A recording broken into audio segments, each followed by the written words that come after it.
up, everybody? Happy Wednesday. Junkies with you live on 106.7 The Fan and the Team 980 here in the DMV. In Richmond, you can listen to us on 910 The Fan or 105.1 FM. You can watch us on the Monumental Sports Network as we celebrate 30 years of the Junks this year. Presented by Main Street Bank. Cheer local, bank local. Main Street Bank is a business-focused community bank. Proudly serving the DMV since 2004. Visit mstreetbank.com to learn how to put your team in their office. Main Street Bank, member FDIC, equal housing opportunity lender. Thank you for tuning in this Wednesday, January 14th, 2025. I'm John Paul Flame, joined by Eric Bickle. Good morning. Johnny Cakes Auville's here. What's up? Hello. And Jason Bishop. Yeah, what's up? Got the full crew on the program today. We'll check in with the head coach of the Washington Capitals. They get an overtime win last night, 3-2. Spencer Carberry joins us. They came back from a 2-0 deficit. So nice comeback win. Needed those 2 points. Valuable. We'll talk to Coach Carberry at 7. And at 9 o'clock, Chris Mueller is going to join us. He's host of the PM team with Pony Mueller in Pittsburgh on the Fan in Pittsburgh. Of course, massive news in the NFL, really, for the last week plus. But yesterday, when Mike Tomlin steps down from the Steelers, it's as big as news in the NFL that has happened for quite some time. Mm-hmm. I was right up there with the Harbaugh thing. Yeah. Right? I mean, kind of If similar. you would have told me that both Harbaugh and Tomlin wouldn't be coaching this year, I would put a lot of money on it that you were wrong. Well, also that Zach Taylor would be the lone remaining Taylor guy in the coaching division. one of the teams in the AFC North. There's a good meme out there of like Stefanski, like let's just say, I guess in a Ravens sweatshirt, Right. Tomlin in a Ravens and something like that, right? They're all just wearing different. Yeah. And Harbaugh in a Steelers. Mm-hmm. I guess Tomlin would be the Browns if you got Stefanski with the Ravens. Yeah, whatever. If that were his opportunity, I would understand him sitting out. He'd say, you know what, I'm good. I'm going to stay away from coaching for this year, which it looks like he's going to do. Yeah. From my understanding, you'd have to trade for him, right? Right. Yes. Because the Steelers still Under contract, have yeah. his rights. It's worth it if you're a team that doesn't consistently win, because at a minimum, he gets you to winning record every season. Right. I mean, Been in the playoffs 13 out of 19 years. I was on the golf course when the story hit, so I didn't read up on it at the moment. Is the assumption, which my initial gut is, they're going to fire him, so he just steps aside, or did he truly step aside on his own accord? Now, reports are it was his decision. It was 100% his decision. Yep. They don't like changing coaches in Pittsburgh. Understood. So I wonder who they find, because their guys lasted, for decades. They just had three coaches since they started? Or am I Yes. missing one? Noel, Cowher, Howard, Tomlin? 3 or 4, yeah. I mean, Tomlin had a 19-year run. Yeah. You're not going to hire some older guy, I wouldn't think. I think they're going to look for a younger guy who they believe is going to be around for the next 20 years. Makes it such an attractive job. That and the Ravens, in the sense that you're not going to get fired in 2 years. The Right. stability is great. The quarterback situation is not. That's something that you Agree. have to.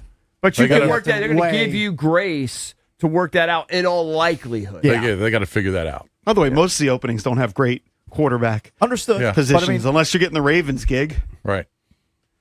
Miami That's true. doesn't have a great quarterback situation. Atlanta, unless you're a big Michael Penix guy. I mean, you can go down the list. Right. Cleveland, do they have a great I think the quarterback Giants situation? might have No. something. The Giants Giants might, might, have except that something. guy's in the freaking blue 10 all the time. Yeah, they'll figure that out. Give him one of those big, embarrassing helmets. That's what I give said. him the Guardian cap. But I I don't haven't seen think a- that thing that- does that anything. should I haven't be seen a standard. quarterback wear that. That should be standard for him. Like he should have no choice but to wear that.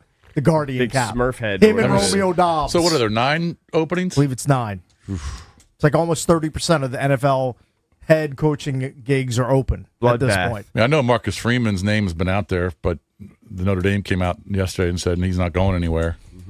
So I mean, he was a big name to possibly take over some of these jobs. He was involved in an altercation over this past week or weekend.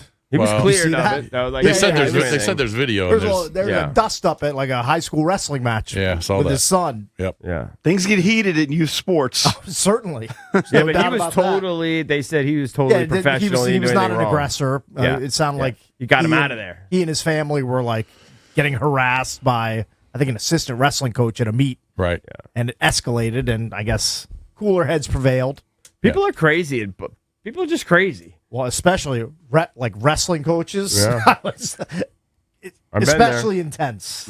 So we had, Steve Bisciotti was having his press conference talking about moving on from Harbaugh when the Tomlin news broke.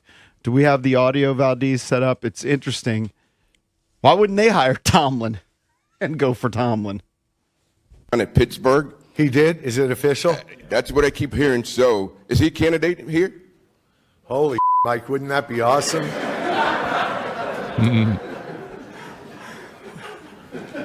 Only if John takes the Pittsburgh job. Wow, wouldn't that be interesting? I don't know, that thing last week maybe disqualified him from my opening after our kicker missed a kick to let them advance. Good for Mike. Yeah, I don't know. Talk to him. I love Mike. I mean, I've admired Mike for 18 years, and that's really shocking that he did it that way. But yeah, that's kind of crazy. I never hear him You never really talk. say anything there. You know what? It's probably better he doesn't talk a ton. Well, he Are you also kidding? spoke about had spoke about how long he he was had going to a- own the team. He had a great press conference yesterday. He spoke for over an hour. Okay, that's know. fine. Very transparent. He That's doesn't great. want to keep the team in the family. Right. He kind of was saying His exit probably strategy. his exit strategy probably about a decade, Yeah. and then he'll move on. He talked about John's shortcomings and the firing. I mean, Said that they were going to fire or move on from Harbaugh, whatever language, even if they had won that game. Yeah. Just said it would have been one more week. Yeah. Look, I didn't listen. Obviously, didn't listen to the entire 1 hour. I just listened to that little clip. He didn't sound like the greatest I didn't think that was speaker. I didn't think that was his greatest moment to say that. It was kind of a douchey thing, but I know everyone loves Bisciotti.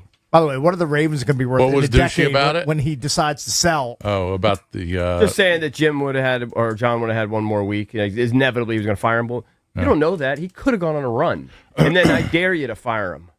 know? Gets to the Super Bowl and you You fire get him. Super Bowl, you're going to fire him? Really? Okay. I mean, people do it. Who I knows? didn't like it. I'm just whatever. saying it's you rarely hear Bisciotti speak. Hey, he's Rarely being do. transparent that they The had first- made a decision. It's the first time he's Maybe, or he's been being on defensive. had a press conference like that in 7 years. Yeah, I was going to say I haven't heard him speak much at all.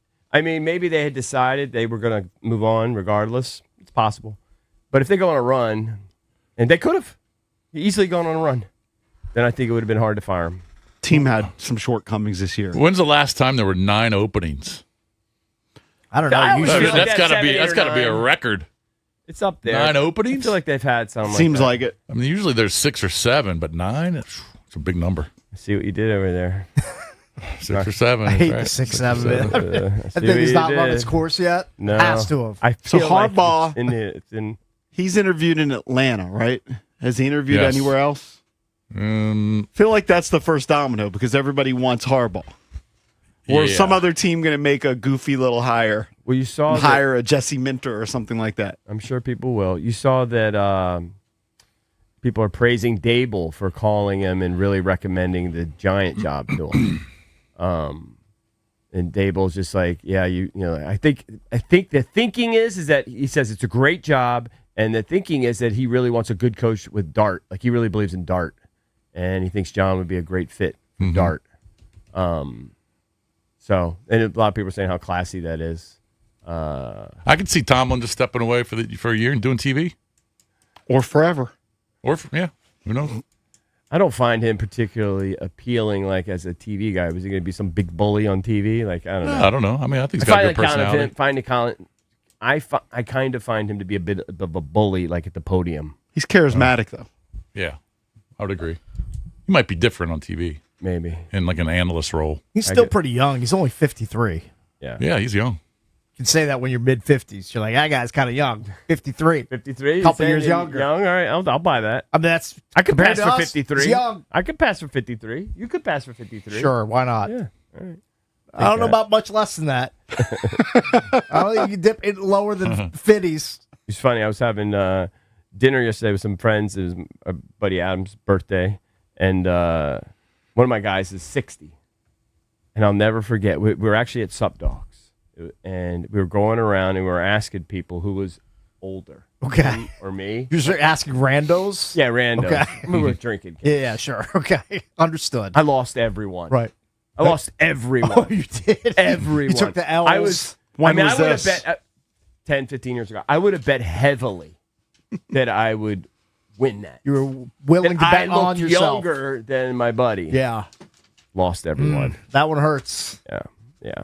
That hurt. Definitely hurts. All right, as I mentioned, we got Coach Carberry joining us. 7 Caps coming off a big win, comeback win last night. Chris Good, needed Mueller that. to talk about the Mike Tomlin situation, what Pittsburgh will do moving forward. He'll jump on at 9. He's from the Fan in Pittsburgh. If you want to chime in throughout the show, you can always hit us up at 1-800-636-1067. We're the Junkies. Coming right back. DC's FM Sports Talk 1067 The Fan.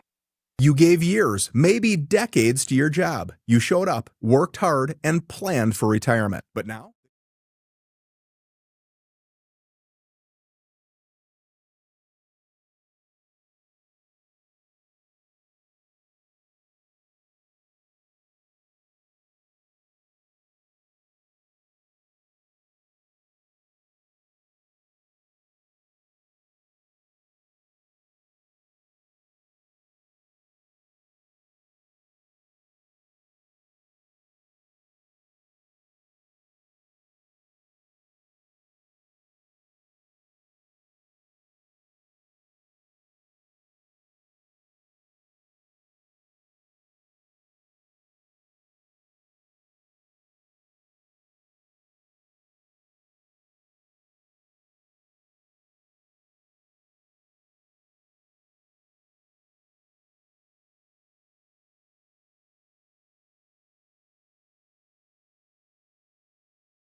Welcome back. Chucky's come to you live on 106.7 The Fan and the Team 980 here in the DMV. Spencer Carberry, head coach of the Caps, joins us coming up at 7 o'clock. Right now, we'll open up the Junkie Sports page, brought to you by Open Road. That's right. Open Road Distillery, Reston Town Center. Check it out. Got great whiskeys, bourbons, maple old fashioned, all available at Northern Virginia ABC stores. But check out the distillery in Reston. Got great vodka, great gin, great food. Got Heirloom, the speakeasy right there inside the distillery. Great food. Awesome vibe. Check it out. Make sure you tell them the Junk sent you in. All right, Mike Tomlin, he's out. He's going to sit out at least 1 year. He informed the team on Tuesday after their loss to the Houston Texans. 19 years with Pittsburgh. Second year, he won the Super Bowl. Made the playoffs 13 out of 19. He's 53 years old. And I know, his future had obviously been up in the air the last couple of years. It's still, it's just like the Harbaugh thing. When it actually happens, it feels shocking.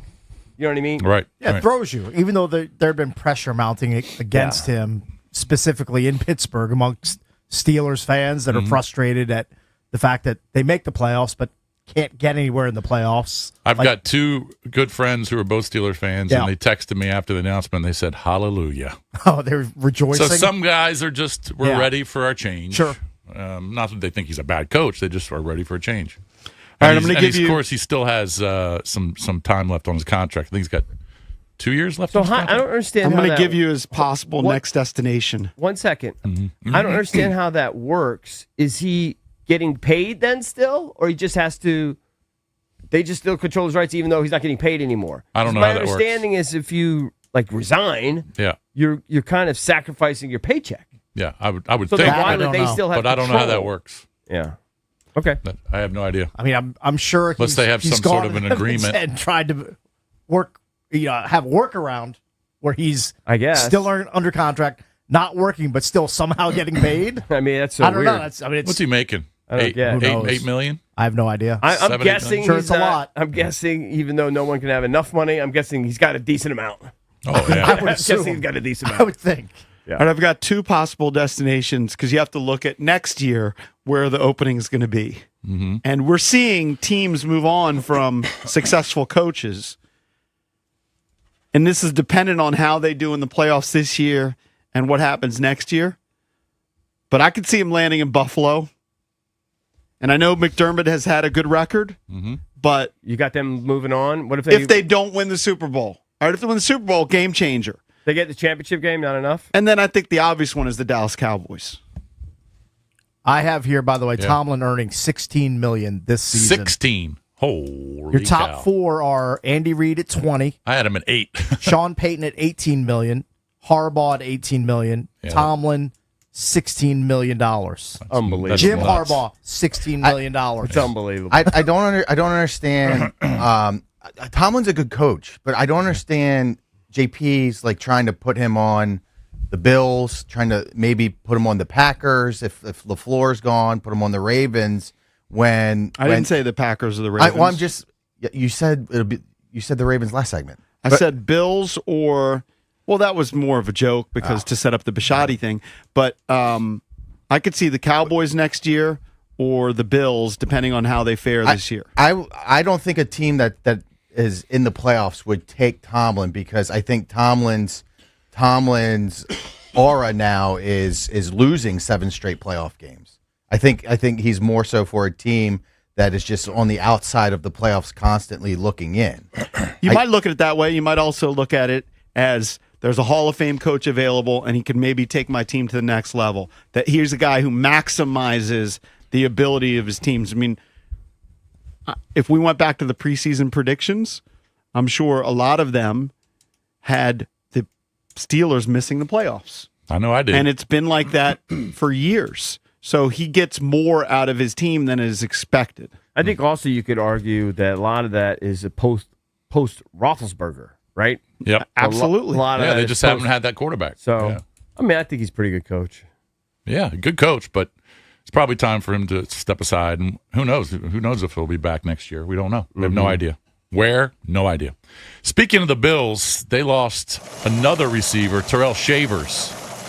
Wow. So we talked about Gabe Davis, who tore his ACL in the game this past week. They also lost Terrell Shavers, who tore his ACL. In fact, he tore his ACL in the second quarter and played the rest of the game. Wow. It's kind of shocking. So now they've got three What position is he? He's a receiver. Yeah. And so now they've got Brandon Cooks. They've got Who Khalil they just Shakir. picked up. Yep. They got Khalil Shakir, who's their number one guy, and they got Keon Coleman as just receivers. You got to lean more into Coleman, and I would throw more balls to James Cook, who's a very good receiver out of the backfield. Like, that's kind of what you have to do at this point. And the tight ends. Yeah, Kincaid and Knox are both capable. So Curtis Samuel, familiar name. Yep. He has an elbow problem, but he had his practice window open from IR yesterday. He was listed as a full participant, and that was just a walkthrough. They need him. But they might pull him up. They also have Nicole Hardman Jr., Stephen Gosnell, and Christian Wilkerson on the practice squad. So they might have to. Nicole Hardman, that's a name I haven't heard in a while. Yeah. Stephen Gosnell went to Virginia Tech. Okay. Good college receiver, but hasn't had much time in the NFL. So they've got some issues. That's a horrific beat for Josh Allen because To lose great two opportunity for Josh with no Mahomes, no Jackson, no Burrow in the playoffs. Yep. But you're not fully loaded. And even when they were fully loaded, they didn't have a great receiving core. What's the deal you said about Curtis Samuel? Yeah, he's got an injured reserve. He was on the IR, but they pulled him up for a limited walkthrough practice yesterday. Has he been on IR all year? I don't know about He's all got year. 7 catches this year. Yeah, 'Cause I'm trying to look. I don't see. Yeah. Okay. most of the year. But they're desperate. He played Eagles, in about 5 or 6 games. the Eagles made a move. So this is going to be the 5th different offensive coordinator for Jalen Hurts. I've heard since, 7th. Since 2021? Well, Maybe it's since I've 2021. heard he's had 7. Yeah. Maybe some of them are interim or something. Who knows? Yeah. So Kevin Patullo was he's not going to be the OC. He wasn't fired. He's still just, on the staff. He's still on the staff. What's he going to be?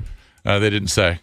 Sirianni didn't say. He says he might keep him on the staff, but he doesn't know exactly what position. Well, just in recent years, he went from Sirianni was calling plays at one point to Brian Johnson, who's here in Washington as assistant head coach, passing game coordinator, to Kellen Moore, to Patullo, and then next year will be another guy. Yes. Now, these you'll like this. When Grant and Danny had Jay on yesterday, because I know Matt was really raising the eyebrows about hiring a guy with no play calling experience. Jay also echoed that concern.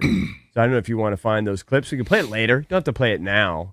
But Jay, just speaking of offensive coordinator, and Patullo being let go, he really thinks it's a huge gamble.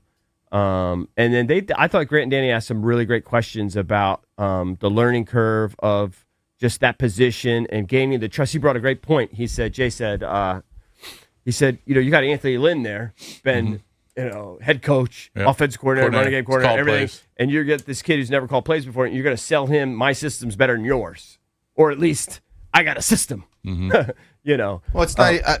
It's not even about that. It's also. It's just one aspect. I think it's a lot more complicated than some fans think. Like, it's experience. It's about knowing, okay, this play works in this situation. This situation presents itself. This audible is best for when this is happening. I think that could be situational, team by team, right? Yeah. But also it's a learning curve. Like, this person hasn't been in those situations yet to call those plays. For sure. He made the point that it would be one thing if you had an offensive head coach, right? Because Matt LaFleur hires a 28-year-old kid to be offensive coordinator. Who cares? Matt LaFleur's still calling the plays. Very interesting point. Dan Quinn, though, doing it. Dan Quinn started it over to him. Right. Now, again, my fallback is Dan Quinn knows exactly what he's getting because he's been in the building for 2 years, and he has an idea, and he's pretty convinced the guy can do it. And then they also have the X factor of Jaden vouching for him, I'm sure. So there are reasons.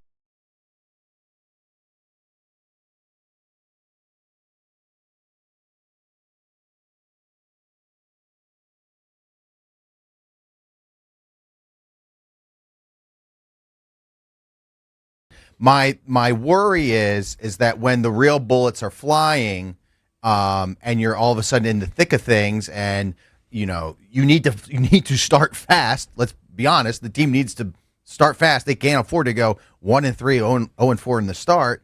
That there isn't enough time to have this learning curve mid-season to figure out what plays work in what situations, what calls work best.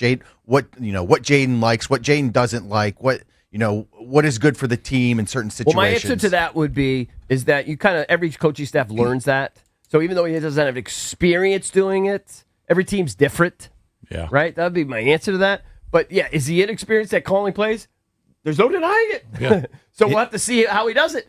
But the other aspect that he brought up too was I wrote off when they let go of the offensive line coach, who we all agree was arguably, I don't even think it's arguably, it was the best unit on this football team this year. That was Bobby Johnson? Yeah. He was the big kind of menacing guy that would go there and walk around pregame and bare feet and, just like a really, really intimidating showing how tough guy. he is. That the thinking that I was buying into was that, they're probably going to bring in their own OC, who apparently an OC and an O-line coach really have to get along and work hand in hand together, right? And so if you have somebody else, they're going to probably want to bring their own offensive line, their own philosophy, run blocking schemes, etc. From what I gather is that the coordinator is during these play calls is setting certain protections. Right. So they got to really work closely together. Got it. Understood. But that's why I thought they got rid of him, setting the stage for a Dable or McDaniel or somebody outside the organization to come in. Now it really raises the eyebrows. Was it just like they just didn't like the dude? Like, you can't say it was performance related. Right. The O-line was great. Yeah. Yeah, that guy's looking around like, why am I getting shoved out of the building? There's so many things I know you that don't know. we don't know. Of course. We're not. We don't That's know. why- We don't know 98% of what's going on behind those doors. That's why I buy into the report that there's a lot of S going on back over there, which you can probably when say I about had every John team. Keim, when we had John Keim on, and I said, "Where did that rift start between Peters and Kingsbury?" And he said, "What rift?" He says, "That's not what happened." Oh, yes, it did. I've got a good source, believe me. Well, John argues he has sources too, which he does. Okay, well, I've got a source very close to Kingsbury. Yeah. All right, so that's my point. Even John Keim, who's there every single day, doesn't know exactly what's going on behind closed doors. I'm not saying that you are. I'm not saying I that. am. But I am, because I'm pretty confident of what I said. Yeah. But they made a point of saying that Kingsbury left there on amicable terms, and I think that maybe they were saying that in reference to DQ. I think they were trying to make a point of that. Yeah. Yesterday, if you saw, it was circulating that Kingsbury, I think it was Schrager. Schrager went public, wherever the hell he works now, because he's worked at every network ESPN. possible. All right. He said that it was Cliff very in Washington, amicable. at the end of the day, they wanted to make a change, and he was more than fine to no longer be the offensive play caller in that building anymore. And he loves Jaden, and he loves Dan Quinn. I think it was just time. And they're moving on to David Blau, who's a 30-year-old, and they get their fresh new start, and excited to see where that goes. It actually ended on good terms with him and Quinn. Cliff goes on now. They don't like each other's strengths. Why are they parting? They don't like his system, his scheme. What, do they want him to run something that he doesn't want to run? I think that was it. I think they're looking to get more into a different scheme and really mirror what they did in San Francisco and in some of that stuff that Adam Peters brought over there. And I think that's fair. What Cliff does is different. It's not That what leads they want to credence to what run, Jason's so saying they're going to is move more on. And again, Cliff both sides are cool with each other, Peters. happy, and Cliff's going to get an opportunity. So anyway, it's wild, the situation over there in Washington. And, again, Jay brought up the point. You got a 30-year-old kid who, again, I think it will work out. I actually am bullish, but that you're going to bring in probably a veteran offensive line coach. And, again, they're going to have a close relationship because they really work closely together. And everyone's going to have to believe in this kid. So Jay also made the point, I'm just totally regurgitating what Jay said. I'm sorry. But that, it's obvious that Blau's a smart 30-year-old. Yeah. But there's a lot of smart 45-year-olds in the league, too. Yeah. With experience. Well, this is his opportunity. Maybe he's a natural, or maybe he's terrible. We have.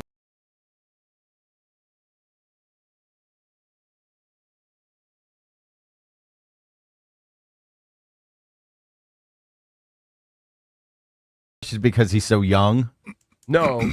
I know that's Cake's just. I don't care about Cakes that. gets so sized I'm that bullish because he's young. He seems to be a coveted commodity. Yeah. Like the Commanders are like, we can't run the risk of him leaving the building because then if he leaves, great chance he doesn't come back. I'm bullish. That's very why I'm simply optimistic. because he's been in the building for 2 years and they know him. He's not an unknown like, you know what I mean? A lot of times you hire people, you don't really know what you got. Like, he's look great in an interview, but then you get it and you go, well, that guy's actually kind of a dud. He's a good interviewer, but he's kind of a dud. Right. But this guy's been in the building 2 years, worked hand in hand. I remember reading a year ago quotes from DQ where he talked about how he absolutely nailed the first year as assistant quarterback, and they can't wait to keep feeding him more. So that's why I'm bullish.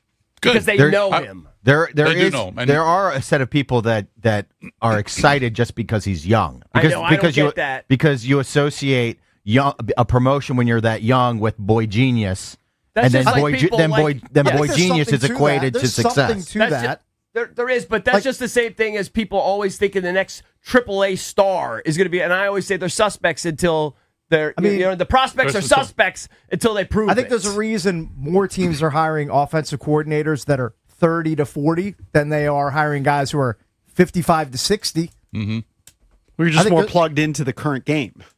Right. maybe a little more They've got open a to different innovative- mindset. like if innovative Blau- thinking. Like Yeah. if Blau worked, I don't know, in the college ranks and came up and started working with Dan Quinn 3 years ago, and he was in his 50s. Do you think people wouldn't be this excited? No, if they had hired Anthony Lynn as offensive coordinator, 0 people would be excited. Right. I don't know how much excitement there is for David Blau. I think there's a little bit of excitement because he is the Because young, it's unknown. It's the young potential hotshot. It's also unknown. Of course, and they're thinking, which I think is bizarre. There's a high that he could ceiling. Be the next McVay. Yes. Yes. You know, The boom. They've got a vibe on The it. boom potential is high. Right. You don't know how bad he sucks yet, but we'll find out. All right, real quick. He wasn't the only offensive coordinator because you start off with Patullo getting fired. And Greg Roman also let go. Yeah. Greg Roman. After 2 years in L.A. with the Chargers. When your team underperforms, there's going to be a fall guy. And you can't get rid of Justin Herbert. No, but you need to get either a better offensive line or a healthier offensive line because Herbert was just under duress the entire year. When I watched, the guy just every time he dropped back, he was under Yeah, pressure. I mean, to defend him, like his two stalwart offensive linemen, Alt and Slater, were Hurt. either missing the entire season or missing big chunks of the season. yeah. I mean, when they were doing the PFF grades, when they were showing those for the guys who were starting in the playoff game, I think all of them were either in the 30s or 40s for their positions. Like it was just a mash unit in front of him. Yeah. Here's So- the problem for Justin Herbert right now. He's been in 3 playoff games. Yeah. 2 touchdowns, 4 picks, passer rating 64.7. Yeah. Yeah, he's been a huge dud in the playoffs. It's been a disappointing. He needs to turn around that narrative. Completion percentage only 54% in his 3 playoff games. Yeah. Yeah. The fact that he's only been in 3 playoff games is disappointing. Certainly. Not saying it's all his fault. I'm just saying it's very disappointing for a guy of his stature. Real quick, couple of college notes. Sad story. Bill Courtney, I know. I saw shocking. who I've met before, great dude. He's a really He's our age. good friend of a friend of mine. Coached at Cornell. Born on, he was a coach at Cornell for about 6-7 years. Born on the same day as your boy Bish, May 4, 1970. Passed away in his apartment in Philadelphia. So is that a heart attack? Heart attack. Is that what the thinking is? He was by himself, passed away. Of course, Bill Courtney was on George Mason's staff under Coach L. He was on Miami's staff under Coach L. Coached with Chris Caputo, who's the head coach at GW. He's They're from very this good area. friends from Alexandria. Was an assistant at Virginia. Was an assistant at Virginia Tech. Classic lifer college basketball coach. 100%. 30 years. Passed away, 55 years old. And, of course, he was just in his first year as an assistant at Temple. He played at Bucknell. Apparently, Played he's at got some of Bucknell. the records there at Bucknell still. Very sad. Yeah, terrible. So poor one out for Bill Courtney. Terps lost last night. So did Georgetown. Both teams having disappointing Just years. off the rails, especially for the Terps. Buzz Williams' first season in College Park. The Terps It's can't not stop going anybody, swimmingly. and they can't score. If you look at where they're ranked in scoring, they are almost near the bottom of D1. There's about 360 teams. They're about 270 in scoring. In terms of points allowed, there are about 360 teams. They're at 300. They play a slower style, right? Yeah, well, not super up. whatever their style, they can't shoot and they can't stop anybody. I give Buzz more of a pass than. But I it's give the first Cooley. year. It's the first This year. is Cooley's third year. It's true. You thought there'd be a jump. Yeah. I saw them beat Maryland when I went to the matchup earlier this season. Mm-hmm. Can't help they threw the bottle at the kid either. Yeah, that was not a great look. That ain't a great look. No. Also, I don't think that the timing helped Buzz that much either, because I think when Willard Totally. shifted over to Villanova, Totally. they're kind of left out in the lurch. Yeah. And then by the time they hired Buzz, like half the portal was gone. And they've had some injuries too. Yeah, they'll be better next year. Buzz Williams is a proven coach. Yeah. Next year they have like a top 5 class coming in. I'm longing for the They'll be Crab much better next year. 5. The Crab 5, that was just last year. Speaking of locals, George Mason.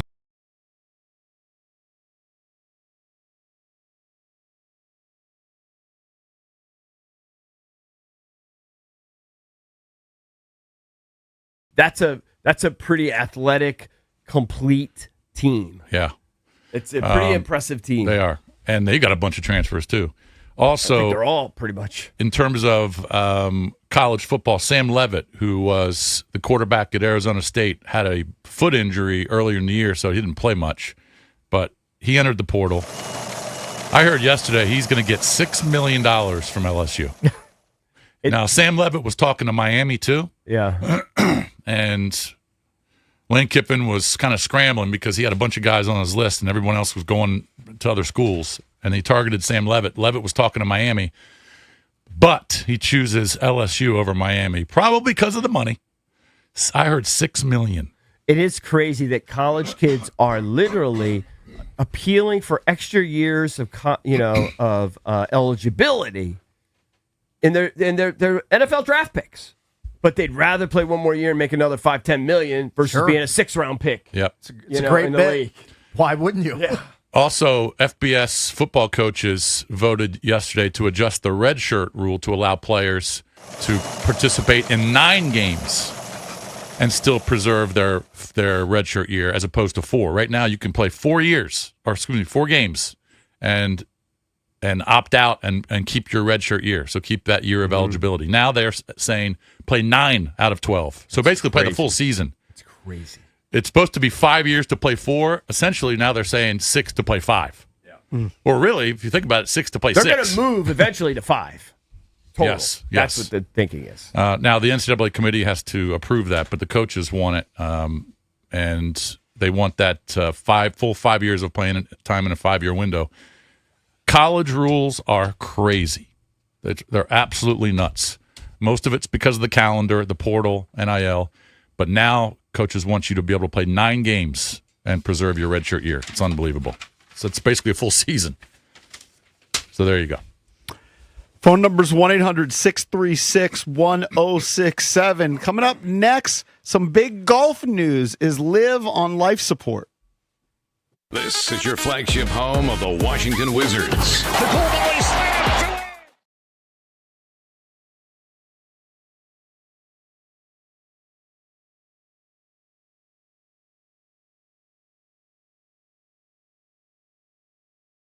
Behind on your taxes. If you're afraid to open your mail because IRS collection letters could be coming, listen carefully. The IRS is cracking down, taking paychecks, freezing bank accounts, revoking passports. That's a fact. But here's what most people don't know. There are official tax relief programs designed to help struggling taxpayers. Programs that could save you thousands if you qualify. No one knows these programs better than the experts at Optima Tax Relief. Optima's award-winning team will fight to protect your paycheck, your passport, and your property. Their tax attorneys and licensed tax professionals will work tirelessly to get you the best deal possible with the IRS. Every day, penalties and interest keep piling up, so don't wait. Call Optima now for a free consultation. Call 800-568-6533. 800-568-6533. 800-568-6533. Optima Tax Relief. Some restrictions apply. For complete details, please visit OptimaTaxRelief.com. Running a business means wearing multiple hats. So if you're like me,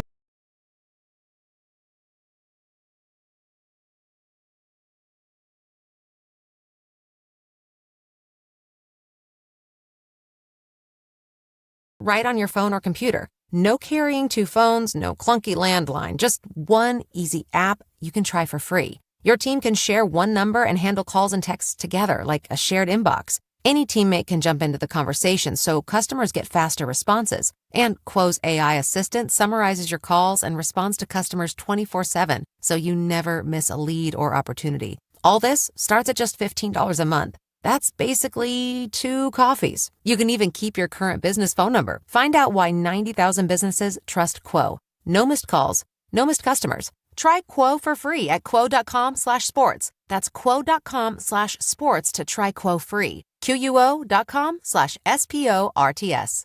At Golfdom by Worldwide Golf, they love the game of golf just like me and you. They are here for golfers because they know golf like no one else. Since 1982, your local Golfdom by Worldwide Golf has been the trusted partner on and off the course, providing reliable expertise that you can count on. With over 60 years of experience and their legendary 90-day guarantee, they've always been there to help you. Get there. Golfdom by Worldwide Golf. Xfinity is the network you can rely on. Like a close friend who will give it to you straight. The friend who will tell you that new haircut, it's not great. Friends make sure friends get good haircuts. And Xfinity makes sure you get a good deal on Wi-Fi. Xfinity gives you reliable fiber-powered Wi-Fi at our best price. Now through February 1st, get gig speed Wi-Fi for just $50 a month for 5 whole years. No strings, no commitments. Just super fast, reliable gig speed Wi-Fi with our best equipment and unlimited data included.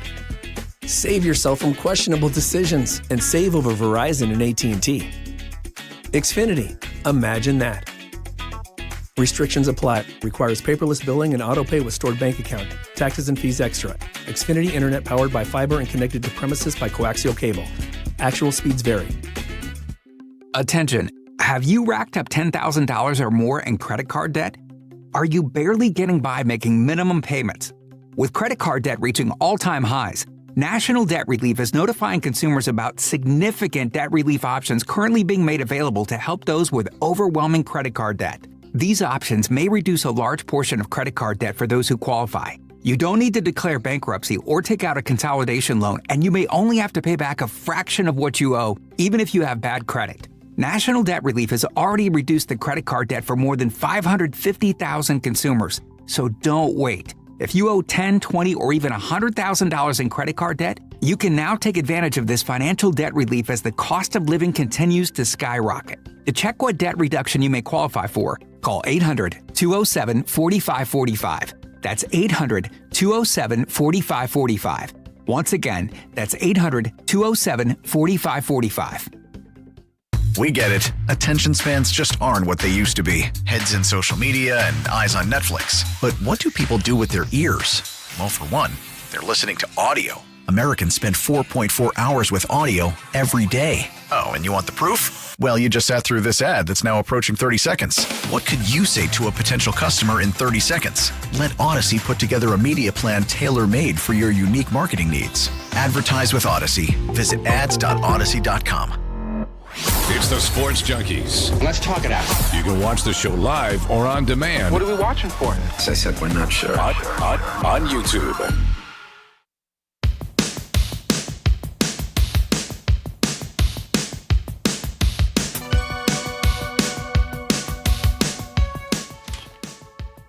Coming up at 7:20, it is a game show Wednesday.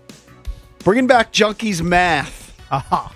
I struggle Your with chance math. to win some great prizes. We have tickets to go see Chris Stapleton, and we also have an exclusive Surfside Iced Tea full-size football helmet to give away. So we'll play some Junkies Math coming up at 7:20. Of course, Coach Spencer Carberry will join us coming up at 7. So fill me in on what's going on with the Live Tour. I do know that Brooks Koepka's back in the PGA Tour. Yeah, I guess, for whatever reason, unhappy, kind of got out of his contract.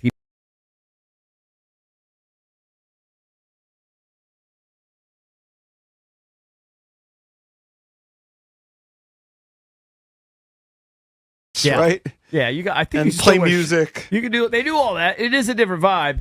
The problem is they weren't getting world ranking points. Is that nobody would sanction them. I'm sure the PGA Tour was heavily influencing that.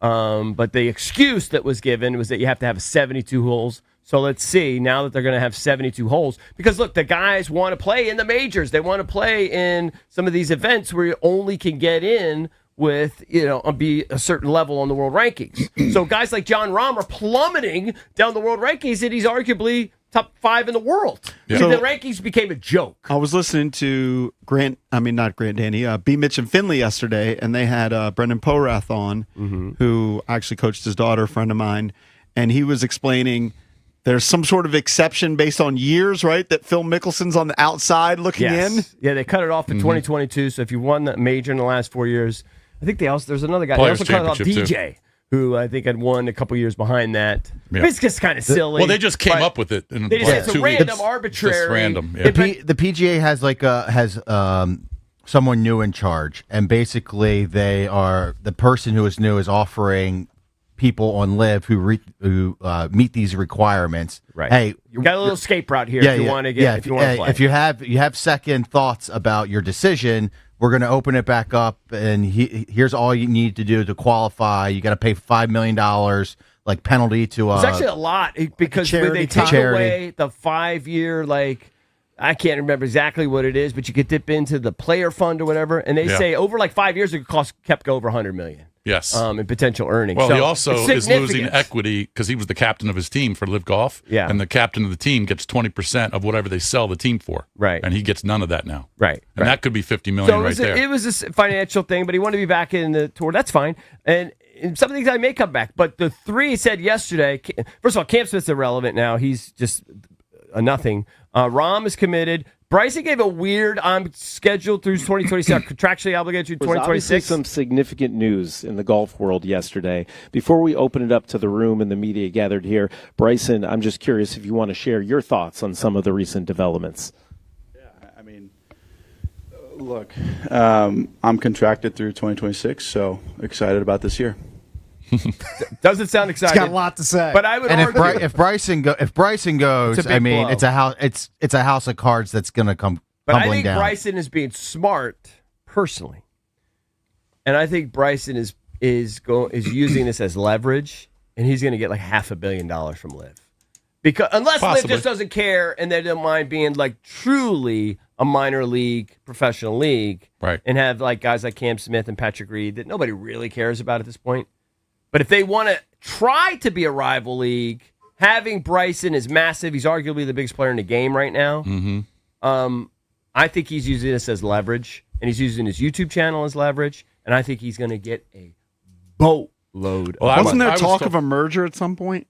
It's just been that was idle talk. Yeah. I don't think the Nothing tour real serious really about it. wants to do it. I don't think Liv really wants But to do it. Liv would take it, actually. The person I was talking to said that they expect a major format change of the PGA Tour starting in 2027. And when I say format change, I mean less tournaments, smaller fields. Mm-hmm. So guys outside the top 100, 120 are kind of screwed. Mm-hmm. So maybe they'll get some because of those the guys. owners of the Red Sox put $3 billion into the PGA Tour. They don't care. It's a big investment. The John Henry Group, they don't Right. care about the Sony Open. Right. All right. They want to make money. Mhm. So they want to have the big tournaments, decrease the fields, and increase the pots. But that was also part of the reason why some of the guys were leaving because, like Dustin Johnson, Brooks Koepka, they didn't want to have to play 28 tournaments plus the majors because of all the contractual obligations. They had reached a certain level with it. That was part of the appeal of Live. Maybe only play 14 events. Mm-hmm. You get guaranteed money, no cut. All that appeal. They wanted right? to work less and make more. It's the Right. American dream. The American It's what they dream. wanted to do. I so- understand it. Problem is nobody watches Live. That's a huge problem. Yeah. So the outside ratings- of the majors, I don't see Bryson DeChambeau. Right. You have to be a real golf geek to follow it. You're right. They don't watch the Live, but remember the Live started on, what were they on, CW? They were on the worst stuff ever. All right, but now They're they're on the on internet. It was on YouTube. That's and on then, YouTube, and then right. CW, and then now they're FS1. Now it's which still FS1. doesn't compare to a major network. And they're trying to get them possibly some of their tournaments on the Golf Channel. Oh, on the Golf Channel? Yeah. I think all of the initial... I had this argument on the golf course yesterday that, it's the sports washing thing. Give me a break. I mean, all these countries are wild and do crazy things and blow up stuff and are reprehensible. Yeah. All countries do reprehensible things. So I don't think it was about, that was just the PGA Tour just attacking them. Well, of course, yeah. But the PGA Tour is being run by a different person. And right. Well, so is LIV. And so is LIV. There's different money behind both groups. I, for one, hope they both exist. I know it sounds bizarre because you like to have the best players all play on one. I just kind of like the different vibe that LIV has. Would you be okay? LIV's going to be in town in May. Yeah. Would you be okay if LIV kind of morphed into a feeder tour? I guess. Kind of like it wouldn't be as appealing. Like a Corn Ferry? Yeah. Maybe it's a mix of Champions Tour where you have these washed up big names It wouldn't and be as Corn appealing. Ferry. I kind of like stealing a couple studs from the PGA Tour, actually. Who's the last stud they've stolen? It's been a while. Thomas Dietrich just signed with the Four Aces. Yeah, but he wouldn't qualify. Yeah, You're the only person on the planet that I know. I give him credit. The studs that they may get will be young guys that you don't even know of. Yeah. They're going to be, like, I don't think they'll get him, but like a Tom Kim or somebody like young, up and coming. Yeah, I mean, like a Mikey Brennan or somebody, somebody that wins the U.S. Amateur that has a big future. Yeah. If they get somebody like that. But it's not going to move the needle because all the needle movers are pretty well entrenched, I think. Like the big guy that the general public cares about. Right. Speaking of the PGA Tour. If they lose Bryson, I don't think they can afford to lose Bryson. That's why I think he's getting $500 million. Like he's make or break for the entire league. Yeah. He's the only reason to watch almost. Unless you're a golf sicko. You gotta be a real golf purist. I'm guessing you can. Can you give me the first 3 stops on the LIV Golf Tour in 2026? Well, it starts in February. He's pretty good with that stuff. Usually you're pretty good here. I don't. Adelaide or something. What is that name? Adelaide is the second. Adelaide is Valderrama on there. That might be further down the list. That is in June. Oh, that's in June. Still a good call. Is Riyadh? Riyadh is the opener. Oh, so well done. Yeah. Number 3, LIV Golf, Hong Kong. Hong Kong. Yeah, so they're making that. I think that 40 swing. I do think it's a very cool tour. When are they playing here at Trump? That is May 7th through the 10th.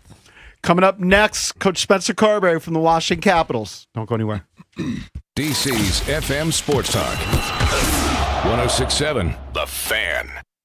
This is an Odyssey Sports Minute. Sponsored by Chumba Casino, your online casino for plays, spins, and a chance to score. Must be 21 and over. Terms at ChumbaCasino.com. The Standard has finally moved on. After 19 seasons and a decade-long playoff drought, Mike Tomlin is stepping down as the head coach of the Steelers, and he's out with a whimper. 30-6, Pittsburgh searches a new identity. I'm Drake Cole.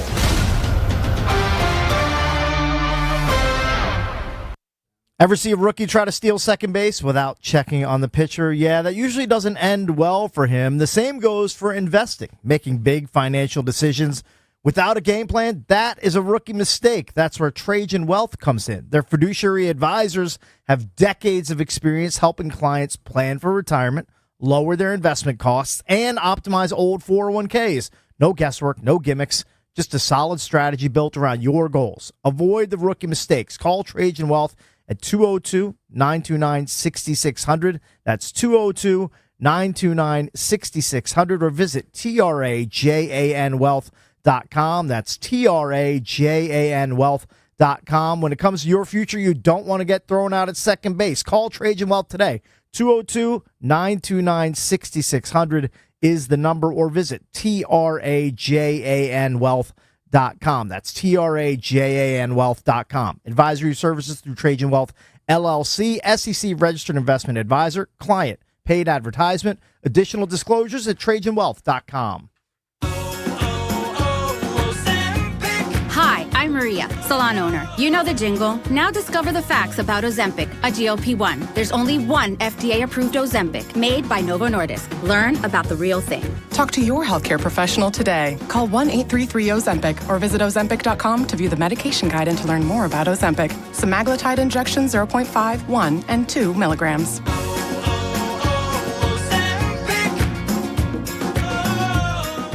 Wesley Financial Group is not a law firm. I'm Chuck McDowell, founder of Wesley Financial Group. Did you buy a timeshare because they told you it was a great investment? That's a lie.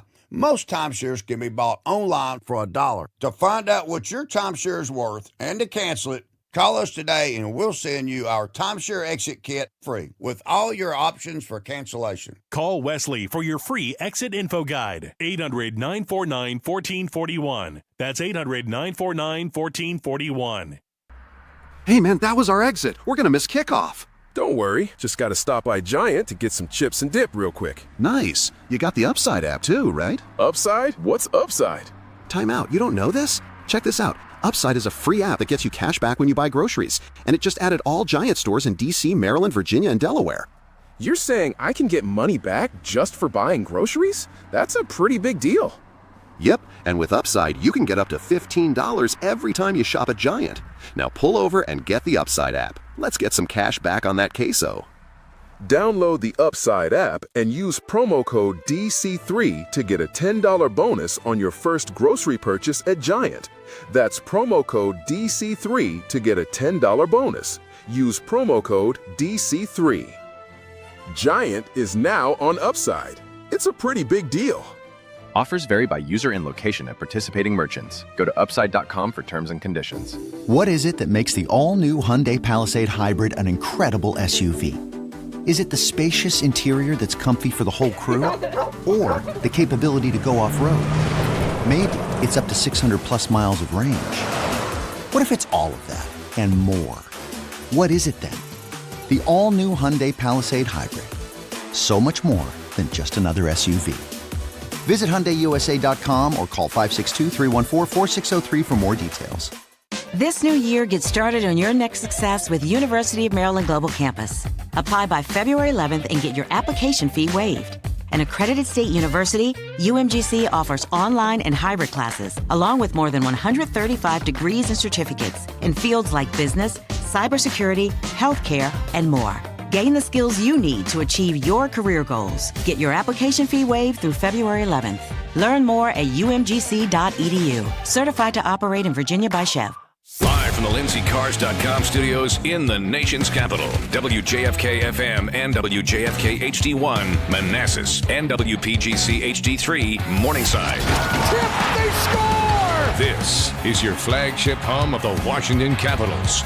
Dylan Strome tips and Alex Ovechkin shot! You get a goal! You get a goal! Carlson, a shot, he scores! Sports Radio 106.7, The Fan, an Odyssey sports station. 106.7 The Fan, Sports Flash. Washington trailed 2-0 entering the third period before tying it on a pair of goals by Ethan Frank. And then Connor McMichael scored with 37.6 seconds remaining in overtime to lift the Capitals to a 3-2 victory over the Montreal Canadiens. Let's take a listen in to that overtime game-winning goal. Coming down the middle, a shot, a save, rebound, they score! Connor McMichael able to put it home on the overtime game-winning goal. Good morning, good afternoon, and good night, Montreal. The Capitals come all the way back. Rasmus Sandin had 3 assists last night, and Logan Thompson made 24 saves for the Caps, who have now won 2 of 3. They'll have tonight off before they host San Jose on Thursday. From the Crop Metcalf 5-Star Sports Desk, Savannah McCann on The Fan. It's the Sports Junkies. I hear what you're saying, and I like it. On 106.7 The Fan. And always live on the free Odyssey app.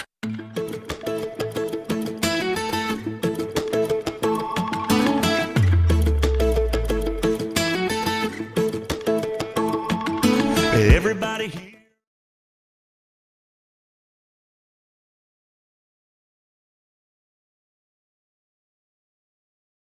In Richmond, you can watch us on the Monumental Sports Network.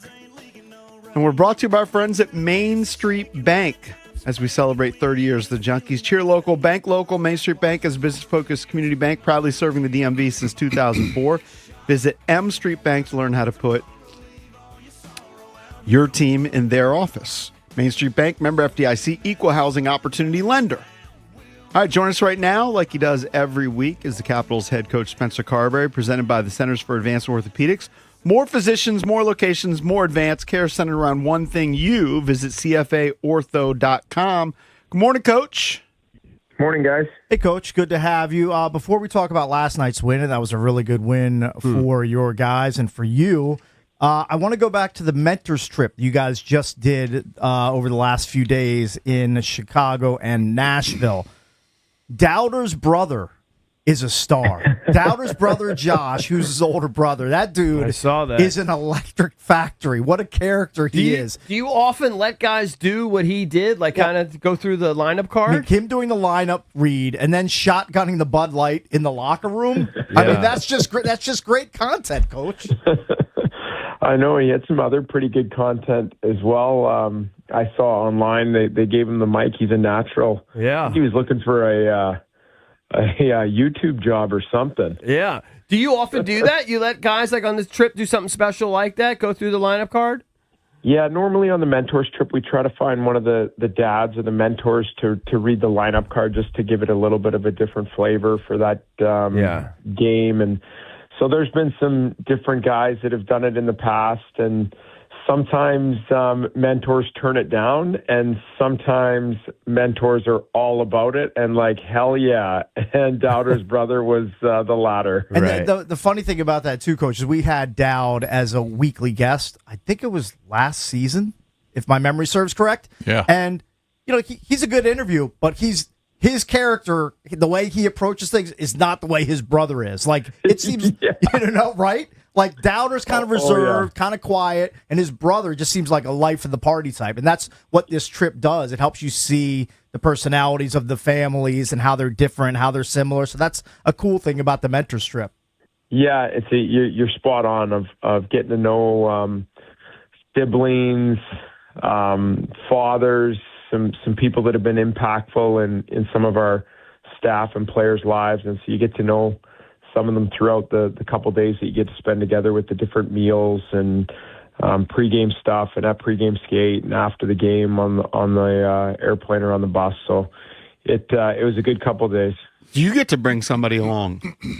Yeah, my dad's come the last 3 years, and he literally just waits for it. For 364 days, he's counting down to the next mentors trip. Like, he has so much fun, and he goes back home and tells all his buddies and has all the stories, and just so it really is a special trip for so many people. And was your dad a golf coach? Yeah. He's huge golfer. Grew up, played a little bit professionally on the lower level tour. But does that mean you're a player? Yeah, does it mean you have smooth swing? I bet your swing is not buttery soft. It's nice. It's okay. I used to be like really good as a kid growing up. I played a lot as a young kid, and then kind of got away from it when I got into hockey. Hockey guys are naturally so good. Just the nature of the swing and the stand. They're always usually 100%. pretty good. Yeah. Yeah, the hip rotation of like a slap shot to a golf swing is very similar. Now, I'm guessing he's improved, but I saw Ovi about a decade ago, and he was chopping it up. He is not. Yeah, he's the exception. Yeah, he's the exception to the rule. But hey, you know what? But he's got an ace. I'd rather he be much better at hockey than at golf. So I'm cool with that. Yes, I agree. You know who we have on our team? A young player that's an absolute stick on the golf course is Ryan Leonard. Oh, really? Leno. Yeah. Makes sense. Where's he from? Massachusetts. He went to BC, right? He's a Massachusetts guy. guy. He's from Western Mass in Amherst, so way over kind of by Springfield. Yeah, yeah. Very good. Well, Oshie is a really good player. Mm-hmm. Yeah. And Big then time, John Carlson. Good. And then who's the former cap who plays for the Wild now? Mojo. Marcus Johansson. He apparently is like Corn Ferry Well, Backstrom was good, really good too. Yeah, from what I Backy's remember. good. Yeah. Mm-hmm. Yeah. All right, so a lot of studs. Coach, let's get into last night's win against Montreal. Ethan Frank, what is it about playing Montreal for that dude? In the 2 games against the Canadiens this season, he scored 4 goals, and he's racked up 2 assists, both wins for the Caps. Your quote on him from last night, his progression and to be able to play at the level that he's playing at, it's not going to be every night like that, but he was, to me, the best player on the ice tonight. He's got 10 goals on the season. I mean, he's having a really good campaign for the Caps.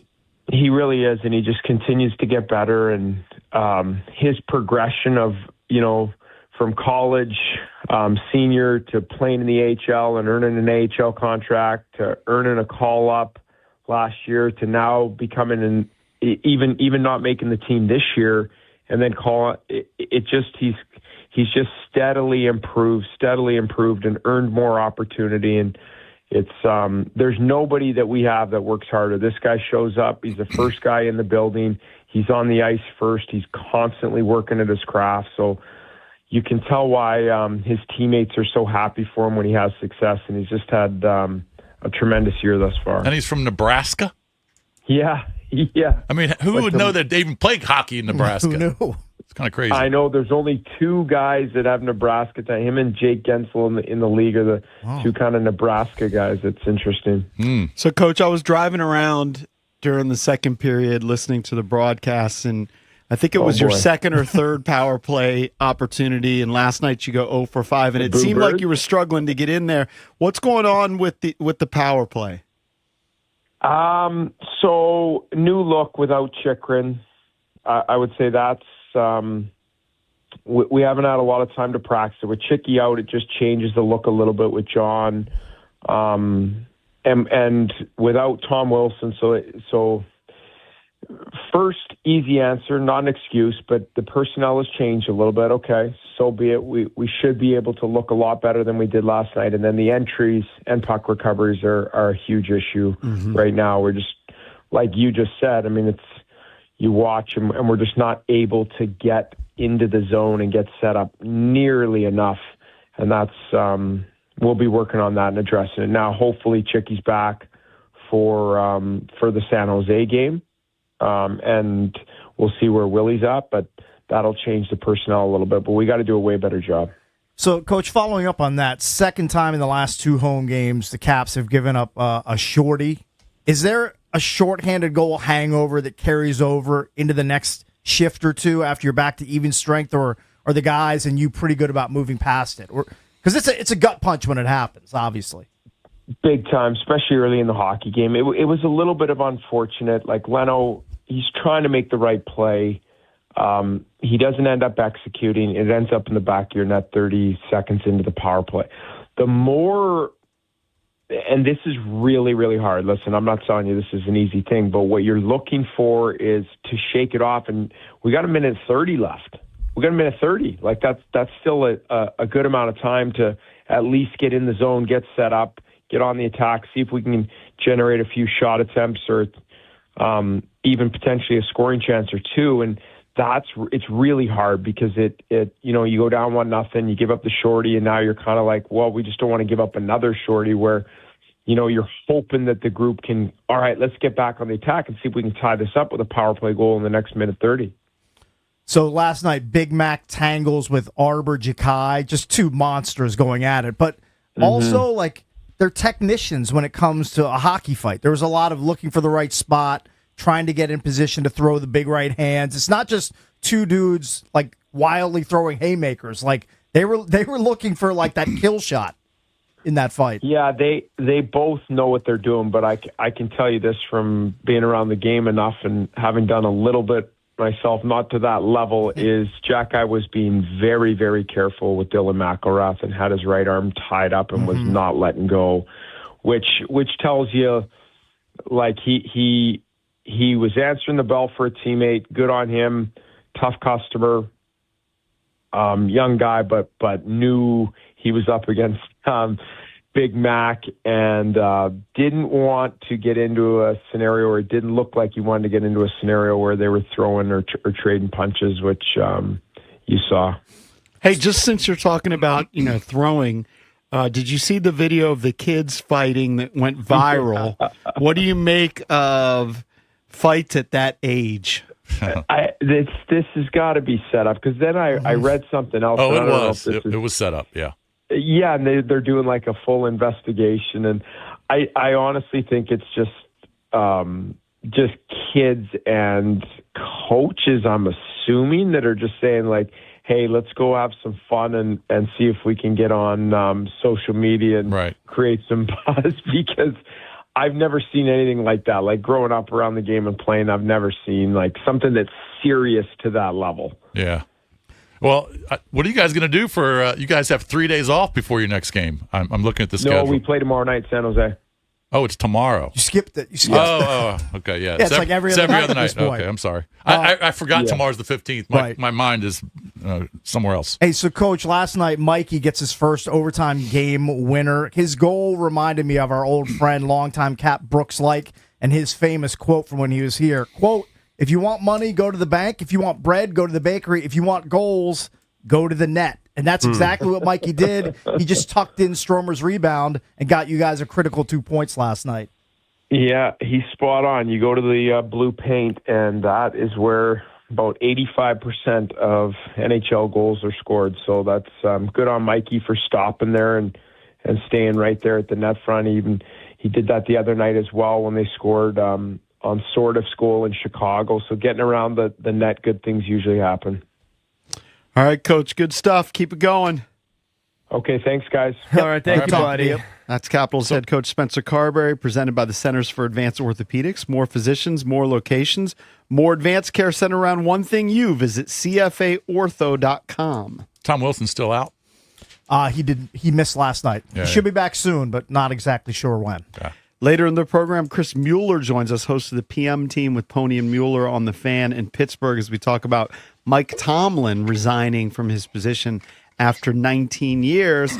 Next, it's a game show Wednesday. We're going to give you a chance to win some Chris Stapleton tickets, and our friends at Surfside have given us a full-size football helmet. We used to have one in studio. We got it right next there to it is, Jason. still in studio. Yep. So it'll look like that. Great prize. You can call it now, 1-800-636-1067. We'll play some Junkies Math. Don't go anywhere.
Welcome back. Junkies come to you live on 106.7 The Fan and the Team 980 here in the DMV on a Game Show Wednesday. Going to give you a chance to win tickets to Chris Stapleton, All-American Roadshow, and we have an exclusive Surfside Iced Tea full-size football helmet. Mike Marr just set it up right there. I don't know if the cameras are grabbing that if you're watching us on Monumental. Yep. Hopefully you can see that. And we're going to play Junkies Math, and I have one for you guys as an example. Okay. All right? Simple. I'm cringing already. It's simple math. Okay. All right? Give me Mike Tomlin's tenure in Pittsburgh plus his age. Let's 71. see. I think I've got this. Is it 18 years or 19 years? EB's in at 71. 72. Cakes is right. It's 72. Well, why? 19 years in I said Pittsburgh. 18. And 53. And he's 53 years old. Yeah. That equals 72.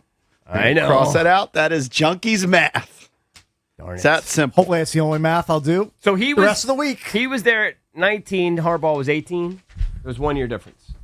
I guess, yeah. Right? I think so. 2 All right. long runs in the AFC North. All right, let's go in order. Let's go to Rich in Olney. Hey, Rich. Morning, boys. How you Good feeling morning, today? Rich. All right, Rich. We'll hook you up with the Chris Stapleton tickets if you can nail this equation. Junkies Math.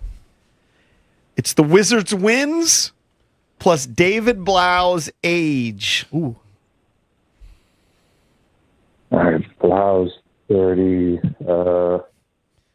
39. Sorry, my friend. Oh, so I know it's Keep close. it going. Sorry, Rich. Who's our next contestant? Go to Quan in Maryland. Hey, Quan. What's going on? Hey, buddy. All right, Quan, same question for you. The total number of Wizards wins plus David Blau's age. I'll go with 40. It is 40. Congratulations. Stay on the line. We'll hook you up with those 2 tickets to go see Chris Stapleton All-American Roadshow Friday, October 2nd at Jiffy Lube Live. Tickets are on sale Friday, January 16th at 10 a.m. For tickets and more event information, visit thefandc.com/events. But by the way, that's another pet peeve of mine. You can't just put Maryland. It just sounds stupid. And I'm just reading it because Right. I'm a robot. It's got to Where be you- more specific. If What you're town from in Maryland? if you're from Texas, fine. All But if you're calling from D.C., Maryland, or Virginia, you can't just say calling from Virginia. Yeah. I reject that. Are you not going to take the call if it says that? If my brain works quick enough. So But it where's didn't work. Quan from? Can we ask No, him he's specifically? talking- I'm just gonna say he's from Beltsville. Talking the world's unfunniest I guy know. right How now. would I know? You make a $2 bet? Just let's roll. You're going Random- Beltsville. Beltsville. I'm gonna That's get- random.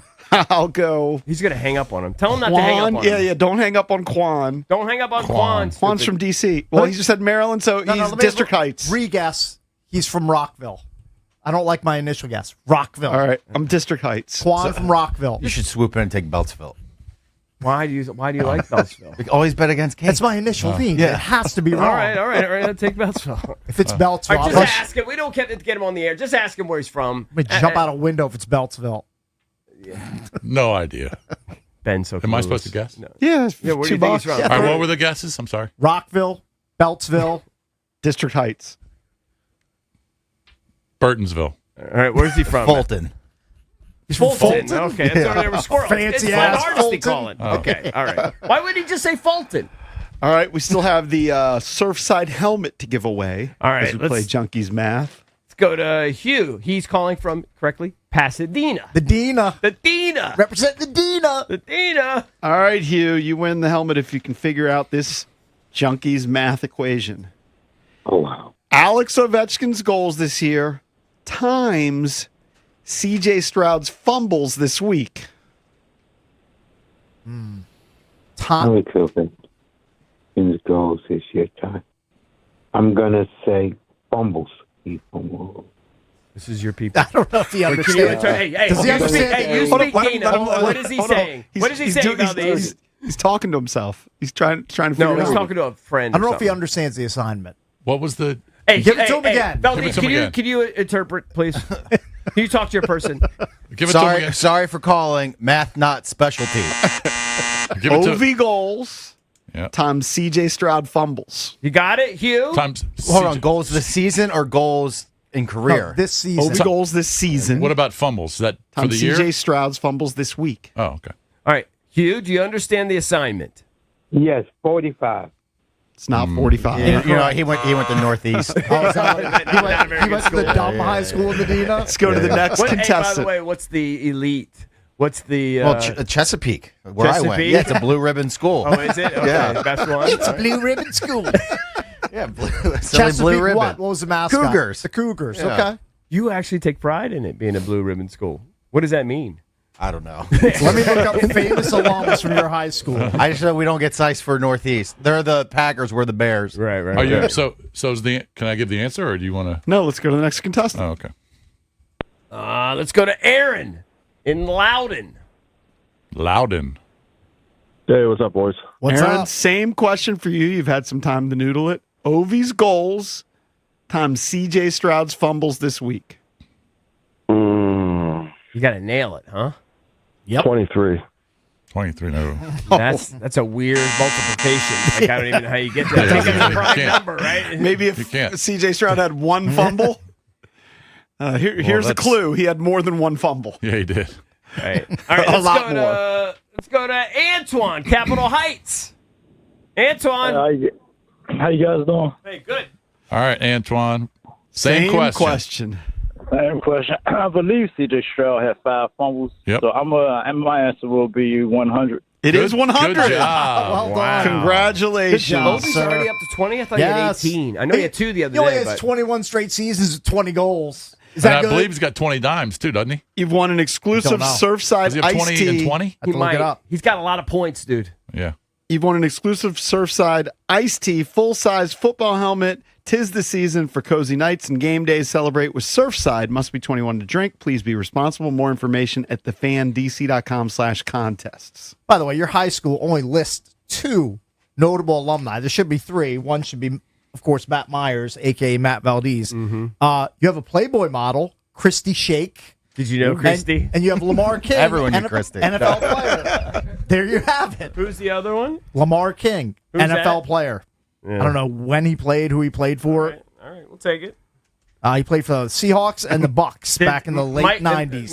Matt Valdez did not. Matt Myers did not he make did it. not. He Can did not. somebody put him in there and see how long it Come lasts? on, Wiki. You can do anything on Wiki. Can't anybody edit it? I think so. Isn't that the Cakes, whole put it point in. of it? Help our guy out. Ben, you could figure that out. You seem like the kind of guy that could figure that out. Are you going to put Matt Whoa, Myers? Christy Shake. Oh, really? Filter's not working very well here. Hey, let me see. I just Shocker, clicked off JP it. I looked can't, her up. How do can't you leave spell- it on how do you there. spell her name? I just did shake like milkshake. How do you spell Christy? How don't you spell Christy? C-H-R-I-S-T-I. I guess there- Christy I guess started with there's a K. I guess there are. We went to Christys school with a K. Christy that started with a K. Okay. You don't remember? I know the secretary of something. Yeah, Christy No. Yes. Yeah. Okay, so this one is CH.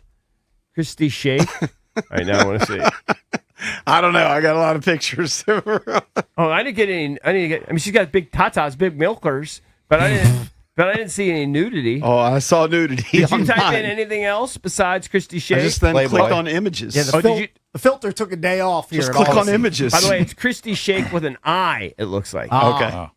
All right, should I just put in Playboy? I just want to see some milkers. Jeez. Let me see. Milkers. That's so stupid. It's a horrible name. Hey, I'm not. My filter's working or something. Yeah, you got I got to check it on off. You've got Let the me check- G-rated filter over there. Oh, I told you. JP had his filter on. JP's on the mature filter. Yeah, what are you up to over there on your computer? I don't even know how to. default I don't is, even know how to filter do a off. filter, so Now it's off. now I see what you're seeing. Yeah. All right, She let's just, from what I saw, she Right, this is from the deserves. D- this She from- deserves to be a notable alumni. This from the Dina. From the Dina. I feel like I could see her accent. You probably can. So yesterday we got a text from our bosses reminding us to figure out what theme we wanted for bobbleheads. The reason being, for our 30th anniversary, we're coming out with new Junkies bobbleheads. Yes. And Jason and I hadn't responded.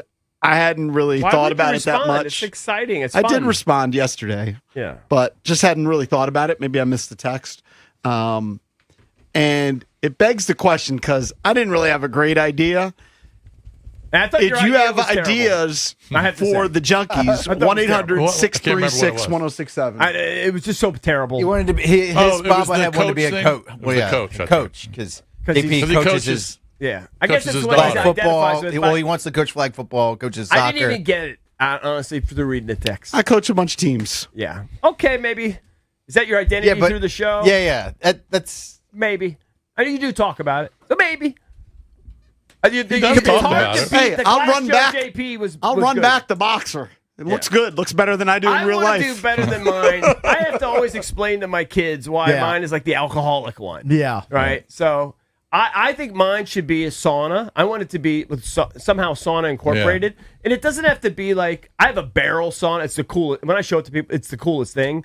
But I understand that could be expensive and be inside or whatever. What I think you could do is you could just do like the wood panel that you have in a sauna, just like behind you, a wood wall, and me sitting on a towel. And make sure you have a nice sock bulge, you know? Would anybody know what that is, though? Huh? Would people know what that is? If you make it look like it's just a wall. And like sweating. Yeah, you like got sweat sweat pouring sweaty, down. Yeah. like glistening. What? You got to be topless. T-O-P-L-E-S-S. Yeah, man. Make sure you give me What nice about- pecs. Yeah. What about if it's just on a bench? There's no wall behind it, and there's like a towel covering your Jimmy Johnson. You could, but I think that the wall adds that extra element. I know they're trying to cut down costs. It shows this guy's I don't in a think sauna. it could be that expensive if you had a wood wall behind it. But whatever. I could find that acceptable. I don't know whose doll was more embarrassing, yours or Cake's. I mean, Cake's is pretty bad. I have no clothes on. But again, I mean, that's going to be hard to top. this that harkens one. back Cakes to... is Yeah, and that was from Vegas. No, this is from Borgata. Borgata. Oh, it wasn't Vegas. Yeah. It was Borgata, right? It's that patch of chest hair, which I can't get by. I mean, I look remarkably in shape. Like, Let me see. Why'd they put a patch at chest there? And they put a patch right above his Reggie. If you notice, they put a patch right above his Reggie. There's definitely... On my real body, there's hair between here and here. Right. It's not just a big bald patch like on top of my his head. legs are super hairy, his arms are It's super fine. hairy, Again, but his belly's these got no hair. These are made in China. Well, they're also they're mocking by him. 12-year-olds in a sweatshop. So I understand like you're gonna have some deficiencies. So we haven't on the final product. We haven't locked it down. If you have a suggestion for us, 1-800-636-1067. The easy because one- I basically said you can do whatever you want with mine. I don't really care, and I threw out the suggestion. I mean, come on, be invested in your career. You've created a persona. Be invested, JP. Be invested in your career. You've created a persona. Jaden wasn't any different than me. Yeah, I know, but I just don't have any idea.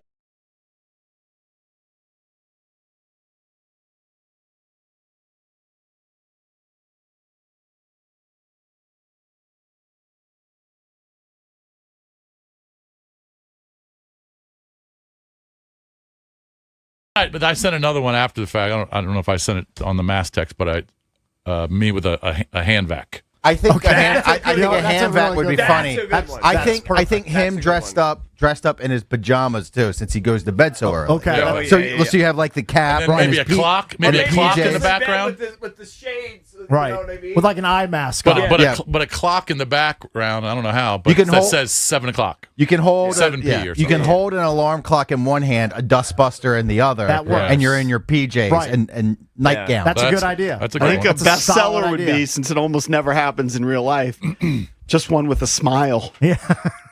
Yeah. Or just a frown, because That that would be accurate. a collector's item. Right. Yeah. If All you right, let's pass some of these calls. Let's see what people do have ideas. Did Cakes send an idea yesterday? I just said like playing poker. I mean, That's a good one.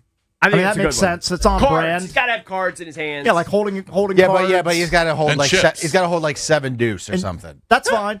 Yeah, I can hold 7 deuce, and I can Why have. can't you give him big slip?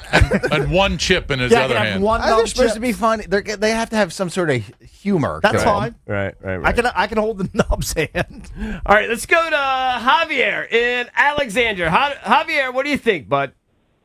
What's going on, Ricky? What's Hey, up, buddy. Javier? What's up, Javi? Hey, I just have an idea for JP for him to have like a Puerto Rican straw hat, since he's always headed down there to see his family. It's fine with me. Or straw Puerto hat's a Rican. big thing in Puerto I don't know Rico. what I don't know. what would that look Is like. have that no idea. Is that like what's most famous about Puerto Rico, JP? Besides That it's a beautiful island. That the weather's great. Everything. Rum. Yeah, Bad Bunny? You don't drink. You don't drink. Hey, what about this? So we celebrate JP being an author, so he can have a pen in one hand, book in the other, Could be and your then books. and then a megaphone with a big flame on it. It's like he's flaming too. All right. I don't all right, hate it. All right. Let's go to, is it Carrie? Carrie in Bryantown. Hey, Carrie. It's bobblehead Carl, guys. Hey, what's up, bobblehead Okay, Carl? Carl. I'm sorry. Hey, Carl. I'm sorry. I should put my readers on. I don't know how to do that. I'm going to go with Lurch walking Luca and picking up some dog poop. All right. Do that all the do time. that. 3 times a day. Cake's picking up at the poker table. JP, Valdez got me writing the book, and EB's got to be in the sauna or the hot tub, whatever. It could be a hot tub, too. Could be the hot tub. And you want to go high priced, add a voice chip to all of it, and throw in one of your great sayings, or Do they Rick's do that or with whatever. bobbleheads? Aren't you like the bobblehead guy? 2,700 counting. 2,700. What's the most valuable bobblehead you have, and what's the most The valuable answer is none. bobblehead you sold? Mine. JP and Lurch's were more expensive, like I said, than EB's and Cakes. Well, that but breaks me. there's a couple, There you go. Disappointing. What did they sell for? a couple from Danville that are real expensive and costly. What yeah. are they, $20? No, 200-300. Ooh. Yeah. I can see. Look at Jason. He's looking at his bobblehead right now. 300. Are your eyes lighting up?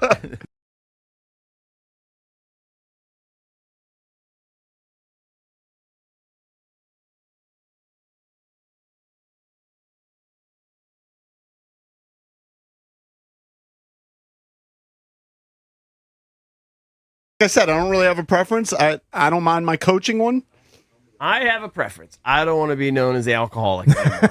I'm out on the alky. You're done with that. You're past that. This was You a could moment have of, a- you this could was have- a moment of Hey, reflection. hold on. Hey, can your sauna dude have magnesium on his feet? Like, how would we portray that? You could do that. Vibrating plates that he's standing on. I don't know. You could have a bottle of water in your hand and not a beer. Or snake Oh, oil. Yeah, bottle of water.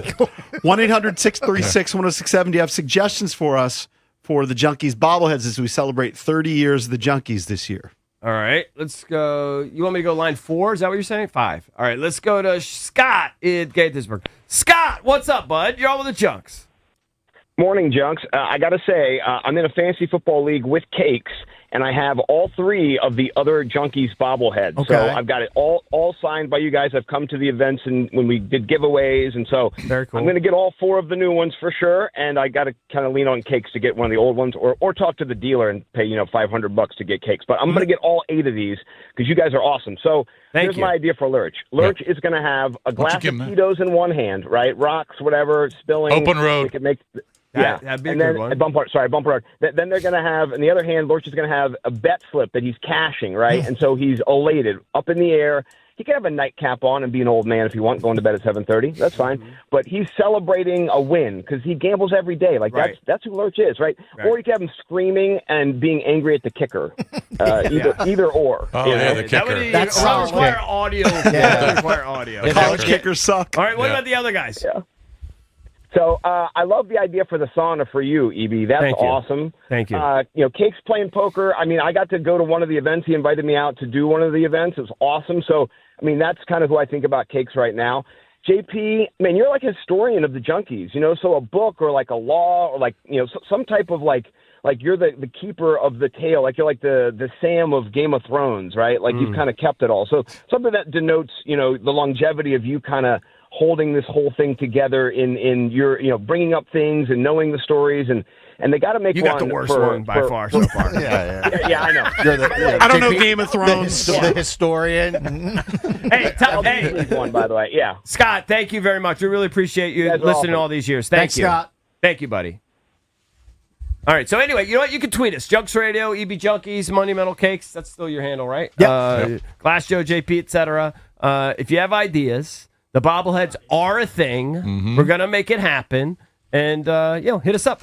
All right, we had Coach Carberry on at 7 o'clock. Typically, we hit the Skins then, so let's come back. We'll hit the Skins, give you the latest on the Washington Commanders next here on the Junkies. From free agency to the NFL draft, this is your station for every move of the Commanders' offseason. The story is... Now let's just focus on the defense. You were right. We are football. Are we good to go? Sports Radio. 106.7 The Fan. Want your office to wow clients and fire up your team with PVI Office Furniture? Style meets function like a silly old celly. They've got designers who will come to you to help create a space that screams your company's vibe and workspace like a champ. Plus, they handle everything. Fast delivery, expert installation, and support every step of the way. And here's the bonus play. Mention us, the Junks, you score 15% off your purchase. Visit PVI.com because business grows with PVI. Xfinity is the network you can rely on. Like a close friend who will give it to you straight. The friend who will tell you that new haircut, it's not great. Friends make sure friends get good haircuts. And Xfinity makes sure you get a good deal on Wi-Fi. Xfinity gives you reliable fiber-powered Wi-Fi at our best price. Now through February 1st, get gig speed Wi-Fi for just $50 a month for 5 whole years. No strings, no commitments. Just super fast, reliable gig speed Wi-Fi with our best equipment and unlimited data included. Save yourself from questionable decisions and save over Verizon and AT&T. Xfinity. Imagine that. Restrictions apply. Requires paperless billing and autopay with stored bank account. Taxes and fees extra. Xfinity Internet powered by fiber and connected to premises by coaxial cable. Actual speeds vary. Hey man, that was our exit. We're gonna miss kickoff. Don't worry. Just gotta stop by Giant to get some chips and dip real quick. Nice. You got the Upside app too, right? Upside? What's Upside? Time out. You don't know this? Check this out. Upside is a free app that gets you cash back when you buy groceries. And it just added all Giant stores in DC, Maryland, Virginia, and Delaware. You're saying I can get money back just for buying groceries? That's a pretty big deal. Yep, and with Upside, you can get up to $15 every time you shop at Giant. Now pull over and get the Upside app. Let's get some cash back on that queso. Download the Upside app and use promo code DC3 to get a $10 bonus on your first grocery purchase at Giant. That's promo code DC3 to get a $10 bonus. Use promo code DC3. Giant is now on Upside. It's a pretty big deal.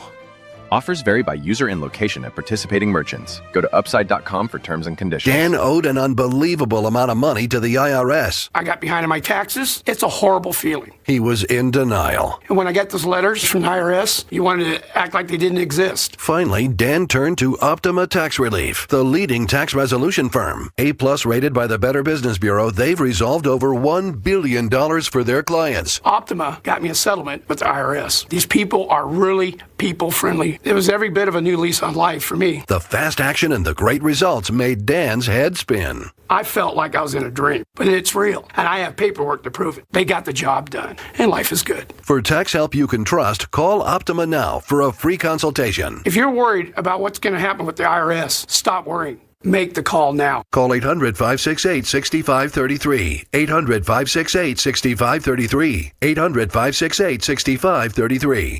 Optima Tax Relief. Testimonial from an actual client. Some restrictions apply. For complete details, please visit OptimaTaxRelief.com. Hey, what's up? It's Danny Rouillet here. Selecting the right real estate agent is crucial. In fact, choosing the wrong agent could cost you thousands.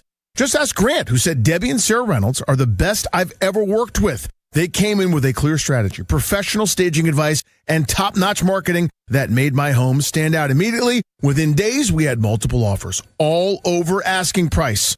Selling a home can be stressful, but Debbie and Sarah made it feel effortless. This is common when you call the Reynolds of Power Home team with Keller Williams. They sell a home every 5 hours, and they net their sellers $30,000 more on average. That's because of their exclusive database of over 16,300 pre-screened buyers that are ready to buy a home today. They're so confident in their abilities that if your home doesn't sell, Debbie and Sarah will buy it at a price agreeable to you. That's their guarantee. Take it from me. Call now at 844-654-SOLD. That's 844-654-SOLD, or visit DebbieHasTheBuyers.com. That's DebbieHasTheBuyers.com. At Uline, the prevailing opinion is, if you don't live it, you don't believe it. The people at Uline believe in hard work, and they live it by being there 24/7 to answer your call, having 41,000 items in stock, and offering same-day shipping from 12 locations across North America. Business owners, sellers, buyers, shippers, and packers believe it. Uline is the hard-working, dependable source for your shipping and industrial supplies. Visit uline.com. It all comes down to this, folks. Yep, the entire season is on the line. But my throat has officially thrown in the towel. Sounds like you need Vicks VapoCool drops. They're max strength and vaporize sore throat pain. Whoa! These VapoCool drops hit fast. Speaking of fast, did you just see that play? Yeah, he vaporized that ball. That pun should have come with a penalty. Vaporize sore throat pain with Vicks VapoCool drops. Use as directed. It's the Sports Junkies. All right, I'm going to give you real quick. A good reason to listen. On 106.7 The Fan, and always live on the free Odyssey app.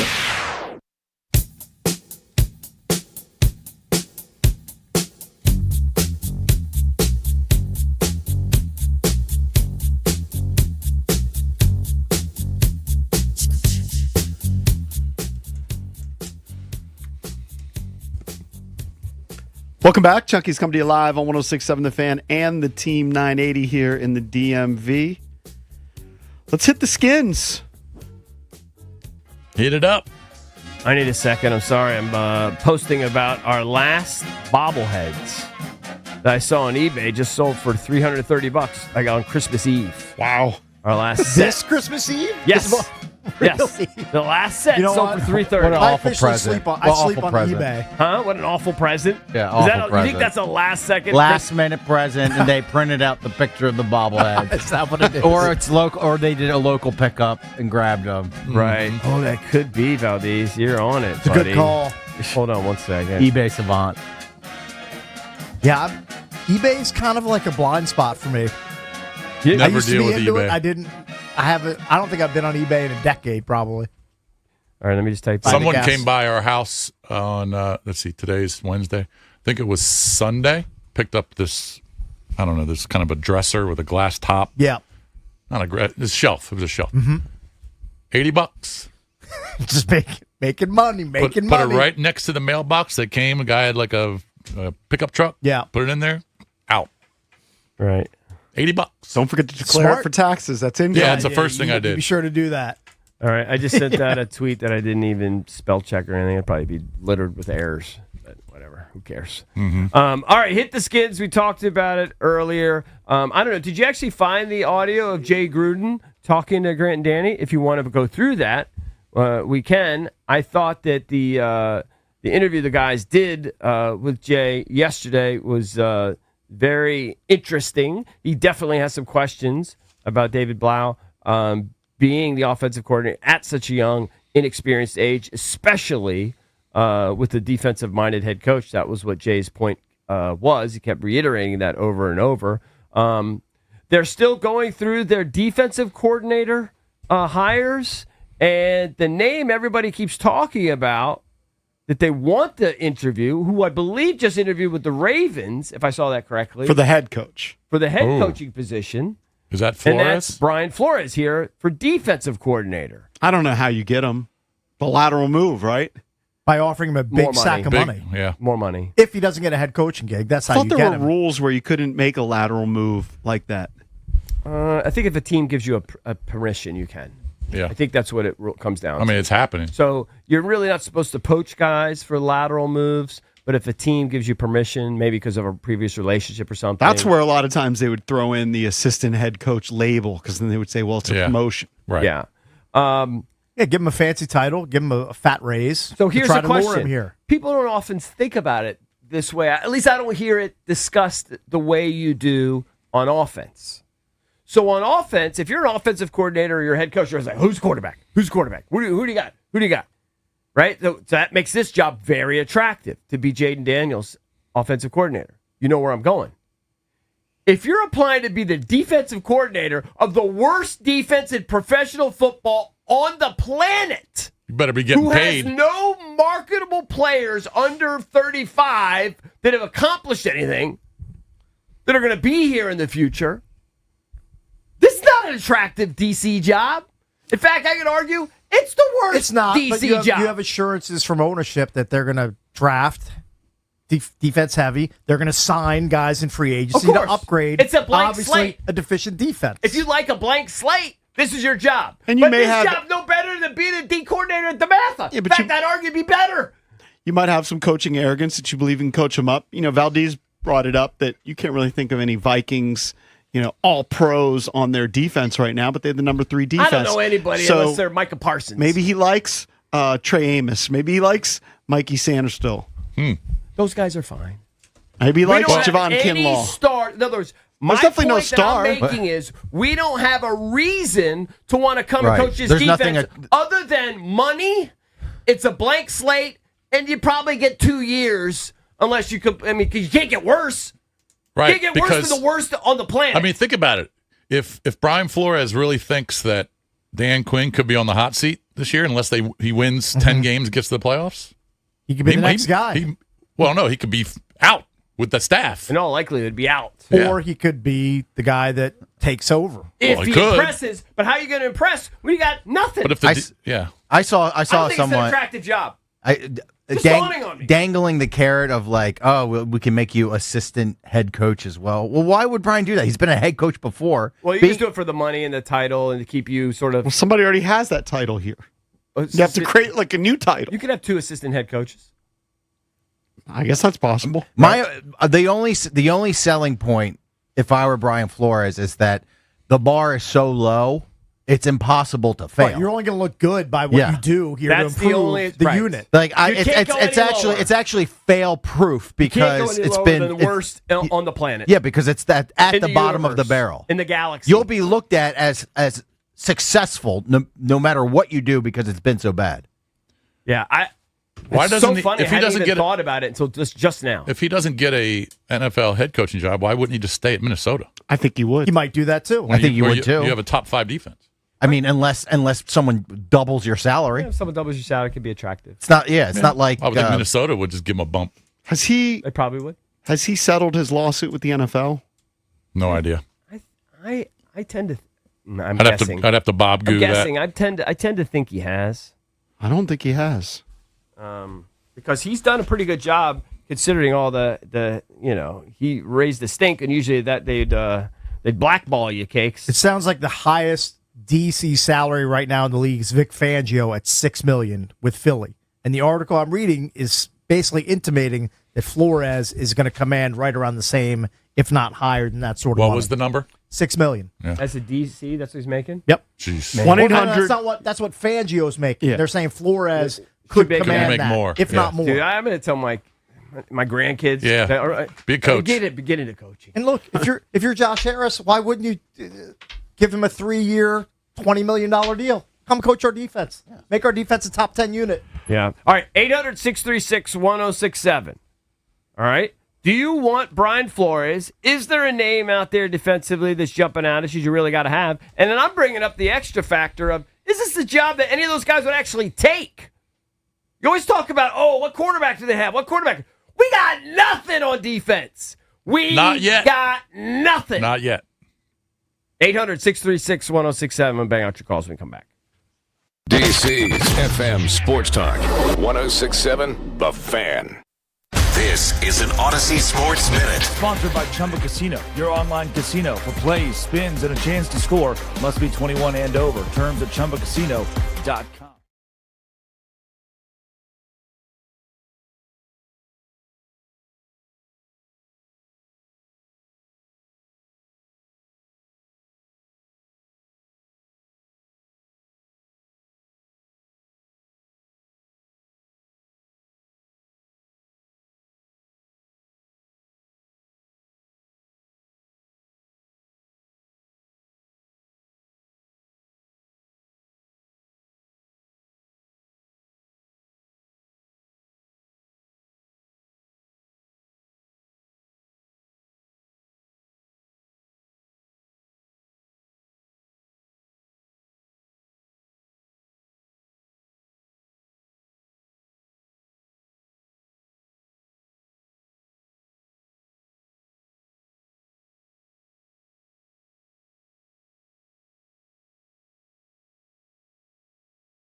Bank local.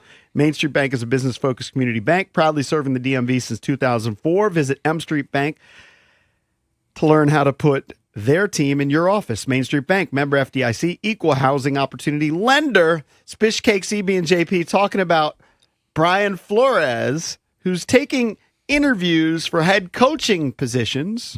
He coached in Miami for 3 seasons. I think compiled a record just under 500. He has a lawsuit against the NFL. From what I see, it's still ongoing. He hasn't reached a settlement. When did that start? Amazing. It's been 4 or 5 years ago, yeah. Jeez. I saw something about like there's arbitration with the league maybe set up, but with specific teams maybe there's an ongoing lawsuit. I didn't quite understand it, but the point is I don't think it's reached a resolution. No, he filed it February 1st, 2022. Goes back that far. So would you want still in him the to courts. take over as the defensive coordinator here in Washington? And what do you think it would take to get him? Because he is the DC in Minnesota, where they had a top 5 defense this year. I do think he is the dream candidate. I did our pal Toothpicks podcast, the First String podcast last night, and he asked me, give me your top 3 candidates for defense coordinator. And I think that's kind of tough to answer. And I said, well, the dream list, like in a magic wand, Brian Flores would be the guy because his defenses thrive. But apparently Brian Flores' contract expired, so he's a free agent. I was a good candidate. So that's another reason why he could pick any other team. Yeah. Just reading that now. All right, let's bang out some of these calls. 800-636-1067. Is Brian Flores the guy? Is that who you're targeting? Could be hard to. I mean, you're not going to get him. Obviously, he gets a real head coaching Or is there opportunity. another guy you really like? And then, how attractive is our defensive coordinator job? Valdez and others can make the argument that you can only go up. Can't get worse than the worst ever. Or do you look at it and go, man, it's going to be hard to shine over there. They got nothing. Well, okay, they got nothing, but the roster is going to look different. But how much? There's only so much you could do. It's not going to be They're the same starting at roster. nothing. They're going to add a lot of pieces on the defense. I'm aware of that. Okay. They can do the same thing on well, offense. you can't say they got nothing. You don't know what they have yet. Well, whatever they have is. They got nothing now. They got nothing now. And so it's a blank slate. When you're hired, you got nothing now. Yeah. Who knows what they get in free agency? Probably get a veteran or 2. I'm sure they're going to add 7 or 8 veterans. Sure. Right? But are any of them going to be impactful players that you can build on? Well, that's up to Adam Or are they going to Peters. be one-year rentals? You better find the right guys. I was going to say, yeah. I mean, of course, that's what you're shooting for. That's their goal. But they're going to draft a bunch of rookies, presumably. Yep. Are they going to plug and play right away and be impactful? Or are they going to be like Abdul Carter and have come on late in the season and have 1 sack for 10 they'll be games? confident that whoever they draft is going to be a vital part to their defense. And they'll be confident, but will he do it? Well, these guys they all got egos. They all think they can do it. They all think they can make a defense better. You think if you were a defensive coordinator in demand, you wouldn't shun this job simply because the cupboard is bare? I'm not saying that a Brian Flores would want it, but I think like an up and coming guy, maybe a younger defensive coordinator, would love it because they can establish what they want. There's going to be new parts in the cupboard. No, I need an established and I tell you guy. I'll tell you what. It all comes down to money too. We've already got a Assume 30-year-old. you'll have money. Got a 30-year-old OC. I can't have a super green defensive Well, the coordinator. difference is you I at need an least established guy. You at least have DQ looking over his shoulder, making sure he's in line. Okay, that's fine. We're focused on just the player aspect. I think for a guy like Brian Flores, and probably every coach that would be moving to a new organization, you start with who am I working with as the head coach, and who am I working with as the People general seem manager? to like DQ. And that's where I think it's a positive because I think Dan Quinn has a great reputation in the league, and he's built this culture, and I think that coaches would be receptive to joining the staff. It also comes down to relationships too. I mean, totally. He's got a relationship with Raheem Morris. He's got a relationship with Jeff Ulbrich, who was the Falcons' defensive coordinator. He goes way back to when they worked together in San Francisco. Worked together with Raheem Morris in Atlanta. I feel like Raheem he's Morris's name is bigger than his real resume. In other words, he's worked a lot of places. Right. But when I look at the rankings of his defenses, yeah, maybe not great. They don't maybe like not But great. his connection does go way back with Dan Quinn. I mean, Yes. Dan Quinn was a grad assistant when Raheem Morris was playing college football at Hofstra. Yeah, they know each other. They go back a long time. And that trumps all of it, actually. Sure, relationships are huge. Relationships trumps all. All right, let's go to the phones. 1-800-636-1067. Brian Flores, according to Ian Rappaport, is at the top of the list here for the Washington Commanders. Do you want him? I'm a Skids fan, and I think it's a trash job. I am. I'm a fan. I'm being honest. I think it's a trash job. Well, that would mean that you have no faith in Adam Peters to rebuild the trashy defense. I mean, that's what you it can only sounds do like. so much in 1 year. I mean, I'm sure they'll get better. Sure they'll get better. How much? I don't know. Here's the thing.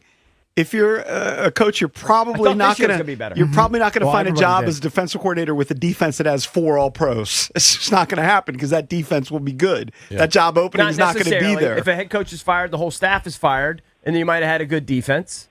Might have had a better defense. It's not always like that, right? When a staff is fired, you could inherit a decent defense. I know this. You can't inherit a worse defense.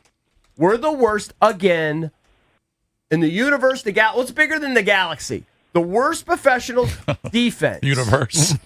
in the universe. Yeah. Is that the biggest it can be? I don't know. There could be another, solar The system Milky Way or somewhere something, else where like, there's. you know, but that would be in the universe. Yeah. All right. Ted, did we go to Ted already? No. I'm waiting on you. I'm sorry. Yeah, he's waiting for him to Stop zip it. talking. I'm sorry. How y'all doing? What's up? Good. I like to see Brian Flores come here because he's got a lot of fire with him. That's the main thing. And things don't work out good with Coach Quinn. We can make the move, like you said earlier, and put him as head coach. But once we reload the cupboard, we're gonna be something else, man. That's all I can say. So you think it's an attractive job? You'd be happy to have this job if you were a DC in demand. I think so because the DMV and the fans are faithful, and I think he would enjoy being here. Okay. So much going on in this area right now. Him and his family would enjoy being here. Right. Okay, thank you, Ted. Appreciate it, buddy. And maybe they don't hire a defensive coordinator. Maybe they hire a guy who's a secondary coach or an assistant defensive To coordinator. make him D coordinator. To make him, yeah. Here's what gets me Promotion. Here's what gets me horny about his defenses.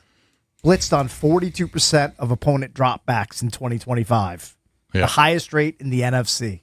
Mm-hmm. Tries to get after the quarterback. Got to have guys who can get after the quarterback. Well, that's a huge component of Although, it. if you look at the Vikings, they didn't have one guy in double digits in sacks. Just a good system. All right, let's go to Gary in Woodbridge. Hey guys. Hey Gary. What's up? Hey guys. There's a couple of things. His ego is one because everybody thinks they can do better, like you said. Mm-hmm. He would get more money. He would be able to have some input into who the players are going to be. And the other thing is it would enhance his reputation, and later on he could be a head coach someplace. I mean, Yeah. he may Or he might be head coach this year. This rotation. Yeah, I mean, there's 9 jobs Right, there are open. a lot of I would actually opportunities bet out there. he's going to get a job. It's probably a safer bet he will get a job. 9 jobs. You're not going to get one? Especially when you look at All some of the the names I'm hearing? yeah, some of the names are Unless some of the owners, Underwhelming. Yes. some of the owners could just be like, I'm not hiring him because he's suing the NFL and suing. It's Yeah, not but I just the thought he NFL; would've he's been suing specific teams. specific teams as well. But I thought he would have been blackballed already. Like, I thought when he filed that lawsuit, that's Yeah. it for him. Nice knowing you. But See you in college. maybe the owners, behind closed doors are like, well, we'll hire him as a defensive coordinator, but that's it. That guy's not going to be my head coach. Yeah. There could be that. Yep. Going I agree. on. We don't I agree know. with that. So the Cleveland Browns job is open. What you're saying is if you're a DC, let's just say theoretically just at defensive coordinator position, you would rather become the defensive coordinator there where they finished 4th in the league. They got Myles Garrett. Myles Garrett. I'm going to look good. So the team might struggle, but my resume. What if your defense gets worse? Because, we okay, it talk might about get starting worse. on the bottom. Okay. You got all this But room for improvement. Is it going to be really embarrassing if I finish top 10? Or if I finish 9th? But you just say Myles Garrett got older. We didn't Saying really- there's more pressure. Okay. I would rather have Myles Garrett on my defense. You'd rather have the than- horses. than That makes sense. Whatever we got. I can't even name them. Von Miller Amos. now is politicking to be on the Broncos. I think he's already given up on the idea of coming back here. Oh, See he's that? talking about going back On his to Denver. podcast, he was begging to be on. Here's what I've decided about I don't think Von. they're bringing him back. How old He is he? said he wanted to be a 36? backup. 36. He said I Yeah. wanted to be a backup in the room. Here's what I've decided about Von. Von knows it's very difficult to justify signing an older guy like him, and he'll play wherever they sign him because he's literally single focused on that sack list. Yeah, yeah. He He Von's doesn't care set where he's for going to go. life. Yeah. He will play anywhere He'll play anywhere if it counts towards the sack list. Well, and not just that, but Washington's not going to bring him back. He's 36. They're going to get younger. Well, he understands that. Yeah. And he knows it's gonna take even though he had 9 sacks, he's got to work. He's gonna have to really work to get signed. All right, let's go to Carlos. Carlos, what's up? How's it going, fellas? What's up? Man, I've been praying for this. The two people who I really wanted was Mike McDaniels and Brian Flores. But, I mean, if we can get Brian Flores out of that, man, he has a proven track record with his defenses in New England. Like you guys said earlier, when he was in Miami, sure, he didn't have the best head coaching record. He was just under 500, but his defense was like that. Let me ask you a question. Did you seriously ask God to give you Brian Flores? Yeah, man. I have it in a text message with my brother and my cousin of here are the two people that I want us to get, Mike McDaniels and Brian Flores. I know, but did you ask God? Did you get down on your hands and knees before you went to bed? Like you're praying for your health and Brian Flores. Yeah. Please, we need help on defense. I mean, we need help on offense, too. I'm this David Blau guy. I looked him up, but, I mean, I'm just, You're not very happy right now. Right. Hey, for all this might rub people the wrong way, but for as awful a owner as Dan Snyder was, he would get Brian Flores in a second. He would. He was the guy. He would covet Brian Flores so hard, have him at the Palm for his dinner, and have him trapped in his basement. Would he go? And back in his heyday, I think he would. Oh, if yeah. the going rate was 6, he'd give you 10. Yes. You know what I mean? If that's the guy, he would do anything by any means necessary. He would have him as defensive coordinator on this team. Well, here's why you do it. Because in the last 3 years, his defenses in yards allowed have finished 10th, 12th, and 3rd this year. Commanders would kill to be in that territory. Yeah. In that discussion. Josh, I don't know if he's too squeaky to go get Brian. Josh doesn't look. I don't know if Josh would be willing to get into a bidding war with other teams. I think Dan, if it was a bidding war, he would already be DC here. I know, but then that faded. Dan stopped doing that. He he's also ran out of money. I'm talking about prime Snyder. I don't think I would be shocked if Josh Harris, if AP and DQ said this is who we got to get. If he balked, if he said you could get him, but only at X number, I would be surprised. Right? You think he's going to cheap out when it comes to hiring a DC when his defense stinks? I mean, his entire life and reputation is based on this hitting. This has to hit, right? But I don't think it's going to be. I don't think it's going to be Flores. I think Flores is going to get one of these jobs. I think so too. I agree. The thing you don't know about the names, I agree. The names seem like garbage. There are a lot of so young was guys. Liam Cohen last year. You know what I mean? I'm still not sold on him. I mean, he's doing fine, but I'm still not sold on him. Hey, just be ready to embrace your guy, Jonathan Gannon, Mr. Personality from Arizona. I don't really care who they hire. Just tell me that he's just be good, be great. He's got a good reputation as a honestly DC. As a head coach, not so much. I honestly don't care because I can't. I'm not going to sit here and pontificate like I know one D coordinator is better than the other. I don't. So whoever they hire, just be great. I know you don't like that answer, but it's my opinion. I don't know. And what here's makes the a truth. great defensive coordinator. If you rewind to 2 years I ago, don't. people loved Joe Witt. You loved Joe Witt originally because of his personality, because he had that fiery personality. I've said for a while, the personality doesn't mean anything. Fiery. Yeah. I didn't think he was fiery. He sat in there at booth. People love no. You sit there and make up stories. I'm about not me. making it up. He was the most boring guy in the booth I've ever That's seen. how he became. But people love the way he talked in the pressers. Whatever. I don't read that much into pressers. I agree with you. Coaches, they go up there, they talk for the minimum time they have to talk. And You then they like get out of it. Kingsbury doesn't You're have forgetting. You'd like the tough talk. I might have liked that. That I wouldn't balk at. Not the way he was on the sideline or on the booth. I understand that eventually, but I'm saying initially, it's all when he reputation. was introduced and he's the defensive coordinator, you like that style. Talked a good game. Yes. I did like that. That I agree But with. Kingsbury didn't have a personality, and everyone loved him. Kingsbury's personality is brutal. Right, he's just boring, but everyone loved him. Yeah. Let's go to not everybody When can he have was the hired. personality we have. Gates. That's right. It's a gift. Not It's a everybody gift can and make a living off their It's a personality. gift and a curse. This is what we have. DJ, what's up? What's up, guys? How are we? What's up? Hey. So I'm actually thinking a slightly different direction than Flores. Nothing against the guy, but I think maybe someone like the DC at University of Miami might be a better fit. Who's the Might DC? be able to get him for cheaper, too. His name's Corey Heatherman. Pretty Right. good. He got poached from University of Minnesota. He's talking He's your about buddy? he's talking about University of Miami. Oh, I know. Yeah, yeah. Is he your buddy or something? No. You guys will see if you watch You've the seen him on National TV. Championship. I talked about that dude like last week. Yeah, he's I think Miami's That's going the to one do who came from nowhere. way better than Had a people think. million- against He was Indiana. coaching in Austria and Germany, yes, Right. and all these small, New York City, at Pace Right. University, Got Pace it. College, and Got it. yeah. All right, let's go. Let's go to DC. It says What's DC. Is going that his on? name? What's up, buddy? DC from Southeast. What's up, man? How you doing? Hey, good. How are you? Our problem is sometimes we always try to reach for the top name and we get nothing. Right. Why don't we look at somebody like Ken Norton Jr., who's on our staff? He's not going to cost a rack of money. He has been a D coordinator. Yeah. Now, only problem we have is he was with the defense last year, so did he agree with everything Whit was doing? Did he have the ability? I don't know. Here's dude. my I response. He would have elevated him during the season instead of himself if he thought that highly of Ken Norton Jr. Maybe. I'm In sure my he thinks opinion. highly of him, but I might actually implode. I don't have that many opinions, but if we replace both these guys with With in-house guy- guys after we just had a historically horrific season, I can't do it. You would be out on them. I You would can't be do out. 2 in-house hires after a 4-win season. Yeah, I don't think they're going to. We ended up winning 5. Five. We ended up winning Because of the 5. hollow victory against the Eagles at the end. Which I was rooting for.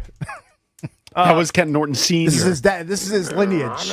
Ken Norton was like the bee's knees at one point, and then the bloom was off that rose, Cakes. Well, yeah, he was the DC for the Raiders 2015 through 2017, and then the Seahawks defensive coordinator 2018 to 2021. Yep. Yeah. Since then, has just been a linebackers coach with UCLA and then the Commanders. Right. Even though he's close to I our don't think age, they're going to we're hire long him. in the tooth, in my opinion. They're not going to hire. They're not going to hire from within from defense. Very If they close to hire our from within age. for both positions, No, they're not going to do that. I might implode. Yeah, they can't do that. It's a bad look.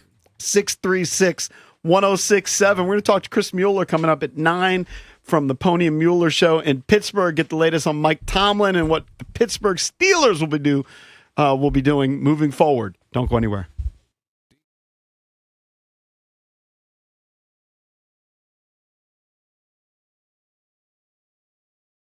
Level cold. If your windows are drafty, your house is getting beat in the trenches. Time to call an audible with Paul Henry's window installation. This month only, they're running a special that's a total game changer. $100 off each window with a 5-window minimum, plus $500 off every door. New windows keep the warm air locked in and help keep your energy bills from blowing coverage. Don't let winter run up the score. Protect your home with Paul Henry's window installation. PaulHenry'sWindows.com, your clear home improvement choice. You may not run a 4.440, but you can still move like a pro. What's up, guys? It's Grant Paulson to tell you about Metropolitan Moving and Storage, where you always get the kind of white glove service the pros rely on. Local or long distance, residential or commercial. They'll pack, stage, and even custom crate your fragile stuff. Long distance moves, you get your own truck, your own crew, and a guaranteed delivery window measured in hours, not days. So no, you're not going to hit the combine, but you can move like a pro with Metropolitan Moving and Storage. More at DCMetropolitanMoving.com. Hey, man, that was our exit. We're going to miss kickoff. Don't worry. Just got to stop by Giant to get some chips and dip real quick. Nice. You got the Upside app too, right? Upside? What's Upside? Time out. You don't know this? Check this out. Upside is a free app that gets you cash back when you buy groceries. And it just added all Giant stores in D.C., Maryland, Virginia, and Delaware.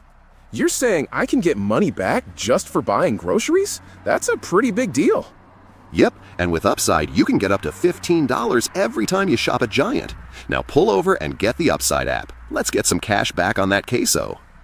Download the Upside app and use promo code DC3 to get a $10 bonus on your first grocery purchase at Giant. That's promo code DC3 to get a $10 bonus. Use promo code DC3. Giant is now on Upside.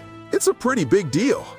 Offers vary by user and location at participating merchants. Go to upside.com for terms and conditions. We all hear the radio ads about the IRS. They tell you to be afraid, to be scared, and they try to frighten you into calling. I'm not here to do that. Tax Relief Advocates is different. TRA is here to tell you that if you owe money to the IRS, whether it's $5,000, $50,000, or $500,000, we have a solution. It doesn't matter if you're sitting in your car, at work, or with your kids. No matter where you are, call now. 800-575-9049. Don't lose hope. TRA can eliminate or reduce what you owe to the IRS. Generous programs are now available that can give you a fresh start. Our passion is taxes and helping individuals fix their IRS problems. We have over 1,000 5-star reviews on Google and an A+ with the Better Business Bureau. You don't need to be afraid of the IRS any longer. End your tax nightmare today by visiting us online at TRA.com or call 800-575-9049. That's 800-575-9049.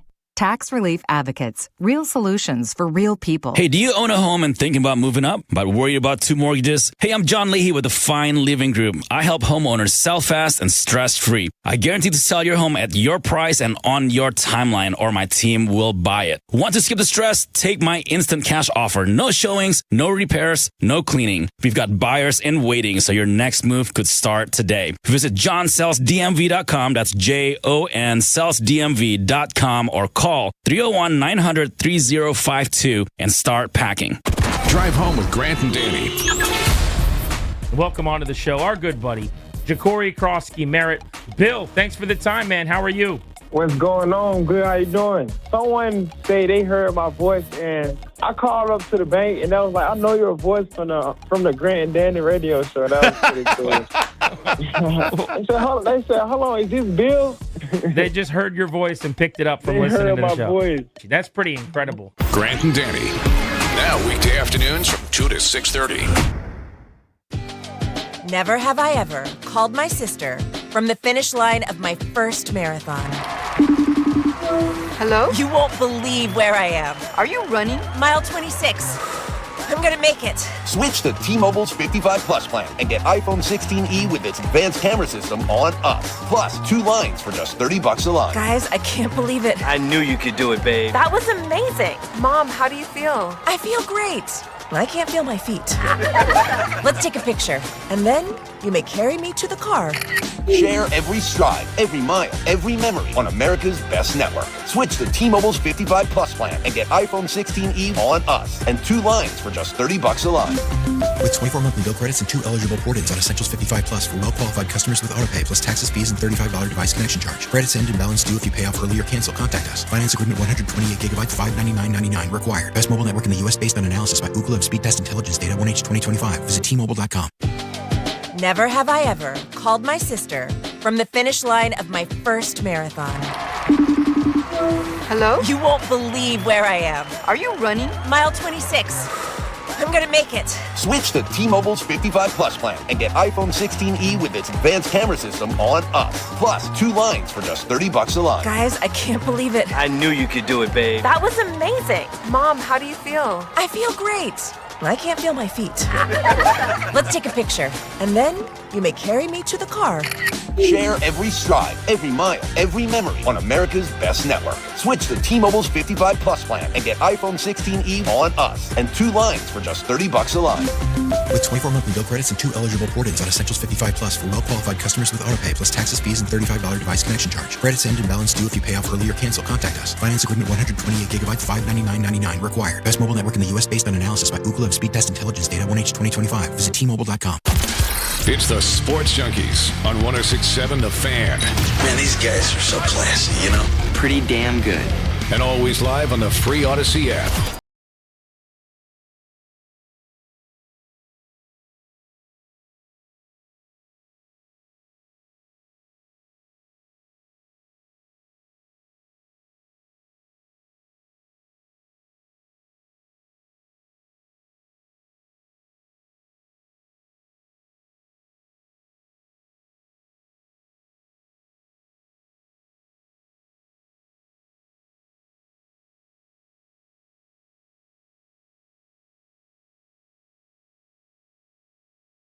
We're covering it. It's on YouTube. Yeah, and they were doing live updates. Like, Channel 4 had a couple guys. Channel 9, they were doing live They updates. have people, they have reporters in the courtroom. It is riveting.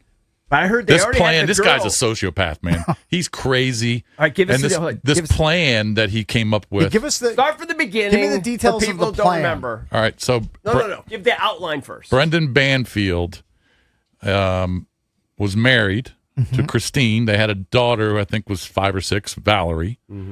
But they had an au pair from Brazil. Were they actually swingers? The parents, the husband and wife. I don't know. That didn't come up today. Okay, because they were talking about that. But go ahead. So he was having an affair with the au pair. Right. Okay. Right. And initially, the au pair just thought it was just a sexual thing. But then Banfield told the au pair, her name's Juliana. We'll just call her Juliana. That he wanted to marry her. Right. So Juliana said, "Well, why don't you just get divorced?" Yeah. And he says, "No, because Right. I'm going to lose a bunch of money. Right. And she's going to have all my money, and so that's not going to work. Right. So we have to make it look like someone's coming in and attacks her and kills her. Right. So they set up this fantasy. sick, they put her name on some sexual fantasy site. Okay. Right. And they attracted this guy Joe Ryan, who shows up at the house. And I guess the sexual fantasy was Christine wanted this guy to come in and act like he's going to kill her, but then he has sex with her. Right. All right. So he brings in a knife. That's normal. Yeah. So this guy Joe Ryan brings in a knife because that's what Brendan Banfield Right. Told him to posted do. on Right. her site Right. and told him to do. Right. What a diabolical plan this is. Diabolical. Yeah. I mean, he's just crazy. He's an and by evil the way, person. when the au pair walked into the courtroom, Yeah. he just stared at her and just watched her as she sat. Right. Oh, he was. You could see it in his eyes. He's crazy. livid. But She, by the way, has already pleaded to manslaughter. So that's why she's testifying. Yes. Yeah. And apparently she's going to get deported and she's not going to face any jail time because Right. she's telling her the Home run story. for her. Oh, Correct. yeah. Right. And she, by the way, stayed loyal to him for a year. Yes. She didn't talk So for she a gets year. to snitch on him. Yep. And then just heel wheels back to where she's Yes. from. Yes. And no jail time. And start Right. all over. Right. That is a great But deal. she- But by the way, she sat on that offer for like a year. Right. Yes, she did. But this story has so many details. This plan that Banfield came up with. There's so many details. She's not making any of it up. She couldn't. Right. I believe every second of it. But just the way hold he on. looks, and he's laughing when his lawyer says something. He's laughing. I would be freaking out. He's Right. going to jail for the rest of his life. Yeah, hold on. Yeah, I need more details. Yeah. So the plan was then we'll make it look like this guy with the knife was attacking my wife. Right. So, And so I'll we'll come- just kill them both, but we'll make it look like this guy was trying to kill my Right. wife. And then they came in because they both had guns. They were going to kill Joe and protect Christine. Right. But she was already dead, so they shoot Joe, and he dies in the room as well. Right. But they stabbed her. And Brendan then did. He stabbed his own wife. Yes, in the neck many times. I mean, that is just an awful, awful story. What happened was, and I I mean, don't can you imagine understand. the hell what was The going through first her mind? the first detective on the scene walks into the house, and Banfield's got blood from Christine all over his hands, and he tells him, "Go ahead, wash your hands. Wash your hands." The detective told him to do that? Yeah, big mistake. Well, huge mistake. Yeah, but there is other blood evidence. But he had blood. He had her blood Maybe on. he had so much blood. He had it didn't blood. matter. Yeah, you gotta get on mic.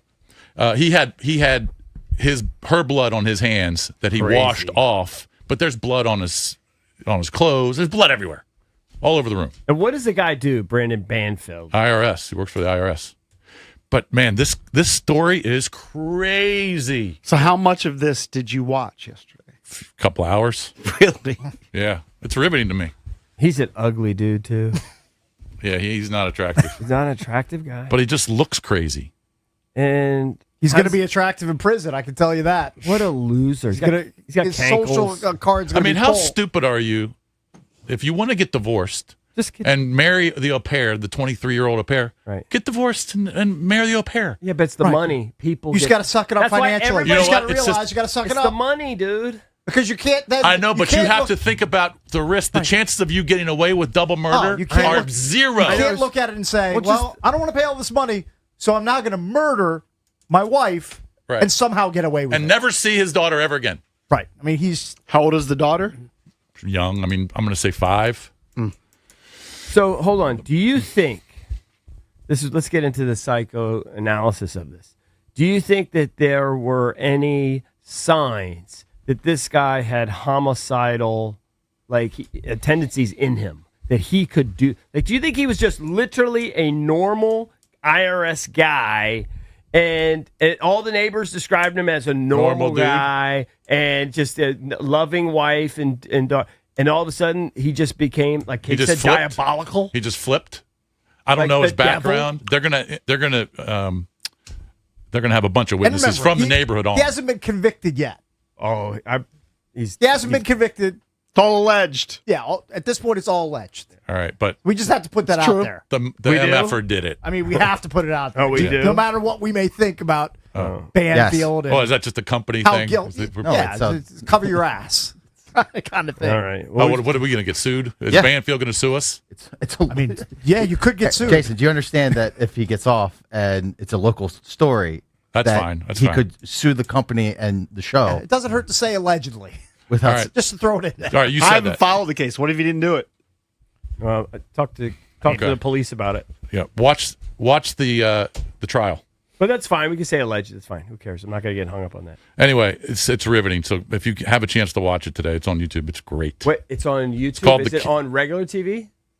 No, it's on NBC Washington's website on YouTube. What a like, honestly, I'm not sure if I believe in the concept of hell, but if there is one, that guy's going. Is that his attorney? That's his attorney. Is his attorney good? I'm sure he is, but I haven't. No, I mean, you were watching the trial. Were you impressed by either of the attorneys? I didn't see him interrogate anybody. Gotcha. It was all the prosecution. Or is this just opening statements going on right now? No, it started yesterday. They did opening statements on day one. Day two was yesterday. She was on the stand. Okay, so this is live what you're watching. This is opening right now. statements for today. Star witness on the stand right away. No, I'm just saying he's got like this silver-haired guy, white-haired guy. That's the defense attorney. Okay. Yeah. I was just saying, was he impressive? Don't know. Don't know anything about him. But the plan that she said Banfield came up with is just incredible. I mean, how many details there were. And what is the au pair doing now? When to call 911, like at what time? She might be, I don't know, but she pled guilty to manslaughter. Okay. What was your question? And they're going to... I said, what is the 23-year-old au pair doing now? What do you mean, what is she doing? She's in jail? custody. Oh, Okay. she's in custody, yeah. She pled guilty to manslaughter, but after this, they're going to deport her, which we said, and she won't face any jail time here. She'll just start her life back over again. Right. And that's the carrot that they used for her for like a year to get her to talk. Uh-huh. Because she stayed loyal for a while. She did. And finally, being in prison for a year. And then they gave her this deal. That'll break you. That'll break you eventually. Yeah. Dude, so if that guy could turn back time, he would have hired a male au pair. I don't know if those even exist, but he probably would do that. Yeah, dude, it's sick. You don't hire a Sydney Sweeney? The housemaid? No. I would think probably not. You just don't kill someone because you don't want to give them half your money. That's it. Well, apparently that was allegedly. Was he some rich guy? He's an IRS guy. I mean, they lived in a nice house. Yeah. But it wasn't like he was some They loaded lived in Herndon. dude. No, Yeah. they weren't loaded. Yeah. No. Gotcha. Those bills can stress you out, EB. He had bills. Did that? And I'm just seeing this. It's so funny. I think That the high Bills school upset football the coach. Broncos. They haven't found him. The one that walked into the woods. Well, They haven't found him yet? he's food for the animals. Yeah, at this and he's point. got to be right. I would assume if they haven't found him yet. You're talking about the football coach? Yeah. Is there any chance he found some cabin or or He found a cabin in the woods. he found an and they didn't escape find route him in and the he's cabin? living in he's in Mexico. No, he's not that silly. Waiting tables at a beach bar. He's not Eric Rudolph. He's not Yeah. living off the land. That's Hey, another old reference. Cakes watched this a while back, but Yeah. since I got Paramount Plus, I'm able to reconnect with shows that I used to watch on Showtime, and I started watching Dexter, the reboot. Yes. Mm-hmm. He just came up with a whole new name and a new identity and was living in a new town. That's right. Killing new people. Right. He's so good at it. He's an expert. Well, he has a code, Cakes. He does have a code. He just kills bad guys. Has a dark passenger and a code. Yes. All right, that's very inside. Well, not inside if you watch Dexter. All right, coming up next, is America falling out of love with pizza? There's an interesting article about it. We'll get into that next here on The Junkies. This is your flagship home of the Washington Capitals. Shooting, he scores! It's a power play goal! And KC Sports Talk all day. Sports Radio 106.7 The Fan. I got to tell you about my great friend Dan Foley and, of course, his company Foley Mechanical. They proudly install Amana HVAC equipment like they did at my house back in June.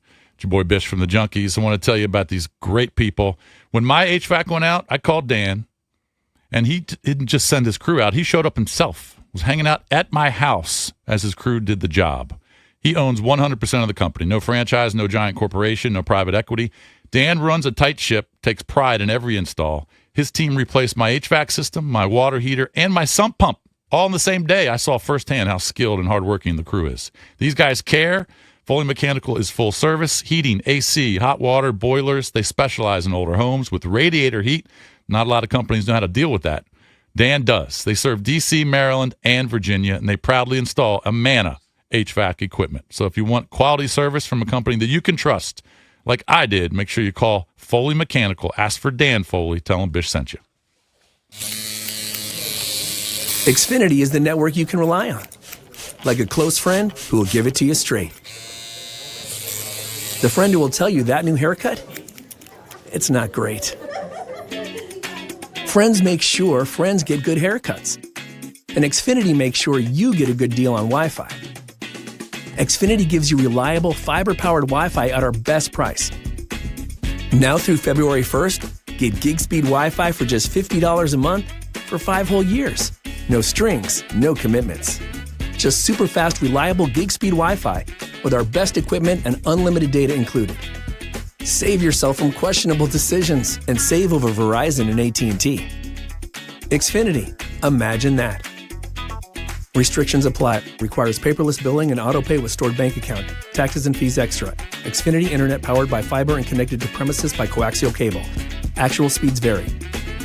Attention taxpayers. If you or your business owe the IRS back taxes or have years of unfiled tax returns, the IRS has greenlighted billions of dollars in tax relief to those facing financial hardship through its tax relief initiatives. If you have a delinquent tax problem and possibly facing wage garnishment, liens, levies, audits, or already in a payment plan, you may now qualify for significant relief. Qualifying and enrolling in this program could stop all collections, settle your tax problem, and may even reduce what you owe by up to 99%. Call the hotline at Tax Pro USA to see if you qualify by dialing 800-444-9112. If you or your business owe at least $10,000 in back taxes to the IRS or state, you can now get the help that you need during these hard economic times. Call Tax Pro USA to get your free tax assessment to see what you qualify for by dialing 800-444-9112. 800-444-9112. That's 800-444-9112. Hey, what's up? It's Danny Rouillet here from my friends and trusted realtors, Debbie, Sarah, and Reynolds of Power Home Team with Keller Williams. If you're planning to sell your home,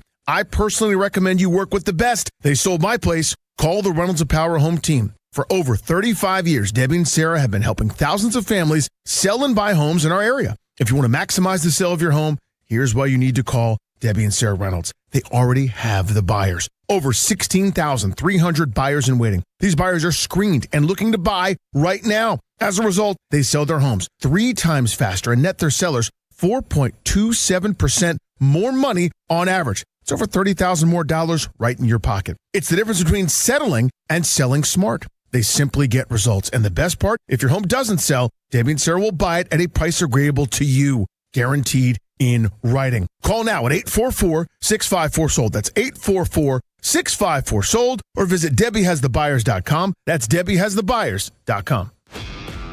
This is the story of the one. As the purchasing manager at a manufacturing plant, she knows the only thing more important than having the right safety gear is having it there when you need it. That's why she partners with Grainger for auto reordering, so her team members can count on her to have cut-resistant gloves on hand, and each shift can run safely and efficiently. Call 1-800-GRAINGER, click Grainger.com, or just stop by. Grainger, for the ones who get it done. Well, good morning, kiddo. I love that you're home from college. I've missed you. Still taking your Nature Made vitamins? Every day. A multivitamin and a probiotic. You better be taking yours. Still looking out for me, Mom. I'll never stop. Made to care for you every day. Nature Made, the #1 pharmacist-recommended vitamin and supplement brand. Find us in the vitamin aisle, based on a survey of pharmacists who recommend branded vitamins and supplements. It's the Sports Junkies. Let's talk it out. You can watch the show live or on demand. What are we watching for? As I said, we're not sure. On YouTube.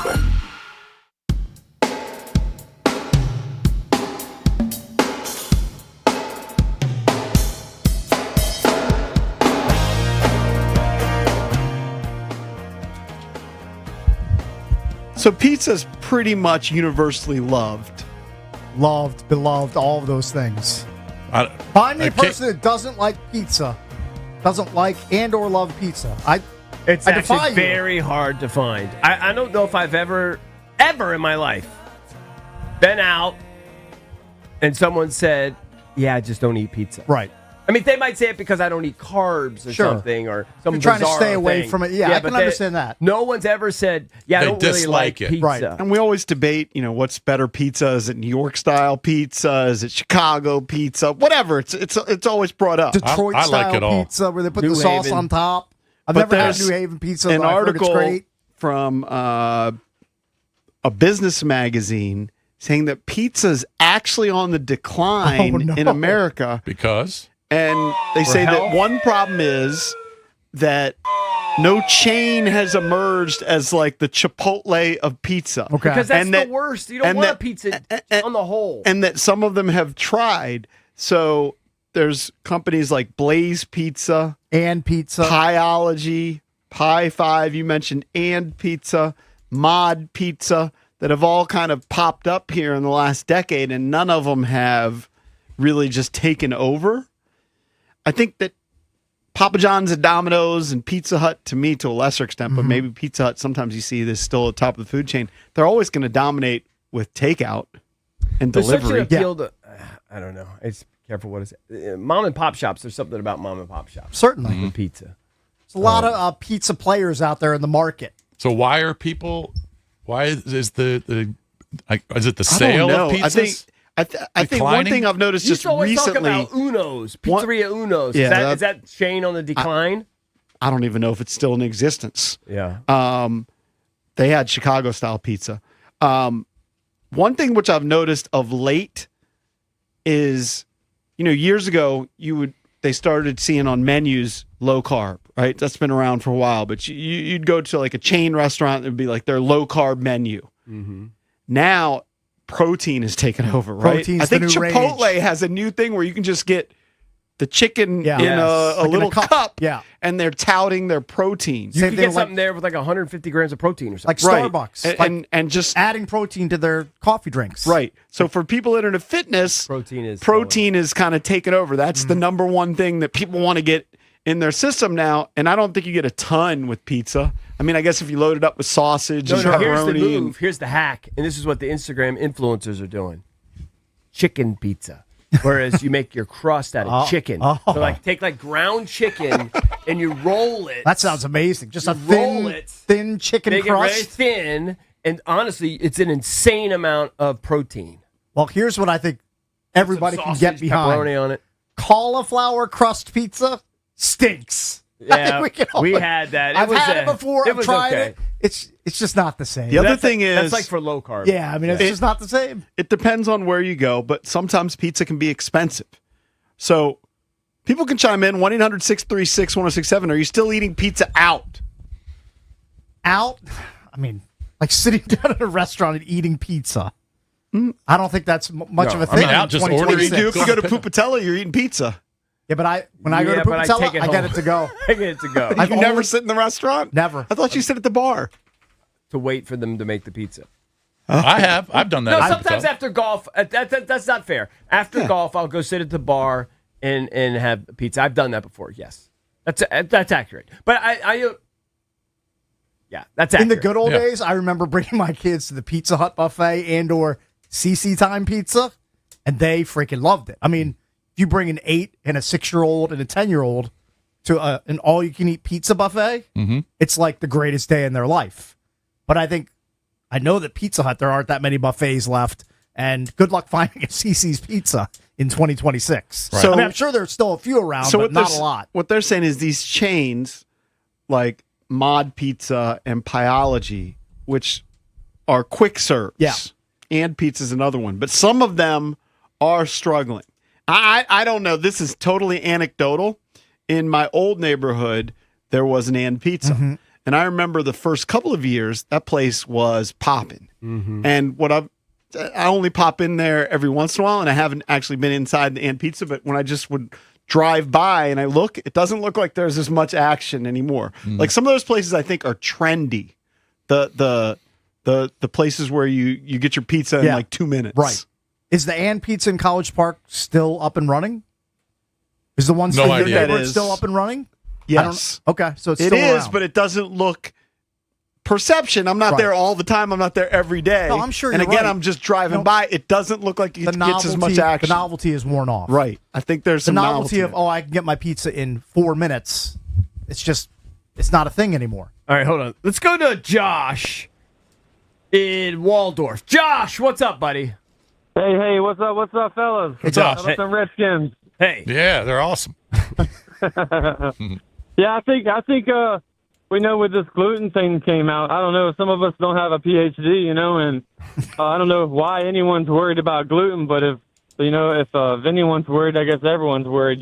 So I think that that option just kind of it brought too much intelligence into the pizza decision. Is it also getting too expensive? I won't name the place, but I saw I don't saw know. somebody I would say bringing that out a pie recently, and it was like a margarita pizza, and it was in the 30s at this place. Really, I would say that, but I was just celebrating the $5 Little Caesar pizza not too long ago. That was an Obama thing, right? I mean, that was back during Look, Obama. you can goof on. Yeah. Thank you for the call. You can goof on Little Caesars, but they are the official pizza of the NFL. And every time you turn around watching an NFL game, there's a Little Caesars ad. Oh, they're like selling George Kittle is riding the deer pizza in the ad with his torn up Achilles. Well, I think it's a huge company. I personally think Pupatella should be the official pizza of the NFL, right?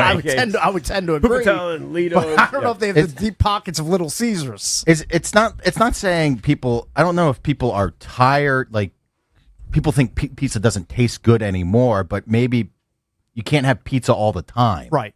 You know what I mean? Whether it's a health thing or be eating like I couldn't eat a pizza every single day. No. I mean, and I think that's nobody maybe can. why You Once a die. week? why Hasn't it might be that always been the declining. I think it's. I don't even think I could eat pizza once a week. Oh, I could. Oh, I could. Oh, I could easily eat pizza once a week. I think I do. So like it. easily. I think I do too. I don't know if I did, but I definitely eat it once every 2 weeks at a minimum. Dude, Probably once every 10 days. I know to 2 you're gonna weeks. hold your nose. We eat frozen pizzas at my house. I will We not eat turn up my frozen nose at pizzas. frozen pizza Because my kid, like in a pinch, she doesn't eat a lot. You just throw in a frozen. Dude, you go to and of course you think I'm not gonna get a couple slices. Of course. You think when I really go to good, Costco at times, I don't go down the frozen aisle and grab like a 4-pack of their in-house Kirkland frozen pizzas? $10. Is it good? They're like 10 or 4 for 12 $10. bucks. And yeah. Oh, I might try that. All you do is Is you it pop good? them. They're pretty good. Yeah, they're solid. Yeah. All right, let's go to. Those are just cheese. Yeah, cheese pizza. Let's go to Annie in Fairfax. Hey, Annie. Hey guys, it's Annie. Annie. Oh, What's up, Andy, Andy? what's up? Annie, Channel 9, WSA. What's up, Annie? I had to get in on this pizza talk. You all are sleeping on Costco pizza. I'm officially wide awake on Costco pizza. Costco Andy, pizza now- is so come on. greasy. Now, slow down. It is so greasy. Are you talking about the pizza that you get while you're at Costco, while you get a hot Yes. dog? Yes. How about I'm a fan of both. What's I'm it, a fan- $1.50 I'm a for a fan of their slice? frozen pizzas that come in a box, 4 in a box, You and I can also will get Yep. a $10 you can get jobber a on the way out. ginormous at Costco. You can get a ginormous pie for $9.99. It's a great deal. It's And true. then if you go to the frozen aisle, Yeah. pick up the Motor City Pizza Company Oh, pizza. okay. It is so good. She's an expert. I am not steering you wrong. All right, hold on. So they have I various... wouldn't have put Annie on being a big pizza connoisseur, but apparently she is. At least on the low end price. If you follow Annie's like Instagram, the girl's a big I love eater. food. She likes food. I only work out so that I can eat.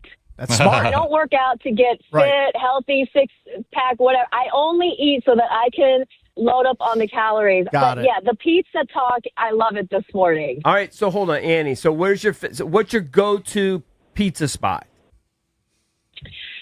Andy's in Tyson's Galleria upstairs, right next to what is it? Wildfire. Jason's Yes. spot. That's his Okay. go-to. That's where Grooming Lounge is Yeah. close by. Groom Lounge is right yeah, there. yeah, that's my spot. I love that place. If I always go there, but my second is seriously Costco. I love Costco pizza. Well, it's a Do you totally actually- different price point because I know, Andy's. totally different. If you get a pie at Andy's, Yeah. that's going to set you back $25. But hold on, do people actually? But it's a reflection of my personality. It's like bougie and down to earth. Right. Do you, Annie? Do people go to Costco? Like Costco's usually, obviously, it's a ginormous retail. They're standalones. Sometimes I get Wheaton Mall. They're in in a mall or whatever. But usually they're standalone spots. Do people drive, park, deal with all that just to get the pizza, and then leave? I Like, don't you know what I think mean? so. Like the fresh pizza. I mean, there might be a few, but I think people most do people, that to get a most people slice? have their $400 cart, and then Yeah. on the way out, you just order on Yeah. the app and then go pick up your pizza. So and it's a convenience. Yeah. While you're there, but not people Yeah. aren't driving there to get a slice. Not many. No. I do for like birthday parties and stuff. I've done that, and also they're now at my Costco. They roll around ready to go made pies. Like you can just pick up a box because they don't want you waiting in line. But if I am at the mall, you mentioned the mall. Sbarro's pizza was pretty decent back in the day. I don't know if that's Yeah, what's They're not around much. That was around for 30 years. Like I tell you, go to mall. See, no one goes to malls anymore. Yeah, that's part yeah, of the it. malls are disintegrating. Right. Except Tyson's. That one seems to be surviving. Yeah. Right. Yeah. Yeah. Anyway, I hope you guys are doing well. Annie, you pizza expert. Add Andy, that when is Channel to 9 her going to do list. another big thing on the jump? Yeah, 30th anniversary. You're doing middays now, right? I'm doing middays, noon and 4, and helping out where I can. But please tune in. How about if this, you Annie? are- How about a Yes. Junks Annie U skins show? Love it. Let's do it. Did you get- 2026 is our year. I would love to do something with you guys. I listen to you all Look at this. on my way into work. I'm a loyal listener. Look at this. And I always love it when you guys talk sports, of course, but anything off topic. You guys are hilarious. That's usually We what are this hilarious. This is true. Yeah. Amazing personalities. Yeah. And so handsome. Just witty. Yes. Very you each handsome. bring something different to the table. Right. And I always know it's a good topic when Lurch weighs in, when the Papa weighs in, because he's pretty quiet. Yeah. And so if the topic is not sports and it's off topic and he weighs in, it's a solid conversation. Yeah, hidden Wow. gem. Hidden gem. So if Jason Yeah, doesn't hidden weigh gem. in, the conversation stinks. Yeah, it's just Right. stalling. He's the barometer. All right, Yeah. Annie. Love you guys. All right, love you. Thank you, All right. Annie. Okay. You Bye-bye. check her out. WSA Annie Channel 9. Yu. She's been very kind to us through the years. Did a big profile very on nice. us. Yeah. 4 or 5 I years guarantee you ago. she's so much happier than when she was doing mornings. I get to sleep in. She right? gets to work Yes. middays. The dream shift. These girls, Middays. I mean, the girls that work on Channel 4 They in get the up at morning, 2. they get up at 2. Right. Think 2 we get a.m. up early. They get up at 2. Yeah, they're cursing And us they're for sleeping there. until 4. And they're there until let's see, they're probably there until 1 o'clock. Right. If they're responsible, which a lot of them I know they try to be, they got to go to bed at like 6 or 7. Right. They go to bed like your time. I know. A lot of them have young kids. I don't know how they can do it. I Yeah, I hate know. that you did the How do they 6 do or that? 7 thing. I didn't Yeah, try. but you I didn't did do it. this. I know. I didn't do that. But you just did it. You couldn't help yourself. It just happened. Coming up next, huge deal in the NFL. Mike Tomlin steps down as the head coach of the Pittsburgh Steelers. We're going to check in with our pal Chris Mueller from the PM team with Pony and Mueller on the Fan in Pittsburgh next. Don't go anywhere. DC's FM Sports Talk. 106.7 The Fan. This is an Odyssey Sports Minute. Sponsored by Robinhood, your money, your move. Could Notre Dame head coach Marcus Freeman be a top candidate for the Pittsburgh Steelers? Though he has said previously he's not interested in NFL coaching jobs, will the right price tag open him up to the National Football League? The answer is yes. I'm Greg Toll.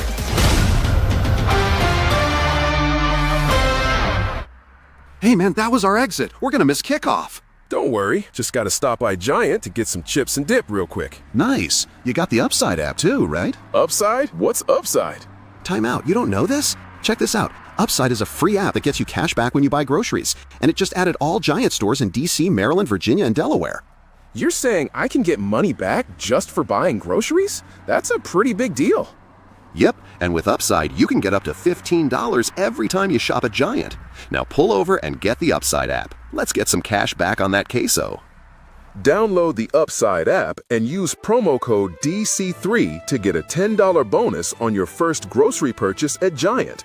That's promo code DC3 to get a $10 bonus. Use promo code DC3. Giant is now on Upside. It's a pretty big deal. Offers vary by user and location at participating merchants. Go to upside.com for terms and conditions. Do you owe $10,000 or more to the IRS like Mark? I've been doing home remodeling for 30 plus years, but the economy crashed. I wound up losing my home, losing my job, and on top of that, owing the IRS a ton of money. I owed the IRS $114,000. It really, truly was the worst part of my life. Then Mark found Tax Relief Advocates. On news radio, I heard about TRA, and I thought, what's the worst that could happen? So I picked up the phone and I called them. When it was all said and done, TRA settled my $114,000 debt for $100, and I'm telling you, I was ecstatic. Could not believe it. Would recommend TRA to anyone. If you owe 10 or even hundreds of thousands of dollars to the IRS, don't lose hope. Do what Mark did and call TRA for a consultation. But TRA did. They gave me a second chance, and I'm forever grateful. Visit TRA.com or call 800-491-9914. 800-491-9914. That's 800-491-9914. B-Mitch here. It's a new year and a new ride. And I'm excited to tell you, Law Tigers, the motorcycle lawyers, have teamed up with Harley-Davidson of D.C. and your Washington Capitals to give away a custom, one-of-a-kind Capitals Harley-Davidson. This incredible bike has been signed by the entire team. So start the year in the saddle and enter at capsfansbike.com. That's capsfansbike.com. And remember, when you ride protected with Law Tigers. Call 1-800-LAW-TIGERS or visit lawtigers.com. Kalfas and Nachman, Olivia Donahue. They don't throw heat, but they bring it on moving day. My guys over at Metropolitan Moving and Storage, they've been delivering clutch moves for over 30 years. Local, long distance, residential or commercial. Trust the crew that always turns to Metropolitan Moving and Storage. Saturday's Georgetown UConn game is sold out. Thank you, Hoya fans. Don't get shut out again. Tickets for Georgetown versus Villanova on Saturday, February 7th are on sale now and going fast. Get yours at guhoyas.com/tickets. What if sports were traded like markets? Now you can test your sports IQ in real time with Robinhood Prediction Markets. It's not you against the house, it's you participating in a live market. You can buy or sell your positions all game long. You know the game, put it to use. Trade every play with Robinhood. Download the app today. Futures and cleared swaps trading involves significant risk and is not appropriate for everyone. Event contracts are offered by Robinhood Derivatives LLC, a registered futures commission merchant and swap firm. You know the rush when you reach that goal, when something you've worked for pays off. That's success. At University of Maryland Global Campus, we believe you should never stop chasing it. That's why we offer a skills-based education that helps move your career forward. Learn how to apply emerging technologies like AI and data science. Build your leadership and critical thinking skills. Apply by February 11th and save with no application fee.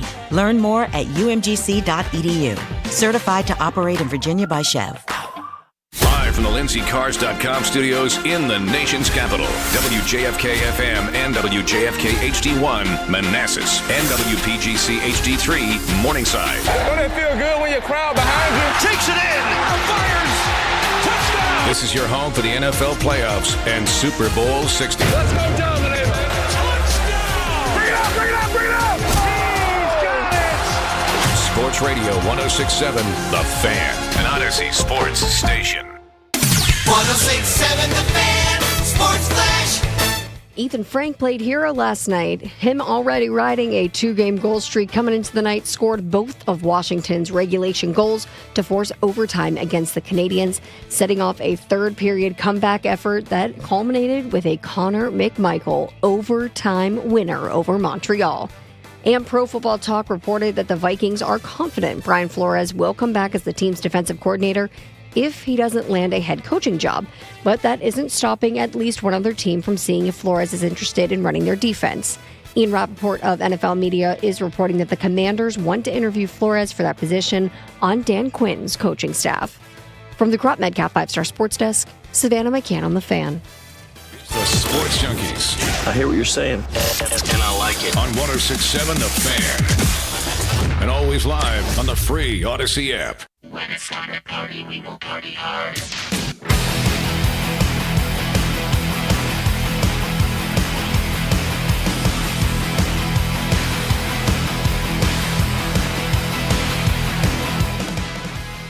Welcome back. Junkies coming to you live on 106.7 The Fan and the Team 980 here in the DMV. In Richmond, appreciate you checking us out on 910 The Fan or 105.1 FM. And you can watch us on the Monumental Sports Network. Celebrating 30 years of the Junkies all year, presented by Main Street Bank. Cheer local, bank local. Main Street Bank is a business-focused community bank proudly serving the DMV since 2004. Visit mstreetbank.com to learn how to put their team in your office. Main Street Bank, member FDIC, equal housing opportunity lender. Spish Cake, CB, and JP. And join us right now to talk a little Pittsburgh Steelers, talk about Mike Tomlin. He's the host of the PM Team with Pony and Mueller on The Fan in Pittsburgh, one of our sister stations. It's Chris Mueller. What's up, Chris? Oh, it's been a long week these last 24 hours for me. I would imagine it is. And just the ups and downs, really, the last 3 weeks, like going back to the Cleveland game, right? Yeah, I mean, the Cleveland game, I was in attendance. My mom is from Cleveland, so my co-host and I decided to go up there, and we were the guests of Ken Carman, who's also in the Odyssey family, and watched one of the worst football games I've ever seen. Yep. Then we watched one of the wildest and best games of the NFL season. And you know what I was getting ready to do, guys? Yesterday at like 2:03, our show had started. We were playing our intro clips. And it was like putting a warm blanket over yourself in cold weather. I was getting ready to talk about another Steelers playoff detonation where they got completely outclassed. Like, there's comfort in the familiar, right? And then this news drops 2 minutes later, and if you want to talk about something I was unprepared for, I have not made this joke yet, but it's also not really a joke. I just assumed I would have been fired from multiple jobs before Mike Tomlin ever actually stepped down as Steelers head coach. Right. Like I just thought, I mean, you know, it's going to be year 16 for me at the Fan coming up here. I just assumed I would be on like my fourth radio station by then. So you didn't think there was a chance that this would happen? If you would have told me that Harbaugh and Tomlin both would be not coaching for those teams in 2020, I would have put a lot of money against that. Yes, I would. If you could do prop bets like Zach Taylor will be the last man standing among AFC North coaches. Right. Once the regular season and playoffs have gotten this far, yeah, I would have taken that bet, and I would have probably lost all of my money. So what do you think his immediate future is, that he's now stepped away from the Steelers? He's still under contract with them, and he could get back in the coaching game as early as, I guess, 2027. What do you think Mike Tomlin does next? I think he's going to go work in TV. My understanding is that this back pocket TV deal, I think Mike Florio, who's going to be on our show later today, so we'll press him on that. But the deal, most people assume, because of Mike's friendship with Jay Glazer, is at Fox, and they need to replace Jimmy Johnson on that desk. Now, it's interesting. Terry Bradshaw has run afoul of Mike for calling him a cheerleader and really just like denigrating him as a coach, just saying he's a rah-rah guy, nothing else. I do think, because a lot of people thought that would preclude Mike actually taking that kind of a job, but tell me this doesn't feel like the best revenge. Instead of Terry getting like some farewell tour on the desk, they push him out because Mike won't take the job otherwise. He does it for a year. Wow. And then probably gets back into coaching. I think that's plausible. The only hang-up might be Fox might realize this guy wants to do a Sean Payton and get back after 1 year or so. And they're a little bit more hesitant to just like back up a truck for him. But I do think he wants to coach again. I do think he wants a fresh start. And like anybody who's done what he's done for as long as he's done and largely been as successful as he has, I think he wants to take over a situation where success is a little more ready-made. Like, can you imagine the team that stinks next year that maybe gets Arch Manning, because I think he will be the number one pick in 27, or like a Lenora Sellers type of player? Can you imagine that team firing its coach? They know they're going to draft 1 or 2 overall, and who do they want to bring in? Mike Tomlin. So I always talk about this, Chris. I've got two good friends who are huge Steelers fans. After the announcement came out, they both texted me, hallelujah.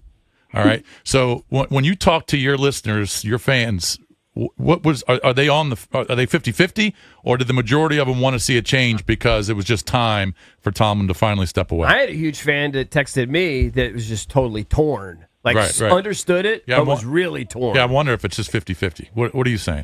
No, I think it's closer to like 90-10. Wanted to change. Okay. Wow. I was a little put off, and I'll say this. I mean, my co-host has, I think, Andrew Filipponi has been probably like the loudest media voice for the longest time, probably since the 2017 playoff loss to the Jaguars, where Tomlin kind of guaranteed people that they would have a rematch with New England after the Jesse James play, and then they just go out and give up 45 points to Jacksonville and lay an egg at home. He had been saying it's time to move on from this guy after that point. I was later to the party. Like I was probably in like the 2022, 2023, like the Kenny Pickett thing blowing up horribly, I thought was bad and Mike needed to go. It was a sense of relief though. Like I'm a little bit put off just personally because I think Mike is ultimately in balance and obviously good and sometimes very good and great coach throughout his career. Like the glee yesterday from people who clearly wanted him gone for a very long time was a little bit much, but I would say it's a sense of relief because guys, like, I don't know, like you're obviously in DC. And so there's this national consensus on what Mike is and is not as a coach. And everyone says, oh, he's so consistent. Oh, it's great. They never lose. Steelers fans better be careful what they wish for. But where was this team going? What was the path? Right. Where was the young, exciting quarterback? Where was the raw? Like, they gave T.J. Watt $41 million. He ain't that anymore. That was a bad decision. Like, they made a lot of myopic choices in service of trying to continue to win 9 or 10 games and get into the playoffs and hope something different happened. And I do think that's why I say it's such a high percentage of people who seem legitimately excited that at least something different is now going to happen because it has to. Yeah, but is that his fault? Like, I have no idea. Like, how much say did he have over personnel? Is it his fault that they really didn't have, like, say, a good quarterback the last few years? So, I mean, young quarterback, rather. When Kevin Colbert was here, he and Mike were, like, absolutely connected at the hip as far as covering, getting ready for the draft. Colbert was a scout through and through. Tomlin loved, I mean, my God, have you seen pictures of him at the Senior Bowl? Like, I think that's his personal Disney World, like, going down there to watch players. He probably has like a Reese's logo tattooed somewhere on him because of the Senior Bowl and how much he loves it. He absolutely had a massive say in their personnel in terms of what they had. Like that decision to draft Kenny Pickett, who looks probably like one of the worst first-round pick quarterbacks of the last 20 years, yes, was very much heavily influenced by Mike, at the bare minimum co-signed by him. Like, people ask me all the time, how much influence did he have on personnel? Wouldn't it be a slap in the face to a Super Bowl winner who'd also been to another one that after like 19 years or 16 years on the job, he was just told, here are the groceries, now cook? That would be demeaning, I think, to any coach. So he definitely had a big say-so. And the thing, guys, that I'll also say, as far as like how responsible is he for the roster, clearly pretty responsible. He did not surround himself with coaches that were on the up and come. Like, he just didn't. There's no coaching tree. The Belichick tree is famous. The McVay tree is now the one that's getting all the run. The Shanahan tree. Go look. Mike has not had an assistant coach who came up through the Steelers ranks even get so much as an equivalent job elsewhere. It just hasn't happened. There's none. There's nobody. My man, Danny Smith. Known him since he was in Washington. I'm guessing he's not going to be back. Steelers fans probably would like him back because I think he's become a cult hero here with the constant chewing of gum, a jaw made of iron. He's like from Jaws, the Moonraker movies, the Bond movies, the guy who could just chew through steel cables. But no, I think they need to clean house. And here's another thing I'll tell you guys. One of the big concerns some Steelers fans have already is this team does not like, at the ownership level, to pay coaches to not work. It's like the antithesis of what Jerry Jones might do, for example. Art Rooney does not like paying guys to go away. It was through gritted teeth that they fired Matt Canada, one of the worst offensive coordinators anyone's ever seen mid-season. And Terrell Austin was kind of nominally the defensive coordinator. Mike pretty much got what he wanted, but Terrell would help with the game plans and maybe relay the calls sometimes on game day. His contract's up after this year.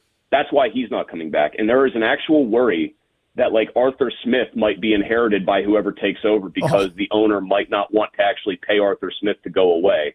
And if that actually happens, then that's a sign that not enough things have changed at the ownership level with how they view things and how they think a team needs to be run in 2026.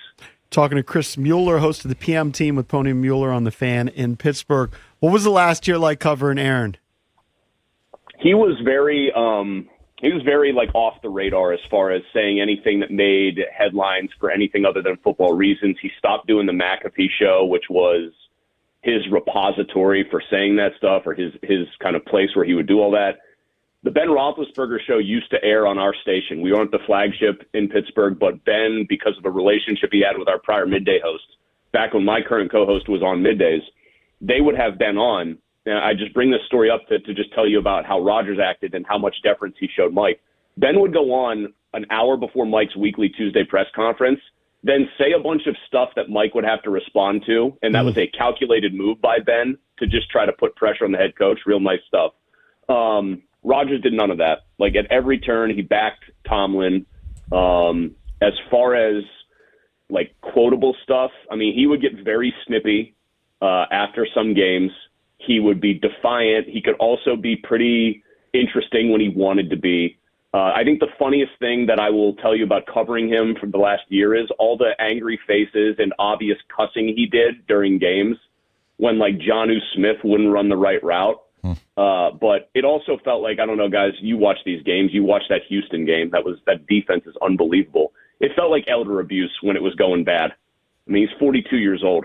They showed him he looked like a crash test dummy on that one sack where he lost the ball in that Houston game. So it was less dramatic than I thought it would be, but it was definitely time, I think, by that Houston game, you realize, like, this guy needs to hang him up. Right. Chris, tell our audience here in D.C. who you think the Steelers are going to hire next to replace Tomlin. I'm seeing who you think it is on 92.3 The Fans account on Twitter.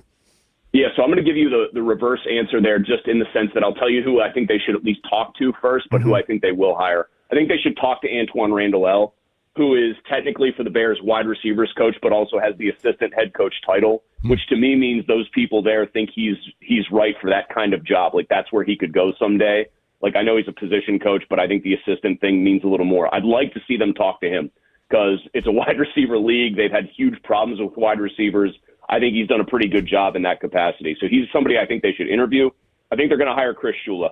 I think it matters to the Rooneys that there are some NFL bloodlines there, that it's a very famous last name. Art Rooney has also talked about the McVay tree in the past when he's been asked about this and said he thinks they'd have to at least interview guys from that tree because you can't ignore their success. I think if you hire Chris Shula, yeah, it's a defensive guy. Yeah, it's a young guy, and the Rooneys like that, but he probably has some good connections to good offensive minds who need a chance. And the fact that Albert Breer leaked that story that they were keeping their eye on him just in case the need arose to replace Mike Tomlin from like 3 weeks ago, I mean, that just looms as incredibly ominous now, right? Like that there would be a story breaking like that Breer would put in one of his columns. So I think where there's smoke, there's fire, and that the next Steelers head coach, however long this takes, will eventually be Chris Shula. And then at quarterback, Rodgers will be gone, I assume. Yes. And you guys draft, I think, 21. So I don't know, maybe a Ty Simpson slips, and you guys. Please no. Oh God, no. Okay, I'm just throwing it. I'm just throwing it out there. Did you guys see Signetti and the boys just beat him with crowbars, wrenches, and everything else? They killed him. They killed him. But and he looks skittish. Like the only quarterback in this year's draft I would love to see the Steelers get is the guy they won't, which is Mendoza. I do think he's kind of like the Iceman right now. Dante Moore, I even have some questions about, but I think the quarterback of the future for this team is probably in the 2027 draft. They might take a flyer on somebody this coming year in like the third or fourth round, like a Nussmeier, somebody whose stock has fallen, but I think the guy that they would really want would be in next year's draft. Right. So that's my question. So do you think that the starting quarterback in week 1 next year is going to be a Mason Rudolph, so that it's kind of like a mini tank job, or is someone outside of the building that they're going to go out and get? That's a good question. I do think there's a chance it could be Rudolph. I know people here, it's the classic backup quarterback syndrome. People like Mason. People like Will Howard, too, their 6th-round pick because he's a national championship winner. Mm-hmm. I think they need to finally do a mini tank. I told you guys earlier, people here just want to see something different. Start Rudolph. Let this weird contingent of fans that's convinced that this would have all gone differently if Mason had just been given the job and let him cook, let him do his thing. Let him do his thing for a year. I bet 5-12 is in the offing, if not worse, if he's your quarterback. And so I think that's how it's going to go. And it's going to be a very weird adjustment to a fan base that come hell or high water has just assumed that 9 wins is where every season starts and usually 10 wins is where every season caps. It's a different level of passion, but the Wizards have been through this tank thing, and after a while, it gets really tiring. Like, people are excited at first, like, okay, we're not going to be mid anymore, we're tanking. And then when you see them winning so few games, it gets tiring. So you can only tank for so long. So, man, the NBA fascinates me because, like, Oklahoma City, if David Stern was still alive, like, he would have kneecapped them to make sure that the best team, like, for the next decade wasn't in the middle of the country where there's, like, a city of 500,000 people, which is just my side David Stern rant. But I say this when people talk about, like, hey, tanking sounds nice on paper if you think you can make it work, but then if the reality of it sucks. All it takes is getting the quarterback right and having the right coach in there. Because I always cite to people, look at what the Patriots did. They ran the NFL for 20 years, right, with Brady. They were stinky for a couple of years with Belichick, then 1 year with Gerard Mayo. They acted decisively. They got Drake May in there. They got Vrabel in there, who I think is a good but not great coach. And look at them right now. Now, I think Houston's going to beat the tar out of them, frankly. But they are a team on the rise after, 2 or 3 years of not getting it right? Like, I'm not saying it's a cure-all. I'm not saying it's a guarantee. But even you guys down in Washington, you got Daniels. It worked right for 1 year, and you were in the NFC title game when he was a rookie. Like, yeah, you got to get the right guy, though. Dude. Mm-hmm. Yeah, sure. And I don't think there is one in this 2026 draft that's available to them. You got to hope that Arch or Lenora Sellers or somebody else emerges kind of from the mist a little bit of the way Mendoza did. And then you got to make sure you're there to actually pick them. You know what I mean? Like, that's where picking 21st, you're just always going to be trying to talk yourself into, is Kenny Pickett actually good enough? Right. Is Ty Simpson big enough? Was that just an aberration against Indiana? And so I think people here are prepared for it for 2 or 3 years if that's what it takes. It's going to be interesting. You guys sound so foreboding. Like, I feel like I should just I'm going to take this onto the air at 2 o'clock today and be like, I talked to the guys in Washington, and they know a little something about teams being terrible. And we do know that. Thanks. That is true. I mean, the Nationals won the World Series, and they haven't had a winning season since, and not even close. And it's been rebuild after rebuild. Do we really want to unroll the scrolls about bad baseball? Because, I mean, if you guys want me to just drive down there, I can be there in 4 hours and do tomorrow's show with you, and we'll make it a Pittsburgh Pirates special here. Right. We're in the same boat. Thank you, pal. Great stuff, Chris. Appreciate it. Have a good show today, bud. Thanks, guys. Yep. Take it easy. Thanks for the time, man. You just got to be careful what you ask for when you tank. You know, what you're signing up for. I think we are finally turning the corner, though, Wizards-wise. I think so. Yeah. But they better nail their draft pick. Mm-hmm. Yeah, they need more pieces. They're not done, but they're getting close. If they end up, what's the worst they could do? If they like the 7th or 8th pick? 8th or nothing. Yeah. But I could they end up with the 8th pick, I think maybe. It's going to feel like a long, long road ahead. There's no reason to think they'll get a high one. You got to be lucky. And they've lost their last 3. They're doing their job. They're getting right back in that mix for one of the worst 3 records. They certainly in the don't league. seem like they're in a hurry to play Trey. No, that's way off in the distance, JP. We predicted that. I mean, he made the road trip he's out. Going to play. He made the road trip out west, but he's just hanging around talking to Coach Keefe at the practices. He's not actually practicing. That would be insanity. They got to play him. Maybe All-Star break. That's what I think. I think less than 20 games this year. That's what I've maintained, and I feel pretty good about that. Who are they playing? Clippers tonight? Leave the Clippers. I just need him to start playing, and then we'll go from there. Yeah. 1-800-636-1067 is the number. Coming up next, we'll open up the entertainment page here on the Junkies. DC's FM Sports Talk. 106.7 The Fan. All right, guys, EB here. FanDuel's turning on playoff mode. All customers get a profit boost back every NFL playoff game day. Each game day during the divisional round, you'll find a pack loaded with multiple profit boosts waiting for you in the app. More boosts means more ways to level up your playoff bets. Pick the matchups you believe in. Take a shot on an upset or build a parlay that fits the moment. That's what Mar's trying to do right now. Trying to figure out if he's going to incorporate the Niners. Then apply your profit boost and go after even bigger payouts while the playoffs keep rolling. So visit FanDuel.com/EB and grab your profit boost pack every NFL playoff game day. But FanDuel Sportsbook is the official sportsbook of 106.7 The Fan. You must be 18 and over. President DC. Opt-in required. Bonus issued as non-withdrawable profit boost tokens. Restrictions apply, including any token expiration and max wager amount. See terms at sportsbook.fanduel.com. Gambling problem? Call, text 1-800-GAMBLER. We all hear the radio ads about the IRS. They tell you to be afraid, to be scared, and they try to frighten you into calling. I'm not here to do that. Tax Relief Advocates is different. TRA is here to tell you that if you owe money to the IRS, whether it's $5,000, $50,000, or $500,000, we have a solution. It doesn't matter if you're sitting in your car, at work, or with your kids. No matter where you are, call now. 800-575-9049. Don't lose hope. TRA can eliminate or reduce what you owe to the IRS. Generous programs are now available that can give you a fresh start. Our passion is taxes and helping individuals fix their IRS problems. We have over 1,000 5-star reviews on Google and an A+ with the Better Business Bureau. You don't need to be afraid of the IRS any longer. End your tax nightmare today by visiting us online at TRA.com or call 800-575-9049. That's 800-575-9049. Tax Relief Advocates. Real solutions for real people. This is Dr. Riggleman with DMV Weight Loss. What if this year wasn't about another diet, but about getting your energy, your confidence, and your health back? Our all-natural program helps you reset your metabolism so you can burn fat efficiently and keep it off for good. No exercise, no counting calories, no risky injections. Feel better, live better, start your life-changing transformation today at dmvweightloss.com.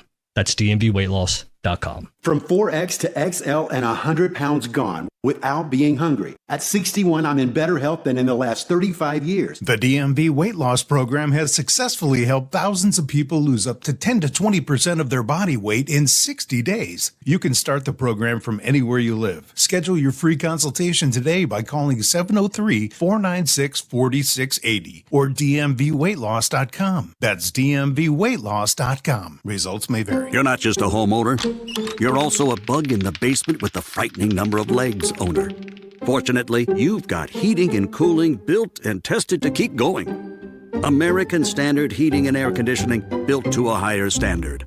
Visit MidAtlanticComfort.com and bring home a new American Standard heating and cooling unit, rated the highest in customer satisfaction year after year. Built to a higher standard, American Standard Heating and Cooling and MidAtlanticComfort.com. That's MidAtlanticComfort.com. If you're one of the millions of Americans behind on your taxes, if you're afraid to open your mail because IRS collection letters could be coming, listen carefully. The IRS is cracking down, taking paychecks, freezing bank accounts, revoking passports. That's a fact. But here's what most people don't know. There are official tax relief programs designed to help struggling taxpayers. Programs that could save you thousands if you qualify. No one knows these programs better than the experts at Optima Tax Relief. Optima's award-winning team will fight to protect your paycheck, your passport, and your property. Their tax attorneys and licensed tax professionals will work tirelessly to get you the best deal possible with the IRS. Every day, penalties and interest keep piling up, so don't wait. Call Optima now for a free consultation. Call 800-568-6533. 800-568-6533. 800-568-6533. Optima Tax Relief. Some restrictions apply. For complete details, please visit OptimaTaxRelief.com. Next on The Fan, it's B. Mitch and Finley. What's up, everybody? It's B. Mitch from B. Mitch and Finley. Make sure you tune into the show today. We got our guy, Neil Greenberg, the only analytics guy that I like, coming on at 11 o'clock. And we're celebrating Jeff Walker's 45th birthday. He is 45, right? With a receding hairline, he got to be 45. And Deuce Staley, my boy, coming on at noon to talk to us about David Blau. He was on the coaching staff when David was a player there. Brian Mitchell and J.P. Finley. Weekdays from 10 to 2 on 106.7 The Fan and the Odyssey app.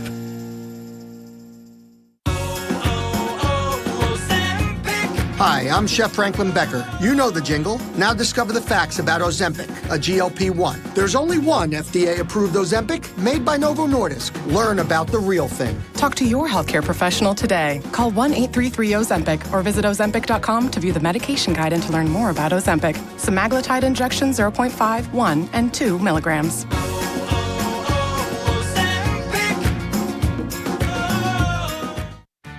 This is the story of the one. As an HVAC technician, he and his digital multimeter are in high demand. So when a noisy office HVAC turns out to be a failing blower motor, he doesn't break a sweat.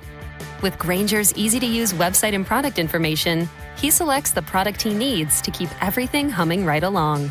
Call 1-800-GRAINGER, click Grainger.com, or just stop by. Grainger, for the ones who get it done. What's up, everybody? I'm Nick Costos, and watching sports isn't a hobby, it's a lifestyle. And my show is not a job, it's a passion. From the NFL playoffs to the NBA and everything in between, celebrate sports with me every day on You Better You Bet from 9 a.m. to noon Eastern. Download the Odyssey app now and listen to Westwood One Sports from anywhere. It's You Better You Bet with me, Nick Costos, live and interactive Monday through Friday, 9 a.m. to noon Eastern, presented by BetMGM. It's the Sports Junkies. Just hear me out. Speaking of fans, let's go to the phones. It's funny. 106.7 The Fan.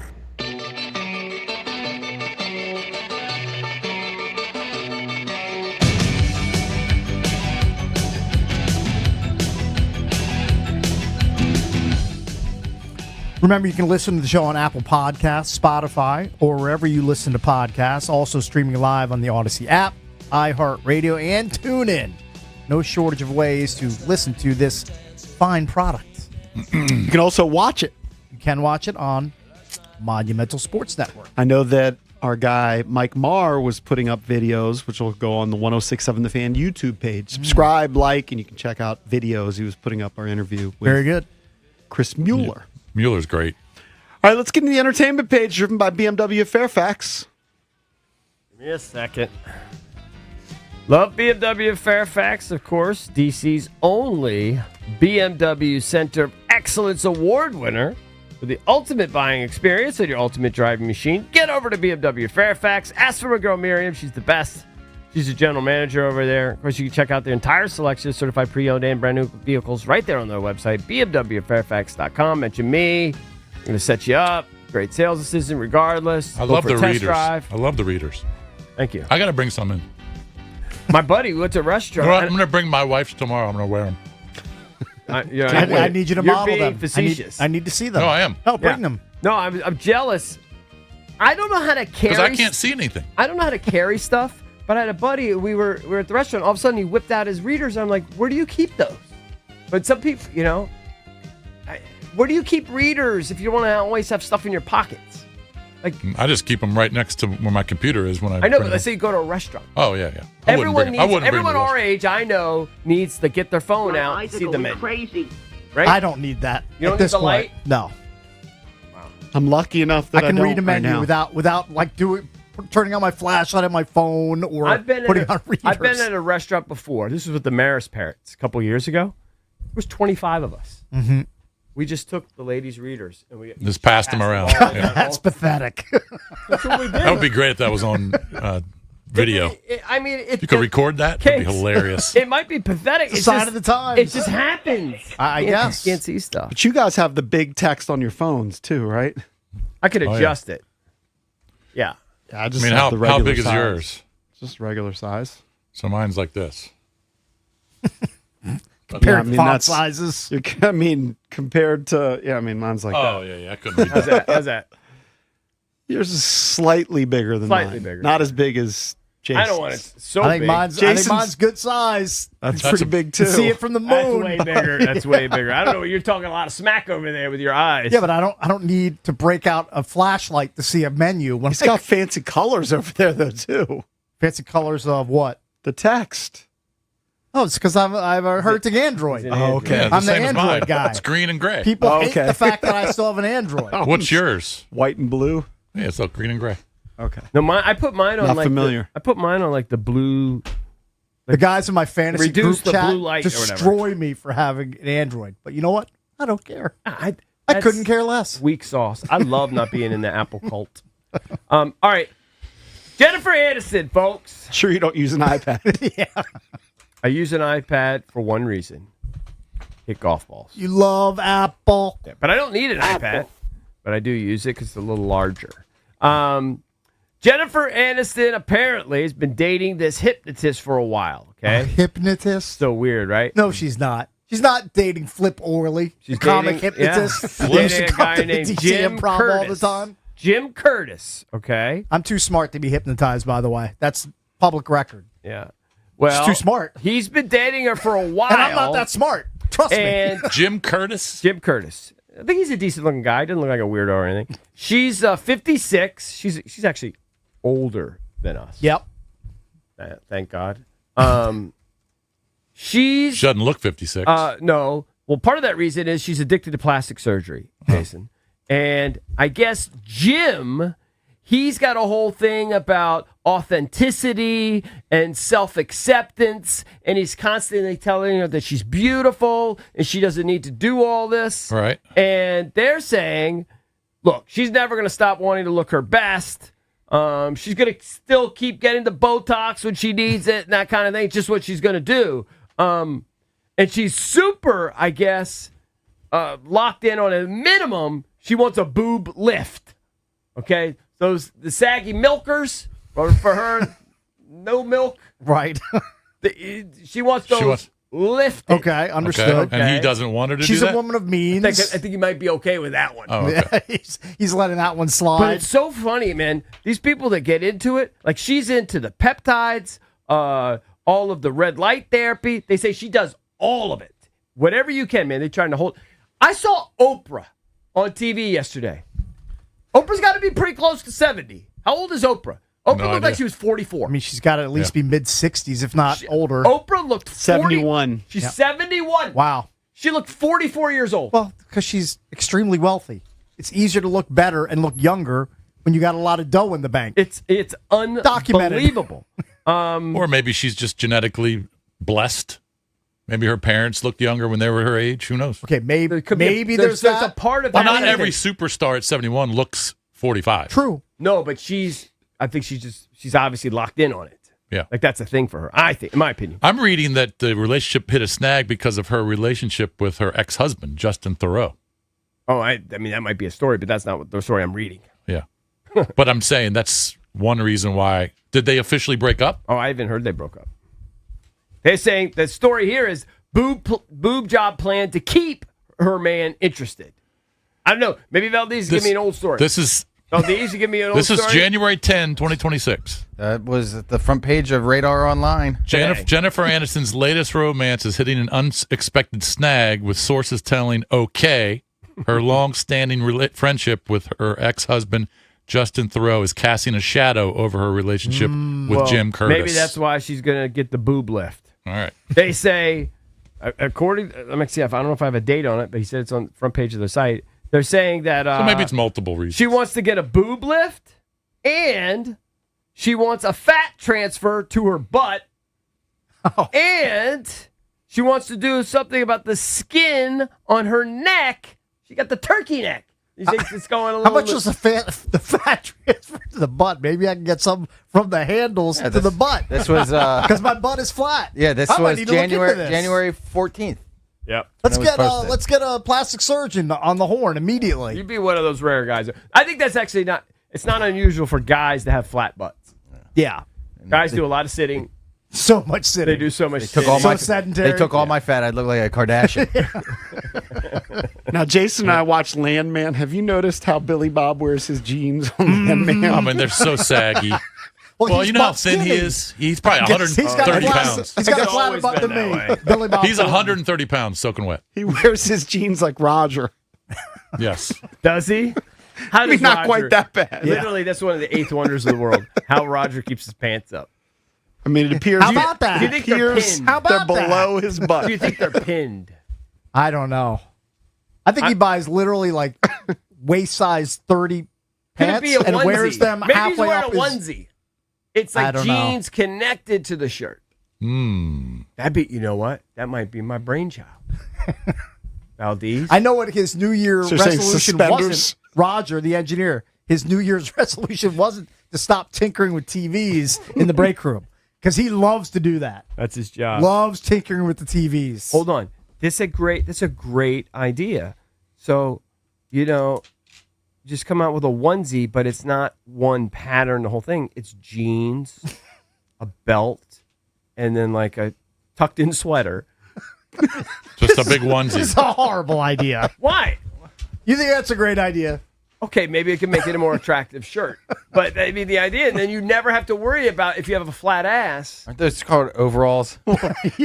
And by the way, No, because it would by be the way, separate. It would be separate. there's a solution. It's called a belt. He has a belt. He has a belt. Oh, by the way, He's not I using forgot it to mention properly. this. Last week, this is definitely last week. My dumps at work have definitely taken an uptick, and they're usually pre-show. It's weird, but it's not like every day. Against your but- will, by the way. Yeah, it's not my favorite thing to do, but in the morning when nobody's here, it's not a big deal. I'm in my go-to stall, the one on the end, the Right. biggest stall, the disabled person stall. Yep. Doing my business. Yeah. I see the Chuck Taylors coming Right. up. So you coming know up what the that row. means. Yeah. It's Roger. Sits right next to you. No. He lingers outside the door for like 10 seconds. Like, He's I don't know- waiting Was he- for Oh, you. he wanted to go into stall expected- 3. I don't know whether because that's his spot too. Did he say anything? No, but he stood there with his big hey gal my stall, his big goofy shoes, just standing there. Oh, it was, no. It was very How long uncomfortable. you gotta be?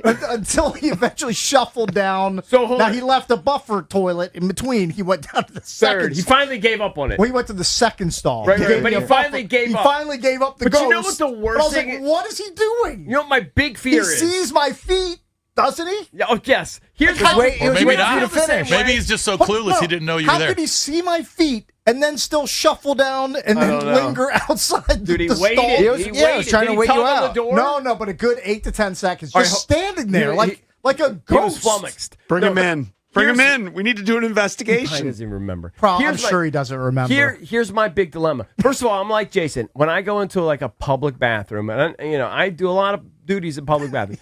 I don't like other people to be in there. I just don't. It's uncomfortable. I don't Everybody's like preference. I don't like the sounds. Sure. Right. But the second biggest fear is unwittingly knowing into one that was just blown up and walking into the waft. That's my second biggest fear. It paralyzes me. Like I walk in, I go, man. What's the biggest fear? Well, someone else being in there or sitting right next to you. Okay. That's my biggest. All right, My got second biggest is unwittingly, like Valdez just left. Yeah. And I think, oh, great, this is the heavens. But I didn't know Valdez just left, and I walked right into his Sure, you can't have that. right into his turd odor. Yeah, That's the risk of the public bathroom, bro. That is a fear. Yeah, it's a of risky mine. run. It's a risky run. Yeah. Life is scaring these streets. How much money would it take to smell Roger the Dodger's toes? His toes. Okay. His toes. It wouldn't To take that smell much them? money. Nose to toe. I'd do it for 100. That's it? Oh, my gosh. Yeah, I mean, I can barely smell anything seconds. anyway. You want to, 50 want bucks. to pony up 20? I actually might want to put Everybody up the want to 100. pony up 20? Mm-hmm. I'll put up 20. 20? You got 20? He's got to, I- but he's I got to mean, take his shoe I socks can off. Venmo you 20. I got Yeah, nothing yeah. in my wallet. All right, you got Well, I mean, he's not 20. going to do it today, probably, but Why not? Or maybe. Next segment. Let's see if Roger was coming here. Ask him if we could smell his feet for a I'll Hunsky. Venmo you $20 for you to smell his Hey, toes. Valdez, can we see if we can smell Roger's feet for a Hunsky? How did we get here? It's only 60. Hey, No, Valdez is in. does Nose? Oh, but Unfunny Ben has $20. Ben and Mark could chop 10 each. No, I'll give EB back his $5 that I still have. What did I give you $5 for? But I had to get you a razor. Oh, thank you. Hey. You got the change. Hey, Nose has to touch skin. Nose has to touch skin, dude. Yeah, you could that's- get like, And it's got. I want you it. could get my like a real God. virus or something. Yeah. I want it between the big toe and the index toe. Yeah. Like that little gap, and Sure. then JP's Where the nose. cheese is? Yeah, right where that cheese is. I mean, I just said I'd do 100 for smelling his toes. You can do whatever you want with yours. Whatever You details. have to have the nose. You have to have the toes right here. Yeah. Not forking Your his nose toes. your nose has to be between that gap. Yeah, exactly. That's exactly what I want, Eric. Will Roger do that? I don't know. Probably not. He might not play ball on that one. I don't think he would. But I mean, it would I- take I me don't- way more than 100. I think I'm at a G. How you like that? I think I'm at a G. Yeah, he's got to say that while you do that. How do you like that, JP? He probably would. But I don't even know. It's if a good bit for could bit you season. honestly ask him to do it? And does he have free will? Like, I mean, could you? You know what I'm saying? Like, yeah, we can ask him. We just can't force him. No, of we course can't not. force him. So we have to ask him in a way. We'd be violating Odyssey workplace conditions. Yeah, I don't want to. You don't want to go to HR? Oh, that's just like there's an HR department. They're using me said all week. They're using my bathroom, But and I they're don't want making me. I don't want like his wife to be mad. Does or this something. company actually have an HR department at this point? I think like in Philly or something. Okay. Yeah. Okay. Not here. If you say so, Gotta see if I can guess I find them believe first. you. Yeah. Okay. All right, so maybe JP will be smelling somebody's nasty feet. For $100. Yeah, for a Hunsky. Take 5 seconds. You got to really go. You're making a good hourly It's rate. gotta be I'll 5 give you that. That's going to be 5 long You gotta do a seconds. 5 second. I'll put you on the timer. Okay. All right. 800-636-1067. When we come back, we might do that. Just stay tuned. 1067 The Fan. Brad Evans here to help you beat the books of the Westwood One Sports. In a battle of familiar foes, an unlikely name could step to the forefront. Kyle Juszczyk. With San Francisco down, George Kittle and facing a Seattle D that allowed the most regular season RB receptions for the second time in 3 games against the Seahawks. Juszczyk catches the over 13.5 receiving yards at minus 115. Bet smarter, beat the books. Download the BetMGM app today. You know the rush when you reach that goal, when something you've worked for pays off. That's success. At University of Maryland Global Campus, we believe you should never stop chasing it. That's why we offer a skills-based education that helps move your career forward. Learn how to apply emerging technologies like AI and data science. Build your leadership and critical thinking skills. Apply by February 11th and save with no application fee. Learn more at umgc.edu. Certified to operate in Virginia by Chev. Xfinity is the network you can rely on. Like a close friend who will give it to you straight. The friend who will tell you that new haircut, it's not great. Friends make sure friends get good haircuts. And Xfinity makes sure you get a good deal on Wi-Fi. Xfinity gives you reliable fiber-powered Wi-Fi at our best price. Now through February 1st, get gig speed Wi-Fi for just $50 a month for 5 whole years. No strings, no commitments.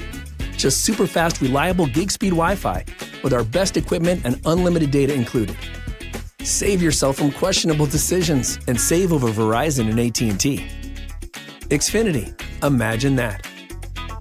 Restrictions apply. Requires paperless billing and autopay with stored bank account. Taxes and fees extra. Xfinity Internet powered by fiber and connected to premises by coaxial cable. Actual speeds vary. Hey, man, that was our exit. We're going to miss kickoff. Don't worry. Just got to stop by Giant to get some chips and dip real quick. Nice. You got the Upside app, too, right? Upside? What's Upside? Time out. You don't know this? Check this out. Upside is a free app that gets you cash back when you buy groceries. And it just added all Giant stores in D.C., Maryland, Virginia, and Delaware.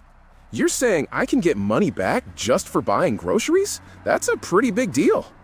Yep, and with Upside, you can get up to $15 every time you shop at Giant. Now pull over and get the Upside app. Let's get some cash back on that queso. Download the Upside app and use promo code DC3 to get a $10 bonus on your first grocery purchase at Giant. That's promo code DC3 to get a $10 bonus. Use promo code DC3. Giant is now on Upside. It's a pretty big deal. Offers vary by user and location at participating merchants. Go to upside.com for terms and conditions. Hey guys, EB here. If you're planning to sell your home, I've got many great reasons why you should call my friends, the Realtor Rockstars, Debbie, Sarah, and Reynolds and Power Home Team with Keller Williams today. Debbie and Sarah net their sellers over $30,000 more on average. Plus, Debbie and Sarah sell their homes 3 times faster than the average agent. How do they do it? Well, Debbie and Sarah already have the buyers, people. Over 16,300 ready buyers in their exclusive database looking to buy right now. This is why many of Debbie and Sarah's homes are sold even before they hit the market, and how their sellers are more likely to receive multiple offers. Anyone can list a home, but not everyone can sell it right. Debbie and Sarah are so confident in their abilities to get the job done that if your home doesn't sell, they will buy it at a price agreeable to you, guaranteed in writing. So take it from me. Call right now, 844-654-SOLD. That's 844-654-SOLD, or visit DebbieAsTheBuyers.com. That's DebbieAsTheBuyers.com. That first year in your new home matters. With preferred pricing, Redfin and Rocket Mortgage make the path to your next home easier. When you buy with a Redfin agent and finance through Rocket Mortgage, you can lower your interest rate by 1% for 1 year. or choose up to $6,000 in closing credits. See how it works at rocketmortgage.com or call 800-4ROCKET. Additional terms apply. Not a commitment to lend. Rocket Mortgage, LLC, licensed in all 50 states. NMLS Consumer Access.org number 3030. Member Week is on at Lowe's. Get up to 40% off hundreds of items like appliances, home essentials, decor, and more. Perfect for your January reset. Plus, earn 5 times the points on an eligible purchase. Shop member deals in-store and online from January 8th to the 14th. Still not a member? Join for free today. Lowe's. We help, you save. Point boosters subject to exclusions and more terms apply. Loyalty program subject to terms and conditions. Visit Lowe's.com/terms for details. Subject to change. It's your captain speaking. To the passenger with the Mirror Fast soft chews, smart move. No way am I letting travel constipation ruin this trip. Can't blame you. Mirror Fast works fast, but without the harsh side effects. Since I'm such a smart traveler, can I move to first class? No.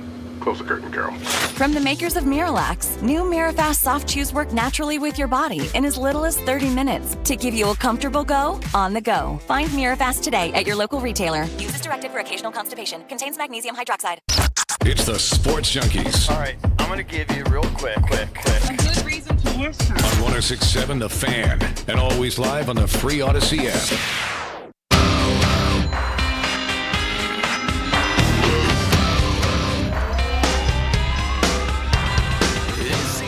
So if you had to say, Jason, what is the biggest lock this weekend out of the 4 games? What do you think is the biggest lock? Ooh, hold on. Because initially I would tell you that I would think the Rams over the Bears. Because the Bears, they've pulled out these games, and it's great. Fun to see a team come back, put up 25 points in the fourth quarter, but it just doesn't feel sustainable. Yeah, but with the Rams, the way they played against Carolina, I don't feel great about that because I'm just saying that's what I would be. So I'm asking you, what do you think? I would probably say the Seahawks over the Niners. Also, you which, think Seahawks over which the day Niners? is the Bears-Rams game? Is that Saturday It's the or last Sunday? game of the weekend.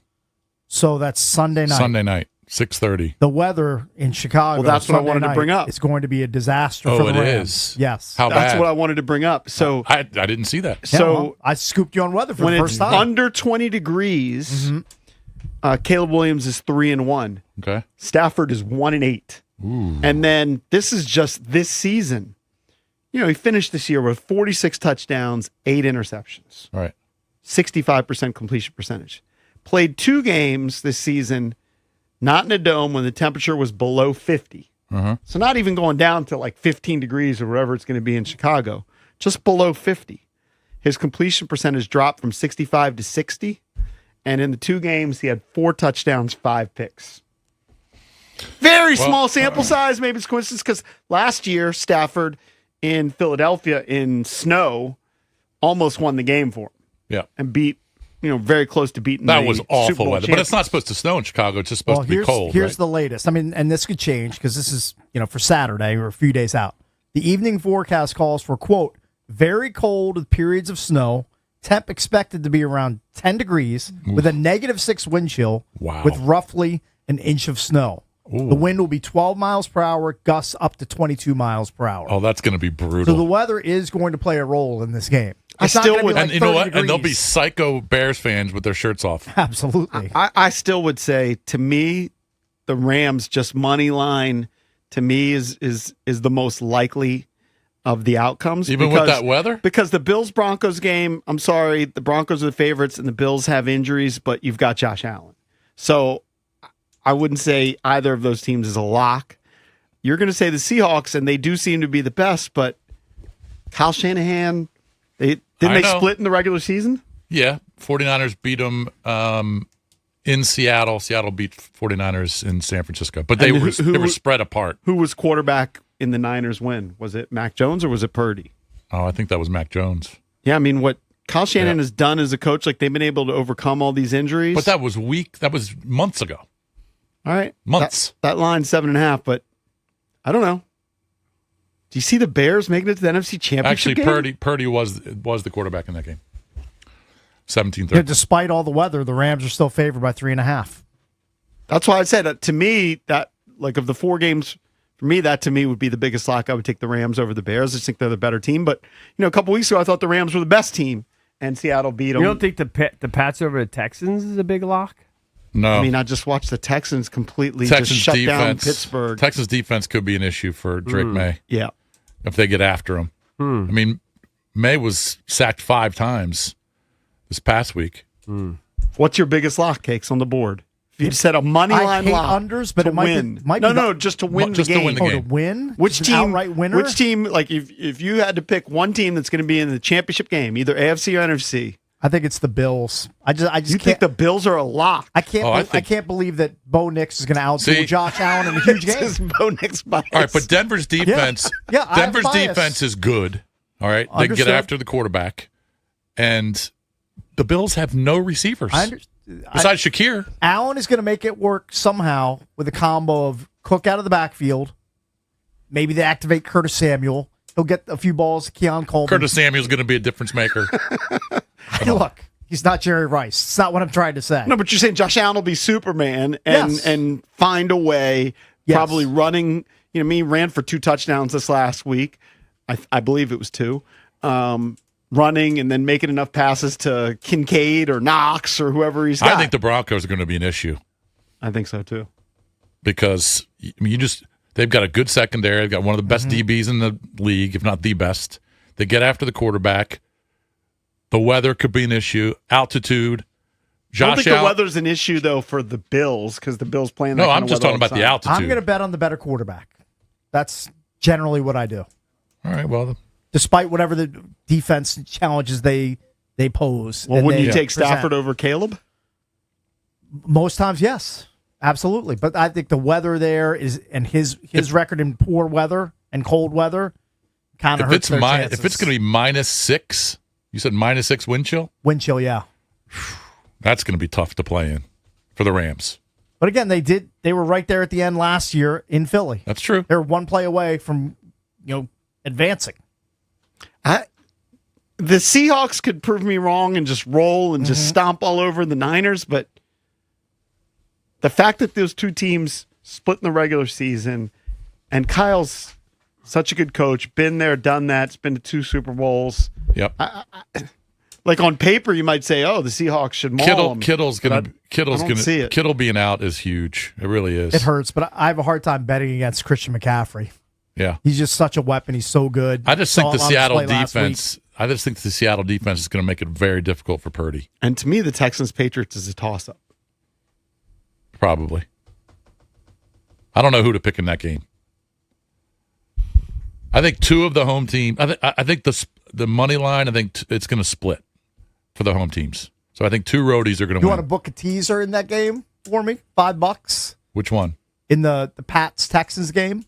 Okay. I'll take the total, bump it up, And go under. and go under. Cake's going under, and I'll take the Pats. So you You want to book that? Pats +3. You'd have to be rooting against your boy Drake May. All right, hold on. Pats +3 under 46.5. Yeah. All right, $5. Book it. You're the book. He always books the He'll Cake's just book bet. anything he wants to bet. Yeah. Pretty much. Books it blind. All right. And he's been successful. Even if you love his bet. I'm going to, I actually do like the bet, but I'm going to book it anyway. By the way, teasers are 'Cause tough he to loves hit. the action. Same He's a game sicko. teasers are tough to hit. We should mention we found out Rodgers in Richmond. Yes. So to be determined. All right, B. Mitch and Finley, they're coming up next here on The Fan. This is an Odyssey Sports Minute. Mike Tomlin stepping down as head coach of the Pittsburgh Steelers is a win-win for everybody. It is a win for fans of the Pittsburgh Steelers. Pittsburgh needed to move on. Mike Tomlin needs a fresh start. Obviously, it's a win for him. And for football fans, if he does TV this year, do you understand how good he's going to be talking about football on television? I think it's going to upgrade the experience massively. I think this is a win for all parties. I'm Nick Custos. We all hear the radio ads about the IRS. They tell you to be afraid, to be scared, and they try to frighten you into calling. I'm not here to do that. Tax Relief Advocates is different. TRA is here to tell you that if you owe money to the IRS, whether it's $5,000, $50,000, or $500,000, we have a solution. It doesn't matter if you're sitting in your car, at work, or with your kids. No matter where you are, call now. 800-575-9049. Don't lose hope. TRA can eliminate or reduce what you owe to the IRS. Generous programs are now available that can give you a fresh start. Our passion is taxes and helping individuals fix their IRS problems. We have over 1,000 5-star reviews on Google and an A+ with the Better Business Bureau. You don't need to be afraid of the IRS any longer. End your tax nightmare today by visiting us online at TRA.com or call 800-575-9049. That's 800-575-9049. Tax Relief Advocates. Real solutions for real people. I'm Bob Burke, founder and chairman of Burke America Parts Group, a family of brands that includes RepairClinic.com, an appliance and HVAC parts solution company that's grown into an international brand. Before AmericanEagle.com, we partially launched a new technology platform developed by another firm. American Eagle helped take our technology to a whole new level with digital marketing, software development, and business insights into our key markets, appliances, HVAC, and outdoor power equipment, and did so both on time and on budget. AmericanEagle.com has the resources, experience, and talent needed to produce solutions. Our new technology platform, developed by AmericanEagle.com, has produced tremendous results with higher traffic, conversion, engagement, and online revenue. If you have any home repairs you need to take care of, check us out at RepairClinic.com. If you need a world-class website or technology project, then I would highly recommend AmericanEagle.com. Call AmericanEagle.com at 773-NETWORK. That's AmericanEagle.com, 773-NETWORK. At Golfdom by Worldwide Golf, they love the game of golf just like me and you. They are here for golfers because they know golf like no one else. Since 1982, your local Golfdom by Worldwide Golf has been the trusted partner on and off the course, providing reliable expertise that you can count on. With over 60 years of experience and their legendary 90-day guarantee, they've always been there to help you. Get there. Golfdom by Worldwide Golf.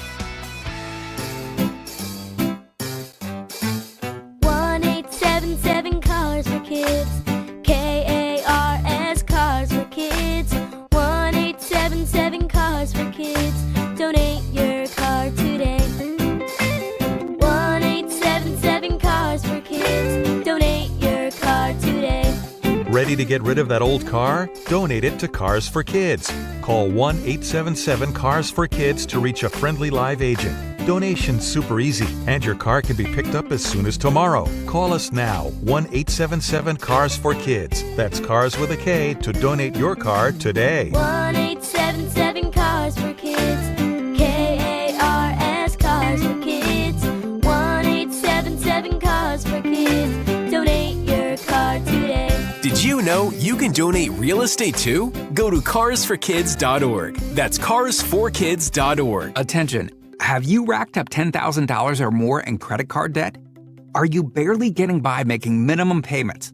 With credit card debt reaching all-time highs, National Debt Relief is notifying consumers about significant debt relief options currently being made available to help those with overwhelming credit card debt. These options may reduce a large portion of credit card debt for those who qualify. You don't need to declare bankruptcy or take out a consolidation loan, and you may only have to pay back a fraction of what you owe, even if you have bad credit. National Debt Relief has already reduced the credit card debt for more than 550,000 consumers, so don't wait. If you owe $10,000, $20,000, or even $100,000 in credit card debt, you can now take advantage of this financial debt relief as the cost of living continues to skyrocket. To check what debt reduction you may qualify for, call 800-894-7722. That's 800-894-7722. Again, 800-894-7722. When I wake up, the best mornings in the morning light start with Wrangler. I pull on my jeans and I feel alright. Jeans, jackets, and shirts that get your day started. Good mornings make for better days. Wrangler, for the ride of life. What is it that makes the all-new Hyundai Palisade Hybrid an incredible SUV? Is it the spacious interior that's comfy for the whole crew? Or the capability to go off-road? Maybe it's up to 600-plus miles of range. What if it's all of that and more? What is it then? The all-new Hyundai Palisade Hybrid. So much more than just another SUV. Visit HyundaiUSA.com or call 562-314-4603 for more details. When I wake up, the best mornings in the morning light start with Wrangler. I pull on my jeans and I feel alright. Jeans, jackets, and shirts that get your day started. Good mornings make for better days. Wrangler, for the ride of life. Brad Evans here to help you beat the books with Westwood One Sports. In a battle of familiar foes, an unlikely name could step to the forefront. Kyle Juszczyk. With San Francisco down George Kittle and facing a Seattle D that allowed the most regular season RB receptions for the second time in 3 games against the Seahawks, Juszczyk catches the over 13.5 receiving yards at -115. Bet smarter, beat the books. Download the BetMGM app today. WJFK FM and HD1 Manassas and WPGC HD2 Morningside. Sports Radio 106.7 The Fan, an Odyssey Sports station. 106.7 The Fan, Sports Flash. How crazy is job security in the NFL? Well, on Friday, the Commanders hired David Blau as their new offensive coordinator. Ben Standing tweeted out on Sunday night that it could be the case soon that Blau might be the second longest employed offensive coordinator in the NFC East. And he nailed it. Giving Ben Standing some flowers here, the Eagles head coach Nick Sirianni announced yesterday he was firing Eagles offensive coordinator Kevin Patullo. Speaking of longest tenured coaches, for just the 3rd time since Chuck Noll was hired in 1969, the Pittsburgh Steelers are hiring a new head coach. Mike Tomlin's run with the Pittsburgh Steelers is over. After 19 seasons, Tomlin informed the team he is stepping down from his position as head coach. Adam Schefter reporting he will likely not coach in 2026. From the Crop Metcalf 5-Star Sports Desk, Savannah McCann on The Fan. This is Jalen Lane. You're listening to B. Mitch and Finley on 106.7 The Fan, the home of the Hokies.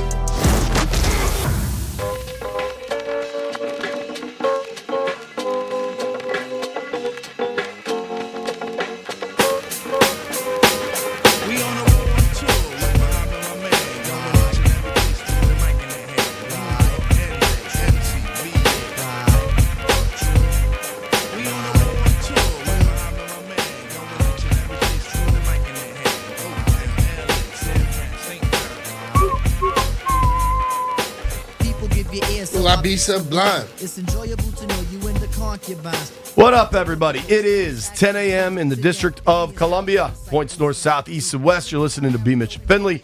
You're watching B. Mitch and Finley on Monumental Sports Network, hanging out with us on the YouTube stream, the 106.7 The Fan YouTube page, wherever you're at. Appreciate you getting the content. Good morning, Brian. How do you do? I'm good, brother. What's happening with you? Oh, not much. Highlight of my morning. What was that? South Cap, you come the other way. I got to make the U-turn, and then I'm coming up South Cap, make the right on whatever the hell L Street, and there's a traffic backup. Mm-hmm. And there's like 3 cars all backed up, and the dude in the front of it is trying to wave people, has his hazards on, is trying to wave these people to go around him. Really not that. If you see somebody's trying to wave you around them, you should just go around them. But a lot of people are morons. And so these people are like, you can just see they're in their cars like, oh, what do I do? What do I do? Meanwhile, the dude with his hazards on is just waving people around. At which point I notice it's a very old green Jeep. And there's only one man driving a very old green Jeep with his hazards on, waving people around him. It was Jeff? It was Jeff. And then I realized there's a parking spot he's very clearly trying to get. And he doesn't care that he went past it and now he's holding up traffic. He's trying to get this parking spot. No. And so then I'm like, finally these cars go around him, and then I'm the next car behind him, and I just lay on the horn, and I see him turn around all pissed off, and somebody's like and I went full, and then he turns around and he's just like, man. Highlight of my morning. What part of that story is inaccurate, Jeff? I didn't drive past the parking spot. I seen it. It was cars coming in. You were kind of past it, dog. Nah. That was not a standard where you're going to parallel park from. Nah, so look. Stop. I was coming down, and it was on my left, but it was cars behind me. So I made a right into the look like I was coming in where you went in. Yeah. And then I backed out. But the dude, it was so much space that he could have just went around me. And I'm like, yo, go. And he just sat there. Yeah, that dude sat there. was someone that doesn't know how to drive. I think that dude wanted that spot, too. He didn't. He drove completely down the street. He just don't know how to drive. I think in the age of phones, there are people that can only look at their phone on where they're going. And if something disrupts what their phone is telling them, they can't handle it. Yeah. that dude either doesn't know how to drive in the city or is just an idiot. I Because it know- was very clear what Jeff was trying to get him to I do. know people that go to the same place every day And still put the and they phone in. put their damn navigation on. I'm like, for what? Well, it's telling me no. If you go every day at the same time, you about know how much time it's going to take you, and you know how the traffic's going to be. You don't have to have the damn navigation system on. Now, I have, because people always are yelling at me about my route, I make sure I check the route before I leave the house just in case anything's jacked up. And you still go through the jacked up spots. Dude, weirdly, I don't know if you've experienced this. I almost don't want to say it. You know, like when a pitcher's throwing a no-hitter, you don't like to talk about it? Since the new year has started, traffic's been better. And I feel like we're now in the regular work week. Like, people got it. Like, we're not in the holiday season where people aren't going in. Like, it's January I don't know 14th. if it's been much better, Jay. You may be leaving a little sooner. Maybe I'm doing that too. Yeah, Which isn't a because terrible idea. I'll be honest with you. It doesn't take me much time at all, but once you get to that damn bridge, right there from that little tunnel in Arlington over to D.C., it's like phew, everybody just come at the same time. You're right. You're right about that. Massive NFL news yesterday, and it's crazy because this follows massive NFL news last week. Mike Tomlin steps down from the Pittsburgh Steelers. I think it happened like right when we got off the air. Yeah. The Steelers put out a statement. Tomlin told us he wanted out. I think he's going to go make a ton of money doing television, and then maybe or maybe not gets back into coaching. Everybody thought Cowher was going to get back into coaching, and he did not. Hey, but man, you can be involved with the sport and have less strife. a lot less. And I think, Tomlin's record in Pittsburgh is really, really good. He was there 19 seasons. What's crazy is they won that Super Bowl in their second season. And then they went to another Super Bowl where they lost to the Packers in his fourth season. Mm-hmm. And then after that, absolute ton of credit for never going under 500, which is just impossible to do. Oh, yeah. But, they hadn't won a playoff game. They hadn't won a playoff game since in the last 7 years. It stalled. Whether it was Tomlin. Is that when Ben left? No, they started losing with Ben. So with Ben, and then after Ben, they hadn't had a real quarterback until this year. And Aaron is older; he can't run no more. Totally. So you didn't help him in that sense. Yeah, it's interesting because people in Pittsburgh will tell you that Tomlin wanted Rodgers.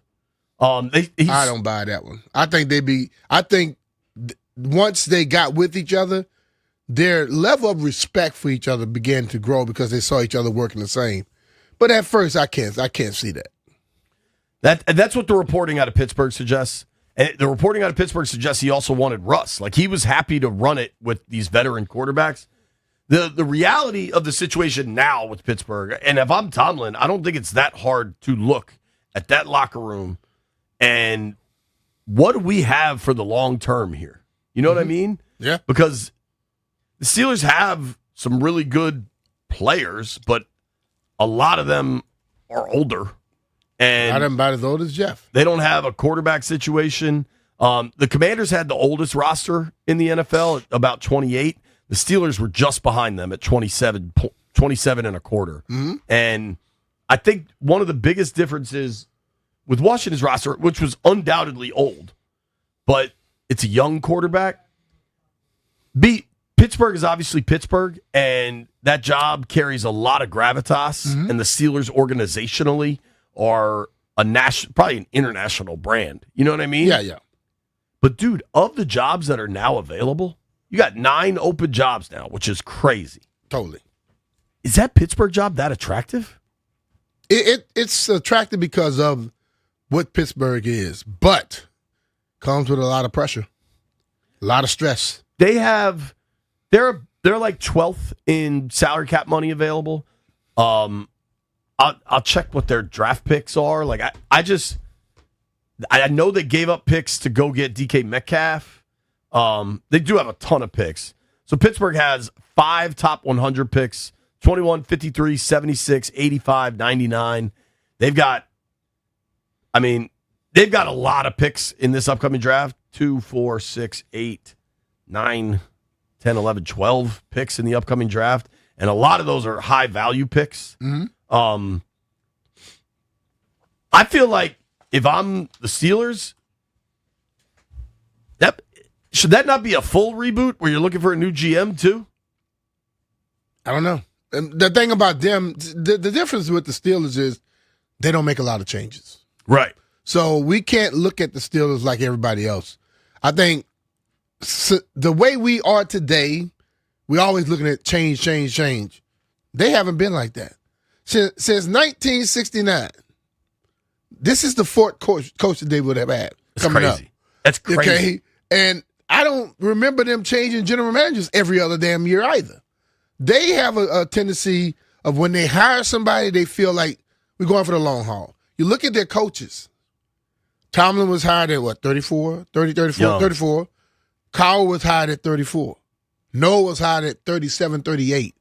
They like to get a younger guy who they feel is going to grow with them, and they support him until they don't. By far, the wildest thing I read about Mike Tomlin, Adam Schefter tweeted this out. Tomlin was hired in January of 2007, 5 months before the iPhone was released. I mean, that is crazy. Dude, January of 2007, I think George W. Bush was still president. Like the world was... social media did not exist. What Maybe it shows Facebook? you, not only are they dedicated to their coaches, he was winning. Right. So you don't get that long by sucking. Right. You know, I don't care how much the team supports a coach. If you're getting your ass kicked, they're going to get you out the building. Like Zach Taylor, Cincinnati, Marvin Lewis prior to that. Yeah. The Bengals keep their coaches because they're not going to pay somebody not to work. That's not what Pittsburgh's doing. They're winning. They're good. Yeah. And Marvin, to his credit, that team was always pretty good. They lost in the playoffs, but they got to the playoffs. Mm-hmm. I don't know. Maybe we should go through and rank the 9 jobs, kind of what is the most attractive. Because I think, to me, by a wide margin, it's Baltimore. Because you get to work with Lamar. You got Lamar there. You have a star player. You have a star quarterback, a 2-time MVP at quarterback. Now, maybe there's some hurdles to that also. Like, maybe you got to it seems like Lamar and Harbaugh got to the divorce stage. But maybe, generally, when people get divorced, it's on both of them. You know what I mean? So maybe that was Harbaugh. I don't know. John fought for Lamar and supported Lamar tooth and nail. And I think we look at that deal, I don't think they ever had any strife. I think Lamar got to the point where he was sick of some of the coordinators that he had. Sure. Okay? And they were trying to find one. Like Roman was there, and he just got fired again. When Monken got there, everybody's like, oh my gosh, this is perfect. And then it was perfect till it wasn't. Yeah. So it's like, I don't know if John and Lamar's also got to stay healthy. Yeah, that's true. But I don't know if those two ever had a problem with each other. It's maybe that could be an interesting exercise to run through all of the head coaching options that are out there and what rank them. What's best? Because we had Mike Florio on yesterday, and he talked about that Tennessee job. I can see that being pretty appealing. If you like Cam Ward, which I think quarterback, new stadium, right? Young quarterback, new stadium, yeah. Ton of cash, ton of picks. Yeah. And frankly, Nashville, I love Nashville. It's a great city, but it's also, you're not under intense scrutiny. They care more about their country music than they care about scrutinizing you. Right, exactly. But the thing about it is, like, when you could get in that situation and you have the level like a Harbaugh, a Tomlin, you get to walk in there and dictate everything that goes on. And not many times a head coach has that opportunity to where I get to say, okay, let's go with this GM, somebody you may be cool with, you know how to work with. So you all are thinking on the same wavelength.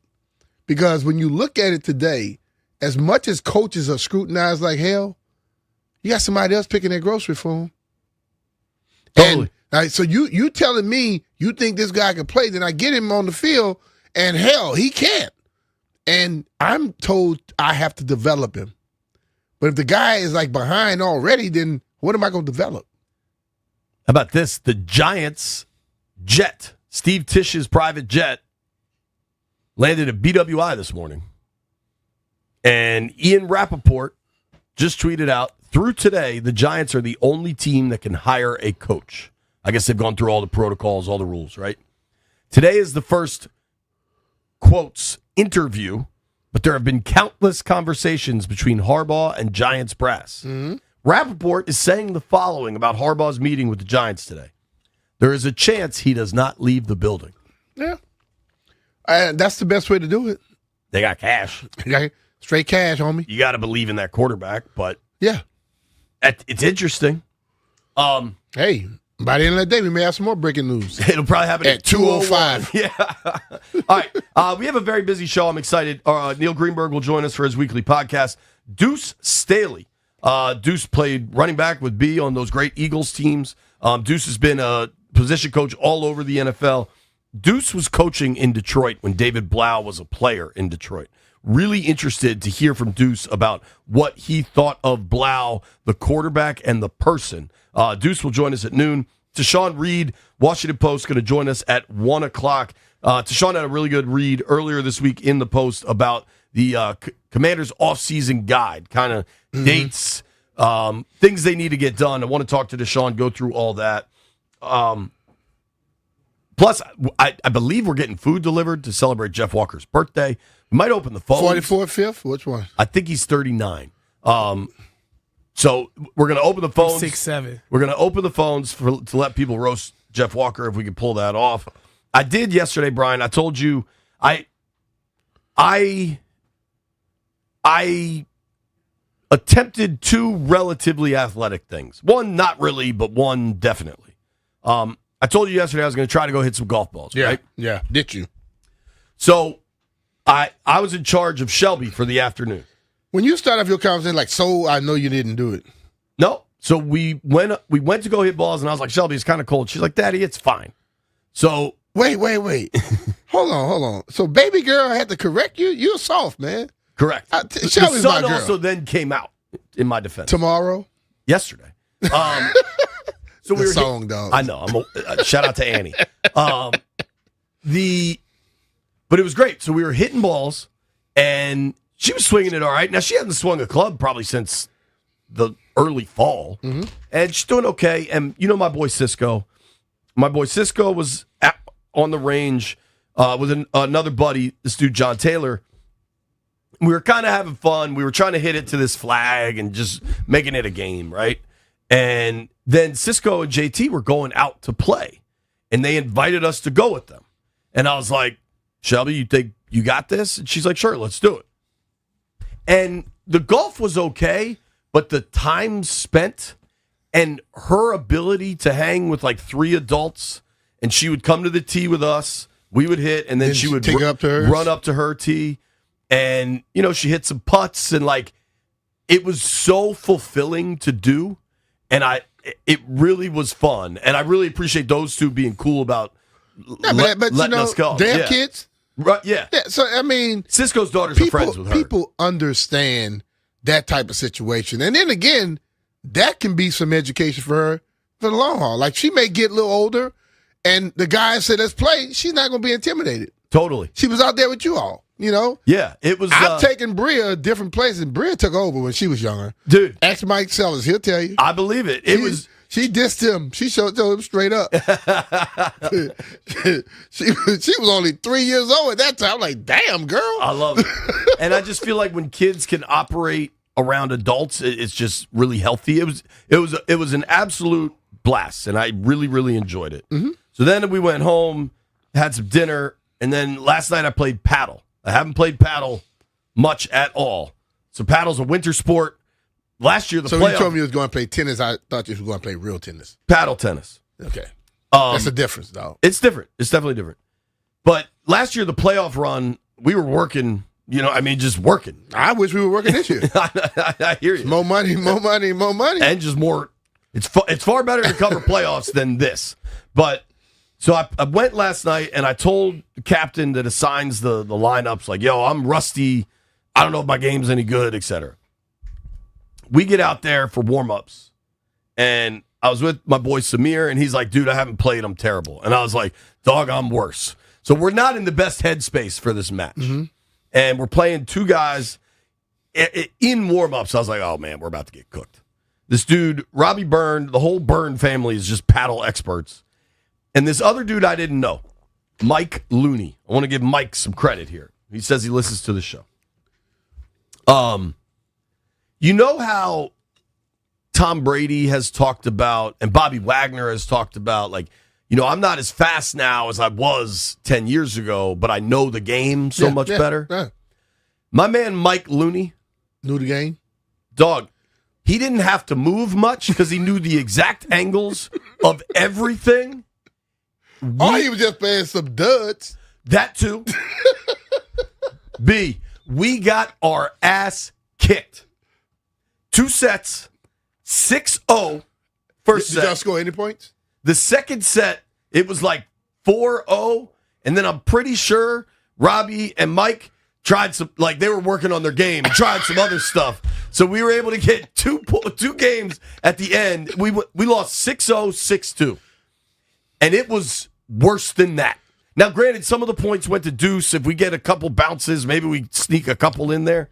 We got smoked to the point where when I got home, I'm talking to Lauren. I'm like, I think I got to quit paddle. I'm not good anymore. When I used to be decent, like on a scale of 1 to 10, I used to be like a 6 out of 10. You have to understand, man. You got to work on whatever you're going to do. Yeah. You can't.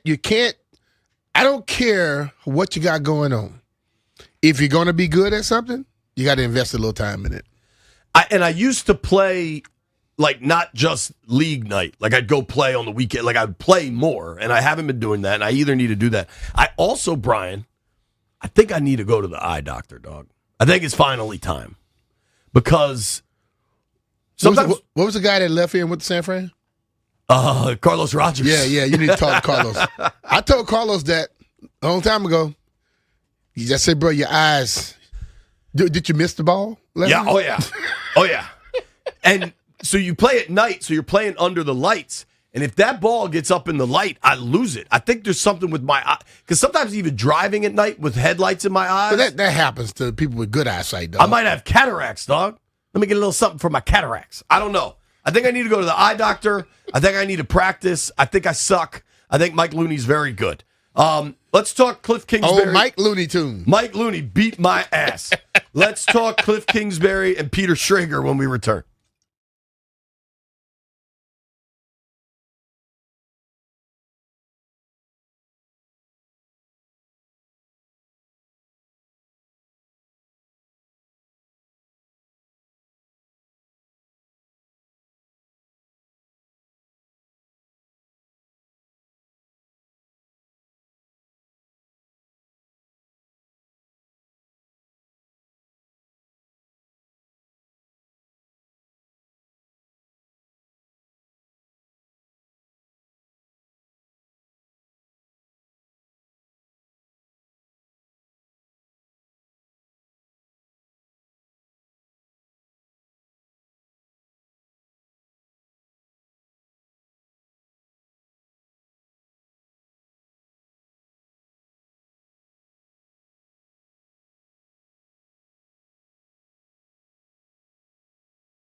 Betty Lou. Bobby Joe and Betty Lou. I like that song. B. Mitch and Finley here. So it didn't take Philly long to get rid of Kevin Patullo. Oh, you knew that was coming. And I don't know if you saw the statement the Eagles put out. Sirianni's like, I made the decision, called Kevin into my office. He ain't made nothing. Well, Sirianni I'll tell you right now. doesn't make any decisions. That's a lie. Yeah, dude. That's a lie right there. Yo, Howie runs that place, and Big Dumb implements what Howie runs. Well, it's Sirianni's just there. Howie is has his finger on it a lot, but he's been so good at it. So, I think coaches should have an opportunity to choose their staff and their players. But when a guy has been as good as Howie, you let him help out. And you see, since Patullo was put in position, they've had nothing but strife and stress, and nothing was consistent. So that friendship thing don't work. If you're not good, you can't do it. Totally. That, like, no matter what, you have to hire the best people for the job. Yeah. Period. In all walks of life. Tell Sirianni, Art Monk could do better than that. Yeah, right. I bet you that. No, he must know your damn offense. So we have landed in a place where in the NFC East, David Blau is now the second longest tenured offensive coordinator. That's kind of cray-cray. but that's he's been on the job a week. Yeah, that's how football is. It just happens that in this division you had the movement that you had. But it happens every year. You see one division that may be bad, you're going to see a lot of people move, and they bring people in. But that is crazy that he's 30. He was an assistant coach. Then he now is the GM, and he's the second longest tenured. Quickly. It moves. Things move, bro. Things move. So I got wild card. Scotty texted me, give me a break, dude. Just relax for a second. What happens with Cliff Kingsbury remains very interesting to me. Mm-hmm. Peter Schrager and Cliff Kingsbury are very tight. Peter Schrager now at ESPN, was at NFL Network for a while. When you're looking for Cliff information, it's going to come from Schrager. And Schrager, was he on McAfee yesterday, I believe? Schrager on McAfee talking about Cliff's time in D.C. and how it ended. For Cliff in Washington, at the end of the day, they wanted to make a change, and he was more than fine to no longer be the offensive play caller in that building anymore. And he loves Jaden, and he loves Dan Quinn. I think it was just time. And they're moving on to David Blau, who's a 30-year-old, and they get their fresh new start, and excited to see where that goes. It actually ended on good terms with him and Quinn. Cliff goes on now. If they don't like each other, Shregs, why are they parting? They don't like his system, his scheme? What, do they want him to run something that he doesn't want to run? I think that was it. I think they're looking to get more into a different scheme and really mirror what they did in San Francisco and in some of that stuff that Adam Peters brought over there. Okay. And I think that's fair. What Cliff does is different. It's not what they want to run, so they're going to move on. And again, both sides are cool with each other, happy, and Cliff's going to get an opportunity. All right, so I can read between the lines right there. He talked about Dan Quinn and Jaden Daniels. What I just heard, was it was never an issue with Dan and Cliff. It was an issue with Cliff and Adam. Sure is what it sounded like. That's what he's trying to say. And because Dan wasn't in San Francisco. So but you saw some little like little ways of like supporting your boy by throwing a little shade at certain people. But it's life. Things like that happen. But there were things that transpired even in training camp that would make you think that when he made the comment about want my people on the field, yep, that was throwing shade too. So I can understand where they're going with that. It's because coaches rarely ever poop on each other. Because they may end up back with each other at some other place. You will see head coaches maybe take a shot at management, a subtle, low-key shot every once in a while. But for an OC to kick the hornet's nest a little, that's rare. Now, Cliff is a different dude because he's... But sometimes it's needed. Let's be real. Sometimes it's needed, and I just think that... But that one there, I think that started it. I really believe that did. Yeah. I think it's... I could see Cliff and DQ being cool. That's how DQ operates. Like, Dan's superpower is relationships. Yeah. And being, you can be honest and forthright, but cool about it. You know what I mean? Yeah. Like the way I think everything went down with Cliff and then Blau, I think the organization did not ask Jaden anything, but they told him and kept him involved every step of the way and made him feel like he was a part of it. Mm-hmm. But like, we're not asking your permission here, but we're going to get rid of Cliff, and we're probably going with Blau. I think they probably knew they were going with Blau pretty early in the process, but, you know, there's steps you have to take. I think the other thing that's really interesting that Traeger said about Cliff is that he wants to work with Lamar. Like, he's not hiding his shot. He wants to work with Lamar. Do you think Cliff gets that Baltimore job? I don't know. I mean, I don't know. Like, when I look, I'm going to just say this. Looking at the people that have been coaches in Baltimore, they're a little different than what Cliff is. So I don't know. You know, if they want to go completely change up some things or whatever, normally that thing up there is more about defense and the offense being a certain way. And will that happen? We'll see. You know, you say relationships is what DQ loves. Relationship helps you in every aspect of life. And also making adjustments to your stuff, your way of thinking, also helps you out in life. So Cliff is going to have to change up some things if he's going to work in Baltimore. Totally. I think there's a lot of really interesting subplots going on.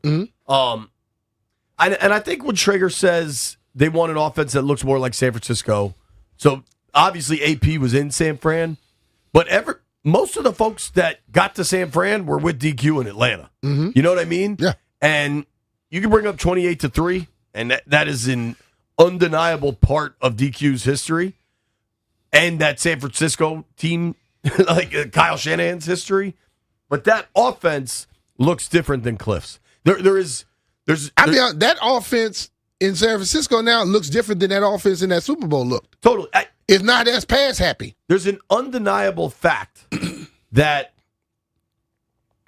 Cliff's offense is one of one.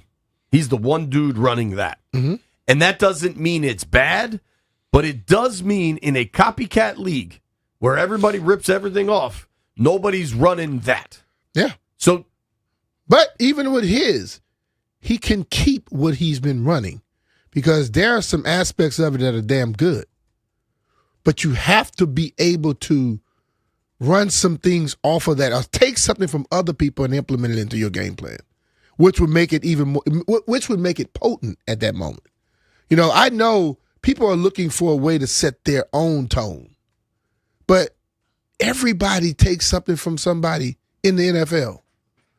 You look around the professional ranks, somebody is taking something from somebody else, especially if it's successful. Ben Johnson did it in the Packers game. Like that was the same play Cliff ran earlier. Bro, I was like, I told you about a play all year, and then finally we saw it late.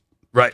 It's just, and this is, bro, I have never been an offense coordinator, but being a former quarterback, I look at stuff and I see how you can take one play and build 4 or 5 plays off of it. And when I saw how we ran that so much, I'm like, dude, we are not taking full advantage of that play. We did that in college all the time. B. Mitch and Finley here. We're going to celebrate Jeff Walker's John Riggins year. Jeff, you look damn good for 44. We also have some breaking Nationals news that is very interesting. Nobody go anywhere. B. Mitch and Finley.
On air, it was called like Bally Sports, and maybe became like FanDuel TV.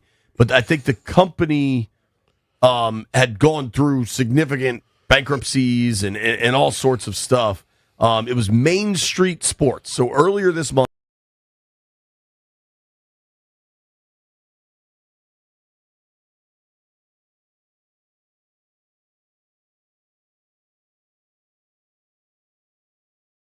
And then when Angelos passed, when he finally died, then, the Orioles get sold to a real human in David Rubenstein, and they're able to work out a much more fair, reasonable television deal. Yeah. So I don't think it's a shock that the Nats are off Masson at all. I do think, Ted Leonsis, and we're on Monumental Sports Network. We're airing on it live right now. Ted Leonsis, the owner of Monumental Sports Network, has said he wanted to buy the Nats when the Nats were up for sale. And obviously, Monumental has hockey, basketball. They have 8 hours of radio programming every day, but you'd love to get baseball. Hell, when we worked at the old station, when it was CSN and NBC Sports Washington, baseball was the very natural fit for a summer full of programming we didn't have. It was. Yeah. So the fit is so clear there. But it's unclear if that's going to happen or what happens. The question I ask, though, is it better for the fans? Because that's the ultimate thing that you look at. I mean, Masson, I understand the money thing was not good for the Nats. Will this be better for fans? Because, we were talking in the break, the clientele or the target audience in baseball is a little older than it is in other sports. Yeah. The people watching every night. Yeah, they rather just click on the TV and say, "Oh, I'm looking at it." To go find it online is a little difficult. Yeah, I mean, as we get further and further into the streaming world of sports, there's some cool stuff. Like you can watch it on your phone, you can watch it on your computer, kind of wherever you are. You can just watch it. That's very, very cool.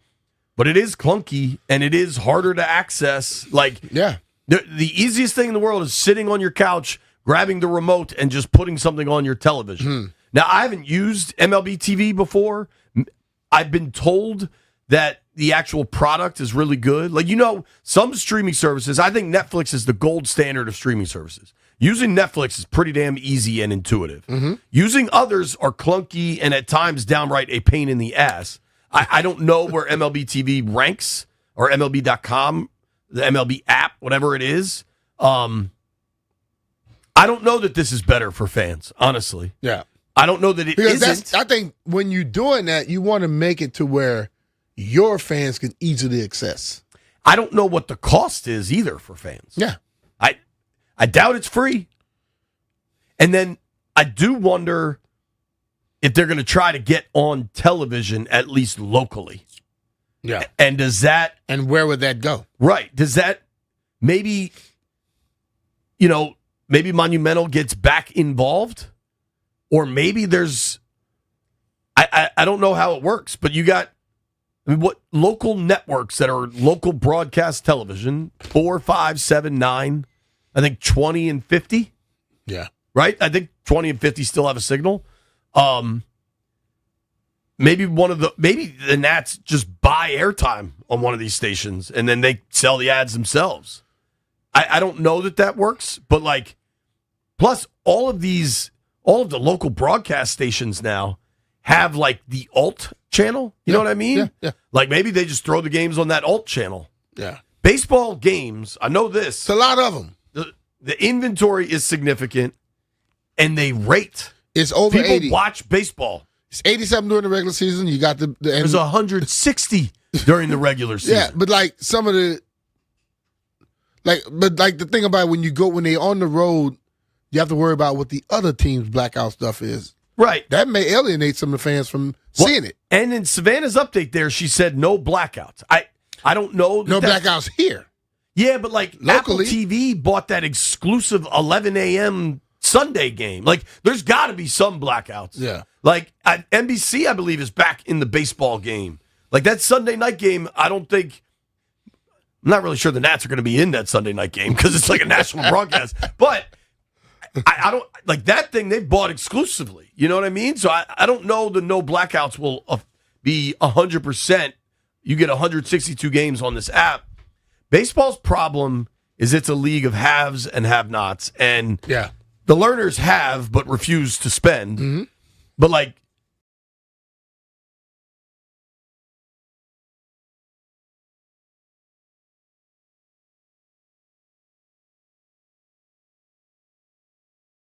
everybody else to band together, and then all of a sudden this MLB, it becomes a volume play, right? Where we've got, there's 30 baseball teams or 32? I think there's 30. 30, I think. Say 6 of them are going to keep their own deals because the Yankees ain't coming over to your party, dude. Hell They're no. just not. Their thing is too big. But if you put 25 teams together and you've got, you do the math for me, 162 times 25? A lot. And you bundle that all up and you say, yo, Apple TV, hey, Netflix. You know what I mean? Like, then all of a sudden you've got a product worth billions. Billions. I don't know that it'll work that way, but I know that that's what MLB wants to do. Hard to do it without your biggest teams, but if you get enough, the power of many, it's just crazy that Masson is done. Yeah. But you kind of felt it was coming once the sale happened. Right. I assume the Orioles are still on Masson because they own Masson and they have distribution deals and everything else. I don't know the status of Masson on like YouTube TV. Are they good there? I don't know. I don't know either. The other thing, I'm reading this article from the Post that I had totally forgotten about this, but Bob Carpenter retired last year. Oh, Bob did, yeah. And Bob was great for the Nats, right? Like it was a voice you recognized, you came to enjoy. See you later. I don't know who gets that job. Yeah. And dude, baseball's crazy. Pitchers and catchers are probably reporting in like 2 weeks. Soon. You know what I mean? I would assume the next dude up would be Kolko, but Kolko's always been kind of the studio guy. So maybe they look to just, like the dude the Orioles hired, Kevin Jones, to be their broadcaster, phenomenal. Like I'm sure, like between Syracuse, Maryland, Missouri, they got these broadcaster factories churning these kids out. Like maybe you just find one of them. Interesting times for the Nats, and I think we keep hearing these stories that the learners are actually letting the new management there spend money on scouting and these things they want to do. They're not going to spend any money on the field this year. There could be a work stoppage in 2027. Like, whatever bright future we want for the Washington Nationals is probably 2028. Who's competing for real playoff contention? The Nats or the Wiz first? I think it's the Wiz. The Wiz, yeah, I think the Wiz, like 1-2 years, they be jumping into it. Especially the Nats, we don't know where they are right now. If the Wiz can nail a draft pick in this coming draft pick, and then Trae Young is committed and healthy, all of a sudden that Wiz thing can look pretty damn interesting. Yeah, totally. It's Jeff Walker's birthday. When we return, Neil Greenberg joins the show.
Mitch and Finley.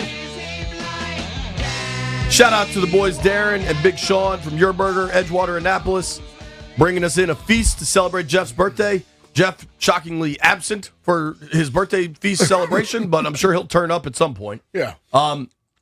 Wednesday at 11 means it's time for the Neil Greenberg program. Hello, Greenberg. How do you do? I'm doing super duper. How are you? We're good, man. Yeah, today would have been a good day to come in studio and do this thing. Yeah, dog. Yeah, I need to be invited. You're invited. You're always invited. We told you that. Well, I should be there then. All right, our boy Greenberg, you can read all of his work in the Washington Post.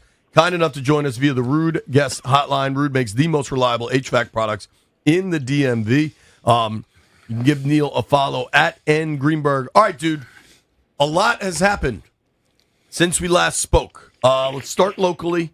Commanders, Cliff Kingsbury's gone. David Blau is in. What do you make of it? I think this is a really bold move. It also is a high-risk move. But it's nice to see that the organization is trying to keep talent within the building, especially when that talent is coveted elsewhere. I see a lot of people upset that he's jumping from assistant quarterbacks coach to play caller with no prior experience, but that shouldn't matter nowadays. I mean, we've seen a lot of non-traditional paths within sports become successful.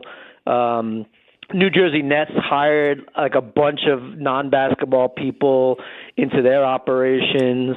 The Carolina Hurricanes in the NHL hired a Harvard chemist as their GM. So there's a lot of different paths. I mean, I'm sorry? A chemist? Yeah. Eric Tolsky was a Harvard chemist with a bunch of patents before he became the general manager of Carolina. So I think that this is good.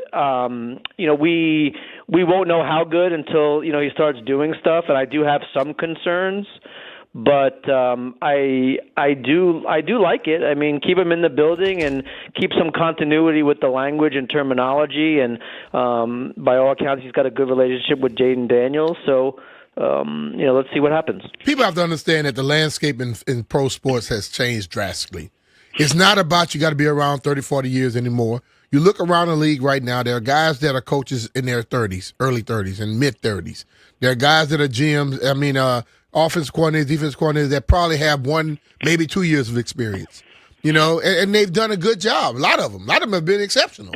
So you can't sit up here and just necessarily put the amount of time. If a guy's been a D-line coach for 5 years to become a D coordinator, it's going to be a little learning curve for a little bit there, but it comes down to how much you're going to put into it. Yeah, and Blau has been around the game itself as a player. He's also been around a lot of smart football minds, and no one knows. Like, we don't know the guy, right? Like, none of us really know the guy to know how much of a handle he has on it. You have to defer to the building in that regard. They obviously know what's on the line, right? Dan Quinn is in a pivotal third season, I think. He obviously knows what's at stake. The executives know what's at stake. They know where they went first in year one of Jaden Daniels. They know where they're at this year, obviously. So I find it hard to believe they're just going to be like, oh, well, you know what? Let's just throw this dart and hope it works out. I mean, they think that they got their guy. The guy was in the building, and they want to make sure that there's upward mobility. My biggest concern would be, how does this change the drafts and free agent strategy? Do you maybe not lean as hard on the defensive side, even though that's a big need to try to help out a first-year coordinator on the offensive side, knowing that Dan Quinn has obviously a lot of years on the defensive side? That would be like my biggest concern. That was like one of the first things I thought about. But again, we'll have to wait and see what they do, and then come opening week, we'll have a much better handle on it. Very interesting times. On the defensive side of the ball, where do you think Washington is in this process, and what do you think needs to change for the defense in Washington? Because for me, I'm far more concerned about the personnel than I am the next I'm DC. with you on that. Yeah, I agree. They have to upgrade the defense. I know there's some talk about perhaps Brian Flores. You can connect some dots there. I always wonder this: if you have a head coach that is from your side of the ball, right? In this case, Dan Quinn being defensive, how enticing is the defensive coordinator, Joe? Like, how much autonomy are you going to have? How much input are you going to have in personnel decisions? All that kind of plays into it for me. Also, from the names that they're talking about, this is going to be a stepping stone, right? At least Blau maybe has some time in seat. On the defensive side, a guy like Brian Flores, I'm sure, is going to want to, get into the head coaching ranks sooner rather than later, and will probably have that opportunity because that's just how the NFL works. So then you're going to have to be in this position looking again. There's just a lot of moving parts, I think, with the defensive side. And, let's face it, they have a lot of work to do. I don't know how enticing of a position it is, when you look at it from all different angles. It's a tough one because, like I said, you don't know how much capital is going to be committed to improving that side. And then if it is, how much improvement do you actually see? Yeah, and how much capital is available to commit to that side, right? At least from a draft standpoint. Talking with our friend Neil Greenberg here on the Ruud Guest Hotline. Ruud makes the most reliable HVAC products in the DMV. Greenberg, what has been... All right, we're going to zoom out from the local 53 to all over the NFL. There's 32 teams. What has been the biggest surprise coaching change so far for you? I think the Harbaugh one was surprising because if that kick goes the other way, are we even having this discussion? Like, does he? You wonder. That just seems tough. I know he's been there a long time, and the results haven't been maybe as great as it should be, and maybe there's some locker room issues, but. Man, you got to think though, if that kick goes his way and he's in the playoffs, are we really having this conversation? At least at this point, it would have been 4 straight years in the playoffs, and 6 of the last 8, 7 of the last 8. So that's successful. That'll play in any organization, but you also that to me was the most surprising. I actually came out early in the season with. Which coaches I think were on the hot seat, and I think I listed 8, and I think 6 are now gone, which I think is good for me, but it's also showing me that it's predictable, right? Like you can kind of hone in on what the league is looking for at this point. They want success, they want playoff appearances, they want success in the playoffs. And, the regular season part of it doesn't mean as much because my model heavily weights postseason performance.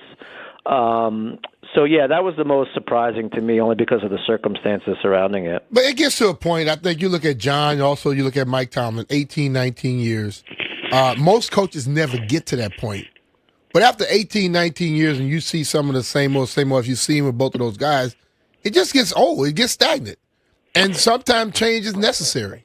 And it's not for just that team, but I think for the coaches as well. Because Andy Reid got rejuvenated like hell once he left Philly. Yeah, but looking at it from the business perspective, which this is obviously, getting into the playoffs is lucrative. Even if it's a one and done, getting into the playoffs from an NFL ownership perspective is lucrative. But like you said, the Harbaugh situation was a long time. I think in my opinion, the locker room issue and some of the discord between him and Lamar Jackson probably played more into it. So you only have Lamar Jackson for a finite amount of time as well, and you want to do the most you can with him in terms of team success.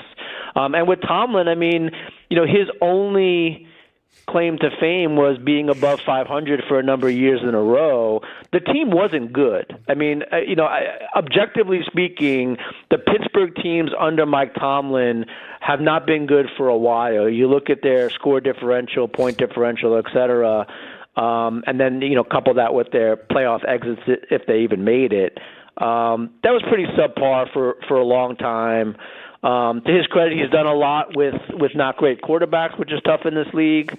But, I do think that was definitely time for him to move on, if not a little too late. It's interesting. What do you think the best job available is?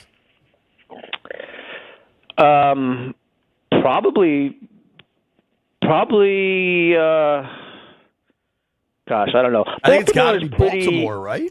Yeah, Baltimore, because they have what you need. Like, you don't want to start from scratch. You don't want to, you have an MVP level, quarterback, which is one of the hardest things to get. So I think that would probably be where my number one would be. Ravens number one. I think Atlanta's probably number two. I think Atlanta has a lot of good things going, and I've said this before. I think the Giants were a lot better than they looked on paper. I think a lot of improvement could be made there very, very quickly. So I like the Giants opening as well. What do you think about Tennessee? With you got a lot of money, brand new stadium, young quarterback, and a coach with some clout can go in there and get a lot of the control. Yeah, I would say Tennessee and maybe even Miami would be very, very similar situations in terms of, how fast can you right the ship? And, obviously you need the most important pieces in play. So the Titans for me would definitely be, slightly ahead of Miami and certainly ahead of like Las Vegas and Arizona and Cleveland, which I think are going to be tough spots to fill, relatively speaking. But yeah, Tennessee is certainly an interesting spot. Miami, gosh, I mean, the Tua was like an MVP talked about guy preseason, and then all of a sudden he's just like persona non grata. The NFL moves so fast, man. I know we talk about that for like running backs, but even quote unquote franchise quarterbacks don't have a long shelf life sometimes. Talking with our friend Neil Greenberg here on the Rude Guest Hotline. You give Neil a follow at @ngreenberg. We haven't got to talk about any games yet. What was the biggest surprise for you last week, and what do you expect in this upcoming week? All the surprises. I mean, that was just a week. That was a weird week. It was wild. Just a lot of just wild finishes. I mean, to me, the Bears was the craziest. But yeah, I thought Carolina played a lot better than I thought. I did not think Carolina was going to be in that game at all. Obviously, like you said, the Bears-Chicago game was really weird. I thought Green Bay was going to have. This was the year that Green Bay had a deep run, but it all fell apart for them. Jacksonville. I was also high on Jacksonville, man, and Buffalo just snatches it late.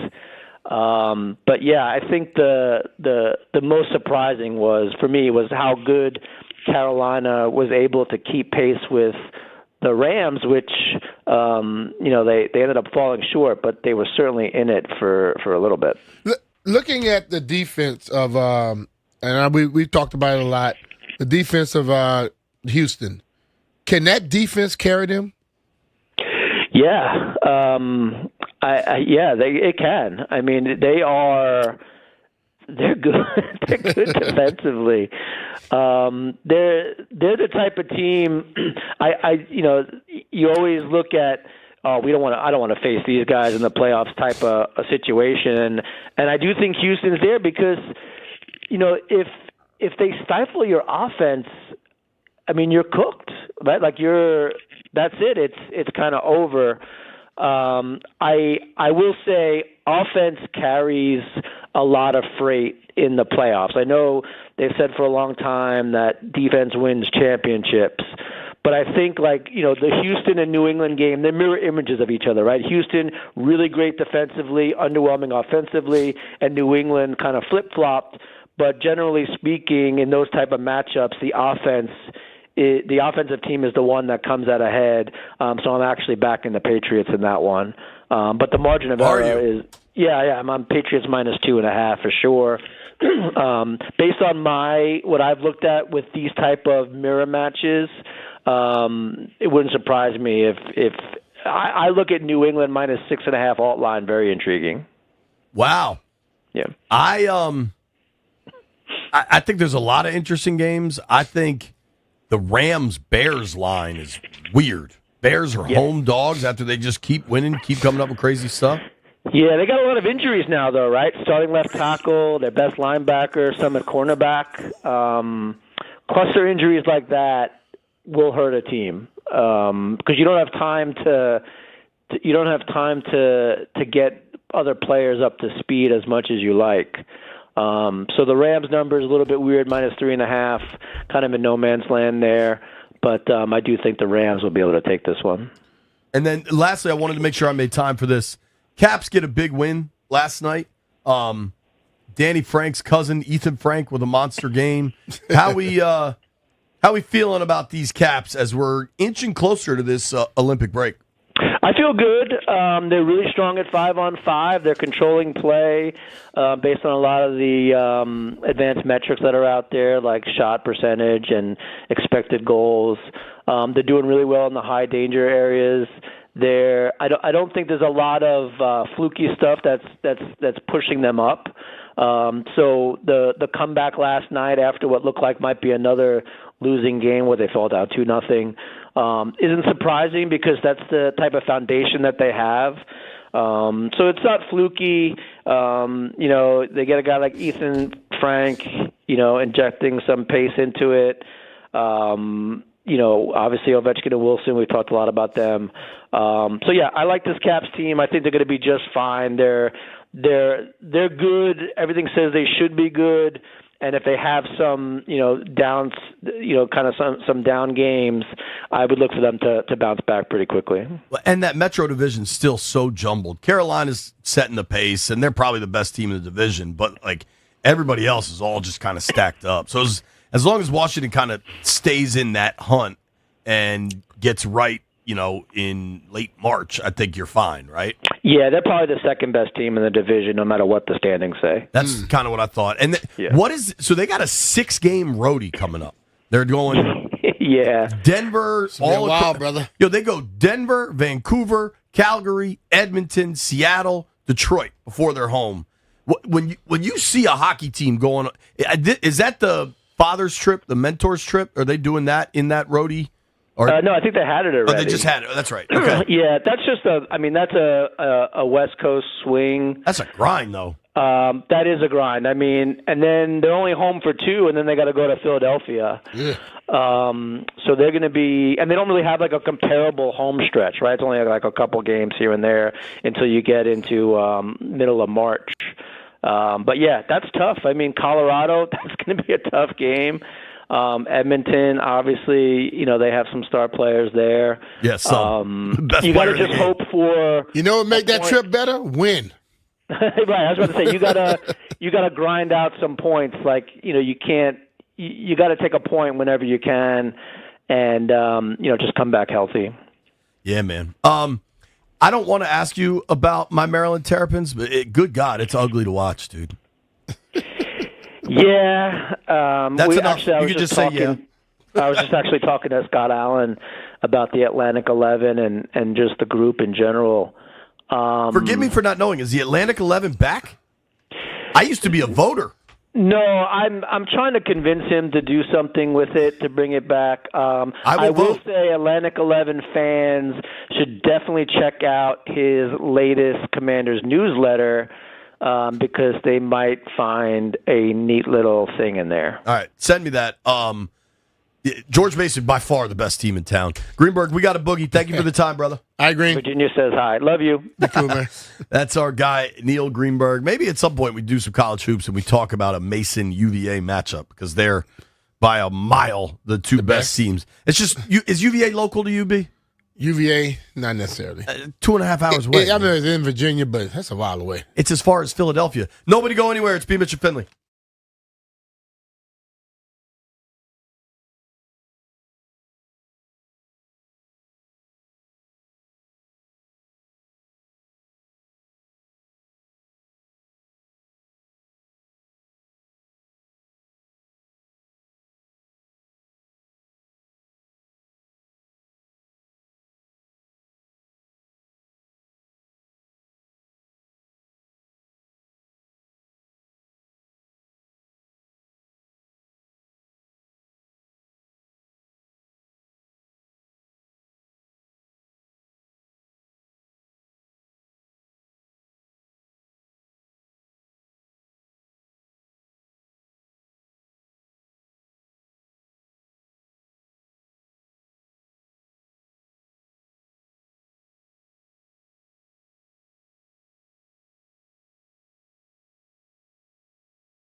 Let's try to make some sense of things. You got a pen on you? Mm-hmm. B-Mitch always has a pen. I never have a pen. I am part of the Pen 15 Club. And you are a writer. Blogger. Different. Well, you started off as a writer, right? I suppose. All right.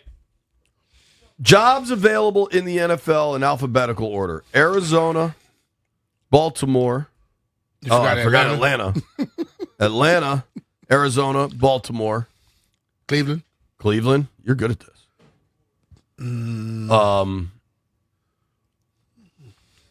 Miami, MN, right? Miami before New York. New York, Miami. How many we got? This is a fun game. How many is that? 1, 2, 3, 4, 5, 6. You got Tennessee. Well, you Pittsburgh. got Pittsburgh. Pittsburgh's got to be. Are we forgetting any? All right, we got Atlanta, Arizona, Baltimore, Cleveland, Miami, New York, Pittsburgh, Tennessee. How many you got? 8 there? 7. 1, 2, 3, 4, 5, 6, 7, 8. So we're forgetting 1. 8. The 9th one. Vegas. Oh yeah, Las Vegas. Go back. Yo, and that's actually, we're just going to write Vegas so it works for alphabetical order. Mm-hmm. Damn, we nailed that. Thank you, Lamfield, for we the didn't, assist. but we made it adjust. All right. In alphabetical order, the NFL jobs that are available: Atlanta, Arizona, Baltimore, Cleveland, Miami, New York, Pittsburgh, Tennessee, and Vegas. All right. What do we think is the best job? Everybody can vote on this. Landini, feel free to chime in. I think it's Baltimore because you've got a quarterback. Yeah. I agree. I agree with that. Ravens, number 1. What do you think's the second best job? Second best? Am I thinking on the basis of a coach or just looking at the job? Because if you're a coach and you go to Pittsburgh, you'll probably be there for the next 15 years. That's true. So, it's depending on how you're looking at this thing. Where do you think the Giants' job ranks? White Brian, where do you think the Giants' job ranks as a Giant fan? 4, 3 or 4. You buy Dart? Yeah, I think the right coach can really make him a star. Do you agree Baltimore is the 1? Yeah. So what's your 2 and 3 if you got the Giants at 4? I think Tennessee is a little better, and probably Pittsburgh. I think I might go Tennessee too. Mm-hmm. I like Cam Ward. You got a ton of cap. You got a ton of picks. Nashville's cool. You got no pressure. My only complaint about Nashville is it's sneaky cold. Yeah. Like, people always think it's warm. It's the South. Like, you're in the mountains or something. It's cold down there. It's nice, though. I mean, if we're talking just, like, quality of life and, like, dope cities. I like Nashville. If we're ranking these as far as where would I like to live, Arizona and Miami are going to be pretty tough to beat. Arizona and Miami is hard to beat. Vegas might be tough to beat. Vegas hard to beat, too. But then, if I'm a coach in Vegas, I got to worry about my dudes been hanging out. Totally. It's always something there. So what do you say for number 2? Pittsburgh? Yeah, I was at Pittsburgh. All right, B's list, my list. I just don't know what Pittsburgh has, man. What they had is patience with a coach. Yeah. And for any damn coach, I think that's the number 1. Yeah. If you have patience with me, I can build something over time. Yeah. Most people are not patient. So by the time when you think about, I'm about to get it, they fire you. 2-3 years, they fire you. Pittsburgh at least let you get that thing done. You're right. What do you have at number 3? I'll go on my list. I'll go Pittsburgh 3rd. You're right. I'll go Tennessee. Okay, so we've only swapped 2 and 3. Number 4, New York. You like the Giants' job? Mm-hmm. So, looking at all this, I think Atlanta, you got a weird quarterback situation, undeniably. But I like what Atlanta has. Yeah, because they got They don't have a first round pick. They're weird in quarterbacks, but hell, they got talent, bro. You know what? They got a receiver. They got a running back. They got defensive players that can play. I'll agree with you on the because they're going to have to pay Bijan. They're going to have to pay Drake London. Like they're getting to the end of those rookie deals. What is your quarterback situation? You paying Kirk again? Are you rolling with Penix? He just injured his knee again. I think Michael Penix has had 2 ACL injuries on both knees at this point. If a head coach rolls in right now, and this head coach believes he can make that defense better, and he has somebody who can make sure that offense operates properly, you think someone's not happy to have Kirk Cousins as their bridge guy? Dude, I totally agree with that. What do you have fifth then? That was fifth. You're saying Atlanta's fifth? Yeah. Okay. What do you think about the Miami job? I'm about to come in Miami. Now I'm starting to think about quality of life, how I'm living. And I think I jump into Miami. Miami is currently $32 million over the salary cap. Yeah, so I'll go to Arizona or Vegas first then. Then I'll jump to Miami. So you go 6 Arizona? Vegas might be better Vegas than has the Arizona. number 1 overall Yeah, pick. I go Vegas, then Arizona. Nobody wants to go to Cleveland, dog. So 6 Vegas, 7 Arizona, 8 Miami. And 9 Cleveland. 9 Cleveland. You don't live in Cleveland. I kind of think I'm with you on this list, man. I'm good at lists, dog. You're good at lists. Atlanta's got some cash. They don't have a first-round pick. Landy, what do you think is the best and the worst job? I think Miami's pretty bad. I think Vegas is pretty bad. I actually think Pittsburgh's pretty bad, too, because that team's going to suck for the next That's what couple I of years. wonder, too, man. Like, they need a hardcore recalibration in Pittsburgh. Yeah, I mean, their quarterback situation's bad, and they were good this year, so they don't even have a high draft pick. They're probably going to have their first losing season in like 20 years next year, and they're likely going to follow it up with another one. I think it's going to be tough for some people up there to take. I did see a mock draft. So Pittsburgh has the 21st pick with them taking the Bama quarterback, Ty Simpson. Uh-huh. What do you think about him? Yeah. We'll see. Dog. I mean, at first, people thought he was going to go back. And then listen, that's why I tell you, all these people talking about how much money these college players are making, Ty Simpson's still taking that chance to go to the pros, right? I don't understand why Trinidad isn't viewed as more of an NFL prospect. I don't know. I don't get that one. Watch him play. Who cares that he started at Ferris State? I don't care where you start. It's where you at. It's not where you're from. It's where you pay rent. He's a damn better quarterback than Simpson. He was electric. Why, Brian, as the SEC guy, what is the knock on Chambliss that they say he's not a pro? Is it size? I think it's just the Lane Kiffin system, and he just plays fast, doesn't really need to think. So have him play fast in the pros. Not think. He looks damn good. Sometimes we overcomplicate this stuff, man. All right, nobody go anywhere. We're going to hear from Deuce Staley coming up at noon. Beat Mitch and Finley are presented by John Leahy and the Fine Living Group. Find out how much your home is worth in less than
Big Jeff's birthday today. 44 years old. Look okay for his age. Well, he's also missing again. Oh, Jeff's not there again, huh? So, but nah, man, I'm grubbing. So if you see me like dozing a little bit, that barbecue is hitting the spot. I mean, I just got a little itis, and I'm taking a little nap. If you're in Resting the my Edgewater eyes. area and you want some barbecue, go hit up Your Burger. They got burgers, they got barbecue, they got it all. Appreciate Find them. out we got the same grill. Oh, that's awesome. I mean, the amount of grills you have is astonishing. Hey, bro, when you like to cook, you like flavor. You got to change it up every once in a while. I have one grill, which is between you and I think we're good there. 2 tweets I received that need to be brought to air. Mm-hmm. Teron Davenport covers the Titans, I believe, for ESPN. Mm-hmm. Reporting Mike McDaniel is in the Titans building right now. All right. For an interview. The team will also conduct a virtual interview with Steelers offensive coordinator Arthur Smith. Obviously, there's ties with Smith to the Titans organization. He was the OC there when they, were really good. When Derrick Henry was cooking and Vrabel was coaching. If you're giving me a choice of Arthur Smith or Mike McDaniel, that's an easy choice. Mike McDaniel. By a mile. Hey, I will drive Mike McDaniel. I would make Arthur Smith come with a skateboard. Well, you kind of wonder if one of them's in the building and one of them's on Zoom.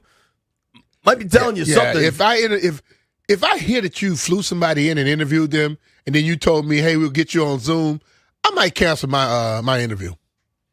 We'll see what happens. Arthur Smith, I know, he went to Georgetown Prep. I know a lot of people that know him. By all accounts, he's a nice guy. We've interacted very briefly, but he's been cool. I do not understand the appeal of that offense. I probably have more old school run the ball in me than a lot of new school thinkers, but that offense has zero verticality to it. And it ain't for me, dog.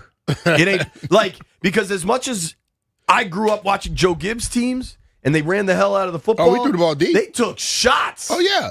Like we ran play action over the top. Right. So, what did Ronald Reagan say? Where's Ricky Sanders? Right. Because he knew it, threw it deep. Steak, potatoes, verticality in the offense. These are things I believe in. Another thing that was pointed out to me by Midnight Rider, and I'm going to go left hand up on this. Midnight Rider. Fat Poet 10 tells me, remember how we listed everything in alphabetical order to get started on our head coach ranks? Uh-huh. We put Atlanta ahead of Arizona. A-R-A-T. But I thought you said Arizona, then Atlanta. Well, maybe just me. I wrote it the wrong way. In my defense, I wrote A-Z, not Arizona. So I have, look, for the cameras. Jay, don't explain. I wrote ATL and then AZ. Yeah, for me, it was correct. Yeah. Keep on correcting some damn body. I want to ask you something. Actually, you know what? I want to do this story because Landville's had it on here, and these numbers are shocking. Obviously, Monday night is Indiana versus Miami national championship for football, right? Yep.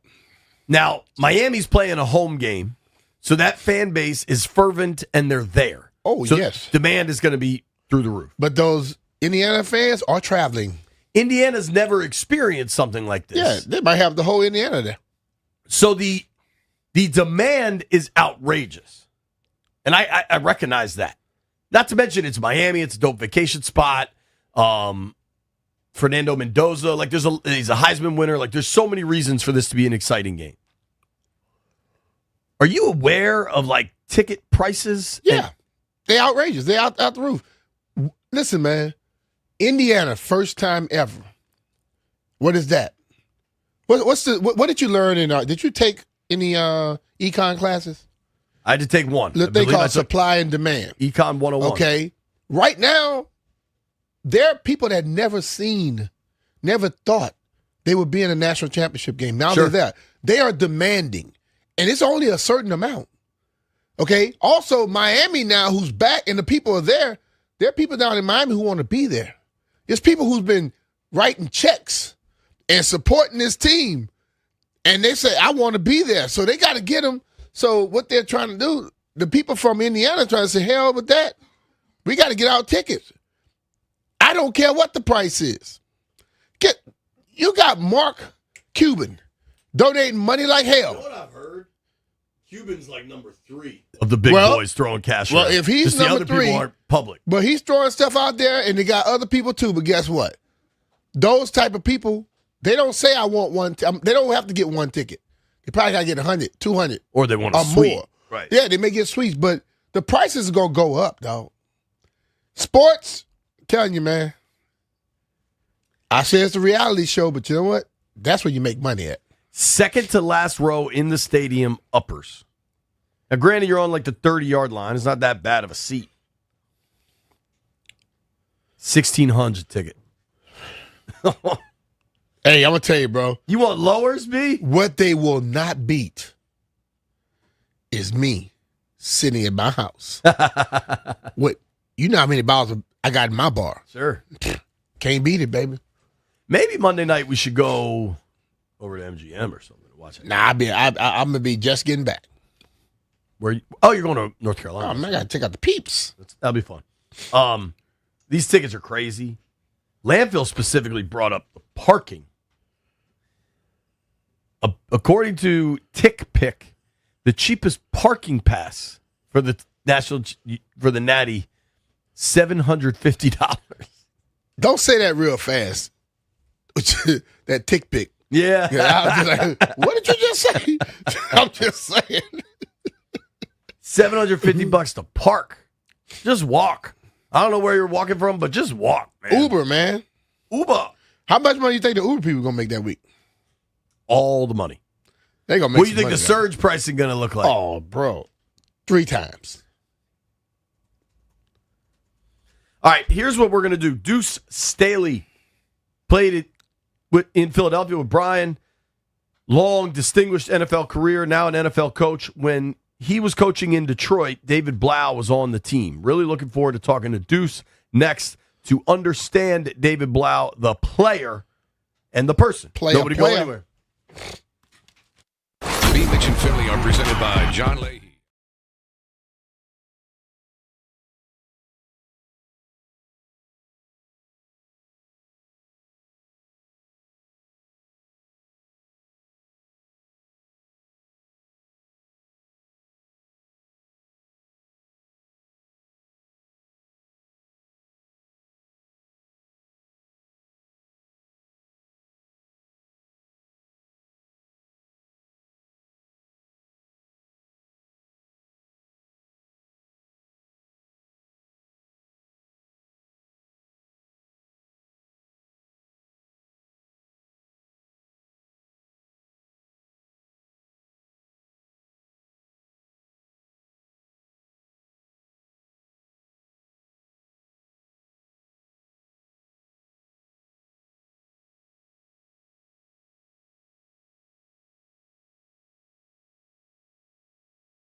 Staley. I Deuce. probably should have told Landfill to play two of America's Most Wanted.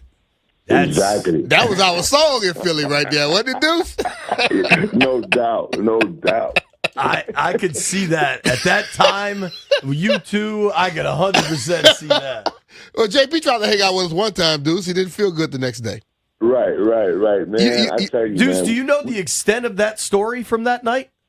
I don't, but I can guess how it went down for you because I tell you, we were two of America's Most Wanted. So I wasn't. I think I was staying at the Westin, and we all met at the big bar at the Marriott. Yeah. And at this stage of my life, I was still drinking bourbon pretty regularly, and B was drinking bourbon. So then I'm trying to keep up with B, and then you got there, Deuce. And then I'm trying to keep up with both of you guys, and I have no business doing so. And then you guys were like headed somewhere else. And it kind of felt like I got the like deserved little bro treatment. Like, all right, dog, you've had enough. Time for you to get out of here. So we Deuce, were looking out for you. I appreciate it. Out for you. Yeah, because if we didn't stop, you would have ended up in Atlantic City. Well, I ended up not going home, obviously. Me and Tischler go to another bar, at which point he tries to make me go home. They're going to the casino. I wake up about 40 minutes later in a taxi cab going over the Walt Whitman Bridge, and I asked the guy where we're going. He said, the cab driver goes, you said you wanted the casino. We're going to Atlantic City. And I flipped out, and thank God the guy brought me back. But I will never try to drink bourbon with you and Brian again. I promise you that. It sounds like a great ending or beginning to a book. Don't do it. It's the name of the book. Deuce, thank you for making time for us, dude.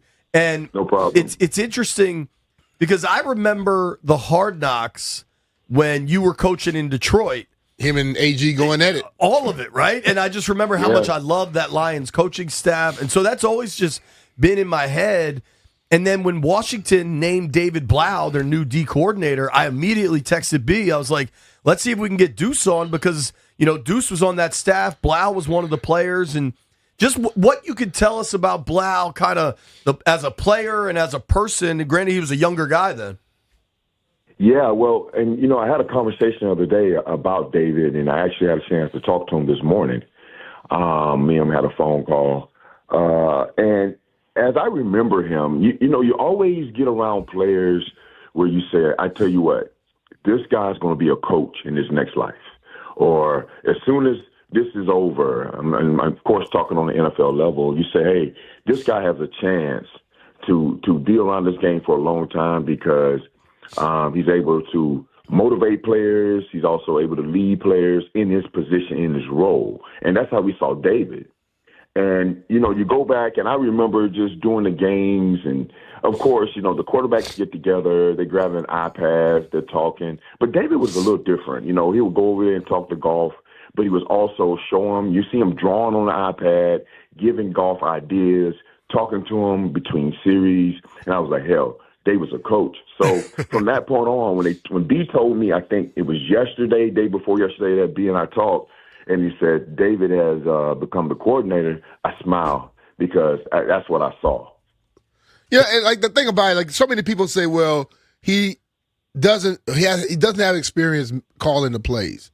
Well, he's just a younger guy that don't have experience. Most guys that become a coordinator never was a coordinator, and they have to call plays for the first time.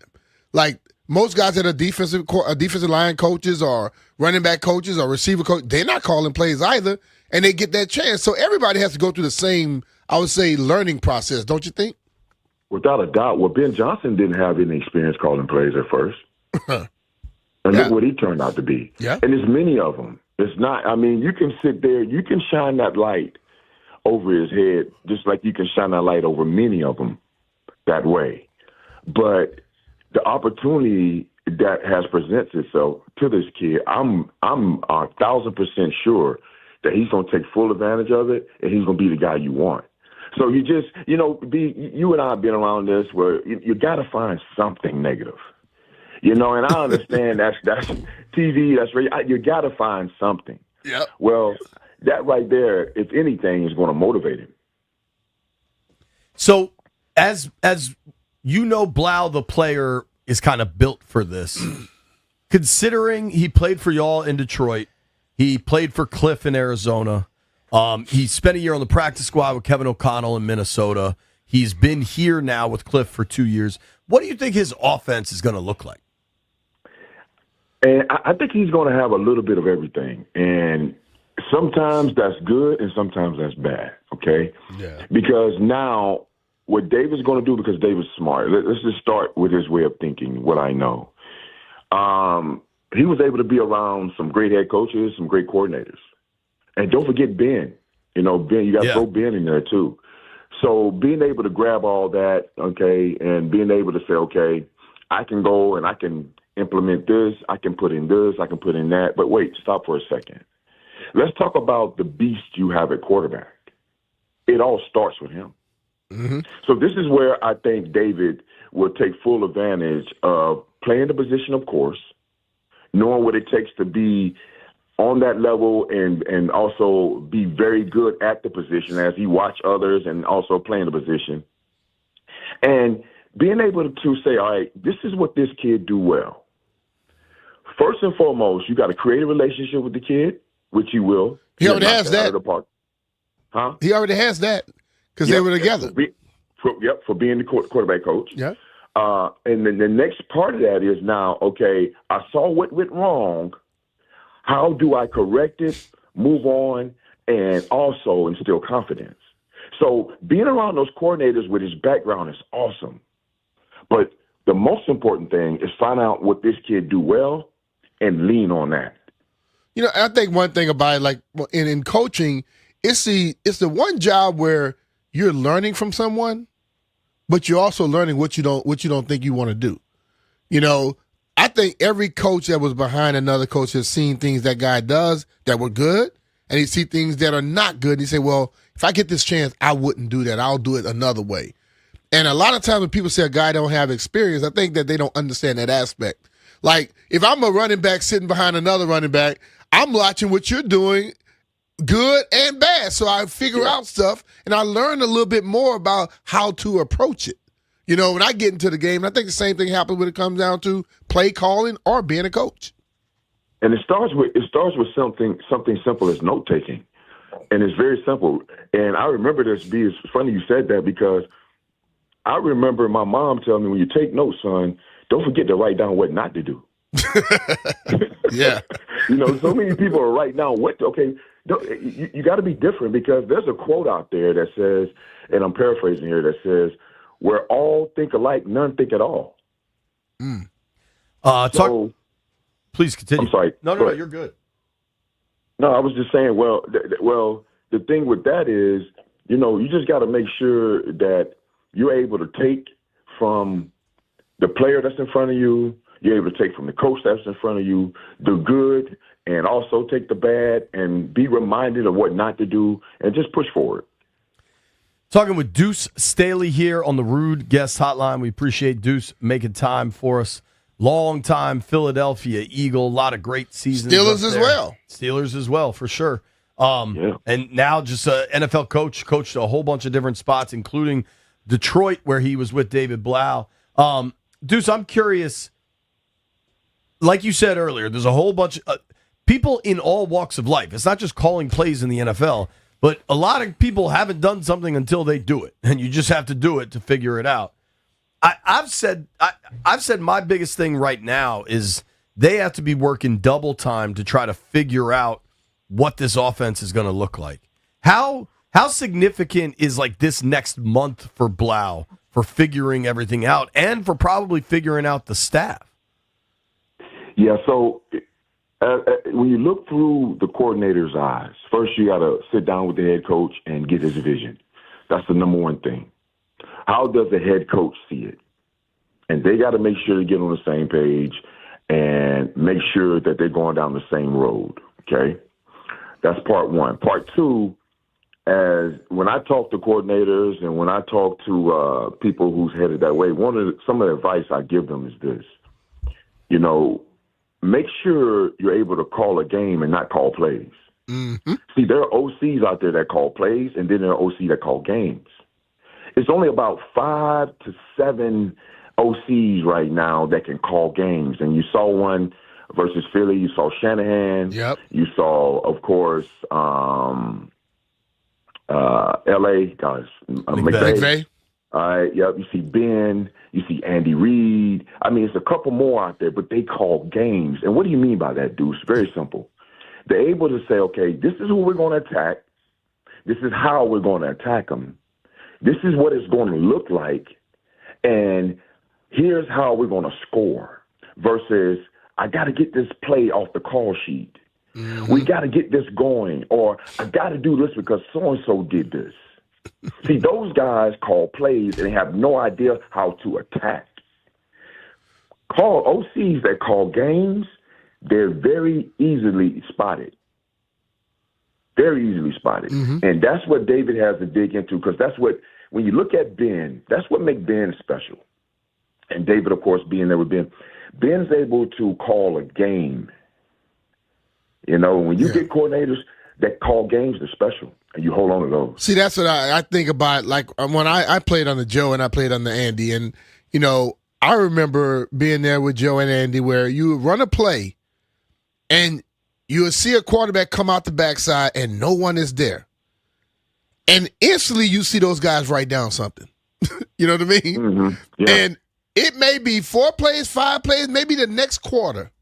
They run that exact same play, come back to backside, and that quarterback that can't even run will get you 15 yards. Because they saw something that the people weren't paying attention to, and they came back to it. I would watch games, and I tell JP all the time, man, we got to run this play, got to run this play. They finally ran it like 16 games later. You know, because I when I see something on a football field, as a quarterback, I never stop thinking like that. I'm always looking for what you're not doing. And if somebody wasn't covering the backside, I'm like, Coach, we could get him. And you know, I would sit there, and when I was in Philly, what did I do? I sit and watch for Jim Johnson and Andy. I watch offense and defense to tell people what's going on. When you have a certain eye for it, and just so I remember when I first when Blau came here, JB talked to him one day. He said, "Man, that dude gonna be a coach."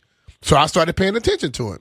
And as you watch him, you start to see that he doesn't think on the ground level. He thinks above and beyond about football. And I hope that comes out in this play calling. Hey, without a doubt, let's talk for a second about the quarterback position, B. Now, what people got to understand, the quarterback position is the most important position in sports, not just football. This is the most important position in sports. Mm-hmm. So when you look at the development of the quarterback, when you look at what you want to do with him, and the most important thing be to kind of add on what you were talking about, adjusting during games. Back in the days when we played, adjusting during games were at halftime. Yeah. Well, I'm going to tell you this. If you're not adjusting by series, man, you're in trouble. You must adjust by series now, because 2nd and 7, 2nd and 8 is 3rd down in the NFL now. Mm-hmm. So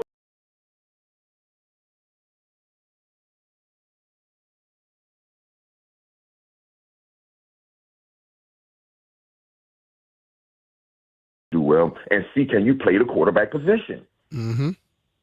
So when you look at your quarterback and you look at the development of the quarterback and how the communication between the OC, the head coach, and the quarterback, that triangle there, must be on point. I look around and you know, it's exciting times there in Washington, of course, with David taking over. But you're looking around now with these openings. This has to start. It's going to be many of these relationships that has to be created. You know, this thing is about to take fire. Oh yeah. So, Deuce, I wanted to ask you not just Washington stuff, because you're in the NFL coaching world and you know what it's like this time of year when staffs might be changing and you're looking for your next job. 2 guys you overlapped with, one in your playing career and then one that you played for, John Harbaugh and Mike Tomlin, both are out. And it looks like Harbaugh is going to get his pick of the litter. 18 and 19 years. Harbaugh is going to get his pick of the litter of the next job. Tomlin, it looks like he's going to take some time away. How surprised are you, or are you surprised just that John Harbaugh and Mike Tomlin are out of Baltimore and Pittsburgh, respectively? Well, I never had a chance to play for Tomlin. I played for Cowher. Oh, okay. So Sorry about that. Tomlin was coming through the door when I was on the way out. But I still can talk about him and the relationship that I have with him, and also just being able to go against him, being in that division. And, it's the respect that the players have for him. Let's start there. The respect that you hear all those players talk about, from the old ones to the young ones, from the staff. Everybody loves Mike Tomlin. I love Mike Tomlin. Just my interaction with him before we played, just being able to talk to him, just, grab some knowledge, has always been great. We always had great conversations. And just over the years, man, just to see Coach Tomlin win. The circumstances, just like every organization be, this. I mean, they're not going to be, as far as with the talent, you're going to have talent some year you're not going to have talent. Injury bug going to set in. Sometimes you lose your quarterback, blah, blah, blah. We can keep going. But no matter what, throughout the regular season, he still won, which is hard. Go back and check some of these records, man, of some of these guys, and that'll tell you how hard it is. Well, just looking at and just now hearing that he's going to step away, and I said to myself when I heard it, I said, you know what? He said it was time. Yeah. It's time. And that's something that no fan, no person close to him, it's only Mike and the Pittsburgh Steelers said, you know what? We both mutually agree we must go our separate ways. I actually, honestly and truthfully, I like that. I like that he was able to walk out on his own and nobody's pushing him out. Yeah. And I'm pretty sure you do too. Oh, yeah. Now with Harbaugh, I'm sorry, go ahead. Go ahead. No, I'm just saying yes, definitely. With Harbaugh being in Philly, seeing him come up as a coach, and once again, we talked about David being a coach in the league. When you see a coach like Harbaugh, you say to yourself, okay, kind of on the same track, Coach Harbaugh is going to be a head coach one day. He went from special teams, of course, and started coaching DBs or whatever, and you see that in him. You see that leadership, see that leader of men in him. And look at it. He goes down to Baltimore. He spends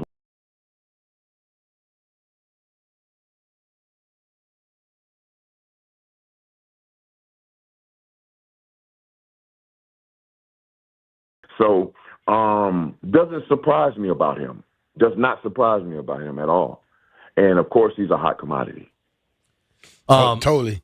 Deuce, I was really excited when B said you were going to be able to join us. And so, I know that you played your college ball at University of South Carolina, go Gamecocks. But I was reading up on you a little bit, and I just had one more question for you.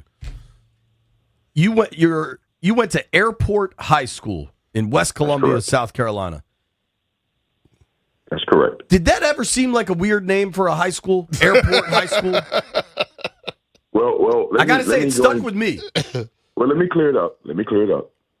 Airport High School is next to the airport. Okay. I would hope so. Yeah. So simple.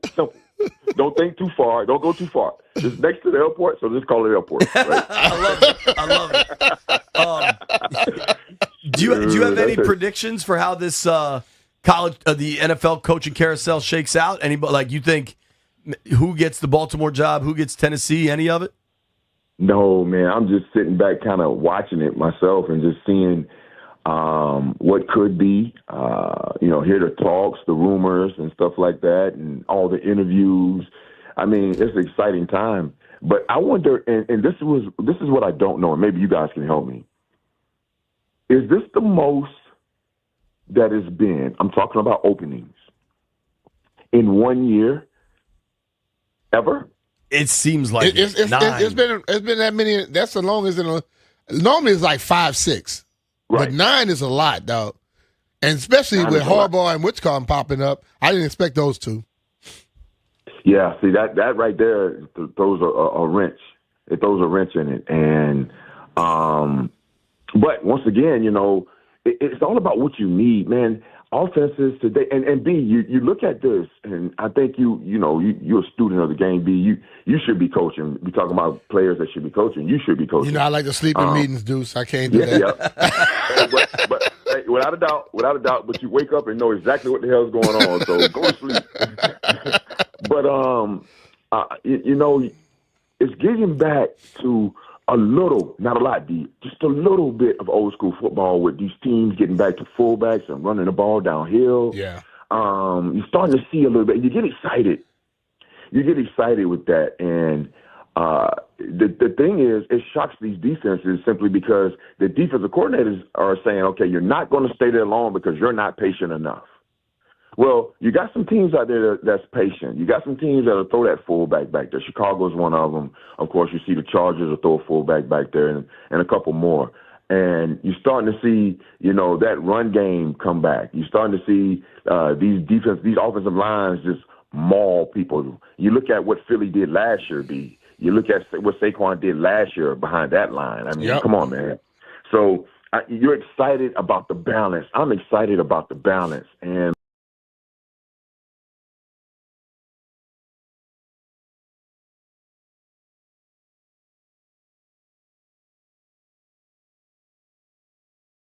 numbers say you should be doing this, you should be throwing, you should do.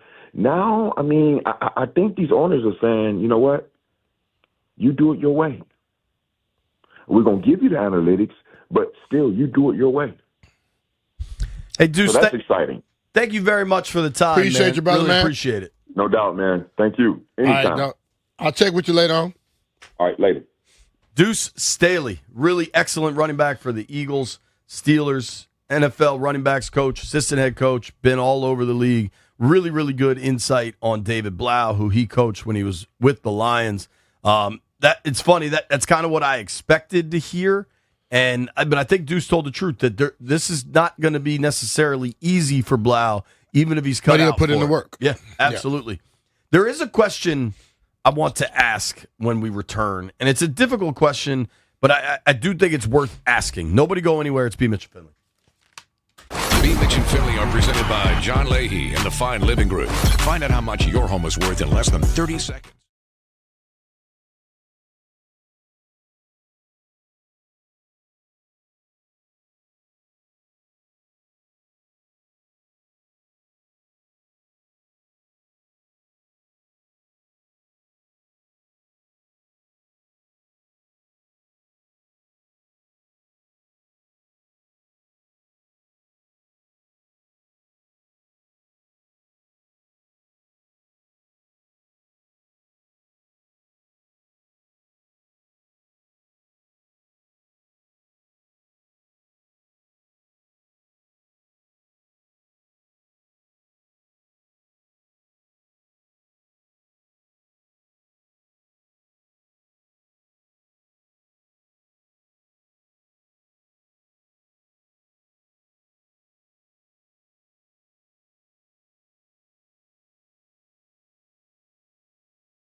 Funny landfill really is. Yeah. Do want to thank the folks from Your Burger.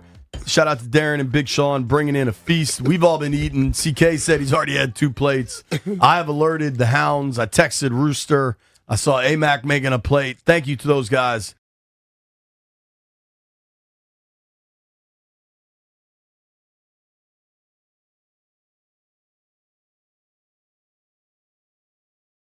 Love and devotion? Cosmetology, baby. For them, you'll swim the ocean? Yes. You never heard that song? No. It's, I probably it's have. I'm a Capricorn. We believe in love and devotion. Nah, keep singing that, B. Nah. So But I I'm looked feeling up good, man. my cosmetology. Tell me if this sounds right to you, B. I'm a Virgo, characterized by being practical, analytical, and detail-oriented. Well, sometimes it completely lies about what the people are. Because you're none of those things. How about this? Key traits include being reliable, hardworking, and helpful, often to a fault.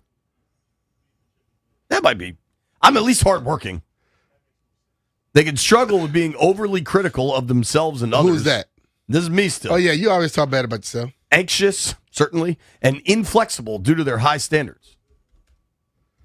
Might be onto something. What does it say about Leos? Exactly what I am, crazy? I don't know. Let's find out. Now, I'm just getting this from Google. What is the personality of a Leo? This sounds kind of right. Confident, natural leaders, generous, and creative. That's me. Dramatic, ambitious, expressive, seeking fun, luxury, and recognition while disliking boredom and injustice. 100,000%. I don't know anybody that dislikes boredom like you. Nobody will have a more full day planned than Brian Mitchell. Man, sitting still is for the birds, dog. When you stop, people catch up with you, Jay. So what is Jeff, a Capricorn? Yeah. Let's see what Jeff's is. Jeff is the same thing as my mom. Are Jeff and your mom similar? My mom and my mother-in-law was, but both they're both. My mom was, my mother was a Capricorn. They're nothing like Jeff. Great women. Capricorns are known for being ambitious, disciplined, responsible, and hardworking. I don't know about all that. Not with Jeff. They show deep commitment to those they love, though they can also be critical or pessimistic. He's like that. He's very much like that. I tell you what, he's a family dude. I know that about him. And new skinny Jeff has shown discipline. Yeah. Thank you. After he was talked about very, very badly, he had to find that aspect of being a Capricorn. And I would call Jeff hardworking in all capacities except 10 to 2 Monday to Friday. I'm working hard to stay up right now. Landfill, what's your sign? I'm the dude with the bow and arrow. I'm going to need more than Is that a Sagittarius? Maybe. I don't know. Half horse? I don't know anything about cosmetology. Hold on. You're a Sagittarius? Oh, Lord, my brother's a Sagittarius. You're not a crook, are you? I don't know. Maybe. No? Yeah, 'cause my brother sure the hell is a crook. I mean, I've been stealing paychecks from Odyssey for 18 years. Well, you're a crook. You got a $1,000 bonus for doing what? Nothing? Yo, that was one of the best hustles of all time. Landfill's like, yo, everybody sent me the points, so we all just did because none of us cared about them, and then Landfill got a G out of it. That's one of the world's best hustles, Landfill. Yep. Somebody at corporate was like, wow, this guy must be doing a great job. Here's $1,000. In his defense, he did get us lunch with it. That's true. I don't know that this nails Landfill. Sagittarius personalities are known for being optimistic, adventurous, freedom-loving, and philosophical explorers. Hell no. Adaptable, intellectual, fiercely independent, needing freedom and mental stimulation. You get his mental stimulation, all right. This one is true. Sagittarius can struggle with impatience. When Landfill tells you to go to break, dude starts screaming in your ear. That's the only time he's impatient. Great humor, blunt honesty. I agree with those. Boundless energy, Landy. I'm not sure about that. Jeff tries to say he's a goat. No, it says a billy goat. Yeah, Jeff is a billy goat. White Brian, what's yours, White Brian? I am also a Sagittarius.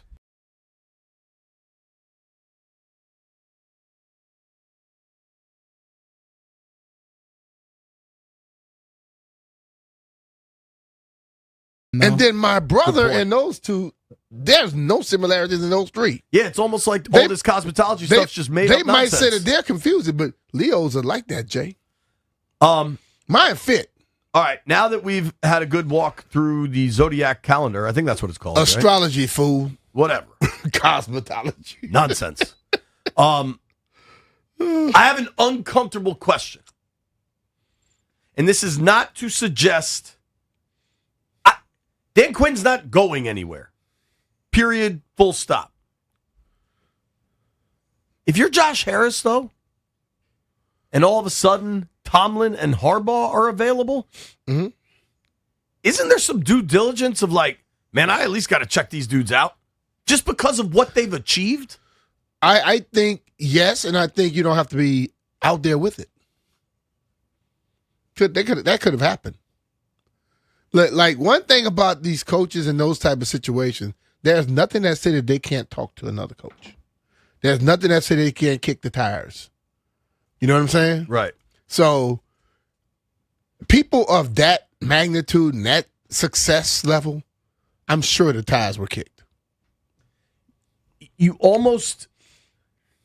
Josh Harris and his partners spent more than $6 billion to buy a football operation. Mm-hmm. When you have that type of money committed to something, I would think every day you wake up with the mission of making this professional enterprise the absolute best it can be. True. And when you have the great season of 24 and then you have the bad season of 25, I understanding taking a long-term approach and saying, hey, man, a lot of injuries this year. We gotta examine everything, but we believe in our guys. Mm-hmm. And then allowing for a caveat to emerge, oh, my gosh, 2 dudes with Super Bowl rings are now available. Mm-hmm. And we at least got to have a discussion. And maybe that's just that can happen. Harris and Rails and Ein and Magic get on the phone and talk. But also, like, I know we talk on this radio every day. We have our opinions, and we hear fans with their opinions all the time. Who's to say that the owner's opinions are like ours or like the fans? They may have a game plan and understand a whole lot of stuff way more clear than we do, and probably are comfortable in where they are. You know what I mean? So it's different. I've sat and had some conversation with some GMs sometimes, talked to a couple of owners. They don't think like we do. And you know what I say? Kudos. Because they will lose their damn minds. They thought like most of us did. Sure. Well, and I believe, White Brian, see if you can Google this. I don't know if it was Harris personally or if it was HBSE, if it was the Harris Blitzer Sports and Entertainment Group. So the HBSE are the owners of the Sixers and the Devils and the soccer team that I'm blanking on, Crystal Palace, I believe. That group together owns all that stuff. Mm-hmm. The group that owns the Commanders is different, obviously, with Harris as the managing partner. But I believe HBSE owned a share of the Steelers. So I am sure in some capacity, Josh Harris and Mike Tomlin have a relationship. Mm-hmm. And it sure seems that based on what Art Rooney is saying about Tomlin, that he's not coaching next year. That he's taking a little bit of time. That's what I was about to say. If it's Mike took us, say I'm going to step down, Mike stepping down to probably go do some TV for a bit and clear his head, and then if he wants to come back, he'll come back. I don't think that's something that he's going to do this year or next year. It may be 2 or 3 years down the road. So Art Rooney the second, Steelers owner, Steelers president, spoke earlier today and said of the conversation with Mike Tomlin, he said, I wasn't shocked, but I wasn't expecting that conversation either. I was certainly willing to take another run at it next year with Mike. That's what I was expecting to talk about yesterday. Mm-hmm. And perhaps even more interesting, Rooney said Aaron came here to play for Mike, so it would most likely affect his decision on Rodgers coming back. I think the way they've handled the quarterback position with all these old dudes year after year after year, it might be too patient for the Steelers organization. I think they need a refresh, and maybe Tomlin saw that, and it was just time to try something new. But it's interesting. I think you're right, even if it's just an internal conversation among the owners. But if you're Harris and Rails and and Magic and others, and Harbaugh gets fired in Baltimore, at least on the group text, you got to be like, hey, did you see Harbaugh got fired? And maybe they don't, because Harbaugh, it appears, is gonna do the full Chamber of Commerce tour. He's going to go to all these spots and interview and see what he likes and see what they like and see what the money is. Mm-hmm. And maybe Washington doesn't want to be involved in that. Could be. But you'd like to think it's at least a conversation. Deshaun Reed, Washington Post, will join us at 1 o'clock. Coming up next, we're going to Riyadh. B. Mitch and Finley are presented by John Leahy and the Fine Living Group. Find out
WNBC.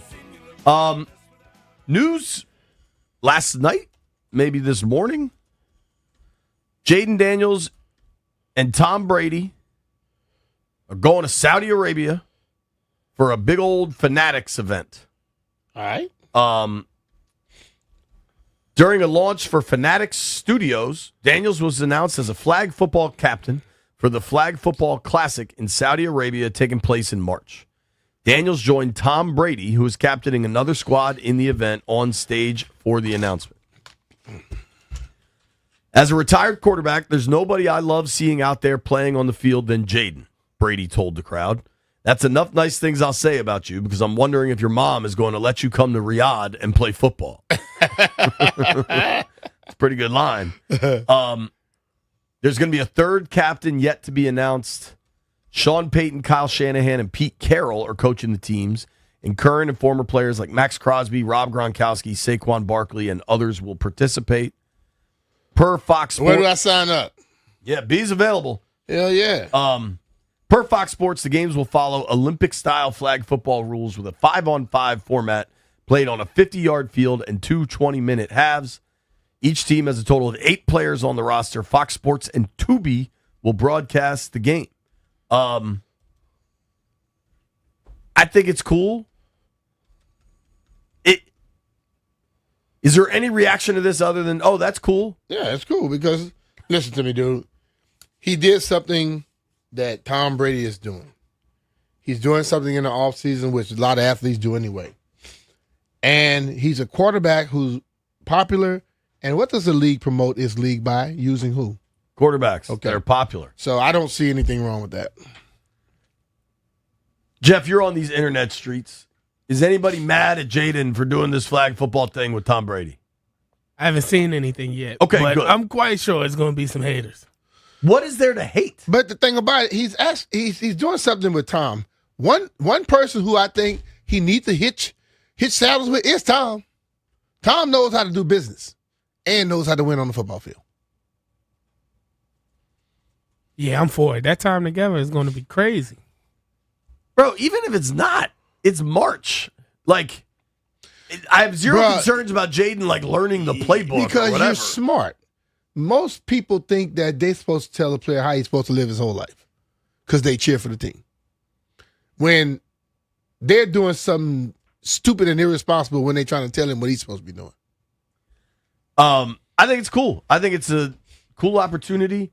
I imagine there's a fat paycheck involved with going to Saudi Arabia. Yeah, I was getting about 45, 50 to go over there and do something. No, they don't get more than me. I mean, I imagine that paycheck has 2 commas to go to Riyadh and playing. You know what I mean? I got no issue here. Nah. I think it's cool. I enjoyed it. When I first saw it, I said, okay, this will be cool. I found Nikki is the first person I saw that tweeted this out. Damn, Nikki, get some sleep. She tweeted this out at 1:30 in the morning. That baby had her up. Maybe. And if you're up, you may as well work. The first reply, so much for him working hard on his game before camp. On his game before camp. You know what? My first reply to that person would be? Can I guess? Yeah. 1 finger salute. 100%. And you know what? Put about 8 commas with the zeros and take that many of them too. All right, here's another comment. Sure, let's do other stuff that can get yourself hurt. Wonderful. Flag football gonna get you hurt, right? I also don't think he's playing. No, he's promoting. He's just hanging out. But see, like I said, Jay, that's what I said. I think we could do a better job this year of not granting the stupid people a platform. Because when we ask them questions like this, we know we're going to get some stupidity. I like this reply. Maybe Blau can design plays for them. Hey, you need all the practice you can get, right? Hey, while you over there, try this one. Tell me if it works. This was kind of funny. Just in, DQ and AP have shut down JD for the remainder of the flag football season. Now see, that I can take. I like that. That's funny. I laugh at that. Yeah, I'm good with funny. Yeah, I like that. Jaden's a star. He's got $1 billion smile. He's got a God-gifted right arm. He's going to be promoting stuff, guys. He's probably going to be. I wonder if Jaden will do Radio Row at the Super Bowl or if he'll kind of skip this year. It's going to be interesting to watch him continue to grow as an ambassador for the sport. Clearly, he and Tom Brady have a close relationship. Every time I see Tom calling the game, right, he comes to talk to Regina all the time. Right, so it's something that's a real thing. Hey, you want to name a better mentor? No. As far as making money and performing in the NFL, you can name a better one than that? Well, and I think if you had to boil down Brady's success to any one thing, he was maniacally ambitious, but that dude focused. He outworked everyone. He was focused. Remember the Heineke story? Heineke got signed to the Patriots practice squad, and he had heard how Brady got there earlier than everybody. And Heineke's like, you know what? I'm going to beat him there. No, you're not. And he got there at 5, and Brady was already lifting. Yeah, because you know what? Let's get it right. This is where everybody that tries to do that, every story heard basketball, heard it in different sports. You go ask the guy, hey, man, what time you going to be here tomorrow? You know what that person knows? You're trying to beat him. So he tells you 5. In turn, he comes at 3:45, 4 o'clock. Because he know if he said 5, you're going to try to get there by 4:45. So he's going early, he's going to beat you. What you should do is just find out through the grapevine what time they go and show up before they do. Don't ever ask that person. Because you asking him something you never asked him, just told him, be on the lookout. Somebody's trying to beat you. I saw this Kobe clip on Instagram over the weekend, maybe, where Kobe said he never went out on the road, and eventually, like all the other guys on the team would give him enough hard time. He's like, "Fine, I'll go out drinking with you guys, but if we're going out, you got to wake up with me in the morning." Yeah. And he said he still woke up at 5 to get his workout in, would be banging on doors, and nobody would wake up. The best simply work harder. Nobody go anywhere. Tashawn Reed joins us next. B. Mitch and Finley are presented by John Leahy and the Fine Living Group.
7 The Fan. Earlier in the week, an article caught my eye in the Washington Post. Check out all their work, WashingtonPost.com, postsports.com. Deshaun Reed wrote the Commanders' offseason roster guide. No secret, you go 5-12, 30 pending free agents, the oldest roster in the NFL. Washington's got to do a lot and a lot differently this season. And Deshaun Reed wrote a really good story kind of about how it's all going to shake out, what the timelines look like. Deshaun joins us now via the Ruud guest hotline. Ruud makes the most reliable heating and air conditioning products in the DMV. What's up, dude? How are you? Thanks for making time for us. Pretty good, man. Enjoying the off-season movie. Thanks for having me. For sure, man. So I read your piece earlier in the week, and that's when I texted you. Why don't you run us through, because I thought what you did a really good job is kind of lay out the important situation with this roster, like the expiring contracts, veteran free agents, ages, all that stuff. So as we sit here, we know they've hired an offensive coordinator, still need to hire a defensive coordinator. Where kind of is Washington going into the first step as free agency? Yeah, it's about as close to a blank slate as you're going to get in the NFL. Part of that is because of all the injuries that they had. They had a lot of extra players that they wouldn't have otherwise, but they have 33 guys set to become free agents in March.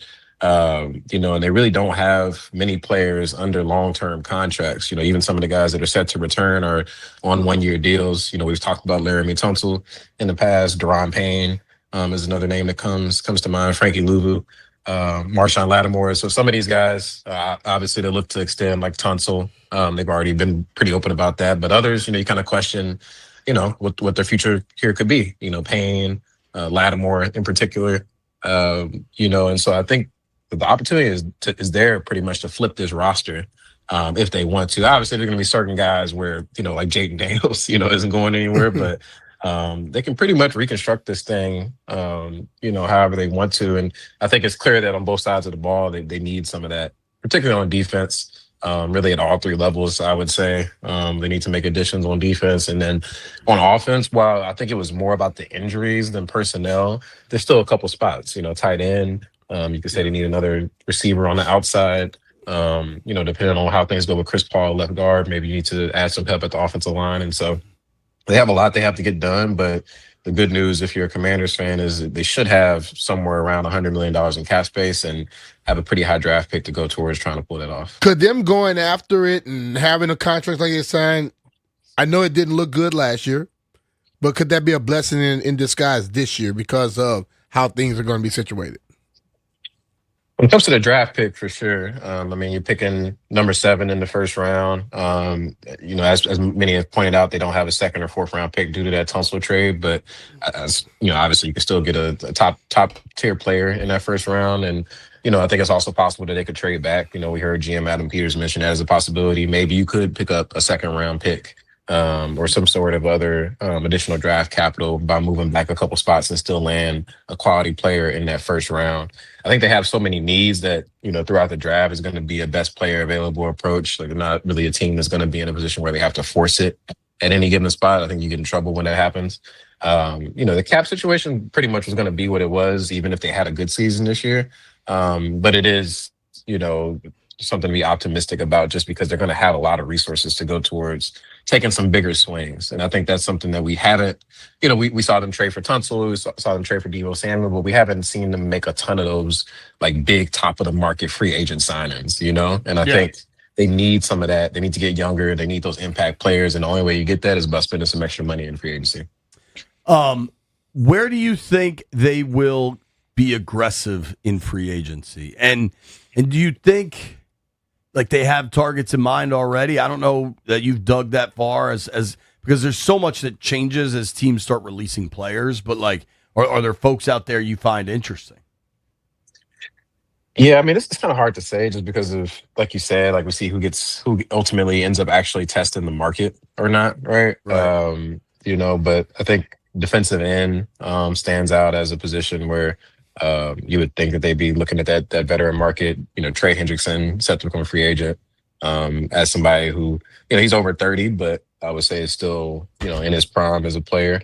You have a few edge rushers kind of in that older range. Khalil Mack a couple others out there, and then cornerback. I think is the other position that you really look at. Whether it's a Jamel Dean with the Bucks, or some other players out there. Maybe you can get younger and stronger at cornerback. Those are the two positions I think that are across the board are the two biggest needs on the team, I would say, pretty confidently. And so I would think that they would look at those two spots in free agency, but I think everything's on the table. Like I said earlier, they need help pretty much all over the place. And so those two positions, they end up being two of the more expensive ones in the league. So if you're going to make a big splash, it makes sense to do it there. But I wouldn't be surprised, if we see them make a flurry of signings in free agency. For sure. We're talking with Tashawn Reed here on the Ruud Guest Hotline. Ruud makes the most reliable heating and air conditioning products in the DMV. You can give him a follow on X at TASHANREED. Read his work in the Washington Post. Offensively, I think things are really interesting where I don't know that they need a ton offensively, except probably, I think you got to overhaul that receiver room. I think you got to add some speed and add like a veteran that has shown durability and ability to have 600-700 yard seasons. Kind of what they had was Zacchaeus before they let him go. Mm-hmm. Do you think they'll see that similarly? I think so. I mean, I think at this point, I understand why they brought back Noah Brown last year, but I don't think, with his injury history that you can run it back at that spot this year. And so, I think Deebo Samuel, to consider bringing him back. I think he had all things considered, like with Terry missing all those games, Noah missing all those games, for him to still come out with 700 yards, it was a pretty solid season for him. Like, it's not insanely exceptional or anything like that, but I think he played well given the circumstances, especially with Jaden missing a lot of games. So I think they'll consider bringing him back. There's some other interesting names out there. We just saw, Christian Kirk had a pretty crazy game for the Texans. Yes. He's kind of that guy that you were describing, 500, 600 yards every year, an occasional 1,000-yard season. He's a little bit older, but I think he can still go. And there's a couple others kind of in that range of not a superstar receiver, but a useful guy. That Shaheed with the Seahawks is probably another one that comes to name. You mentioned speed. He's one of the fastest players in the league. If he ends up actually testing the market, I think that could be a guy that's interesting. But I agree. I think you don't have to make a super huge move at receiver, but you need one of those complementary pieces to help round out that room. And of course, part of this is they're hoping continued development for Luke McCaffrey and Jalen Lane. But I think it'd be wise to add a veteran that is sort of more of a sure bet at this point. You named tight end. You mentioned tight end earlier. Some of the names out there, the tight ends that may become available, because a damn good tight end is just like having an extra receiver. Yeah, I think, it's kind of a tricky, because they've invested a lot at that position already. Ben Sinnott, drafting him in the second round. Yeah. John Bates isn't cheap, for more of a blocking tight end. So, like, in an ideal world, you hope that Sinnott takes that leap ahead. But if, they're not feeling super confident in that, I think, David Njoku with the Browns, veteran tight end that's going to be coming available. Kyle Pitts, he's probably on the more expensive end, but he's set to be a free agent. I believe obviously Travis Kelce, but I figure if he doesn't retire, he's going back to the Chiefs most likely. Dallas Goedert is out there, so there's a crop of veteran tight ends. I like Isaiah Likely, because I don't think you're going top of the market there. You know what I mean? And I don't think he's cheap, but like what I am hoping for, Tashawn, and I'm curious if you agree with this. Like I posted earlier in the week, like a number of kind of defensive free agents I'd be interested in. And I'm not necessarily coming up with specific targets for scheme fit or any of that. For me, it's young, speed, guys coming off rookie deals. Like that's what I'm interested in, and that's what they largely haven't done. Likely fits that. Likely's been pretty damn durable. Has shown a real knack in the red zone, even though the refs stole one from him this past year. Mm-hmm. And you wonder offensively if things start to look different, if Blau starts to incorporate maybe more like kind of fullback looks for Sinnott, if they don't need another more of like a pass catcher. Likely's the type of dude I'd be interested in. Yeah, I'm with you. I think likely, fits that mold. Pitts does as well. He's like you say, he's probably more expensive, but likely he's more that mid market sort of option. I don't think we've really seen the full potential of what he could be. Like he has started a good amount of games with the Ravens. But with Mark Andrews in and out, like he never was that featured number one tight end for an entire season. So I think he still could have some potential to, we haven't seen his best yet. But I think that's definitely a fit, and Zach Ertz, I know he has some, interest in potentially coming back, but with that injury and when he suffered it, it's just kind of tough in his age to see him being back for the start of the season. I don't think he can really bet on that. And so I think likely, 26 years old makes a lot of sense. And I think just in general, that's the type of free agent that you would like to see them, target if you're a Commanders fan. Like this was the oldest team in the league going into week 1 this season. And obviously the draft is the best way to get young talent, but you only have 6 picks, so you're going to have to spend some money in free agency to help push that number down some more. And those guys coming off rookie deals while they're more expensive, that's sort of the trade-off that you get for it, And so I think it's time to start making some more of those moves when it comes to this regime going into year 3. I think the pressure's on. I don't think you can really half-step it anymore at this point. Not to say that you get reckless, but you have to get more aggressive in free agency for sure.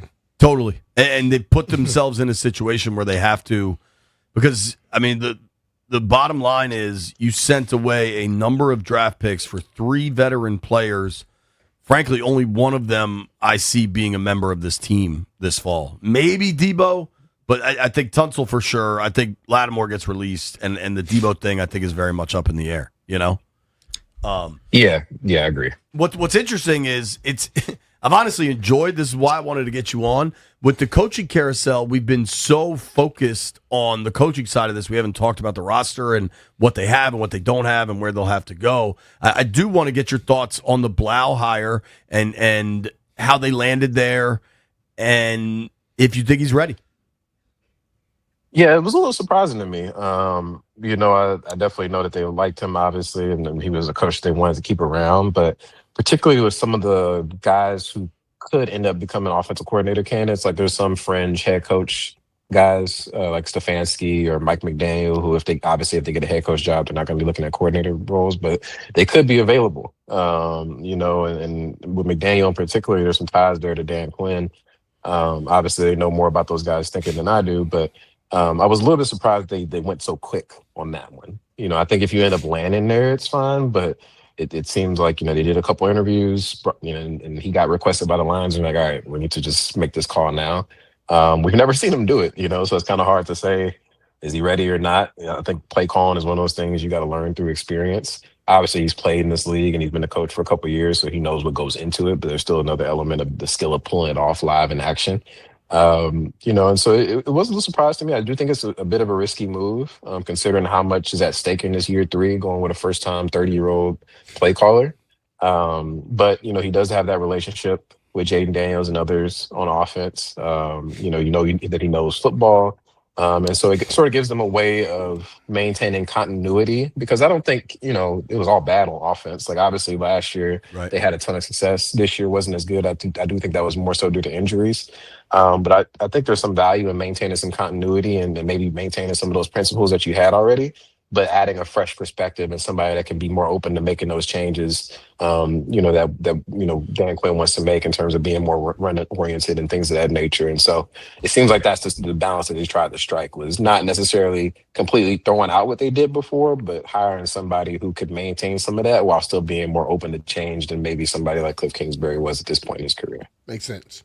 What do you think they do on the defensive side?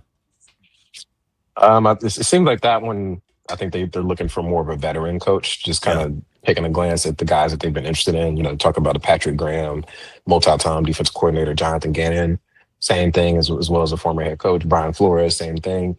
We haven't really seen them pursue some of those younger first-time play callers, which I think makes sense. It's one thing to do that on one side of the ball. I think it'd be a little bit wild to do that on both sides of the ball. Crazy. Obviously, none of those names are going to be easy to get. I think Flores is probably the most attractive, but he's also, the Vikings obviously want to retain him. If he doesn't get a head coaching job, I would imagine they'd be able to go above and beyond salary-wise to keep him.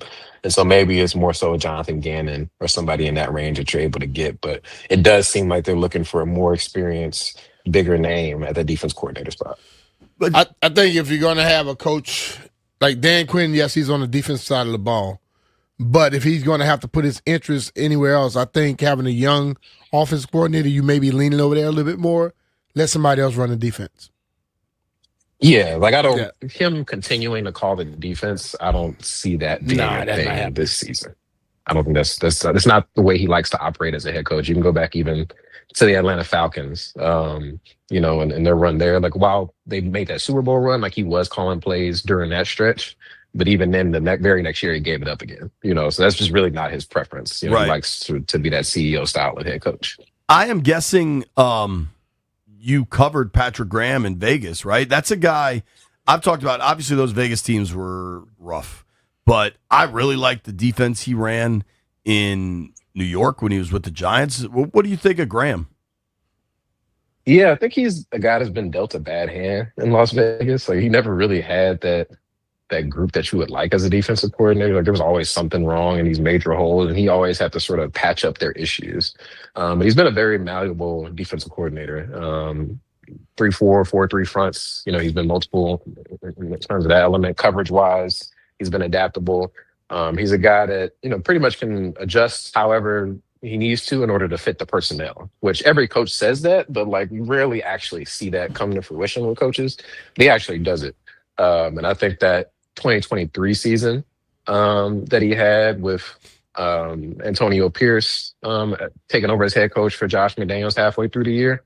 You saw that defense mid-season completely changed in how it operated, and they ended up finishing as a top 10 unit. And I can tell you, as somebody that was around, they did not have top 10 talent on that defense. And so you've seen him be able to get more than he's dealt in terms of talent, which is what you want to see from a coach. You want to see a coach that can elevate guys, develop guys, and get the most out of them. And I think he's been somebody that's done that in the past. And I think that'd be a strong hire. It's not somebody that has any sort of ties to Dan Quinn. I'm sure they know of each other, but they haven't worked together. But I think PG for sure. I know fans may look at the Raiders' points per game allowed the last couple of years and be like, why is this guy a candidate? But he's the real deal when it comes to defense coordinators. I like him a lot. And as soon as I saw that one, I was like, all right, this is not something to just readily dismiss. Because, there's a lot of connections. You can say Raheem Morris or Jeff Ulbrich. We don't even know if Ulbrich's going to get out of Atlanta. Raheem might not want to go backwards to a DC job right away. You know what I mean? Like there's a lot of moving parts. And I think the Graham thing is a little more real than maybe folks are giving it credit. Dude, thank you for making time for us. I know that you're out of town, and I really appreciate it, man. Great conversation. No problem. Appreciate y'all having me. All right, everybody give Tashan a follow at TASHAN Reed REED. Good conversation right there. A lot of questions, man. Adam Peters got a lot of work to do. Nobody go anywhere. B. Mitch and Finley, Grant and Danny coming your way at 2. B. Mitch and Finley are presented by John Leahy and the Fine Living Group. Find out how much your home is worth in less than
at the highest level. We had the news earlier that the Nats are going to be done with Masson, right? Yeah. I didn't think about it, but Mark Zuckerman has worked for Masson for some time now. Right.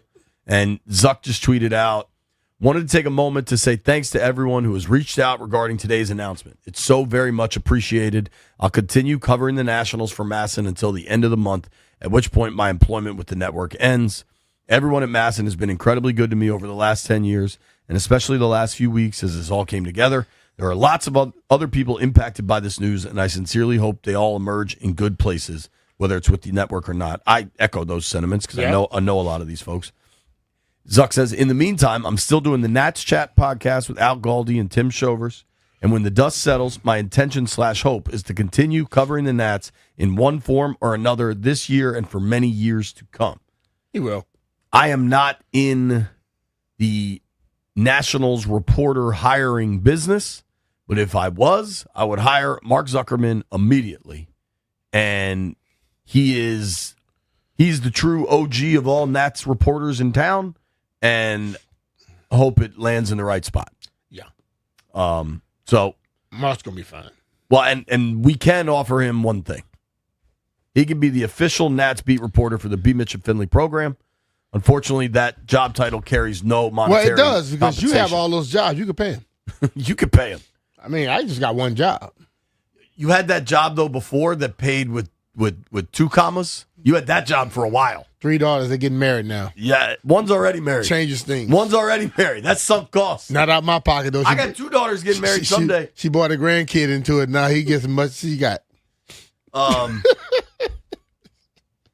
Yesterday, I started yelling about off-season priorities, and we didn't get to go around the room on everybody's off-season priorities. I made clear I want to see them build this out with Blau. You know what I mean? Yeah. And I want to see that done ASAP. What do you think? What is ASAP on your list for Washington? Well, I think strengthening the defense is more important than the offense thing right now. I think what you have in place with Jaden and the offensive line, that gives you a jump on offense. And I think that helps. It makes it a little easier for Blau. He knows his offense. He knows the offensive line. He knows Jaden. And I think Terry being healthy, as Tashawn just stated, you have a young Jalen Lane and also Luke McCaffrey, those guys coming back. You have something there to start to look at. Defensively, you're behind. And I believe you have to strengthen that defense to a certain level to be able to compete in the league.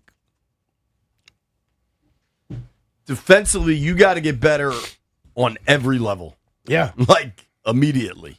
So I understand people like, you giving a young guy a chance, but he has the upper hand right now on the defense coordinator based off of what things are now. Just having Jaden on the roster. Yeah. Like, totally. I was just talking with Stallion and Toby before Landfill ordered a hit on Toby's life.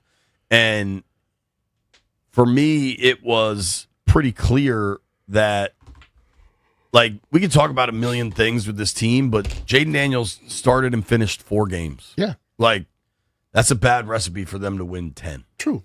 And I think you need Jaden healthy, and you need all the complements on the field together.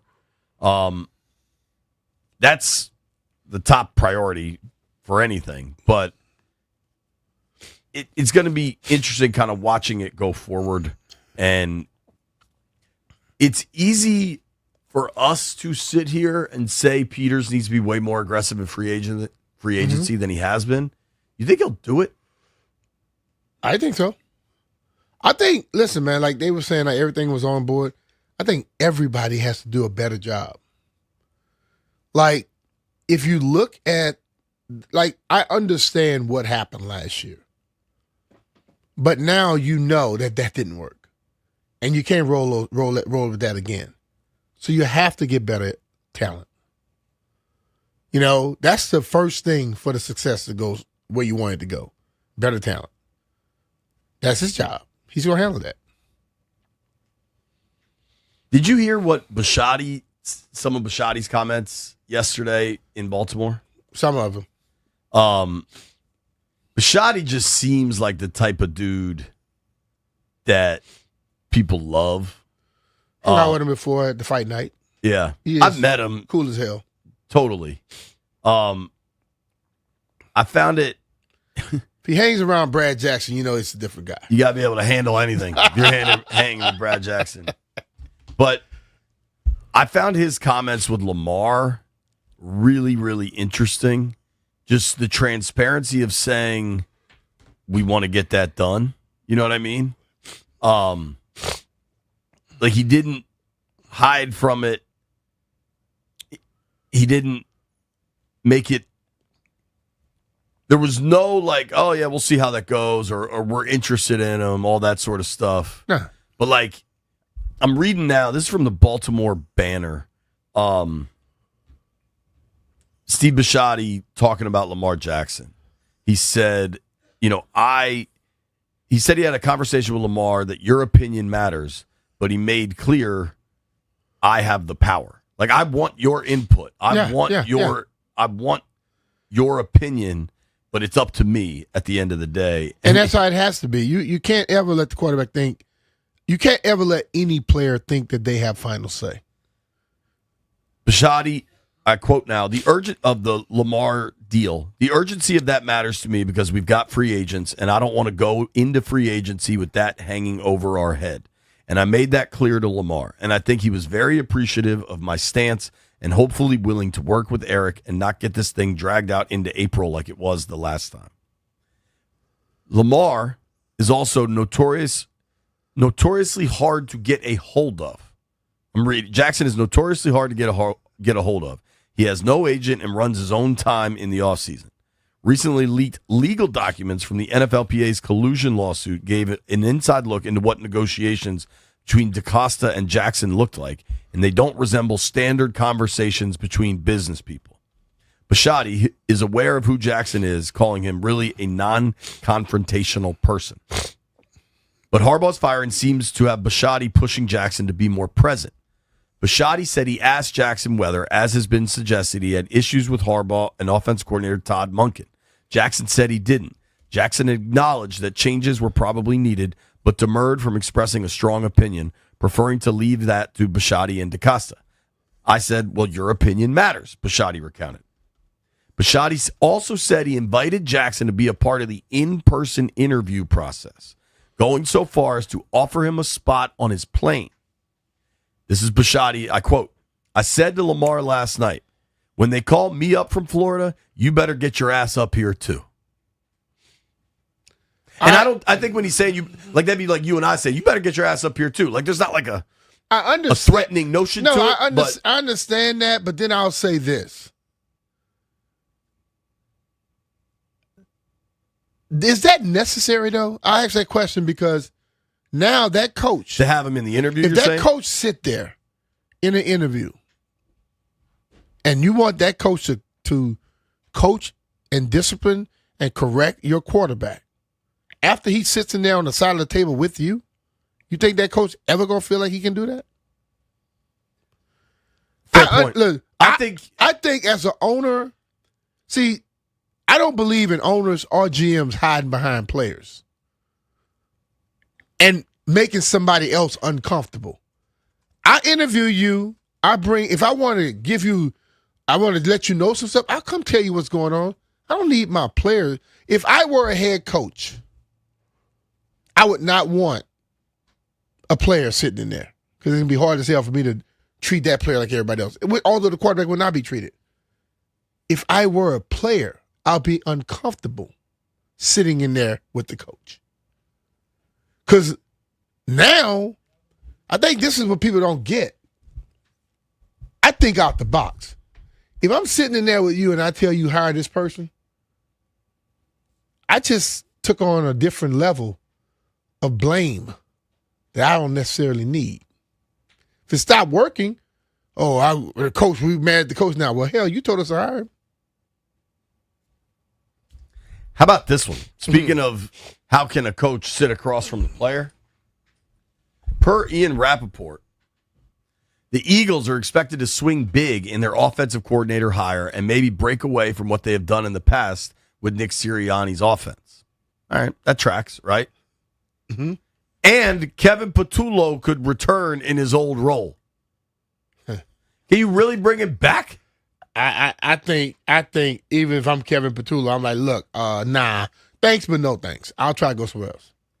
Now, apparently he's from Philly, lives in Philly. There might be something to him wanting to stay cool. there. That's all cool, but nah. I don't think you could do that, dude. Everybody on the team just said you stink. Right. Players, everybody, your who may not be your coach, but your general manager think you stink. Everybody think you stink, and then they're gonna bring you back, and you think you're gonna have any level of respect? Hey, I need you to everybody listen to you. You couldn't do the damn job you had. What the hell are you talking about? It's also like, how much does Sirianni need his boy around?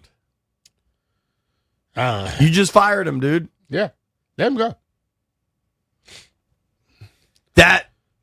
That to me. But then again, you want a friend like that. You know, hey man, I know you're not getting your OC money, but I'm gonna get you some level of that money. I'm gonna get you a quarterback job money. No, can't do that because that dude's really didn't want you there. So what position he gonna be? I'm gonna put you on the receipt. Nah, that dude over there really didn't like you. You ain't throwing the ball enough. Nah, bro. You got to make something up. Associate head coach, something. Nobody go anywhere. B. Mitch and Finley, we got to make some bets. B. Mitch and Finley are presented by John Leahy and the Fine Living Group. Find out how much your home is worth in less than 30 seconds.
An outage? Nah. You try to. Is there anybody that normally texts you throughout the day that you haven't heard from? Not necessarily. I've been getting my normal people. I'm an AT&T guy. Right, but Verizon people are cooked. So if you're trying to get a hold of it, this Verizon outage is from Miami to Maine. Is it just an outage or is it to some Chicago? shenanigans going on? Chicago, Dallas, LA, Seattle. Damn. I don't know if it's just an outage or shenanigans. This thing is widespread. Like USA Today said, so that's obviously a national paper saying, thousands. Roughly 160,000 customers have reported outages. It's not really a lot when you look at the whole United States, though, Jay. Yeah, but I don't know. Verizon has what? 20% of the U.S. cell phone market? 30%? I don't know. How many folks we got? 300 mil?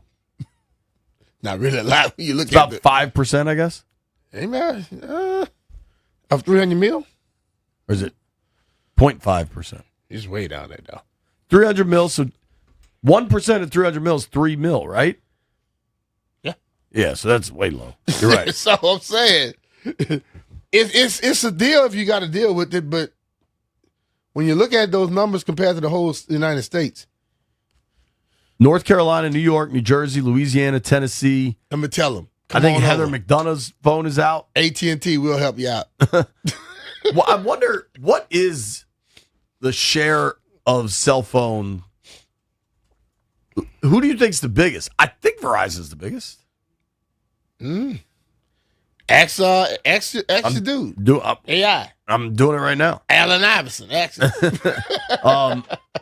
So there's Verizon, AT&T, T-Mobile. Yeah. Sure, there's others. Sprint's gone, right? I think Sprint's gone. Yeah. In the U.S. wireless market, T-Mobile, Verizon, AT&T dominate. Who do you think has the leading subscriber count? This surprises me. T-Mobile. Probably do, yeah, because you can get 2 phones for 15 cents. Followed closely by Verizon, and AT&T trails slightly. Between those three, they have 90% of the market. So they got 90% of the market. And you talking about 160,000. T-Mobile gained significant ground with the Sprint acquisition. Yeah. All right, that was cell phone talk on 106.7 The Fan. Yeah, we do it all, dog. Let's make some bets. Heard it here first. They got to say what's heard here first. Everybody gather around. Heard it here first on B. Mitch and Finley. What they got to say was heard here first. Apparently, White Brian's phone is jacked up. White Brian, are you impacted? It was working like 5 minutes ago, and then you guys started talking about this, and now I'm on SOS. Spoke it into existence. Shout out to Poet getting some barbecue. Help yourself, Poe. SOS, you SOL, dog. Joey says he loves T-Mobile. He gets 5G coverage in Mexico and Germany. Which he's not going anywhere, so who cares? I bet on Seton Hall last night. Did you lose? I think they got smoked. They covered. Oh, they did? See, JP? Hell yeah. JP don't follow his stuff, man. The halftime score, I think they were losing pretty good. So whatever, I won last night. 1-1 on the week. What do you got, White Brian? I was the only loser. Sounds about right. SOS. Sounds about right now. I'm 2-0 then, right? No, not 2-0. That was our first bet last night, wasn't it? Well, you hit the Texans Monday night, too. I had the Texans, so I'm 3-0. I think I'm in the lead. You can't. Jeff and B are tied at 3-0. Oh, okay. Wow. Ain't no lead, Me son. and Landy 1-1, and you're 0-2? Yep. You're garbage. The Wiz play tonight. Late tip. 10:30. You staying up to watch Wiz Clippers tonight, B? That's a no for me. I imagine. What time is it? 10:30 tip. Yeah, but you know what? I'll start off watching it. Chris Give me Miller. North Carolina. What? Taking North Carolina. Thanks. Thank you. North Carolina. All right. Who got NBA? Let me see. Ooh, no, I don't think I want to deal with that. That's gonna be a late night. Be out here live thinking. Yeah. Oh man, hell. College hoops tonight. Let me take the Nuggets, man. Plus 2.5. The Mavs don't have anybody playing, really. Isn't Joker out? The Mavs, but Anthony out too. Anthony Davis. Yeah, Unibrow out. Dude's permanently out. I think I'm going back to college hoops tonight. B. Landfill, White Brian, you guys got anything? Cincinnati. The Bearcats. Nah, just give me Toronto. I'm getting away from that Denver Mavericks thing. Give me Toronto tonight against the Pacers. I'm going to take the Iowa Hawkeyes plus 10.5. Is that what you got it at? Who are they playing against? Purdue. Purdue, as you call them? I just like the number. Seems like a lot of points in a conference battle in the America's breadbasket. Sound like you've been swallowing rocks. You got anything, Landini? Wizards. Wiz. I love it. Landville, you going to stay up to watch the Wiz? Oh, yeah. You know me. I don't miss a game. Ain't no damn way Landfill staying up. But Landfill could wake up from his nap around 11 and then watch some before he goes to sleep for the night. Is that accurate, I'm Landfill? not buying that either. That's a possibility. I bet if he does wake up from his nap and the Wizards are on, he still won't watch them, but you never know. He'll lie and tell us he did. I love the Wizards. I do love the Wizards. I'm not sure I'm making 10:30 tip-off. Maybe I'll watch a little bit you're of old tip-off. man. You're not making it. Well, you know what? I'll be at NBC tonight late. I got all ears tonight. I'll get home at like 9:45. all ears every day, dog. We got to go. Thank you to everybody for listening to the program. Thank you to Neil Greenberg. Thank you to Deuce Saley. And thank you to Sean Reed. Grant and Danny coming your way next. You made it this far. I owe you a beer.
I remember, I think it was Mel Proctor or somebody the first year goes, "Here's my number. Call me if you can hear this broadcast." I mean, that's the again such an astounding failure of Major League Baseball and Masson, the Orioles, etc. So they were hamstrung from the beginning as you're trying to grow a fan base that has been dormant for generations since the 70s when the Senators left. Am I wrong in saying this? Because I was young, first of all.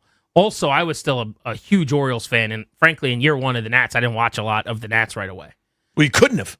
That's a good point. For most was households. Wimpy Paciorek the original color guy with Proctor, or am I off on that? I don't know. Tom Paciorek, I thought, did color year one. Maybe.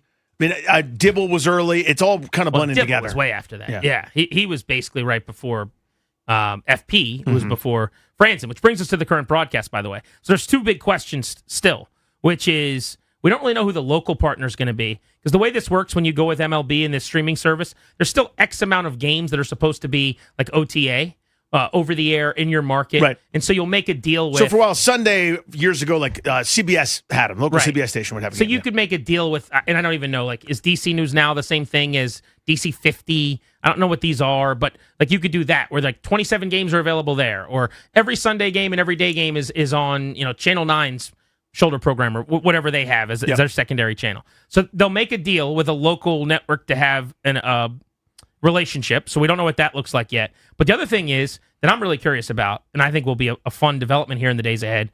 What is the new booth going to look like? Or is there a new booth? The Washington Post today reporting that Kevin Franzen is definitely back. Obviously, Bob Carpenter is out at play-by-play.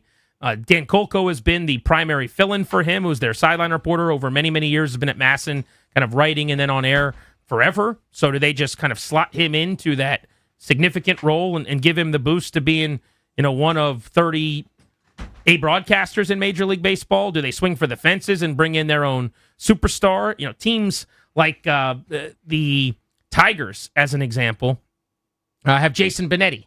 The Cubs have Boog Shambi. The Blue Jays have Dan Shulman. Like, do they go that route? I've said for a long time, Dave Jagler's a superstar and should just slide over from radio to television, and that would be the first easy thing I'd do if I ran it, and then everything else kind of happens after that. But I cannot wait to see how this ends in terms interested of to see for sure this broadcast booth, because people could say, "Oh, you care too much about the broadcasting part." Says you. I'm going to be spending 3 hours a night with somebody 162 times. You guys may not have to, but that's 486 hours that I'm spending sitting on my fat ass in my living room with that person keeping me company. So you're right. I do care a lot about it. Well, for local sports, to me, it's critical. Because, when you watch Washington play football, let's say they're on Fox 17 times, you get 5 different broadcast teams, right? I mean, even and now you start adding all the primetime games, other networks, the CBS games, maybe they're on NBC a couple times, Monday Night Football. So you sort of changing hands there because it's a big national showcase or a big national game or a regional game. The broadcast group that's going to be with you every night, to your point, for dozens of nights a year, that matters way more to me than like, oh no, we got Chris Myers on this Fox game. I don't really care. I'll be fine. Think about the Capitals. Yeah. All time in my lifetime, who's had the biggest impact on me in that organization? Ovi's number 1. That's pretty easy.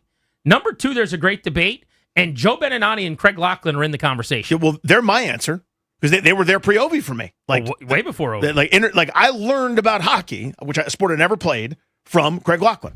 I hold it here to help me understand it. You know what I mean? We had that in basketball forever. Yeah, with Steve Buck-Hansen, and Phil Chenier, who were more important to me than any player that ever came through. Especially with the Wizards, because they didn't have the same level of success in the postseason and the winning. You didn't have the championships. Bob has been a vital and integral piece to the Nationals in D.C. And the see you later moments and the great calls. Maybe it's just different for me because I grew up an Orioles fan, Michael Regai and home team sports and all that stuff. But you definitely had some of that in baseball. But they've obviously gone through, we just said it, in my adult lifetime, like 3 different color commentators. So it's not like you had that one 20-year crew. We've had Charlie and Dave as an institution for 2 decades, though, who are one of the preeminent radio booths in America. And as staples in this town have kind of been exactly that. They are your Charlie and Dave. They're Charlie and Dave, literally. But they are your, Steve and Phil or your, Joe B. and Locker or whatever. But you'd like to think they could find a way to build that for a young generation of Nats fans here, which would be really, really cool. But we'll wait news on that. But the development today is Masson is in the rear view. And they are moving forward now with MLB. I will say I've got a lot of buddies that work at Masson and people that I think very highly of. I don't know what this means for them, and I hope that it means nothing other than they just keep doing their job. Just whoever signs their checks is different. Yeah, without the the TV rights or whatever. But like Mark Zuckerman of Masson Sports, who we have on the show, there are very few people that cover baseball that I respect more than him. He's outstanding. Like I hope somebody like that just keeps doing exactly what he's doing. Right. With MLB or whatever. Yeah, anybody with half a brain would come in and go, okay, you mean this guy that's been in the clubhouse for, how many years for Mark? Gosh, 15 years? I don't even know the numbers. Pro, Consummate pro, knows it inside and out, knows everybody, knows where the bodies are buried, which shortcut to take to get up to the press box quicker. Let's retain that guy. I just wanted to acknowledge that as I'm kind of celebrating is the wrong word, but excited about the future, that this is not something I'm unaware of. No, I think it's a fair point. And the folks that we know that, down on our level that we interact with as human beings are really good. Like Mark Zuckerman knows what he's about. I love having Bobby Blanco on the show, and I think he does a great job. Bobby's a stud, yeah. We're talking about the C-suite, the millionaire, billionaire group that was calling the shots and not making good decisions and didn't really do a terrific job. That's very different than those guys on the ground and how good they are. Good, it's a good distinction. He's Danny. I'm Grant. You're listening to The Fan. Speaking of sports on television, maybe Mike Tomlin is going to be a broadcaster this year. When the news broke during our show yesterday that he was stepping down as head coach of the Steelers, we assumed that there was a very real possibility he would coach somewhere else this year. It doesn't necessarily sound that way based on what the owner of the Steelers, Art Rooney, had to say in a press conference today. We'll let you hear that and see if you're buying what I'm selling, Danny, that Mike Tomlin's taking the year off. Also an update on where John Harbaugh could land. Hint, NFC East lookout. And we'll get into the Commanders as well. All coming up on Grant and Danny with you on The Fan.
I will say that I wasn't shocked, but I wasn't expecting that conversation yesterday either.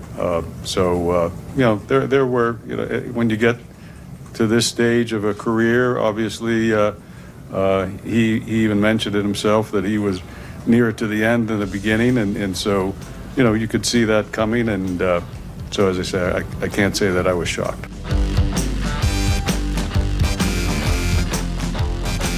That is the owner of the Steelers, Art Rooney, on Mike Tomlin's decision to step down. Welcome back, Grant and Danny, on the Fan with you until 6:30. In a half hour, you'll hear from Ethan Frank of the Washington Capitals. Got a nice conversation teed up today about David Blau and the offense he'll be building for the Commanders as well. Play the clip of Art Rooney saying he does not think Tomlin will coach this football season. There's been a lot of wonderment about this, and people are curious. Does he just want to start fresh and someone has to trade a draft pick to Pittsburgh to bring him in this year, or might he just want some time away from the game for a year? This was Rooney today. Mike indicated that he did not anticipate coaching, at least, in the near future. I think he wants to spend time with his family and do some of the kinds of things he hasn't been able to do for the last, many, many years. And so, if something like that comes up, we'll deal with it when it comes up. But right now, that doesn't seem to be on his radar. By the way, he sounds like Aaron Rodgers when he talks. That Rooney. Just a little bit to me, like a couple words and a couple bits of his affect, the way that he speaks. I'm like, is that it? I know it's a Rooney because we introduced the clip and I've watched the video, but I'm like, that guy sounds like Aaron Rodgers kind of. That's all. That's my opening thought. Back to you, Grant. Okay. Yeah. To the point of the dude's comments, Mike Tomlin out a year. That answers our question if it's true and if it holds up from yesterday when we wondered, could he be stepping aside for a season? The way that he announced right away, day after they get eliminated, he was stepping down, made me think. He's been thinking about this. Maybe he just wants a break and to get away from all this. And every network will fall all over themselves to pay him money to do some of those awesome Tomlin platitudes on a pregame show or maybe even in a booth during a game. I think he'll be really, really good at television. He'll be a star. He could be, the Gruden who was on Monday Night Football for an extended period of time if he wants to do that. But the cool thing for him about getting the job when he was so young is that after 19 prolific seasons and after what was a 2-decade iconic run where he is a Hall of Famer in waiting, he's still only 53 years old. That's wild. 53. Yeah. So if he does 2 or 3 years away from the league, I wouldn't advise that because the league changes at warp speed. But he still comes back at 56. The coaches are getting younger. I had the crazy stat the other day of Matt LaFleur at 46 being the oldest of the coaches in the NFC playoffs. But 55, by coaching standards, not that old. Pete Carroll just got a job this past offseason a year ago in his mid-70s. I would advise now it didn't work out here, obviously, but the Shanahan sabbatical, where you're out of it for a year and all you've ever done is operate for the Steelers. 2 decades, basically. Just what do the Steelers need? What do I need? Steelers, me.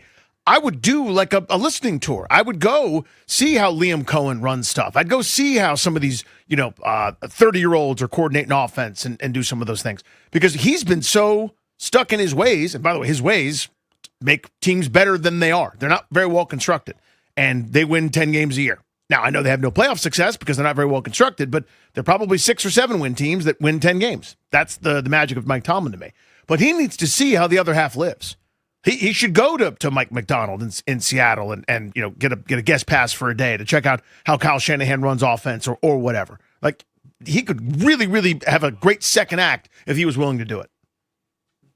The other huge coaching news is that John Harbaugh is interviewing with the New York Giants today and has become the favorite to land that job, at least according to reports right now. You know how I feel about John Harbaugh. I think he is a really good head coach.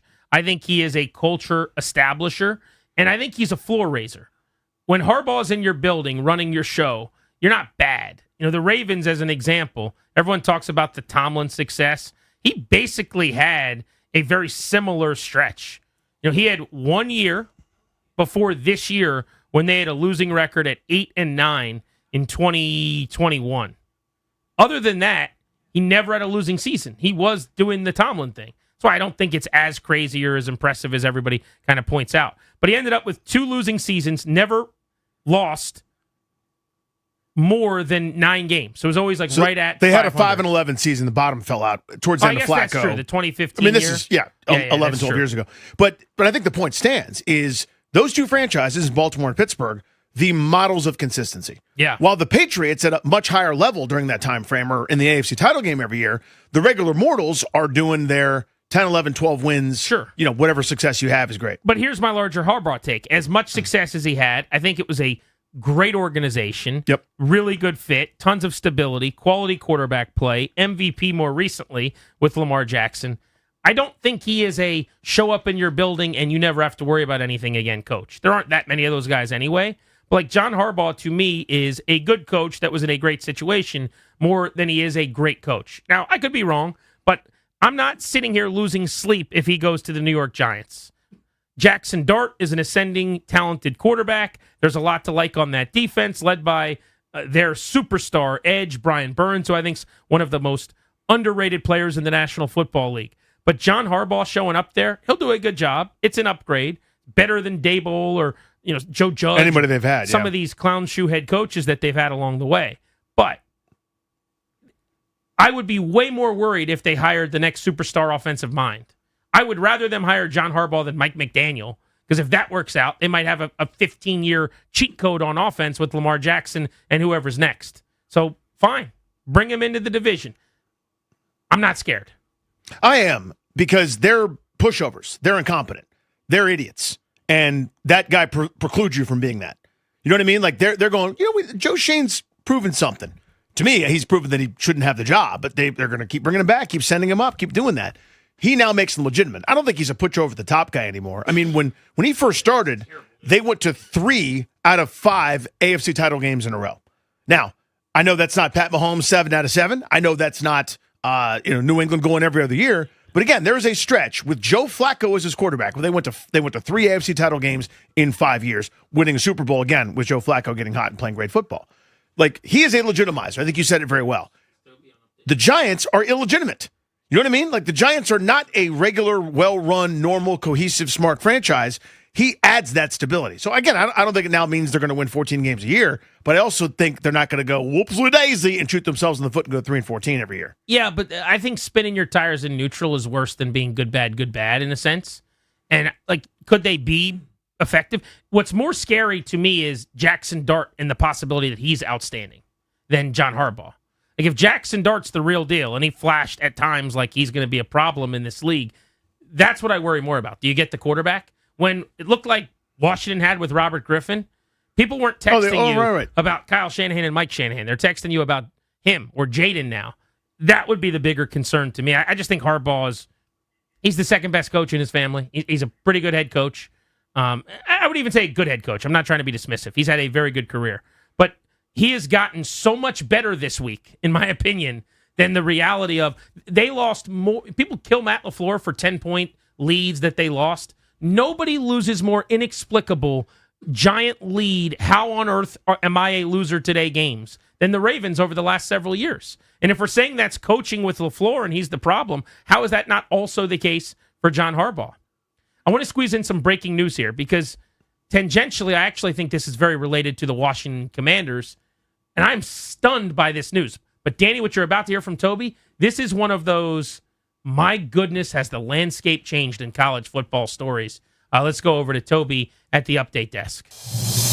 Breaking sports news on 106.7 The Fan. The presumed QB2 in the 2026 NFL Draft behind Fernando Mendoza, Oregon quarterback Dante Moore, just announced on ESPN he is not entering the NFL Draft and will be returning to Oregon next season. Talked about being excited for what he can build with his teammates, but Dante Moore, again, the presumed QB2 behind Fernando Mendoza, will not be entering the draft and is going back to Oregon. I'm Toby Altizer with breaking news on The Fan. Thank you, Tobes. That is insane. So here's what this is, okay? Mm-hmm. Dante Moore would have gone second overall behind Fernando Mendoza, who won the Heisman Trophy and has had a great college football playoff. So very likely, there's no certainties where I'm not writing in Sharpie, but Mendoza's going to go 1-1. And at number 2 to another quarterback-starved team, Dante Moore would have gone second. Now, you can convince me and tell me he wants nothing to do with the New York Jets, who have that pick. That is very possible. That he's just decided, I don't want to be a Jet. I don't want to be in that market. I don't You're want to doomed deal. to fail. Yeah. That's a terrible organization. Aaron Glenn's going to get fired. And maybe his agent is saying, Dante, let's stay away from the Jets. And there's really no way to do that. If you enter the draft, you can't tell them I won't sign with you because then you look like a jerk. You become, Eli Manning or John Elway or whatever. You don't want to play that game. So I'll just stay on campus at Oregon and be a stud, right? He also did not have a great playoff game against Indiana. Remember the interception, pick 6 on the first drop back of the game. It was fine, but it wasn't great. And this is the big story to me. In college football now, to come back at this level, this guy could make $7 or $8 million. I was going to say, he's going to make $6 or $7 million. Now, at number 2 overall, you're going to make more money on your contract. But he is not coming back to not get paid and to just go to class. He's coming back as maybe the best quarterback in America that will be returning.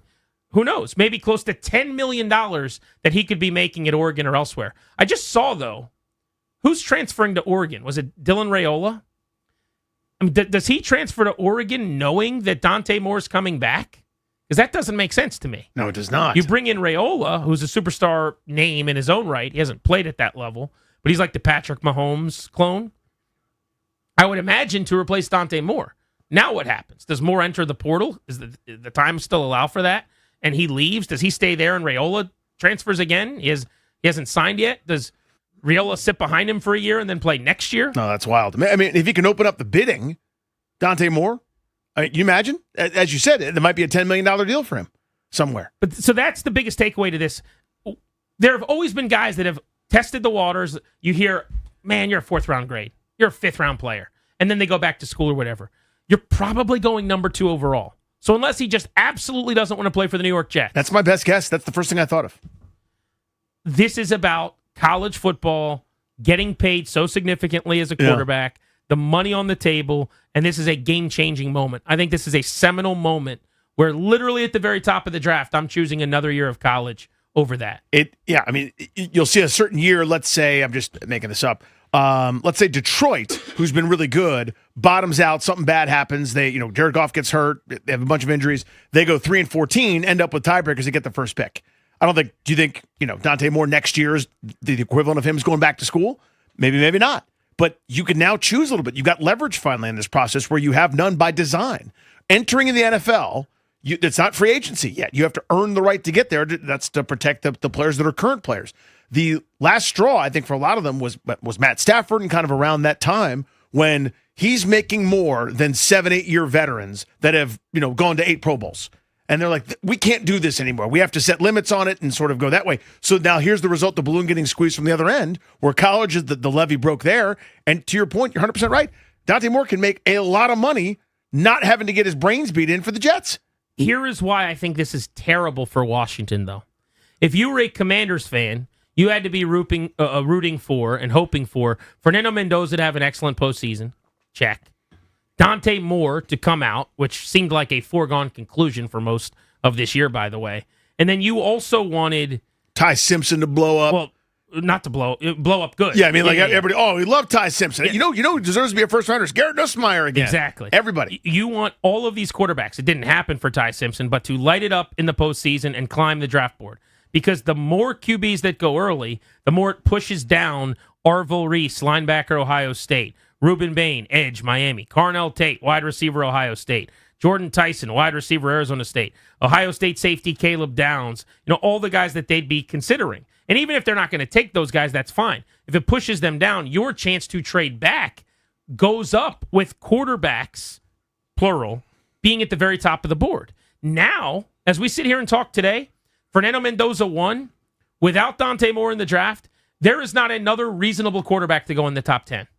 No. I think that kills Washington's chances of trading back worse than they already were. Yep. But it also hurts because if another quarterback doesn't go in the top 10, now the Jets, the Cardinals, the Titans, the Giants, the Browns, all ahead of you. They're looking to trade out too? Well, not only that, they're taking non-quarterbacks if they stay put. Oh, right.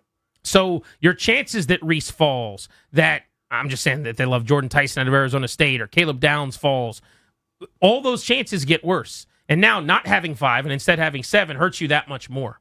But we can open up the phones on this at 800-636-1067. Pretty stunning story out of college football here. Dante Moore's going back to Oregon. He was supposed to have been the second overall pick in this draft. Would have been 2 quarterbacks going ahead of Washington, which would have been good for business. And that business is no longer on the table for the Commanders. Grant and Danny with you on the Fan.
With Danny, I'm Grant. This is The Fan. Welcome back. Thank you for making the show part of your day. Breaking news in the college football and NFL ranks. Dante Moore, the talented quarterback at Oregon, threw 30 touchdowns against 10 interceptions this year, was expected to not only go pro, but to be the second overall pick in the draft to the Jets right after the Raiders take Fernando Mendoza, likely.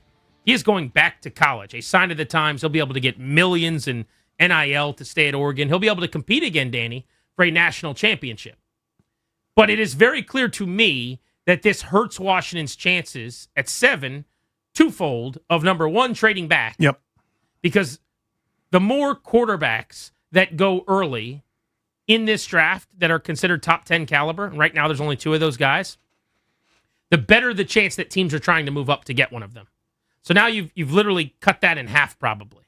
But on top of that, the more quarterbacks that go ahead of you, the better, because if you're not taking one, and Washington isn't, then Caleb Downs, Arvil Reese. There's only, if you go quarterback, there's only 4 teams picking between the Jets and Washington that aren't going QB, Cardinals, Titans, Giants, Browns, who could scoop one of those players. So as you're just crossing it off the list, think about a fantasy draft where you go, I want one of these 5 guys. When you get within 4 picks, you go, I'm definitely getting one. I feel better about that. And now there's just one more non-quarterback that's likely to go. It just means your chances of a Caleb Downs. Yeah, it's one of those 3 guys, and there are 6 people picking, and you're going, "Oh crap! I already know how this is going to go." Yeah, I mean, that's the math. That's obvious, and it's just in general. You can expound it from, or not even expound it, but you can add extra to it. It doesn't even have to be quarterback. Like, let's say you had the greatest 2 tackles in the sport, and there's going to be a run on tackles right ahead of you. Math doesn't work out here necessarily, but you could end up with wide receiver 1 at 7. You could end up with safety number 1 if you love Downs, or pass rusher number 1 or 2. If there's a run ahead of you in terms of value that you don't need. Quarterback is usually the one, though, that you get more folks trading up for, that you get more interest in, that, again, just kind of pushes all the other position guys down in the draft to you. So, yeah, I mean, that does not benefit Washington, that news. Let's go to the phones. You can call us at 800-636-1067 like Joe did out in Hyattsville. What's up, Joe? How are you? Hey, how's it going, guys? Hey, I agree with you all, but I don't think he was a lock to go number 2. I think he's a Kenny Pickett. I think the hand size thing is that he just got exposed by Indiana. But I also believe, there's going to be a lineman that puts up 30 reps and runs a 4.7 that nobody's heard of, and he's going to jump up. There's going to be a wide receiver that runs a 4.3, he's going to jump up. There's going to be a lot of things that move and shuffle because too many people put stock in the combine. It's a very Fair good enough, point. yeah. Nothing is settled. That is a truth, and you're accurate there. The idea, though, that a quarterback-starved Jets team picking second wouldn't have been very likely to take Dante Moore, I will disagree on. And let's say he didn't go 2, because it's not a guarantee he would have, to your point. I'm not using Sharpie. I'm writing maybe beyond pencil. I'm working in pen here. But the Cardinals at 3, Kyler Murray likely on his way out. Now, the Browns are sitting at 6. Somebody could have traded up with the Giants. They could have traded up with the Titans in that 4-5 range, possibly, to go get him. And if they didn't, great. Then he's there at 7, and someone's moving up and trying to get that pick, and you can move out. But he was not falling in this draft where there aren't quarterbacks outside of the top 10 or something. That just would not have been a reality. Let's go to Paul in Centerville on G&D. What's up, Paul? Hey, what's going on, guys? Hey, buddy. Hey.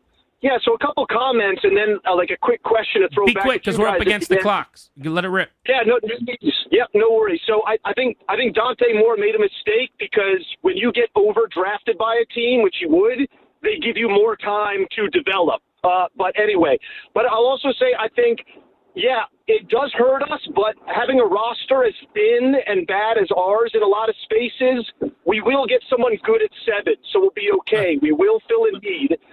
There's no doubt. I mean, look, you could fill a need at just about any position at 7 with the best new player on your roster outside of maybe quarterback. There's just not enough blue chippers on this team, Danny. They don't have stars, and that's pretty easily exposed when you go up against the good teams. You just want either more good players to be able to draft, to be able to choose from, more good players that other teams might want to draft to be able to trade back. Again, it only benefits you. This doesn't mean they don't get to play football games next year. No one's overreacting that way, but just it's either binary. Was this good for Washington or bad? And the answer's bad.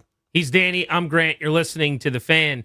I want to get into the NFL playoffs kicking off this hour. We'll also hear from cap swinger Ethan Frank when we return on G&D.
Back live in the Navy Yard in our Half Street Studios in D.C. We're Grant and Danny with you on the Fan, taking you up to 6:30. The show is exclusively sponsored by the law firm Condori and Murad. Estate planning, elder law, real estate transactions, probate administration. They do all the important stuff. Their attorneys are there to protect you and your family's assets. So schedule a free consultation with their team today. Visit kmlawyers.com and be sure to let them know that we sent you. That's kmlawyers.com. Coming up in just a bit on the show, we'll get into the NFL playoff divisional round. We've got an Elite Eight set up in the National Football League. But I was at Capital One Arena last night. I saw the Caps come back from down 2 goals in the third period for the first time all season. And the guy that scored both of those third period goals to send the game to overtime, Ethan Frank, is on the Ruud guest hotline. Ruud, the most reliable heating and air conditioning products in the DMV. Ethan, congrats on a huge night. How about that third period last night? How'd it feel good? Yeah, absolutely. Boys definitely needed a big win and knew that it was going to be a tough game against Montreal with how the game went in Montreal last time we played them. And so, we were excited to get that win. Obviously, you potted a couple last night, but as you're skating through the first couple of periods, did you feel like you were going to get one? You know, do you ever have games like that where it's like, I know I haven't yet, but I'm about to? Yeah, I think so. I think after the second period, I came back in the locker room. I can't remember who I was talking to, and I just kind of looked over at him, and I was like, I'm upset right now. Like, I'm going to go hit somebody, or like I'm going to do something to help get a spark going. And so I'm glad that goals are always more fun, so I'm glad it worked out. Ethan Frank of the Capitals on Grant and Danny. Speaking of hits, you had a season high, I believe a career high, in hits last night. You're throwing your weight around. I was at the game, boards were rattling, and you're not a big guy. That isn't necessarily something I think about as a huge part of your game with your speed and your shot, but it did seem like, certainly late in the game, especially as you guys were turning up the forecheck, turning up the heat, you know, that was a factor. What do you make of kind of the hit total yesterday that you had? Yeah, I think it could kind of really wear down on a team. Obviously, they were playing a back-to-back, and obviously being physical is extremely exhausting, whether you're hitting or getting hit. And so I think us just trying to be more physical was able to wear them down a little bit better for us and give us more time and space with the puck. What does a win like that do for you guys? It feels like, you know, it's been, you know, odd or even every other game. It's like you guys win one, then drop one. And it's kind of I don't want to say treading water, but maybe it feels like that sometimes. Huge comeback win last night. What does that do for you guys going forward? Yeah, I think it gives us a lot of confidence knowing that even without some of our top guys in the lineup, that we can still find ways to win games. And obviously, come playoff time in the end of the season, when we're making that push, it'll be good to have kind of in the back of our heads, knowing that we can still come away and win games, even if some guys aren't in the lineup. Yeah, a lot of firepower missing last night as the Caps got an overtime win, came back from down 2-0 in the third period. No Tom Wilson, no Justin Sordiff, no Jacob Chikrin, of course, still no PLD. You didn't have Protas out there, but he's kind of working his way back into game shape at this point. So someone had to step up, and that someone was Ethan Frank, who scored a goal now in 3 in a row. One of 6 players on the Caps that has at least 10 goals this year. He has been fantastic. When this season began, it wasn't like you had a role, you know, in the NHL carved out to be a daily player. You break into the lineup. It wasn't like you were going to be, a guy that was in there every day, and now you're invaluable, it feels like. Last couple of games, career highs with over 18 minutes on the ice. You've become a really important part of the puzzle here. Speak to the season you've had and just kind of the confidence that you've got right now and how much it's growing. Yeah, I definitely think it's pretty typical a season as far as the ups and downs. Every player is going to have their peaks and valleys throughout the year, and didn't have the training camp I would have wanted.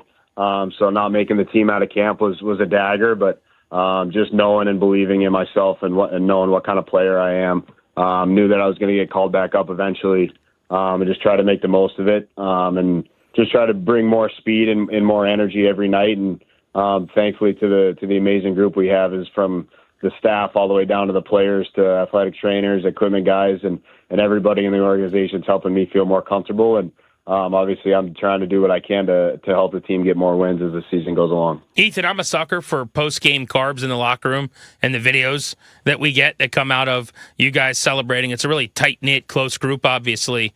But last night, thought it was neat at the end of his quick little address of the team after the win. He goes to Dewey And Doggy Duhame, he's asking him, what do you say about Ethan Frank? He's like, he's the best player in the world. He's the best player in the league. And then, Carbs basically points you out as kind of the star of the night. Everyone gives you a nice ovation, and he walks out of the locker room. First off, what did that mean to you when your coach is singling you out like that? But also, give me the backstory on why he went to Duhame. Does he often call you the best player or something?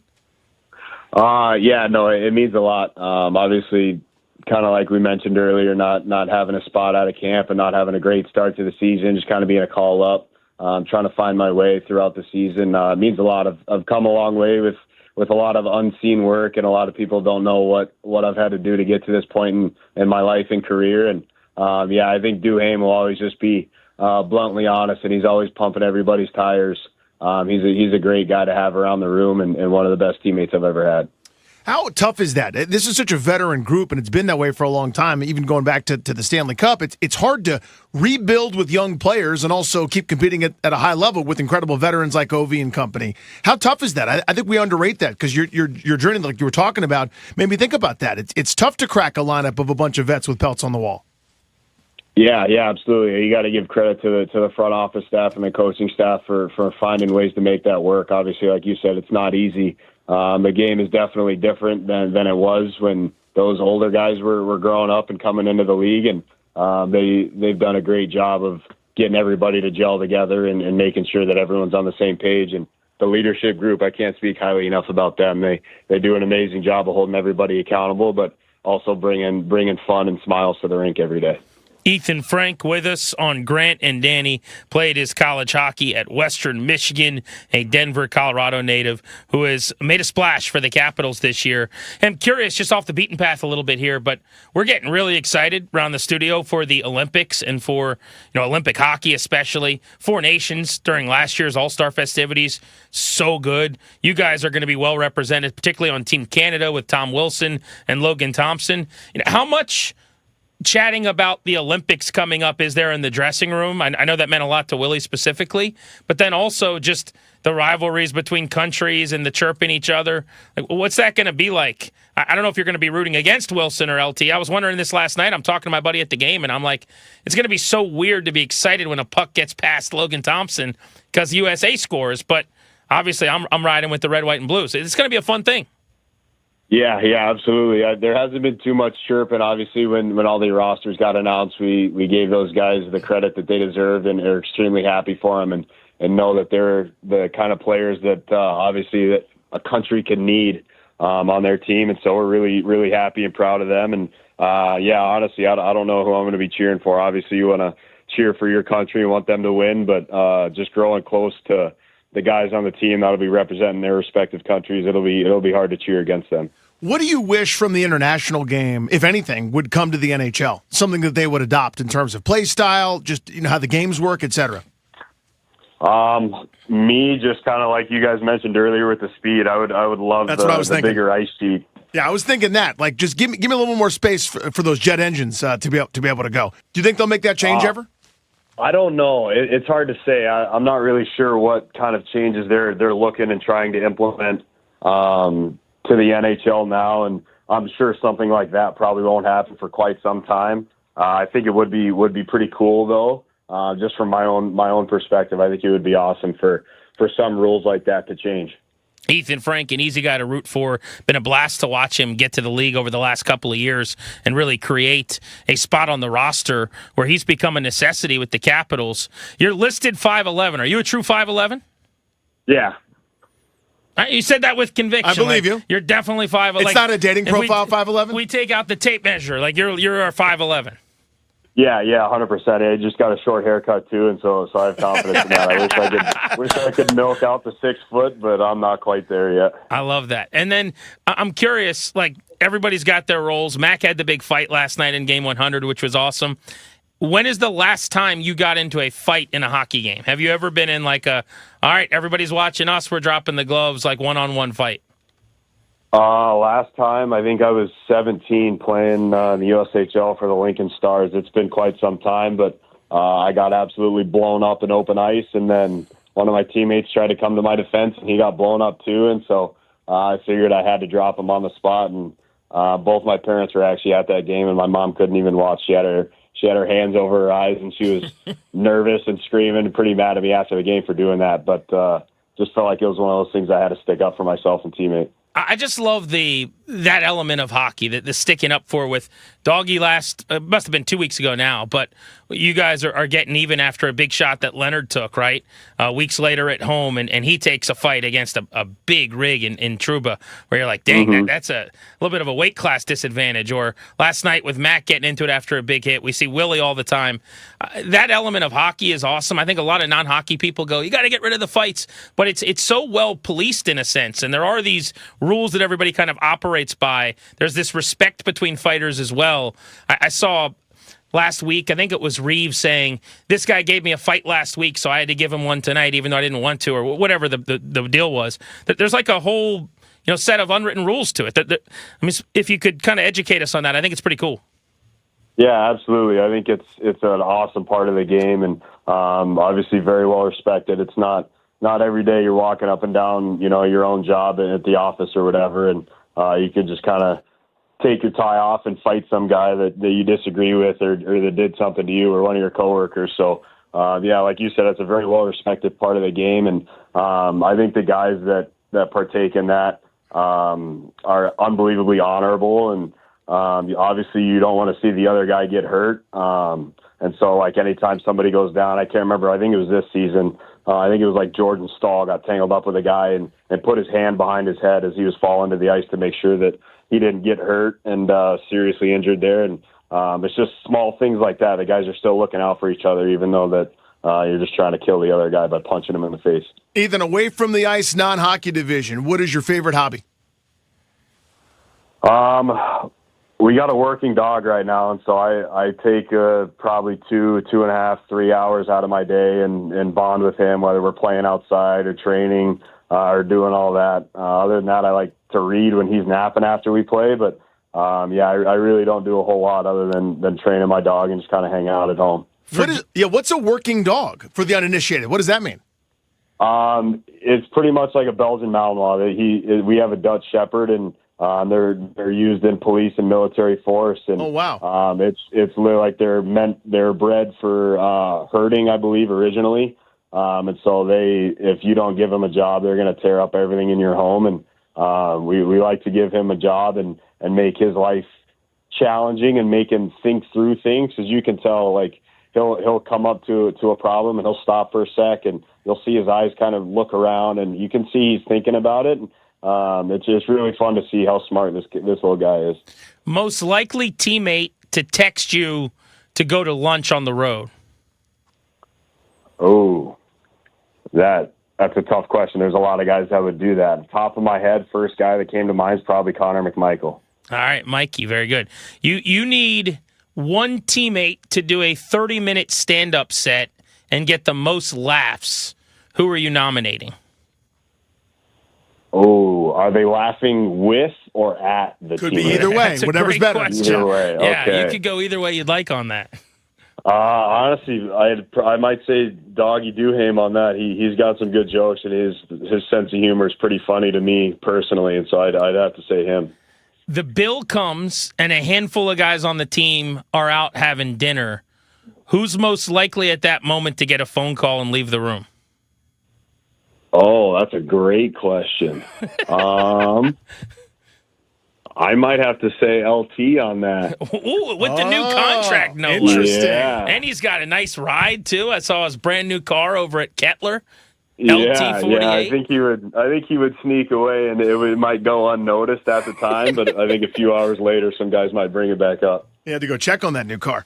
Yeah. You guys have a formal event, right? Like a charity event or something where everybody's getting dolled up. Best dressed? Who would show up worst dressed? Best dressed, probably Tom Wilson. That guy does not miss when he puts a suit on. Handsome Tom. Yeah, it must be nice. Worst dressed, I might have to say Sordiff. Oh, really? Yeah, he's had some unique, different outfits going for travel, and to games he's always good wearing the suit. But yeah, I think from what I've seen, probably traveling, he's had some of the funnier outfits. Ethan Frank of the Capitals. All right, last one for me. Last show you've binged? Last show I binged. It's been a while. Are you like a TV movie guy? Yeah, more movies, but TV shows. What's a movie you watched that you liked recently? It's been a while since I've seen any new movies, honestly. I know the last show that we just watched straight through was that Pluribus on Apple TV. Oh, yeah, I just heard about that. I might have to throw that on the list. Was it good? Yeah, that was a different show for sure. It's kind of unique. Ethan, this is really cool to catch up with you, buddy. Great game last night, man. Really appreciate the time. Continued success. Yeah, absolutely. Thank you. I appreciate it. Thanks for having me. Stay hot, Ethan. Yeah, you bet. Ethan Frank of the Capitals, 2 goals in the third period to tie the game last night. They won in overtime on a Connor McMichael goal. They needed that one. Welcome back live on Grant and Danny here on The Fan from our Half Street studios in the Navy Yard. A lot of news coming out all over the NFL today, including Brian Flores is indeed going to be interviewing with the Commanders for their defensive coordinating job. Yes! So yesterday, Rap Sheet said they would like to interview him. There's a lot of things I would like to do. I would love to do so many things. They're actually going to be interviewing him. I'll stand by my original stance on this, which is both that I would love this and figure out how to do a cartwheel if they could pull it off, because this is my dream scenario as a DC hire. But also, I don't see it as realistic. I think he's going to have a lot of options, and there's a bunch of defenses with better talent than this one. Plus, you'd be coming to a building to work for a defensive-minded head coach who presumably occasionally is going to rear his head in your operation. I would want to go somewhere where I run half of a building like he did in Minnesota with Kevin O'Connell. I still think he'll stay with the Vikings, but if he leaves, a place like Dallas would make a lot of sense to me, or some other spots like that where I've got really a little good bit more autonomy. talent. Yeah. Quinnen Williams, and some stud players. I just don't see why he would be interested in this job unless they paid him like a head coach or something. So it went from I thought there was zero chance when I heard they would like to interview Brian Flores. I would like a lot of things to have happen. I'd like for my delicious frosted breakfast cereal to not make me fat. You know what I mean? But that doesn't make it realistic. The fact that they're interviewing him means that at least there's a percentage on the board now. It means at least there's some chance. At least there's some mutual interest. Otherwise, he would have just said no thank you. Now, he could be doing his due diligence, fact-finding mission, maybe scouting a year in advance for a job opening potentially. Who knows? It never hurts you to do interviews. But it shows there's at least some willingness to listen to what this organization is selling, the same way they're giving him the once-over. So that's exciting to me. Even the fact that we got out of the idea phase to him getting on a plane and coming here, that's a big deal to me. Is it, though? Because why wouldn't you say yes to every interview opportunity? I certainly would, but you've seen guys turn it down. The more interviews you do, I think the more in demand it seems like you are, which helps with your value, which helps in whatever you're asking for, number one. Number two, I think there's value in just building relationships all over the league.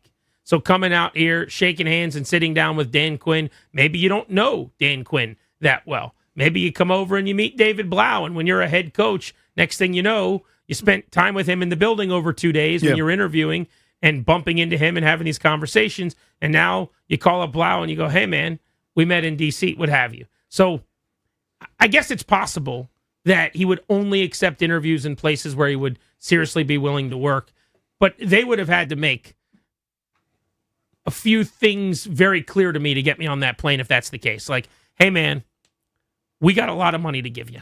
You know what I'm saying? Right. Like, we're not bringing you in here for a couple of years on the cheap. Like, we're talking about second contract coordinator. Yeah, what'd you make in Minnesota? We'll give you more. Something like that. But again, who are the players you'd be excited to come here and coach? Well, there wouldn't be here yet. Your best defensive players don't play for you yet, which is, again, a tough sell. The only thing that I could see as a selling point here, and hear me out on this, is, hey, man, this defense was so rotten. It's going to be better next year with or without you, because we're going to go get players. We're drafting this way. We're going to free agency. We're not doing 38-year-olds anymore. We're going to go get you some speed, et cetera. This is a raw mold of clay. If you go from the worst to 16th, people around these parts will think you walk on water. And around the league, people will notice too. If we win games, and you're just trying to sell them on the vision, so this is me now. I'm Adam Peters. I'm really handsome, square jaw, nice hair. Everybody, delivering the message. If we win, and that defense improves dramatically under your tutelage, what cologne you're wearing at this point? You're probably a head coach. And maybe that would be his thinking, is that I could do my 1-year apprenticeship in this a place where the expectations are as low as the floor in terms of this defensive side of the ball. Maybe. I would look at talent I'm coaching. I would too. And I would look for a place where somebody who calls offensive plays is the head coach, and I can quite literally run half of a building as if I'm a second head coach for experience. Exactly what he did when he went to Minnesota, and I would say that's the perfect job. So I can't wrap my head around why he'd like this place. The only legit Pro Bowl caliber talent, perennial Pro Bowler type, and he's only made one Pro Bowl, so I don't even know if that's a fair analysis, but I guess I'm being kind, is Daron Payne. And I don't think it's a guarantee that he's back next year. I think he will be, but his cap number is skyrocketing to like $28 million, which is a little bit of an overpay. I guess it's possible they could either extend him and lower that, or they could try to move him or do something else. But he's the best player. I mean, they got a good one who makes some plays in Kinlaw. It's kind of up and down at D-tackle, but he makes a lot of positive, impactful plays. But on the second level at linebacker, in the secondary, there's not really star power, Pro Bowl caliber talent. Let's go to Mark in Largo. Mark, what do you make of Brian Flores interviewing with the Commanders? I think this is bigger than what you think, Grant, and here's the reason why. Brian and Adam are I don't think they're tight, but they're very familiar with each other in their days in New England. If they you were only recall, together when for Adam one was working season in New England, way back in 2008. No, right. So they're pretty familiar with each other. But here's the other thing. Look, no one's going to go to Dallas of credibility because of the 800-pound gorilla, Jerry Jones. Let's just call it what it is. Yes, they have talent, but you have Jerry Jones over there as well, too. That's going to always be a problem. No one with credibility is going to go down to Dallas. That's just not going to happen. I do think this would be a better fit for him because I think he might, he's the closest thing, both of you.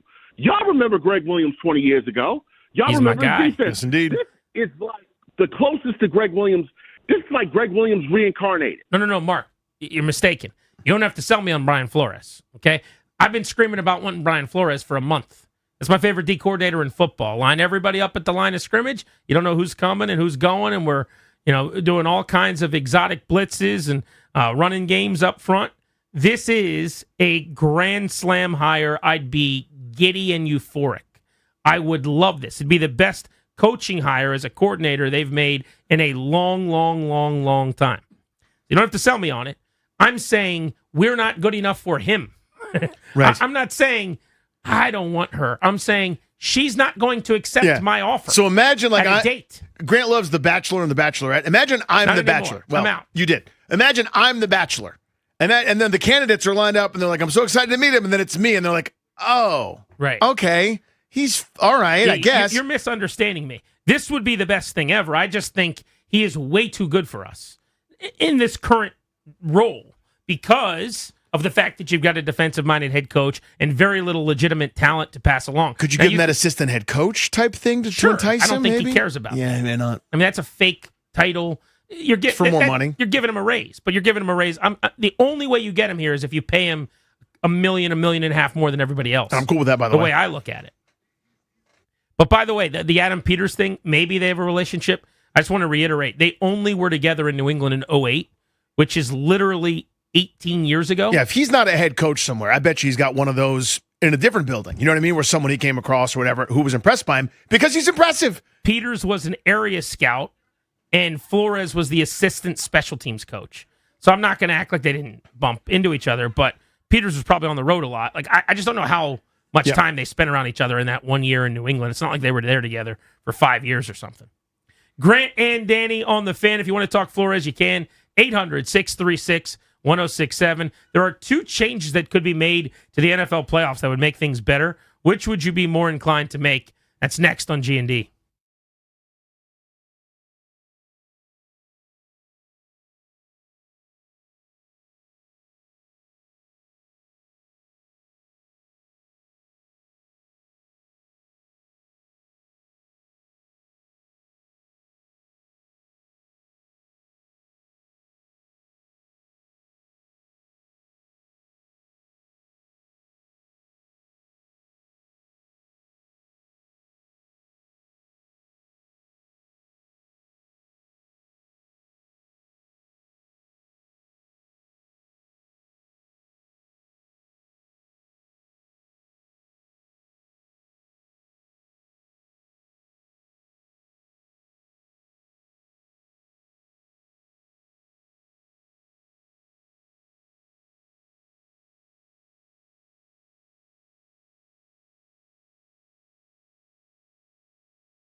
something up. I said that Peters and Flores had only been together in 2008. I just did a quick look at their coaching resumes.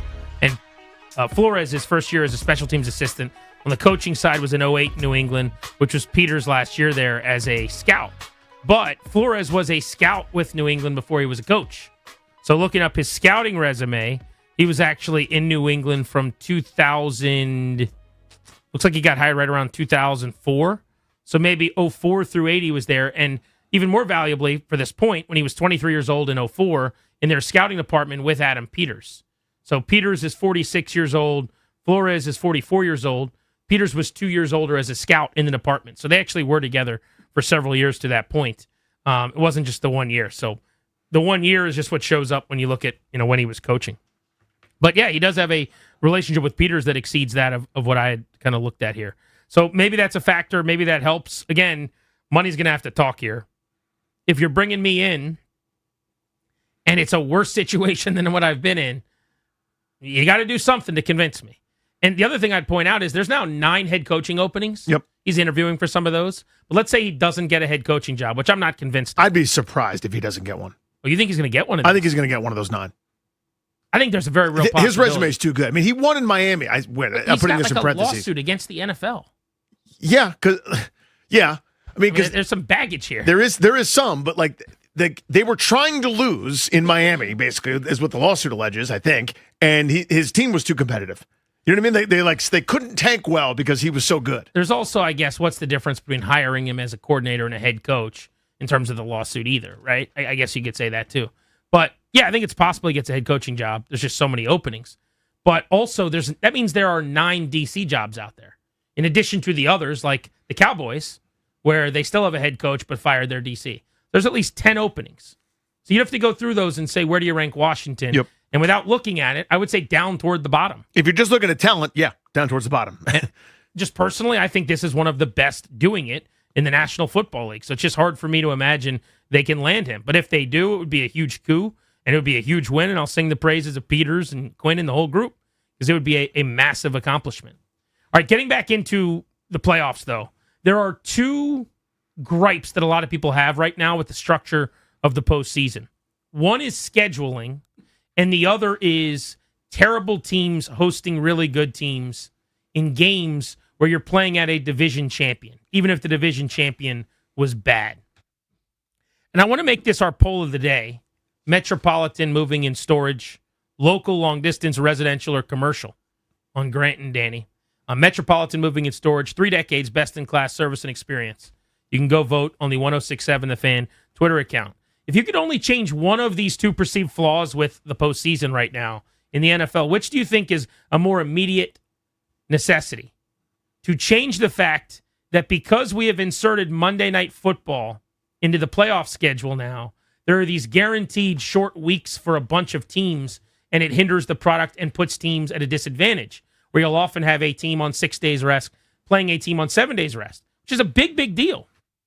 Or is it more problematic that a team like Carolina, sub 500, 8-9, can host a team like the Rams, 11, 12-win type teams in great divisions, just because they won an awful division as a sub 500 team?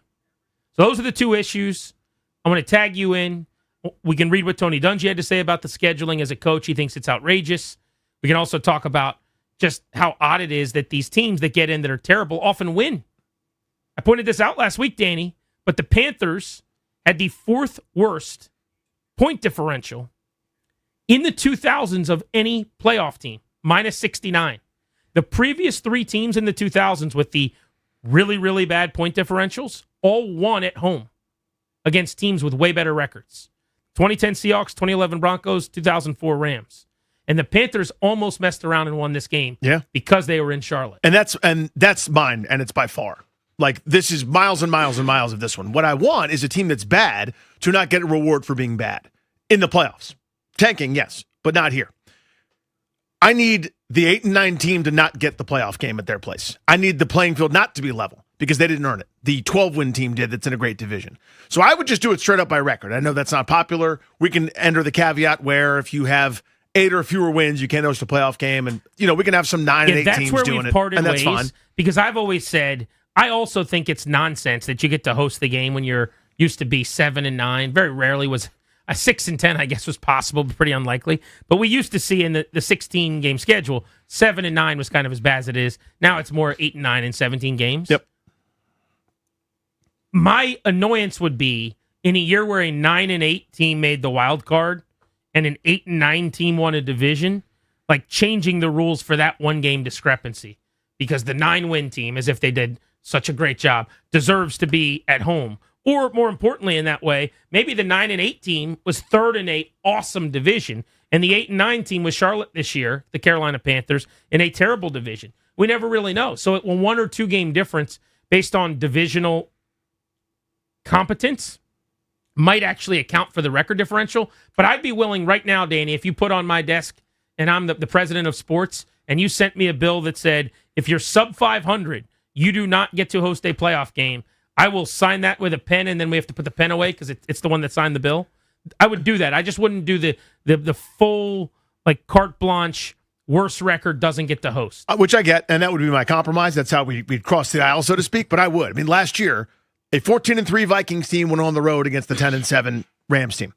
I just wouldn't let it happen. I can't do it. I understand I might have the bad example that you just brought up, 9-8, 8-9. I'd go, damn, that stinks.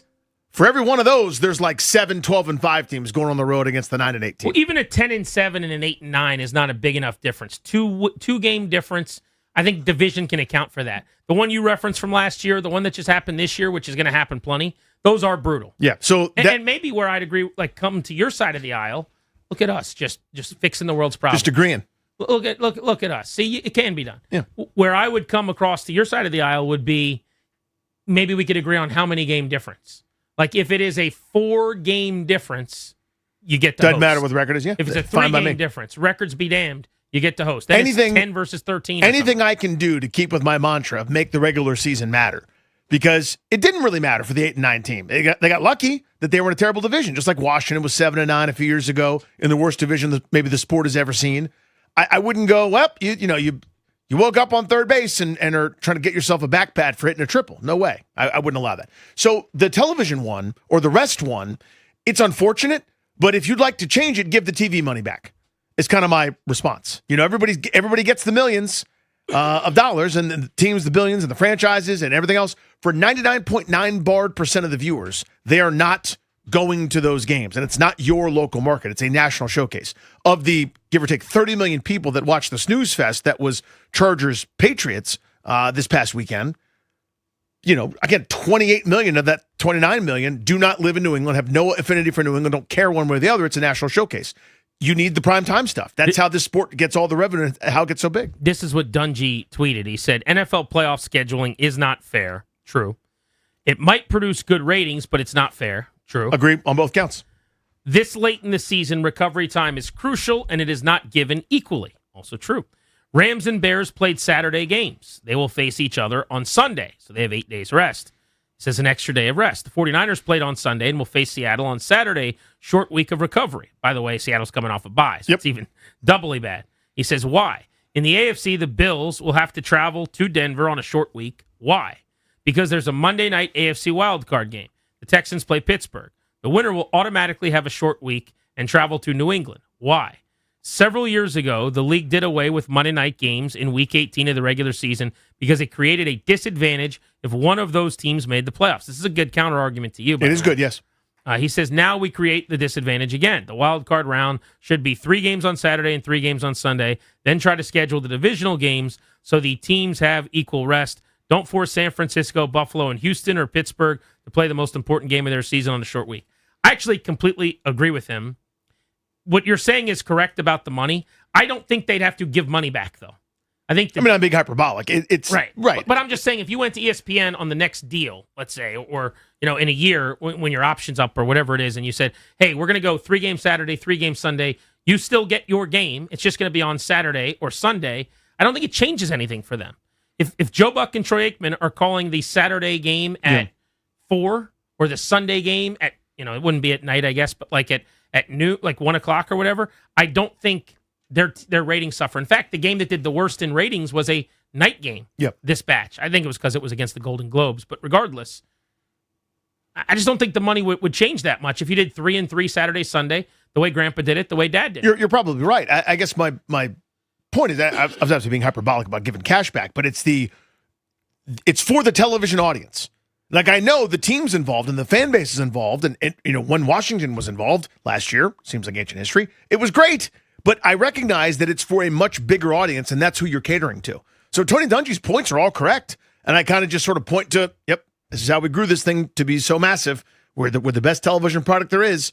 Out of every 100 or every year, there's 100 things that are put on television. We got the top 95 of them. It's like a State of the Union, an award show, and maybe like I don't know, like the episode, the finale of Friends. That's the only thing that competes with us, and we dominate.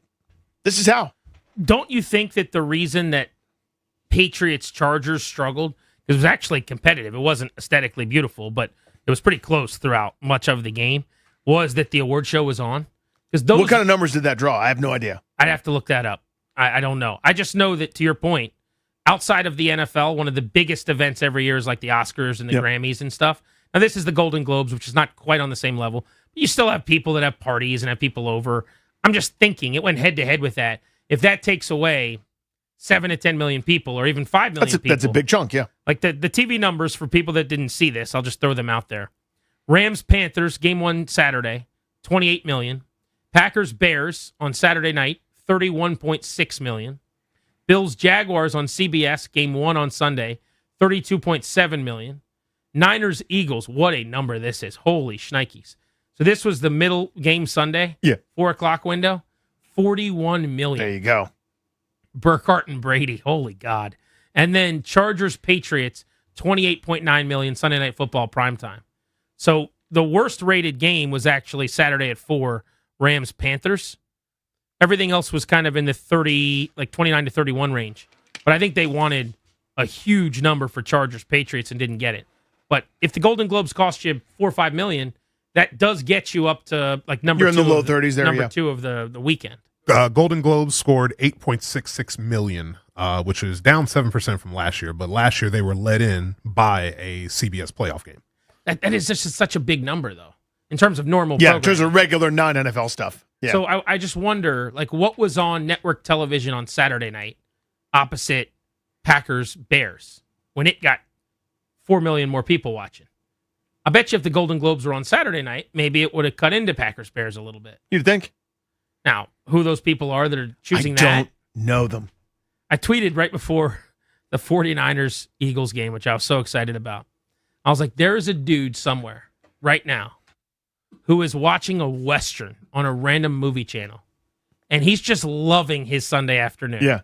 Can you imagine not being giddy and just staring at the clock waiting for the kickoff of the Eagles and the Niners? Like, this dude is like, man, this Western is awesome. I haven't seen this one in forever.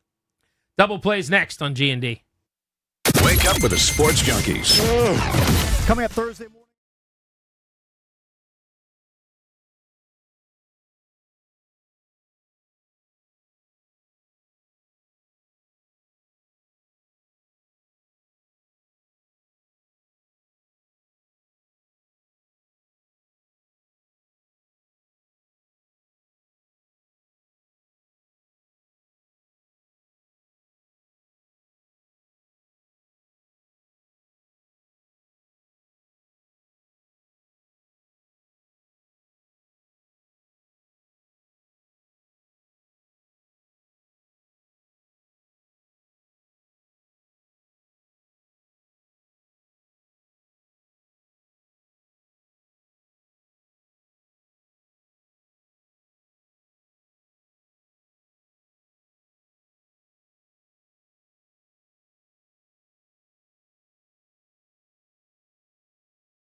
on the Fan,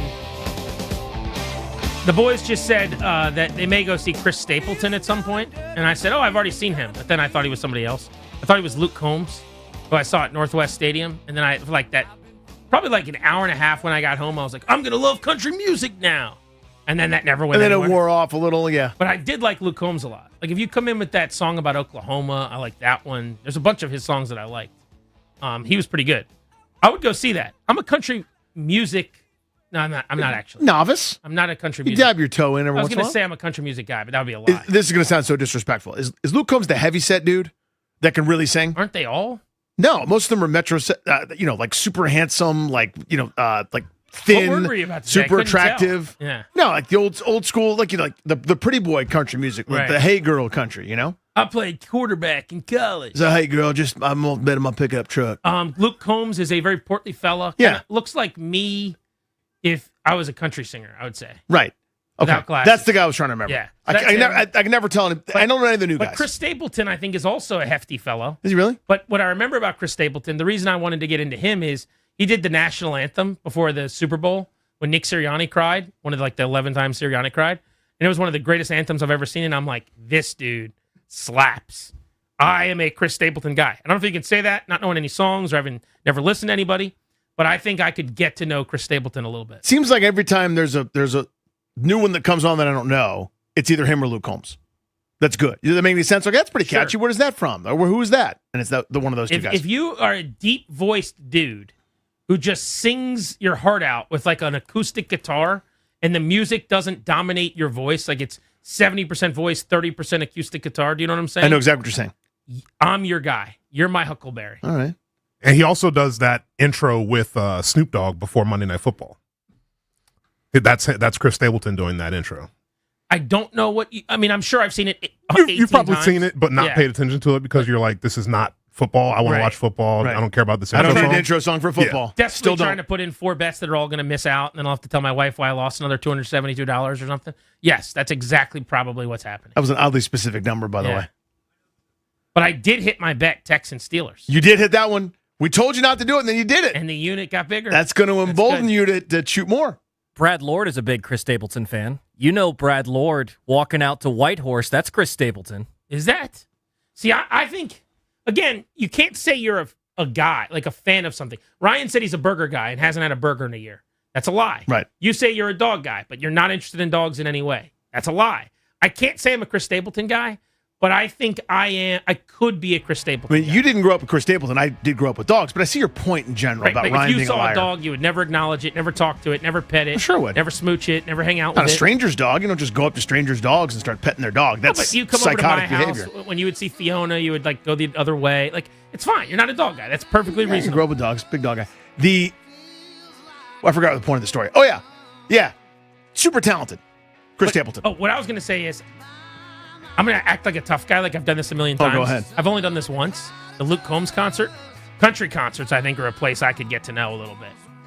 I'll tell you what, some of the fans of country music that are out there are really good fans of country music. What do you mean by that? They're such good country music fans. Huh. They really appreciate the music? Is that what you're saying? Yes, very well. They just enjoy the music.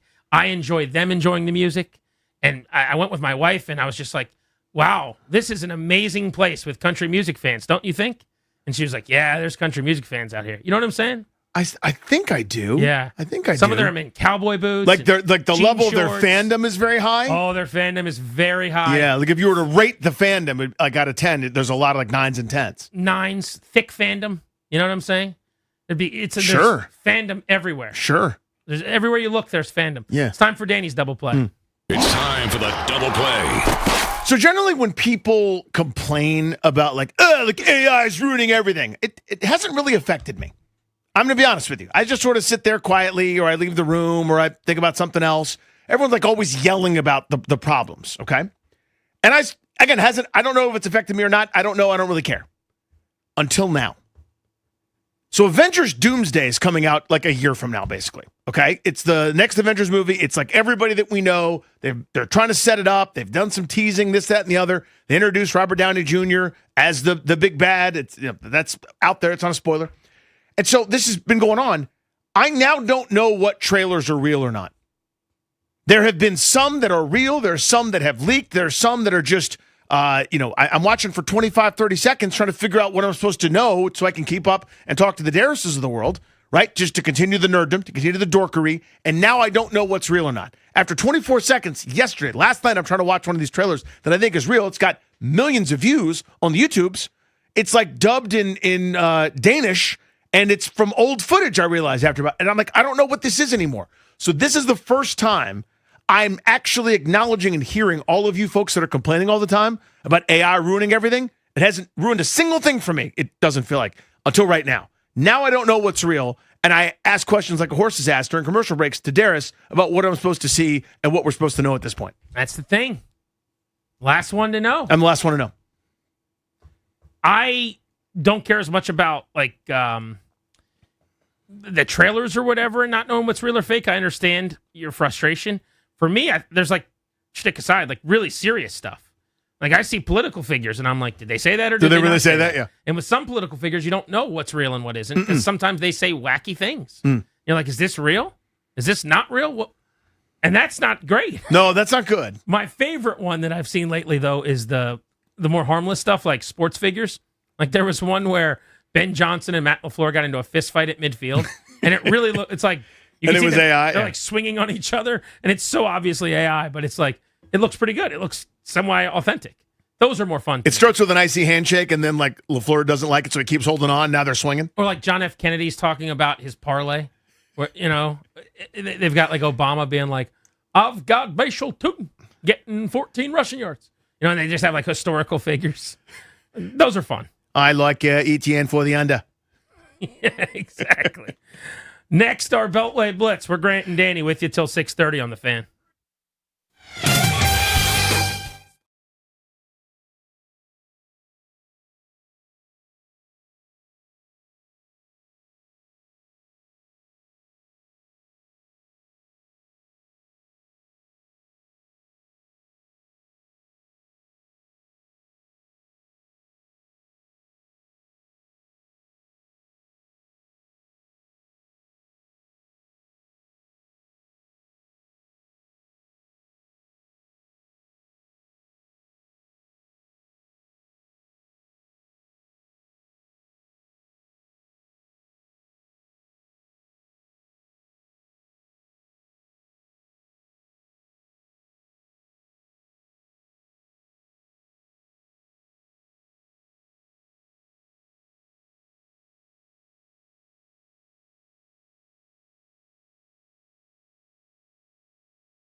What are you doing to protect your family's assets? Kandori and Murad, the exclusive sponsor of the show, want to know. That's a law firm. They'll help you to protect your last will and testament or set up a living trust, put together a medical power of attorney. So go schedule a consultation with their attorneys today at kmlawyers.com. Mention the Grant and Danny Show for a discount. That's kmlawyers.com. I've sent the in-laws and the parents their way. Very, very helpful. Love those guys. Good friends of ours. It is time for the Beltway Blitz. We'll cover the Wizards, the NFL, and the Commanders. Let's get it started. The Washington Wizards. Our guy Chase Hughes, Money Man Sports, covers the Wizards. Chase, a little bone to pick with you, if I may. In the future, okay, if you have some Trey Johnson shooting in warm-ups footage, I need you to tag me. I can't have it be out there for like hours and someone finally goes, "Hey, Dan, did you see this?" I need all of that content immediately. Can we make a pact as former Palisades brothers in arms that you send me any Trey Johnson content, please? Sure. I was going to say, it was about 2 hours after that you interacted with it, but I guess that's too long, huh? That's too long. It's out there for 2 hours and I didn't see it. I need it immediately. Immediately, Chaser. Give me a progress report on our special little guy. On Trey Johnson? Yes, sir. He is starting to show a lot more. I think we saw the three-point shooting as soon as he began his NBA career. He went on a streak of making multiple threes in consecutive games that separated himself among the best shooters in franchise history. Had a little bit of an injury, but has come back and is now doing a lot more than just shooting threes. I mean, first of all, let's start there. He's shooting just about 40% from three, about 40% both off the catch and off the dribble. And so teams are starting to try to take that away. So what he's done is he's just taken a few steps back and started to knock down threes from 30-plus feet. And he's having one of the best rookie seasons on record in that regard. And as teams are guarding him further and further away from the basket, now he's doing more in the mid-range. He's showing off a pretty nice floater that we've seen in recent games. He's making pull-up jumpers in the mid-range.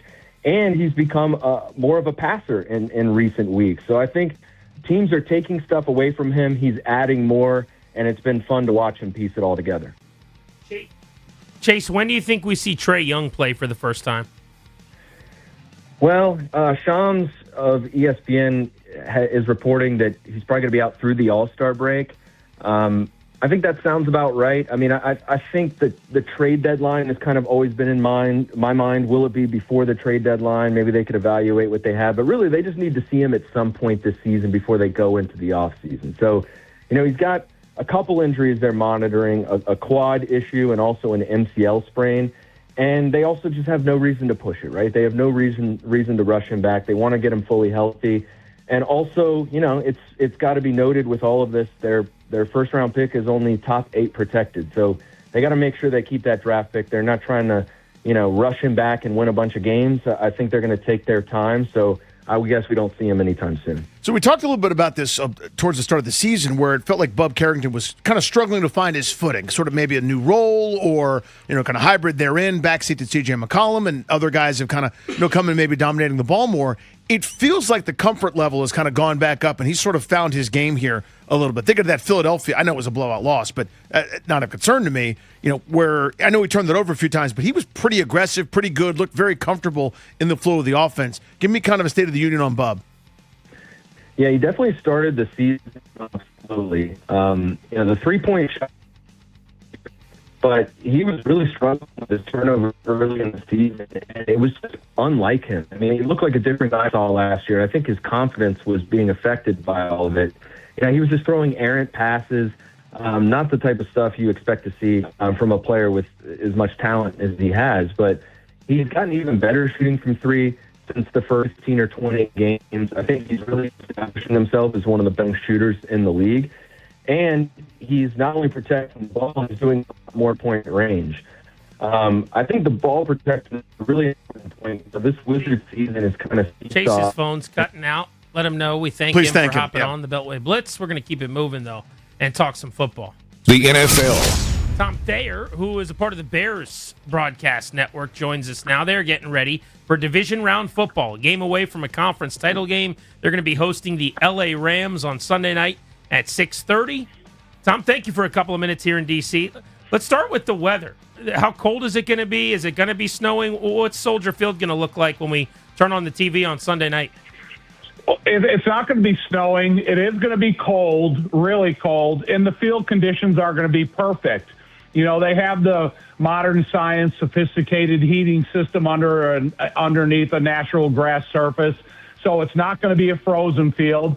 You're going to be able to wear any type of spikes you need, but you know, that's one of the advantages the Bears do have. Ben Johnson practices these guys outdoors every day, and it is cold and windy today, so it's not going to seem like such an extreme that it is an 80-degree L.A. today. Tom, I've kind of argued this, and I keep losing this argument because the Bears keep winning. So my point is, eventually, when you don't play well for a handful of quarters at a time and trail by double digits with 6 minutes left in the fourth quarter, you're going to lose one of these games. Eventually they're going to screw around and kind of find out, and the luck will run out. It hasn't happened just yet. How real is this? And they deserve credit for coming back all the time, but you can't just leave it up to the very end that everything breaks your way, right? Yeah, that's definitely not the perfect case scenario. They would like to get off to a faster start and more efficiency in the first quarter, but that hasn't happened in the last 4 games. But, I think with the resiliency, what these guys have built up because of what they've been able to do this year, the confidence that Ben Johnson has in himself, the play caller, and his preparedness as a head coach for the whole team. And then, listen, man, it's hard not to point to Caleb Williams and what he's been able to do. Some of the throws he's been able to make, the 4th down throw he made last week to Roma Dunze, just his accuracy, his toughness, his conditioning, the resiliency that he's built up. There's a lot of factors that come into play. If we are only pointing to one lucky or one, obstacle they've been able to overcome, they've overcome a lot of obstacles, but everybody's had a hand in it. You mentioned Ben Johnson. There's been a lot of national discourse this week about his antics, the handshake or lack thereof with Matt LaFleur, the cursing about the Packers in the locker room. You played for the Bears. You won a Super Bowl in '85. What do you make of Ben Johnson and how he handles himself? It's my feelings exactly about the Green Bay Packers. I grew up a Chicago Bears fan. I played for the Bears, and I've been a broadcaster now for 29 years. And there is no love lost between the two teams. It's the same thing when Mike Dick and Forrest Gregg used to go at each other back in my day. It's a football game, and that's the, kind of the feelings, the mentality, the buildup of it you have to have going into it. And I don't think it's ever going to slow down or lose. Ben's never going to get lost in it. But when you think about the meaning of the game, the outcome, the way it ended, and everything that Ben has been preparing these guys for that whole week leading up into that game, it happened the way it has. And that's the way that Ben goes through every single handshake. He's not worried about making friends. He's worried about making sure that the team is prepared and they go out there and they play a good game. But as you guys mentioned, it hasn't been good in the beginning, but it's been good at the end. And so now as they kind of flush everything that's happened and not answer any more questions about it, there's a good team that's coming in that you got to be ready for. And the Rams, they offer you a lot offensively and defensively. Tom Thayer, Bears Radio Network, getting ready for playoff football this weekend. How will they slow down the Rams offense? I saw Alex Smith of ESPN predict they could score 40 to 50 points on Chicago. Yeah, they can weekly. They're that good of an offense. But I do think it's all – so, the thing about it is you got to make Matthew Stafford look like a quarterback that had a bad back in training camp. He's in his upper 30s. He's got an index finger injury. And so you can't give him a perfect throwing foundation. You got to make him get in a back pedal. You got to make him get in an avoidance mentality to try to interfere with his accuracy and the ball cutting through the winds and try to make him feel the temperatures. So it's not going to be that, they're going to cover Puka Nacua, Devontae Adams, all 4 of their tight ends, their 2 running backs, and then they're going to let Matthew Stafford sit back there safely. It's about how Dennis Allen, the defensive coordinator, can try to get some pressure on Matthew Stafford. Again, it doesn't have to result in sacks, just interfere with his throwing radius. And then you're going to have to cover Puka Nacua and the rest of the guys because they're great receivers. And if Matthew Stafford is unhassled, he is as good. He's averaging over 300 yards a game throughout his career in the playoffs. So it's not going to be just a one effort stop. It's going to be make sure you interfere with Stafford as much as you do the receivers. Are the Bears going to the NFC Championship game? Can you call me back at 8:30 Sunday night? No. It's not like they can't. They don't have the playoff experience and the coaches and the players like the Rams do. But from what I've been a part of in my playoff experiences as a player under the worst of perfect conditions, and we played the Rams in the NFC Championship game the year we went and won the Super Bowl. So it's almost like this is Act 2 in terms of that playoff experience. But, the Bears can win.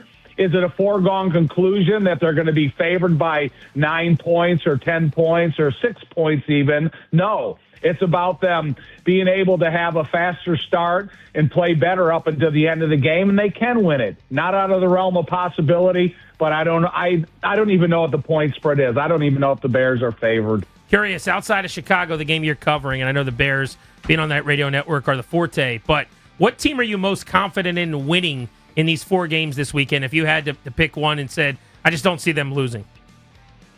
Seattle at Seattle. And I listen, man, I don't have a great deal of faith in Darnold, but their defense and what they did to San Francisco a couple weeks ago, and after having played with the 85 defense here with Chicago, it's one of the most physical, swarming, big hitting defenses that I've seen in a long time. And then the difficulty of playing in Seattle can almost make an offense dysfunctional.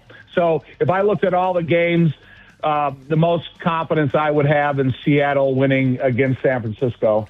Tom, appreciate it. Enjoy the game this weekend. Thanks for having me, guys. I'll see you. You got it, buddy. Hit that local 53 sounder, please. The Washington Commanders.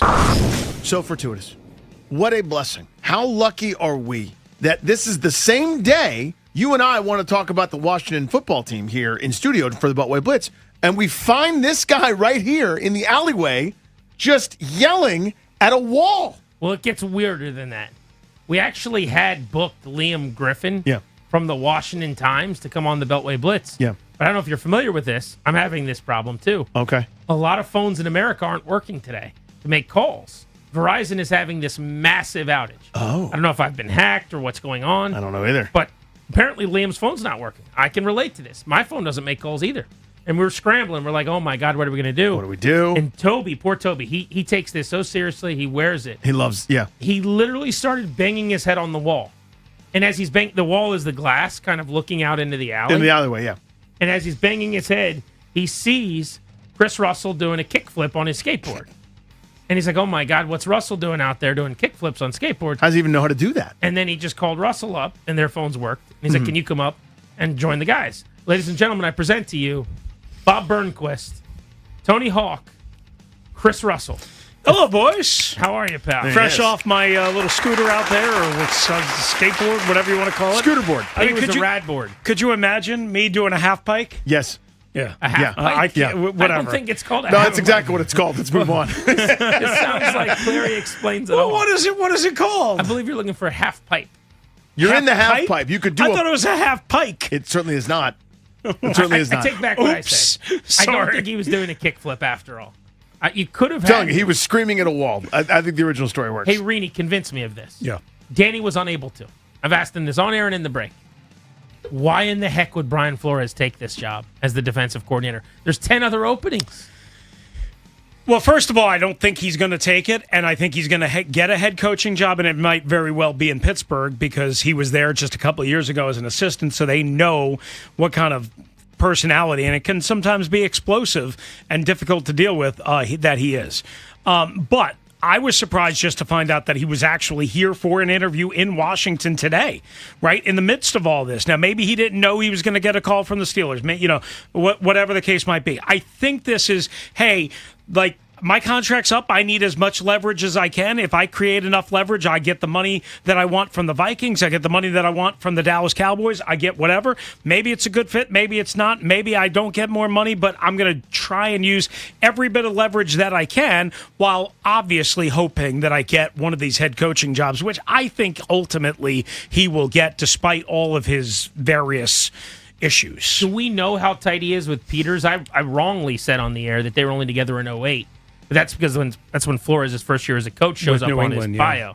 But in New England with the Patriots, he actually started in the scouting department, which is where Peters was, from like 2003 until 2008. So they were together for a while. Right. I don't know exactly the nature of their conversation, but it can't, or a relationship, but it can't be bad, right? I mean, if they're interviewing, otherwise it wouldn't be probably happening, right? I mean, Adam Peters is I mean, he's a human being. If you hate somebody, you're probably not going to consider them for a very important position on the organization that you run. So that being said, I would say this. Listen, I was talking about this out in the alleyway. I was screaming to the garbage dumpster, but the garbage dumpster didn't care. I said, I just want somebody, you guys know me. I don't put a lot of stock in coaching, right? One way or the other. I think it's mostly a player execution league, whatever. They're not going to have enough talent. I can safely say, even if they make dramatic improvements, they're not going to have enough talent.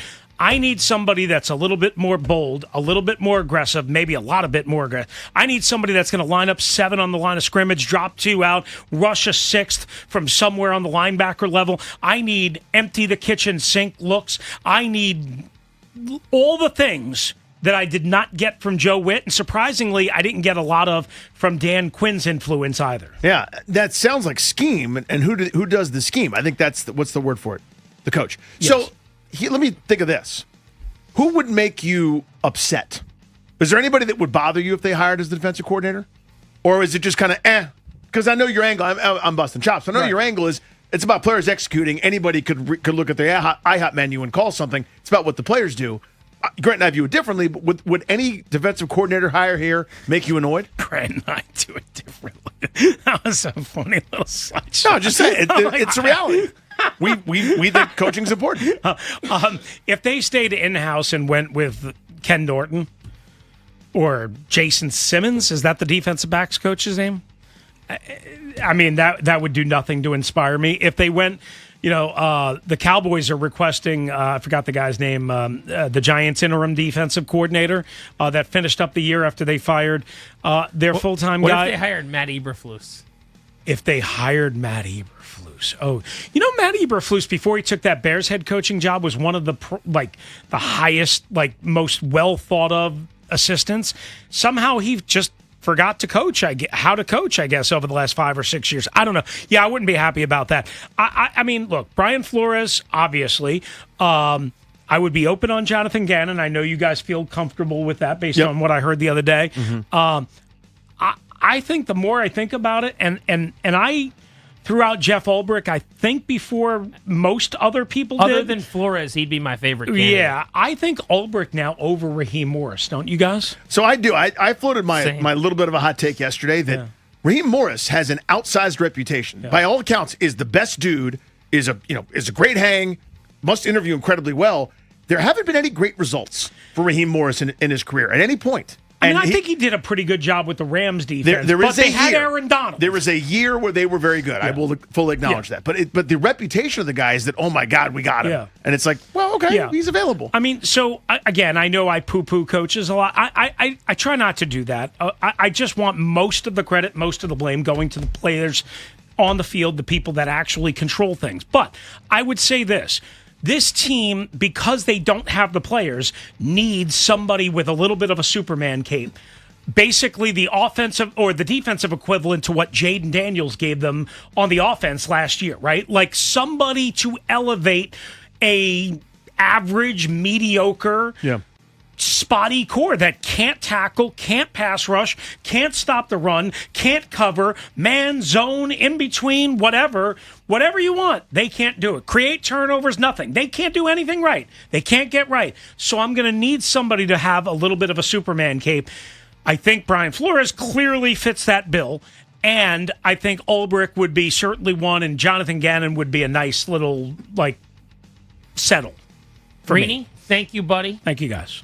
Tell Toby he can give you your skateboard back. Tobes. Get back out there, land that kick. Tobes, I know things about you. Rini can ollie. Did you know that? Can he really? Oh, yeah. Were you a skater in high school? Did you have like the I had the big floppy hair. DC shoes? Yeah. Good for you. Yeah. And I break danced in 6th grade, too. He Do you was know always- what break dancing on the cardboard? He was always doing the hacky I was talking sack about at that lunch. earlier today. Electric Boogaloo, man. Kicking the hacky Yeah. sack. As a Commanders fan, what are you rooting for and against in these playoffs? We'll get into that next on G&D.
Welcome back. It's G&D, locking you into the Fan until 6:30.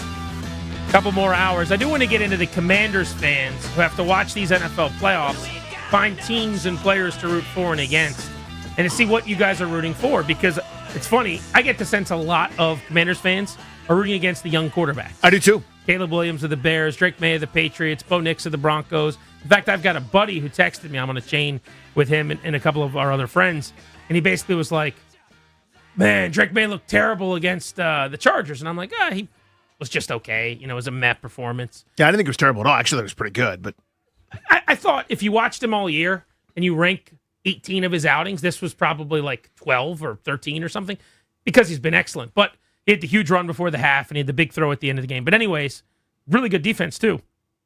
And I'm like, I don't know about that. You know, he was okay. And he's like, oh, dude, he didn't make any throws. I'm like, dude, you sound like just a coping Commanders fan. Are you just rooting against him? And he's like, yeah, 100% I am. That's kind of what got me thinking about this. So we'll talk about that in a minute.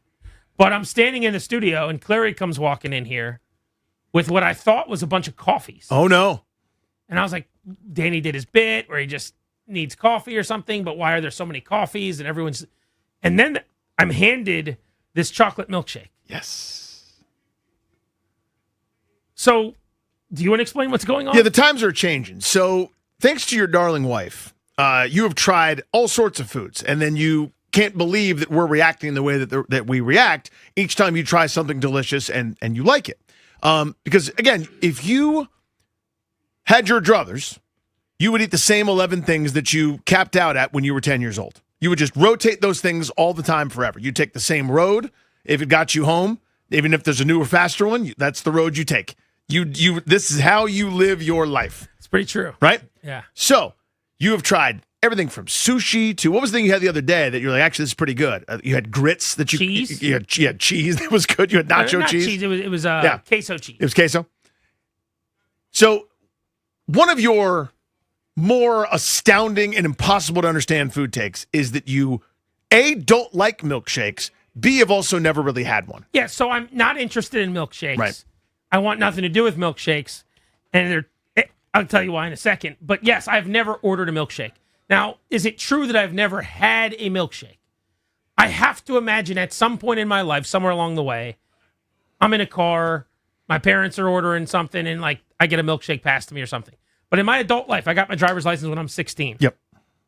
Not one time in the history of ever have I ordered or consumed a milkshake. I just wouldn't do it. It's not something that interests me. Now, I love ice cream very much. Sure. I also love Frosties. I'm a Frosty mark. That's your gateway to the milkshake, my friend. I've probably gotten Frosties dozens and dozens, hundreds and hundreds of times. So people are wondering, well, you're a fatso. Why don't you like milkshakes? And I think that's a reasonable question, especially when I love ice cream. And the answer to that question is, I like my ice cream frozen. I like my ice cream hard. Okay, I prefer scooped ice cream to soft serve ice cream for this very reason. Mm-hmm. Now, I will eat soft serve ice cream. You do it at Nats Park, right? Yes, but on days where it's like, there have been times at Nats Park where it comes out a little soupy, where I'll immediately just toss it and say, today's not the day. Okay. I need a hardened, like frozen You need James Harden version of it. Yeah. Right? So when I look at this milkshake, CK's like, I can't believe you look so disappointed. I'm a little disappointed because two reasons. One, this is not like the queso cheese where it's like I don't like the taste. So this is like, I don't know what you guys are looking for here. I like ice cream. I'm quite sure that eating ice cream through a straw, it's not going to be terrible. I'll be like, oh, this is all right. And we can do that. My point is the consistency is stupid. And as soon as we're done, I'm going to go freeze this in the freezer. And by the end of the show, I'll go grab it and eat it, and it's going to be much better. Again, that's what an insane person would do. Like if we found out years from now, and Paulson had 15 victims, he stacked them up in a row, in a garbage disposal, in whatever. That's that level of behavior. You're going to take a milkshake and freeze it into something that's not a milkshake anymore. It's going to be ice cream. It's not. I mean, you blend things together to make a milkshake. Okay, then we should take it. It's a beverage. So let's take the things out that aren't ice cream. Yeah. Pour them out. Right. And start over with ice cream. But it's a beverage. So but it's not. It's exactly what it is. The it's amount a beverage. of sucking through the straw that you have to do to get the milkshake is not worthwhile. I love some of there have been so many wonderful words that have taken out of context in this segment. We could be in a lot of trouble. But the point is, you're right. Yes, sometimes when it's on the dense side, it takes a little extra effort to get the deliciousness out of there. I'm with you on that. Who's eating their milkshake already? Is this considered dense? How much sucking are you having to do to get to the ice cream? I've consumed a lot of my milkshake so far.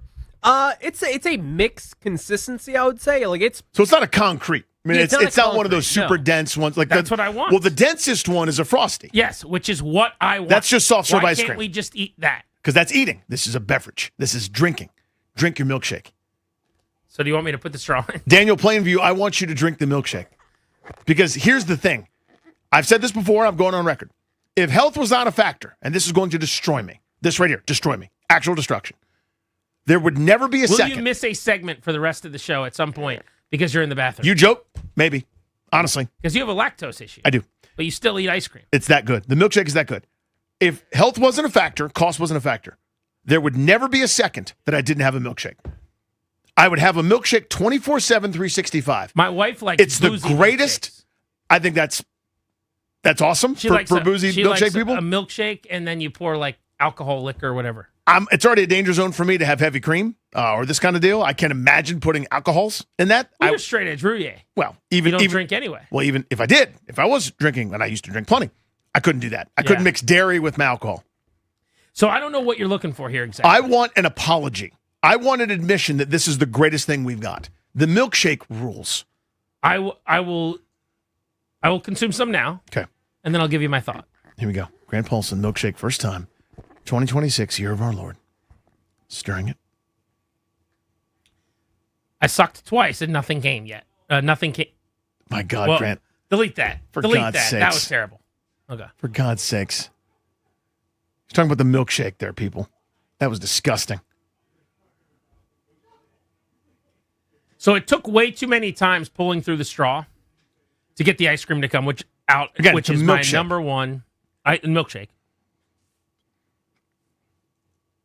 Now it is actually not as bad as I thought. I don't mean the taste. Right. It's not as much effort as I anticipated. Right. It's okay. He knows. I like it. Yeah. I do like it. Yeah. But I knew. I mean, it's just melted ice cream. No, it's a blend of a little bit of milk, the ice cream itself into beverage form. So I do really like this. I could drink all of this. Of course you will. And there's so many flavors. I've got cookies and cream, for example. What's cookies and cream? Remember that? We learned that. Yeah, it's ice cream with cookies. What kind of cookies? Chocolate chip cookies. Oreos. We learned that. I think that's an Oreo McFlurry. Well, I mean, the McDonald's branding of it is, yeah. So this is outstanding. Yeah. I could eat all of this, for sure. Right. But my larger point still stands.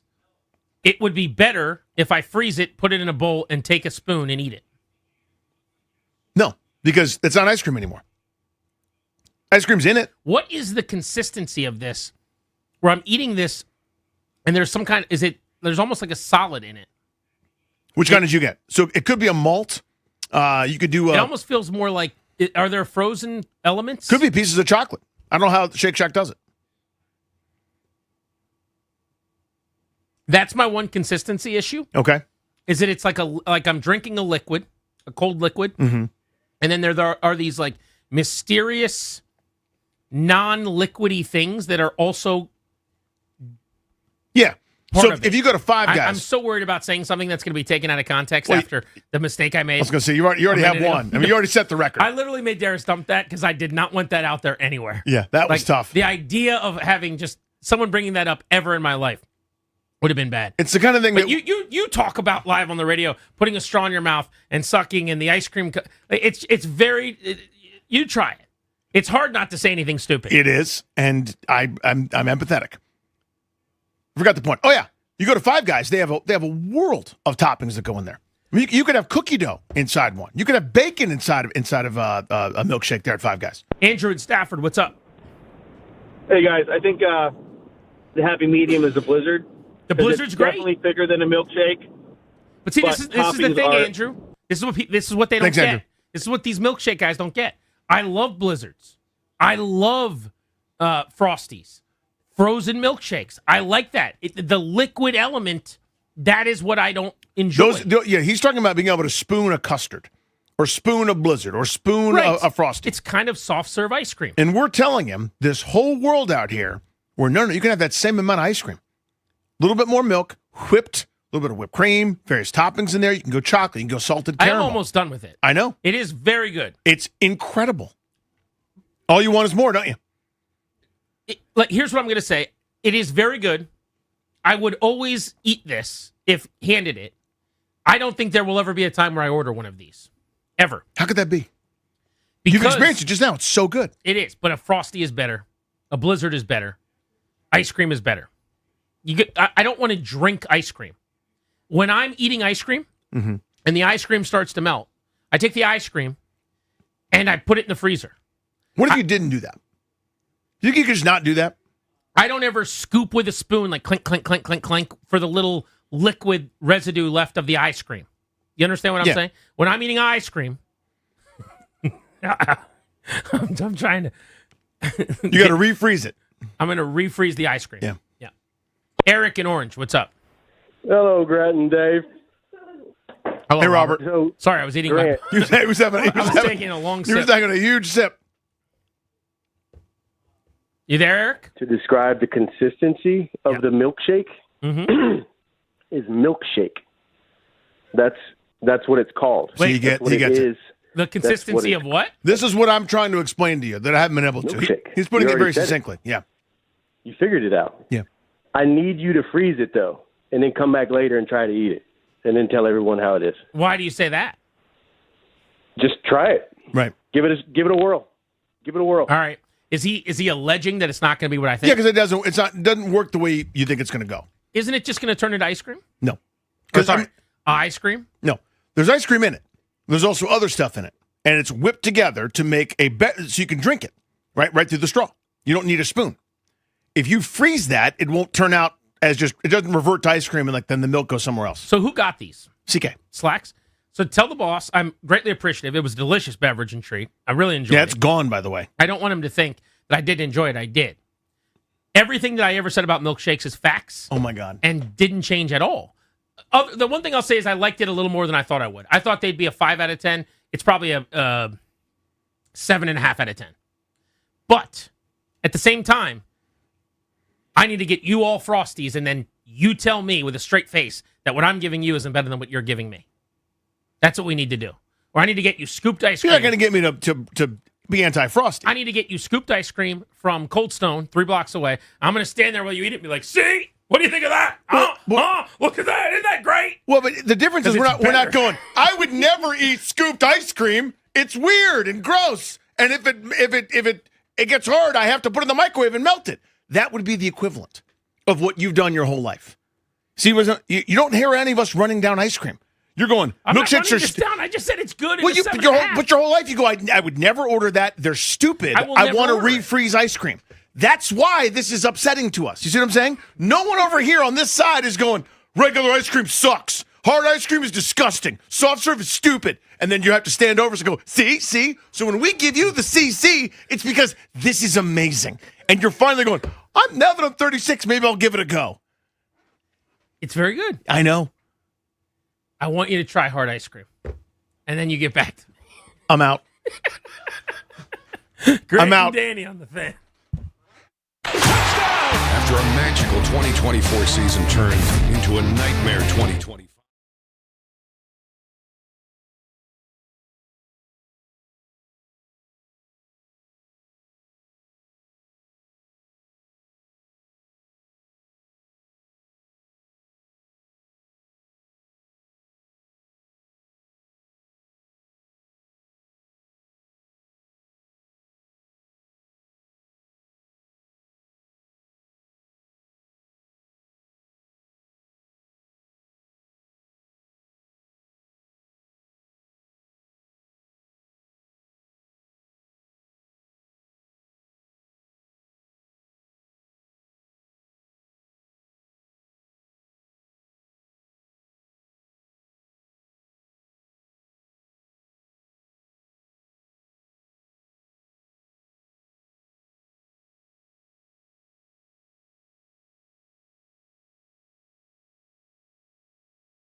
talk to you, my daddy say. He said you ain't seen nothing till you're down on the muffin, then you're sure to be changing your ways. We're all going to be sleepwalking through the rest of the show. A little more malaise than we were before.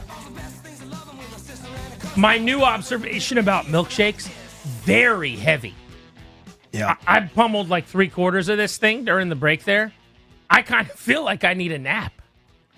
Yeah, that's pretty accurate. I mean, it's all sitting in the exact same spot, too. It didn't go all through my body. It's just right there. Yeah, that's what they do. I will say that. So the thing you're starting to kind of grasp, I think, even though it's not just melted ice cream, and it never was, but there's a lot of ice cream in there.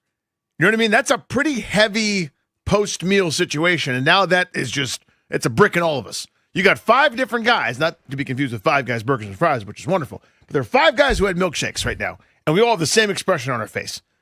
We are now not ready for anything.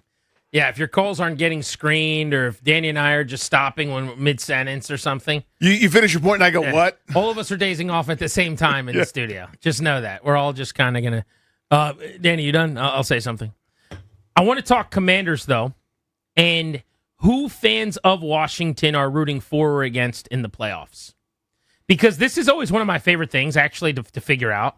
Who are you going to root for? Mm-hmm. I think it's been long enough. I think there's a faction of this fan base. Like, I'm in this camp for sure, but I'm a little bit different probably in that I've covered them. I really root for Kyle Shanahan and Sean McVay, hardcore. Now, I had personal relationships with those guys and got to know them very well. But don't you agree that it's been so long now, and because they got their start here, you see that graphic of what the Redskins meant to their career? I think there's a portion of this fan base that roots for Kyle and that roots for Sean McVay. Yeah, I think Kyle's pile, if that's such a thing, is smaller than McVay's. Just because I think any and all things Shanahan left on such bad terms, whether it was their fault or not, I don't think a lot of guys are rah-rahing Kyle. I think the Griffin Hive, like a lot of the people that still think he was on his way to winning everything and the Shanahans ruined him and he was a victim, like they don't like Kyle. But I think a lot of reasonable people look at him and go, damn, this guy's been close a bunch of times, hasn't finished what he started, has earned it. He's, a lot of people basically said no because of his name or didn't want anything to do with him, or he was just a born on third base loser. And he's like, no, he's actually a really good play designer. But yeah, Sean McVay seems way more popular. Yeah, so I recognize all the positive things about Kyle Shanahan. I was arguing with folks. I always end up arguing with everybody, but I was arguing with folks. It's nepotism. No, that guy made Steve Slayton a 1,500-yard player. Like, that guy's pretty good at making up offense. Matt Schaub was pretty good. Yeah, he's kind of always been that way. But I don't necessarily root for him for anything, and I don't root against him. I have no animus for Kyle. Yeah, it doesn't move me. I root for Sean McVay, though, when, if all things are equal. I mean, my big priority every year is that teams that I hate get eliminated. And as soon as that happens, I'm on easy street. So now it's just kind of like, hey, what's a neat storyline? What's going to make my work life easier? Whatever. So I have no more dogs left for this. Josh Allen, having never played in the Super Bowl, bothers me. And I'm a big root against narratives that I think are stupid guy. And there's no dumber narrative right now than this idea that Josh Allen's a small-time, big game quarterback. He's top 5 all-time in a bunch of categories in terms of playoff performance. But you'd think he's been just a postseason boob. Patrick Mahomes and the Chiefs have been better or luckier. There are other teams that they've lost to. I think you saw this past week most of what you see when Josh Allen plays. It's not always going to be great. It's not always going to be perfect. But he played like an MVP, and he dragged his team to a win. I'm always rooting for Josh Allen. I want to see him thrive. The Broncos are easy to root for, I think, in a fun story, because they're not supposed to be here. Them and New England have this in common. Everyone kind of thinks they're a paper tiger, and they're not for real. They also have a very young second-year quarterback, which I think is one of the reasons Washington fans might root against Denver. But if you're a fan of the Commanders, it seems like, based on Jaden Daniels being your guy, you've also it's almost like you've talked yourself into having to root against his peers in the second-year draft class. And by the way, there are 3 of them in the Elite 8. Yeah. Caleb Williams, Drake May, Bo Nix, all of whom have a chance to play like he did last year in a conference championship game. So I'm rooting against New England for 2 reasons. The biggest one is they've had enough. Like the city of Boston, New England, the Patriots, they deserve 100 years of bad football. And the fact that they're right back here again with a really good quarterback is really, really annoying. So that part I'm annoyed by. And how happy you are about Drake May is kind of like my tongue-in-cheek secondary reason. Right. So I don't want that at work. So that's but mainly it's the first one for me. Is I just come on, man. But that's even though I love Mike Vrabel and think we should have hired Mike Vrabel. I cannot believe more teams weren't beating down the door for that guy. So I almost want to be right there, so I won't hate it if they win. If that made any sense. I want to get into this deeper next, and I want to take calls on this. What are you rooting for and against? And specific to the young quarterbacks, do you find yourself, if you're a Commanders fan and a Jaden fan, hoping that Williams and May and Nix fall on their face? Or are you like me and you're able to appreciate those other guys too, and it doesn't really reflect on Jaden in any way? They're different guys. Daniels, by the way, proved last year he's the real deal. He was worthy of the pick. He's a stud. If he's healthy, he's going to be fine. And so who cares if those other guys go out and succeed? Or do you not view it that way? We'll get into that next on Grant and Danny. Sports Radio 106.7 The Fan. This is an Odyssey Sports Minute. Presented by Chumba Casino, your online casino for plays, spins, and a chance to score. Must be 21 and over. Terms at ChumbaCasino.com. The best coach in the NFL will once again be missing out on a Super Bowl. Kyle Shanahan and the 49ers are just too banged up to overcome their injuries to make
G&D on the Fan. We've got you till 6:30 in 90 minutes on a Wednesday ahead of college football, NFL weekend, and Monday it's going to be good. We are exclusively sponsored by the law firm of Condori and Morel. Estate planning, elder law, real estate transactions, probate administration.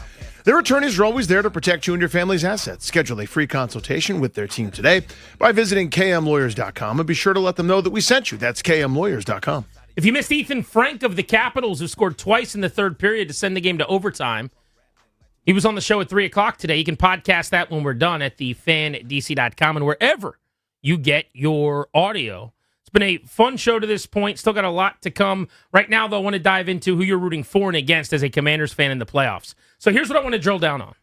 It is my perception, certainly based on my social media timeline, but also based on some text exchanges I'm on with Commanders fans, that most of Commanders fans are rooting hard against Caleb Williams and Drake May.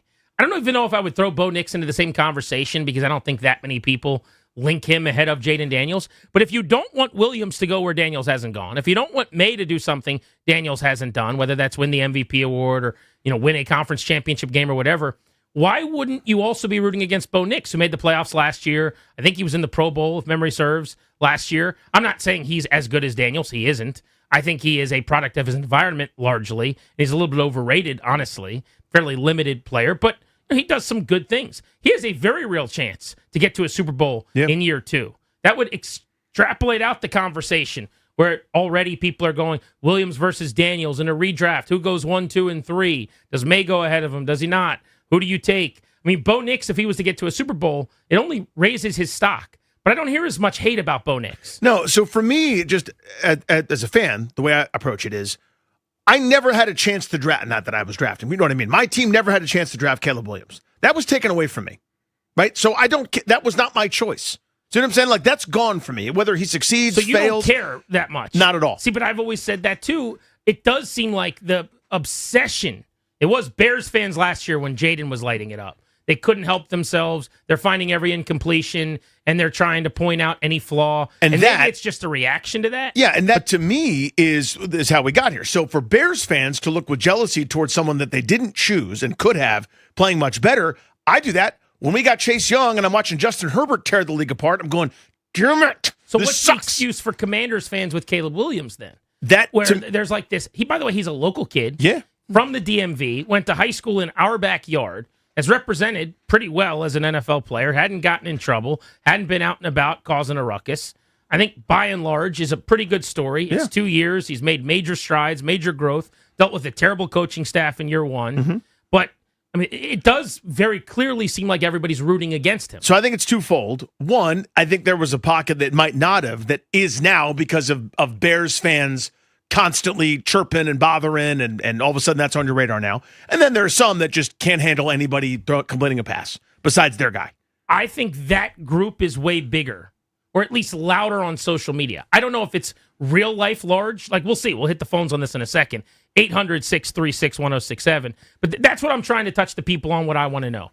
Do you find yourself, Commanders fan, rooting against Caleb Williams in these playoffs, Drake May in these playoffs, maybe to a lesser extent, Bo Nix in this postseason? Because that is the case on social media online.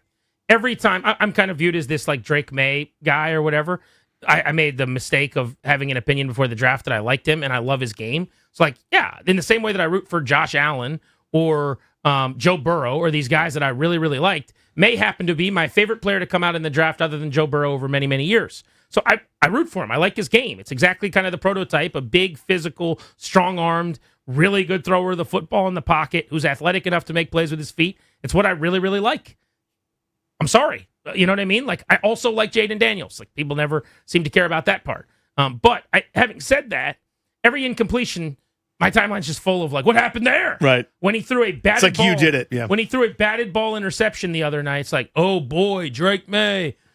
And my question is that just a Twitter thing? It might be. In the same way that, like, not a real place, the worst commentary and analysis and the worst among us are the loudest. You know what I mean? It's just that it's really a cesspool. I get that. Is that not real life?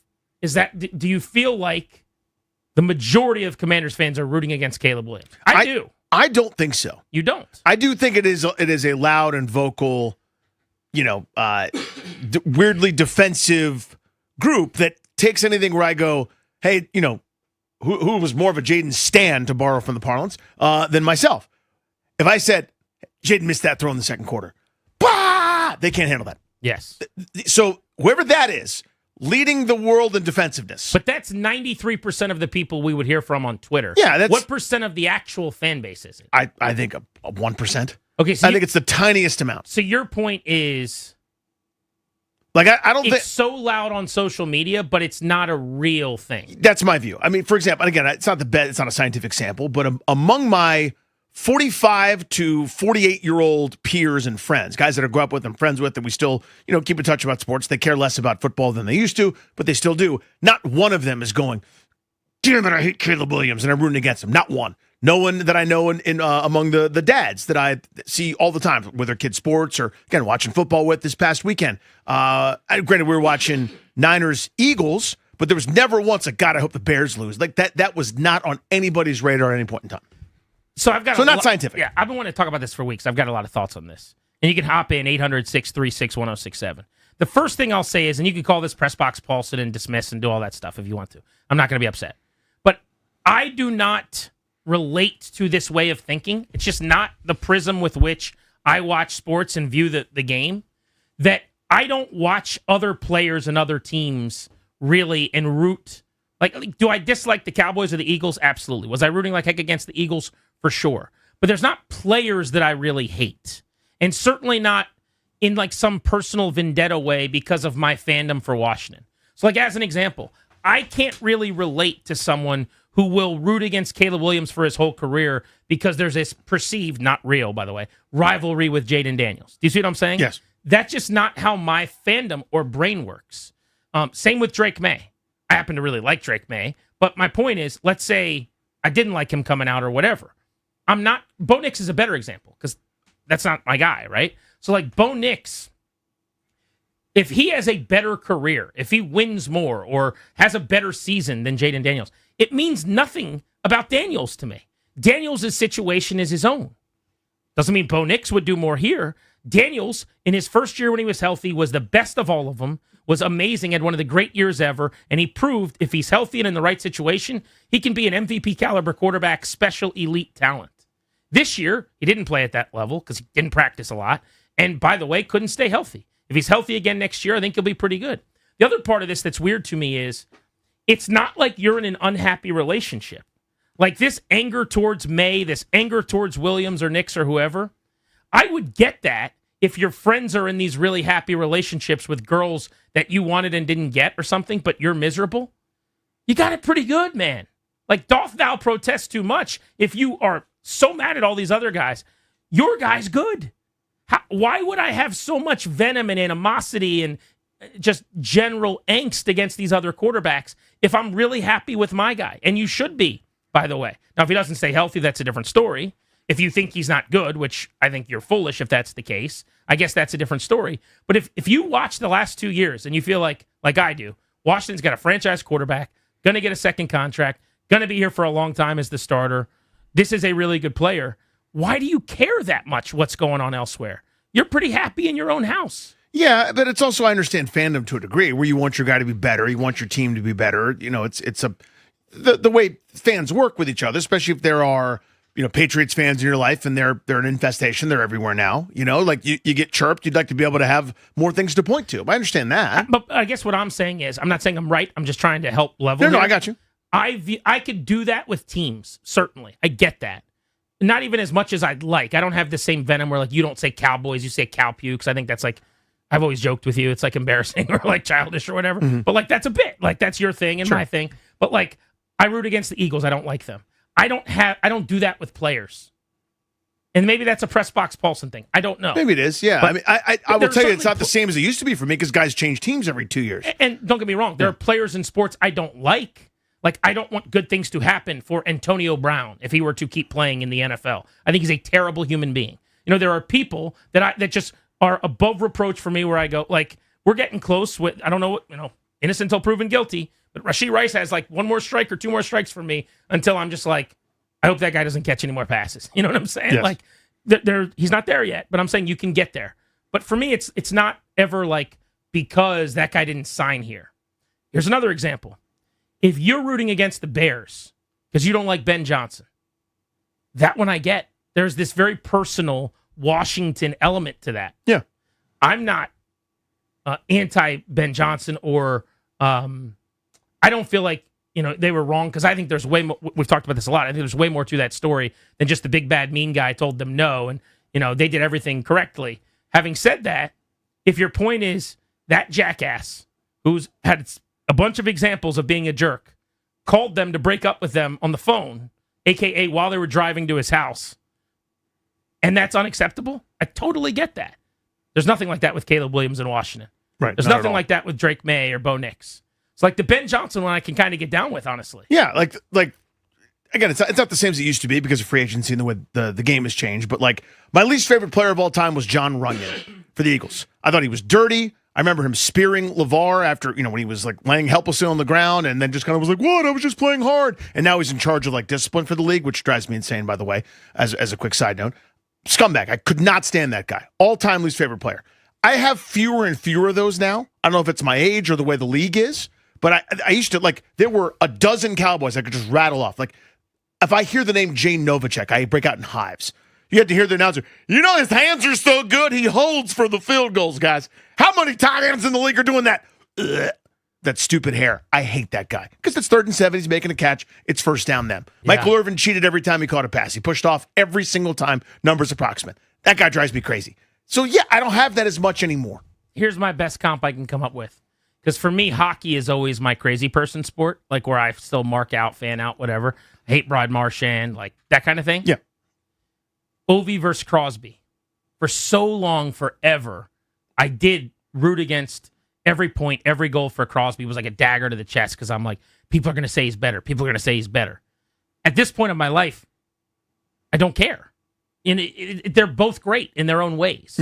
Does that make sense? It does, yeah. But at the time... And the same thing with Brady and Manning. I was always such a Peyton Manning mark. There you go. And Tom Brady was always like, no, he's better. And people will still tell you he's the GOAT of all time because of the Super Bowls. And I just got to a point in my life where I'm like, if people are going to say he's better because he's won more Super Bowls, cool, I guess. Like, there's nothing I can do about that.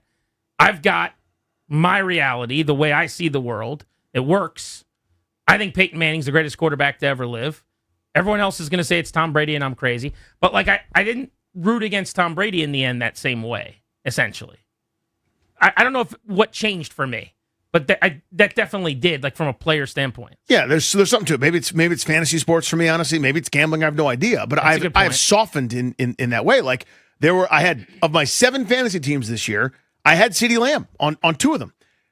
And there were years where I would get in leagues. I started a league among my friends. I had a rule: you were not allowed to draft Eagles or Cowboys. If you did, those players would be stripped from your team, and you wasted your draft pick. Like I did years of leagues like that because it made me like the idea that somebody among my friend group was going to be celebrating a Freddie Mitchell touchdown against, or you know what I mean, like against Washington. Yeah, just like made me so irate that I banned it from my fantasy league. Jason Avant, yeah, remember him? Do you guys are all on, I'm sure, text threads like I am. I mean, are your friends actively rooting against the other quarterbacks that are in Jaden's draft class, or do you think that's just a social media, not real world thing? It's definitely just a social media thing. Like, we actually were talking about it the other day in my little buddy group chat, and people were rooting for Drake May, and these are Commanders fans. These are people who believe that Jaden Daniels is better than Drake May, and they're rooting for the Patriots.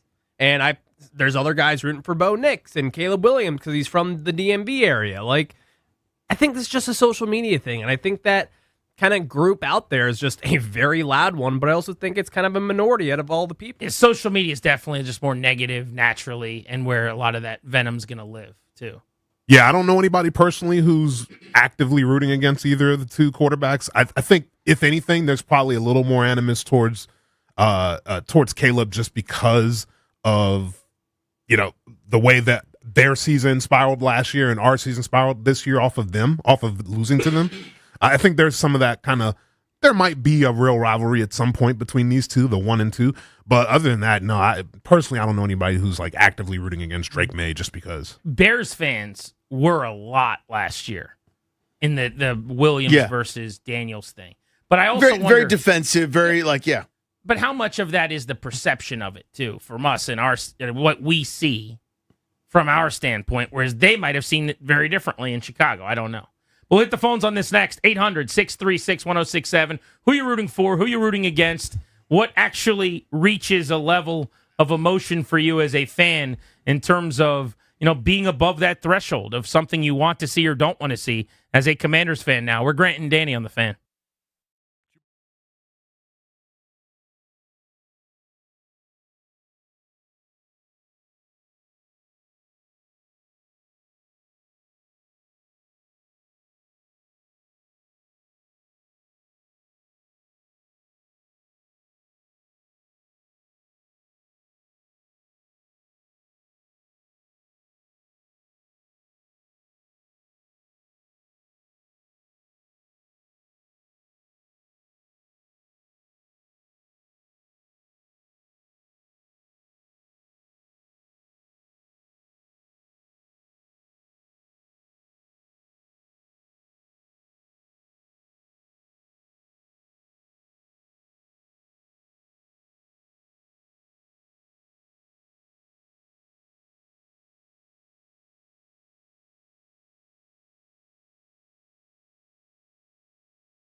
There. You can't sit I there. could. You don't get to. I could. G&D, welcoming you back on the Fan. So give me the team you're rooting for and against.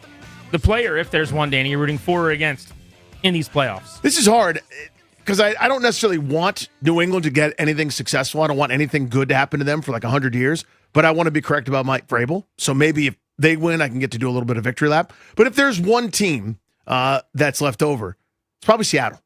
Even though they've eliminated Washington every time we go to the playoffs, etc., I like Mike McDonald as an operation. I like him as a coach. I like his defense. I like Jackson Smith and Jigba. Sam Darnold on what is this, his fifth act? That would be quite the story if they're able to do something special. I think they're really good, so that would be kind of cool. Yeah, we're down to a lot of guys that I like a lot, to be honest with you, in terms of coaching. Because I'm a big DeMeco Ryans fan. I think what he's done in Houston's impressive. Yeah, it is. Vrabel's awesome. NFC, I'll say Kyle and McVay. Just because knowing those guys like I do, I want them in the NFC Championship game. One of them gets to the Super Bowl. That would be cool. I obviously love Ben Johnson, but he'll have his time. Give me a McVay Shanahan NFC Championship game and one of those guys getting a coach for a ring. I know McVay's won one. Because of that, I'll honestly root for Kyle to get his. He's been so close. And so close. Hadn't been able to get over the hump. He's been in 2 Super Bowls as a head coach. He's been in one as a coordinator. Oftentimes he gets blamed when his teams don't win, even though they wouldn't even be there without him. And then they come up just short. So I'd love to see him win. In the AFC, Josh Allen, the Bills in general, that fan base, if you watched Hard Knocks this year, how can you not be rooting for Buffalo? What a story that would be. And I really, really like Allen. He seems like such a good, awesome hang. Like, that's a guy, honestly, like, you want to have a beer category? I'm not sure there's anyone in the NFL I'd rather want to, like, spend a day with than Josh Allen. He just seems awesome. Well, you mentioned Josh Allen's never won one or gotten one. How about that fan base? Or Kyle's never won one, rather. How about that fan base? All they've ever been is good. Now, I know they went through a bunch of crappy years in kind of the mid-2000s, but in the 90s, 4 straight Super Bowl appearances. They didn't win one of them. I mean, that's unbelievable how close they've been. They've had great players. It's been a really good organization for the better part of 30 or 40 years. And what do they have to show for it? Yeah, that would be a good story. I'm with you. And then I do find myself rooting for New England because they got dogged all year long. Everyone talking about how bad they were. I remember how annoying that was here in Washington last year. Yeah, oh yeah. And I think they were even a better version of the Commanders in terms of being a complete team this year. Team, yeah. Because they had 5 different teams, and I think it was like 6 total games where if they don't win that game, the team they played is actually over 500. And yet the stat is that they had 1 win all season against a team over 500, and I just thought they were better than they got credit for, and would like to see the kids, Williams, May, Nix, play ball and ball out. I think it's good for the league as those guys ascend. Just like it was when Jaden Daniels went to the NFC title game last year. Let's go to Disco and Laurel on G&D. What's up, Disco? Disco, you there? I'm going to throw him back on hold. He's been waiting patiently. Let's go to Jim in Silver Spring on G&D. Jim, how are you? Hey, Jim. I'm doing fine. And first of all, I wanted to say, Grant, I absolutely think that there is a lot of this going on, not just on social media. I hear a lot of casual talk. It's so bizarre that you would direct animus towards Caleb Williams and Drake May and Bo Nix. It's just because you love Jaden, and I see it and I hear it all the time. Be perfectly honest, you're not your brother's keepers, but you have radio personalities on the 2 Odyssey stations here who have engaged in some of that denigrating the other quarterbacks. I think part of that is there's such a disproportionate. It's not Jaden's fault, but basically he is about the only thing in this organization that's really worth shouting about.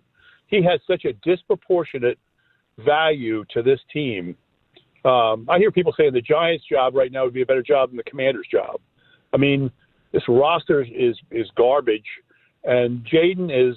I'm old enough that I remember Sonny Jurgensen. I mean, Jaden is an extraordinary talent, but there's a lot of people who feel a need to you don't need to elevate him by denigrating others. Well, I just don't get. It's not even the denigrating of others. Like, it's just sports and it's fandom and knocking another guy. I've done it plenty, and we'll do it with Penguins or whatever. It's fun. It's shtick largely. I don't think anybody means anything all that meaningful by it. But I guess my point is, I feel pretty good about my relationship. I'm not overly concerned about the other ones. Well, I don't care that much. And that's the part I don't really get. If we're 2 years into this thing and Jaden wasn't, to talk about the late Dwayne Haskins, I'll apologize, but this was a Dwayne Haskins thing, or this is a Heath Schuler thing or something, then maybe I would have animosity and be really, really angry. I kind of feel like I hit the jackpot too if I'm a Commanders fan. Yeah, I mean, it reminds me when I was in high school. The girl I was dating at the time would always tell me about how hot some other guy was. It used to drive me crazy. I'm like, thank you. That's awesome. He's good looking. But you notice I'm not sitting there going, she's pretty, she's pretty, she's pretty. Because it's like, it was something I never really enjoyed. Now that I'm an adult, I don't care. Yeah, Henry Cavill's really handsome. So is Chris Hemsworth. Who do you like better? You got a handsome guy. That's kind of, you know what I mean? Like, I don't necessarily need to not hear that another quarterback is any good. It doesn't affect me anymore. Let's go to Steve in Maryland on Grant and Danny. What's up, Steve? How are you? Fellas, what's going on? Good evening. Hey, bud. I'm going to talk to Grant. I'm going to have to agree with you. What's really grinding my gears out here is the people that's like, oh, we should have drafted Caleb. We should have drafted Bo. We should have drafted Drake. Like, we have a short memory. I'm like, do y'all remember what was going on last year at this time? All them boys were sitting on the couch while Jaden was willing his team to the NFC Championship. Totally. So that's really my problem with the fans right now. I see it all over social media. I don't have any close friends that I talk to that are Commander fans that say that, but that really does, like, bother me. I'm like, just because he has one bad year, you're going to be like, oh, I want all these other guys now. Like, give me a break. Are you even a fan? That's my question. Appreciate you. Yeah, and that's a different conversation in terms of, like, I don't hear a lot of that, to be honest, the Commanders fans who want the other guys. But I get why that would frustrate you in that sense. I mean, because it has outsized, it's like it's jabbing at a very sensitive area because it didn't go well this year. For example, in the YouTube chat, if there are 120 people in the chat, there's one guy that's like, anytime he gets in there, I see it every once in a while, I always check it, who's like, there they go again, talking about Jaden Daniels. He's a bust. What a mistake it was to draft him. And that's all anyone talks about for the next 75 to 100 comments. It's such outside, because if 99 people are going, and we got the dude, and then the one guy's like, he sucks, you guys are homers, he's overrated. That's all anyone's going to think about for the rest of the afternoon. Yeah. That's what happens. The other thing, too, is I think, we're a prisoner of the moment. Mm-hmm. Everything's about recency. So right now, Caleb Williams had this unbelievable coming out party with his come-from-behind victory, and he's the belle of the ball. People forget that last year at this time, to that guy's point, Jaden was about to play Detroit. And that was one of the most incredible individual young quarterback playoff performances I've ever seen. I talk all the time still about that. The De'Ami Brown throw was breathtaking. Just ridiculous downfield against Detroit. He was so good.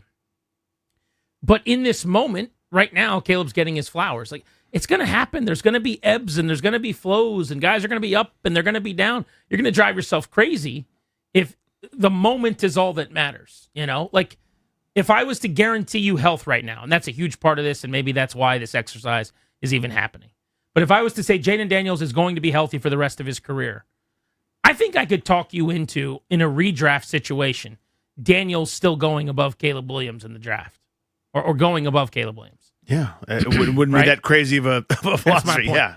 Going above Bo Nix. Right. There are plenty of people that might take him over Drake May in like a redraft. I would take May 1. I would have taken 1 before. But you get my point. Of course. Like, it would not be crazy to say, in a world where you know Jaden Daniels will be healthy for the next 12 years, Jaden Daniels going 1-1 of this group still absolutely makes a lot of sense. I think a lot of us would go, yep, totally get that. Don't have any problem with someone saying Yeah, I co-sign that, yeah. And that's kind of my point is it's not like it's Michael Penix or it's J.J. J.J. McCarthy McCarthy or something. Like, you've got a franchise QB that you looked for 30 years. Who cares about the other stuff? Let's go to Shane in Fairfax. What's up, Shane?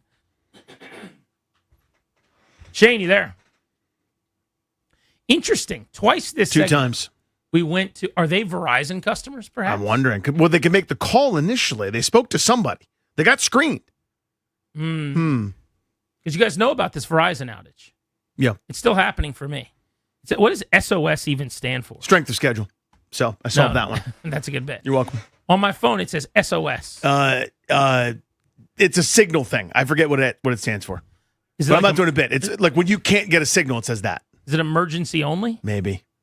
Because if I try to call you right now, I can't call out. Has been that way all day.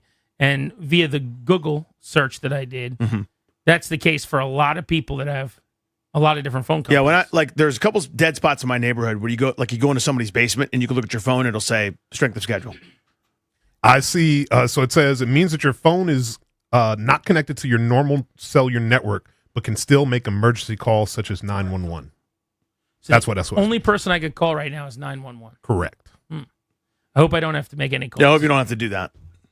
Yeah, I haven't been able to get or receive calls all day. I wonder if Shane in Fairfax is one of those people. Shane, are you there? Show me Shane. I think he's a Verizon guy. I think he's a Verizon guy. But how did he get through to get screened? Explain that. Did he ever talk to Toby? Do we think he did? When Toby tried to pick it back up, he did not respond. Yeah. Maybe he talked to Toby. And then used a Verizon. No. I don't know. I can't help you. I got nothing. He and Disco decided to prank us. That's more likely. That's what happened. Actually. They decided, yes. Grant and Danny with you on the Fan. We're getting closer and closer to 6:30 and a conversation I want to have with you about the divisional round of the playoffs. But next, you see Jaden Daniels is going to be participating in this flag football thing that's going on over in Saudi Arabia. I didn't see that, no. Yeah, we'll get into that on the Fan.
last night, became a pretty big story this morning via ESPN's Adam Schefter and a bunch of other reporters, that Jaden Daniels is going to participate in the Fanatics Flag Football Classic.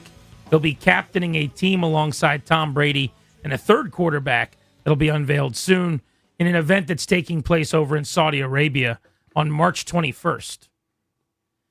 I read this and I assume Jaden Daniels is not going to play any flag football.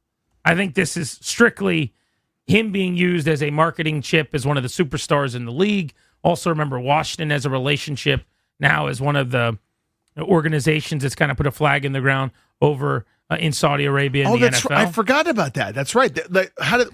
There's a word for it, like an understanding of association or something like that, where that's their territory, quote unquote, right? I don't know what the word would be, but yeah, the league has different teams that basically have relationships. Yeah.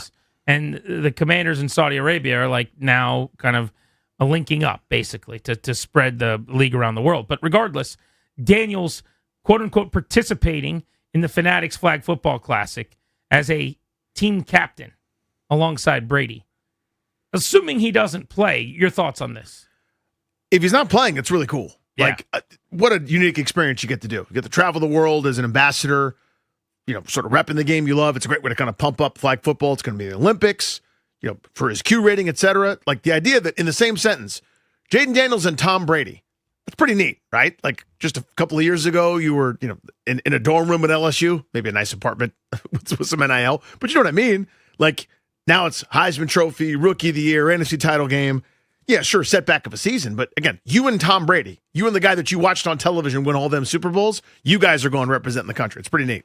Yeah, I think as long as he's not playing, and I've said this all along, I don't really care what guys do in the offseason. I think it's not really the media's business.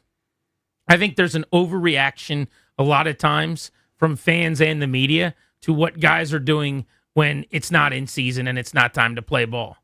We see this sometimes where people always want you in your playbook. They always want you studying the tape. How dare you go out to dinner? How dare you do this? Football's a job. And for an extended period of time, you get to get away from the office a little bit. Even in season, by the way. While I'm not a guy that's going out to the club or hanging out till 2 or 3 in the morning, and I don't want my quarterback to be doing that either. I think sleep's important, and taking care of your body and all these things that these players have to do is pretty important, Danny. I don't have a problem with guys going out to dinner and cutting up a little bit, because this notion that they should be studying and doing all this stuff 24/7, I think is foolish. But I also think it's exciting as a Commanders fan that your biggest name in the face of this franchise is this much a public figure for the league. When is the last time Washington has had one of the most recognizable NFL stars that if they're doing a global event where they send 4 people around to be with Tom Brady, one of them is going to be one of the Commanders? Maybe for a very short time in 12, it could have been Robert Griffin. When he was on the Tonight Show and stuff, that's the answer. Yeah. But other than that fleeting moment, no. I mean, that was like a year. Who has sustainably been that guy that Daniels has a chance to be for this team? No, it's 100% right. I mean, it goes to the lack of all pros and the entire story. But I will say this: I'm reading here. Sean Payton, Kyle Shanahan, and Pete Carroll are coaching the teams.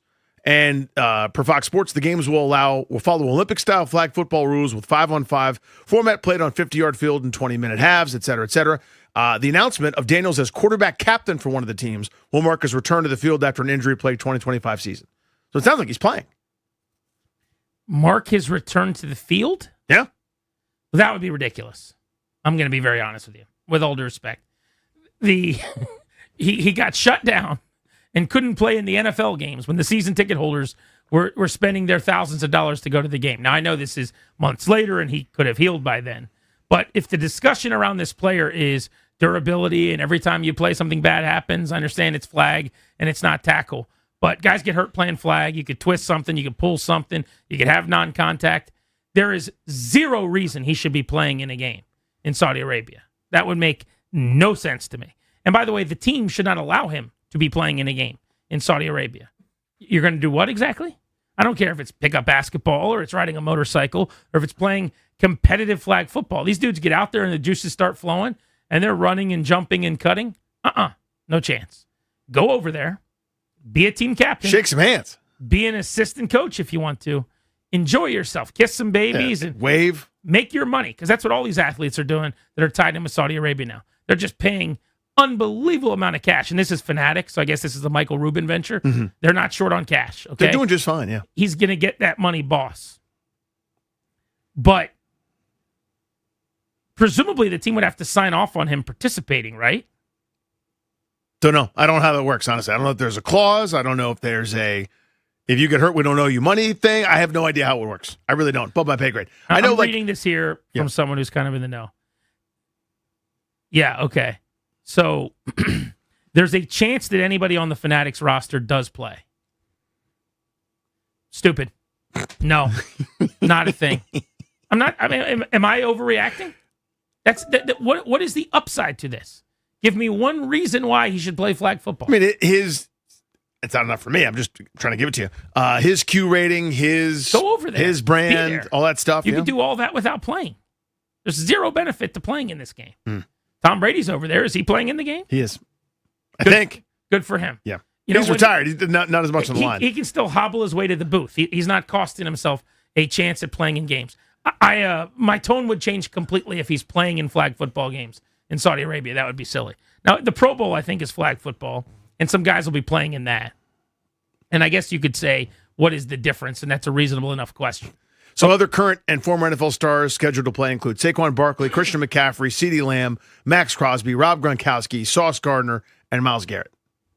I want to know what they're paying all these guys. You stole the next words out of my mouth. I bet you it's a pretty penny. Write down what you think it is. I'll write down what I think. All right. I gotta So find a you're pen. going over to Saudi Arabia and taking part in this game. How long are they going to be there? Not sure. There's 3 teams that are going. So that's the number that I got. You ready? I'll show you mine. You missed a comma. You got to add more. Per player? No chance. Very big chance. Danny's saying $10 million. I'm saying $100,000 per player. Oh, no. You think you're making $1 million to go over there and play flag football? There's no chance. There's a 100% chance. In a game? Yeah. That would be insane. Like you saw what they did for golf, right? Well, yes, that's you're contracted for years to play on the Live Tour. This is just a 3-day weekend. Yeah, you saw they got every comic in North America to roll over there for a bunch of money too. Yeah, it was not chump change. You know what I mean? It's not what you're getting at the weekend at the Improv. But Dave Chappelle wasn't making millions, I don't think, to go over there. You sure about that? I think it's exactly what they're doing. Yeah. I don't know. I think they deal in a different stratosphere than you and I. Well, they certainly do. There's no doubt about I'm that. emceeing an event for the River School for a lot less than what those guys are getting to go play flag football. It's true. You know what I mean? And I've heard your MC number. It's a decent number. I'm very pleased with myself. High number. Yeah, Yeah. And I think I do a pretty good job. I'm well prepared. I can MC your school auction too. Yeah. I'm going to say my number's closer. No. It's way higher than you think. According to NBC Pro Football Talk, Barstool Big Cat and Dave Portnoy were offered just $10 million just to go to a boxing match over there. They actually said no because they wanted 15. So I can only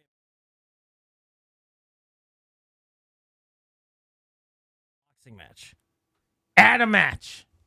To just attend the match. To simply attend. They were offering $10 million. I don't know what's more ridiculous, that offer or turning it down because you wanted 15. And they didn't turn it down because they don't believe in I don't want to be a part of that. They're like, nah, I just need 5 more than that. I mean, they're like when I say they, it's a very blanket ubiquitous kind of they. I don't know who they is exactly, but the Saudis, so to speak, when they decide we want the star, we want to see the star do the thing. Cristiano Ronaldo was paid $240 million a year. I'm familiar. Right. But again, I need to stress,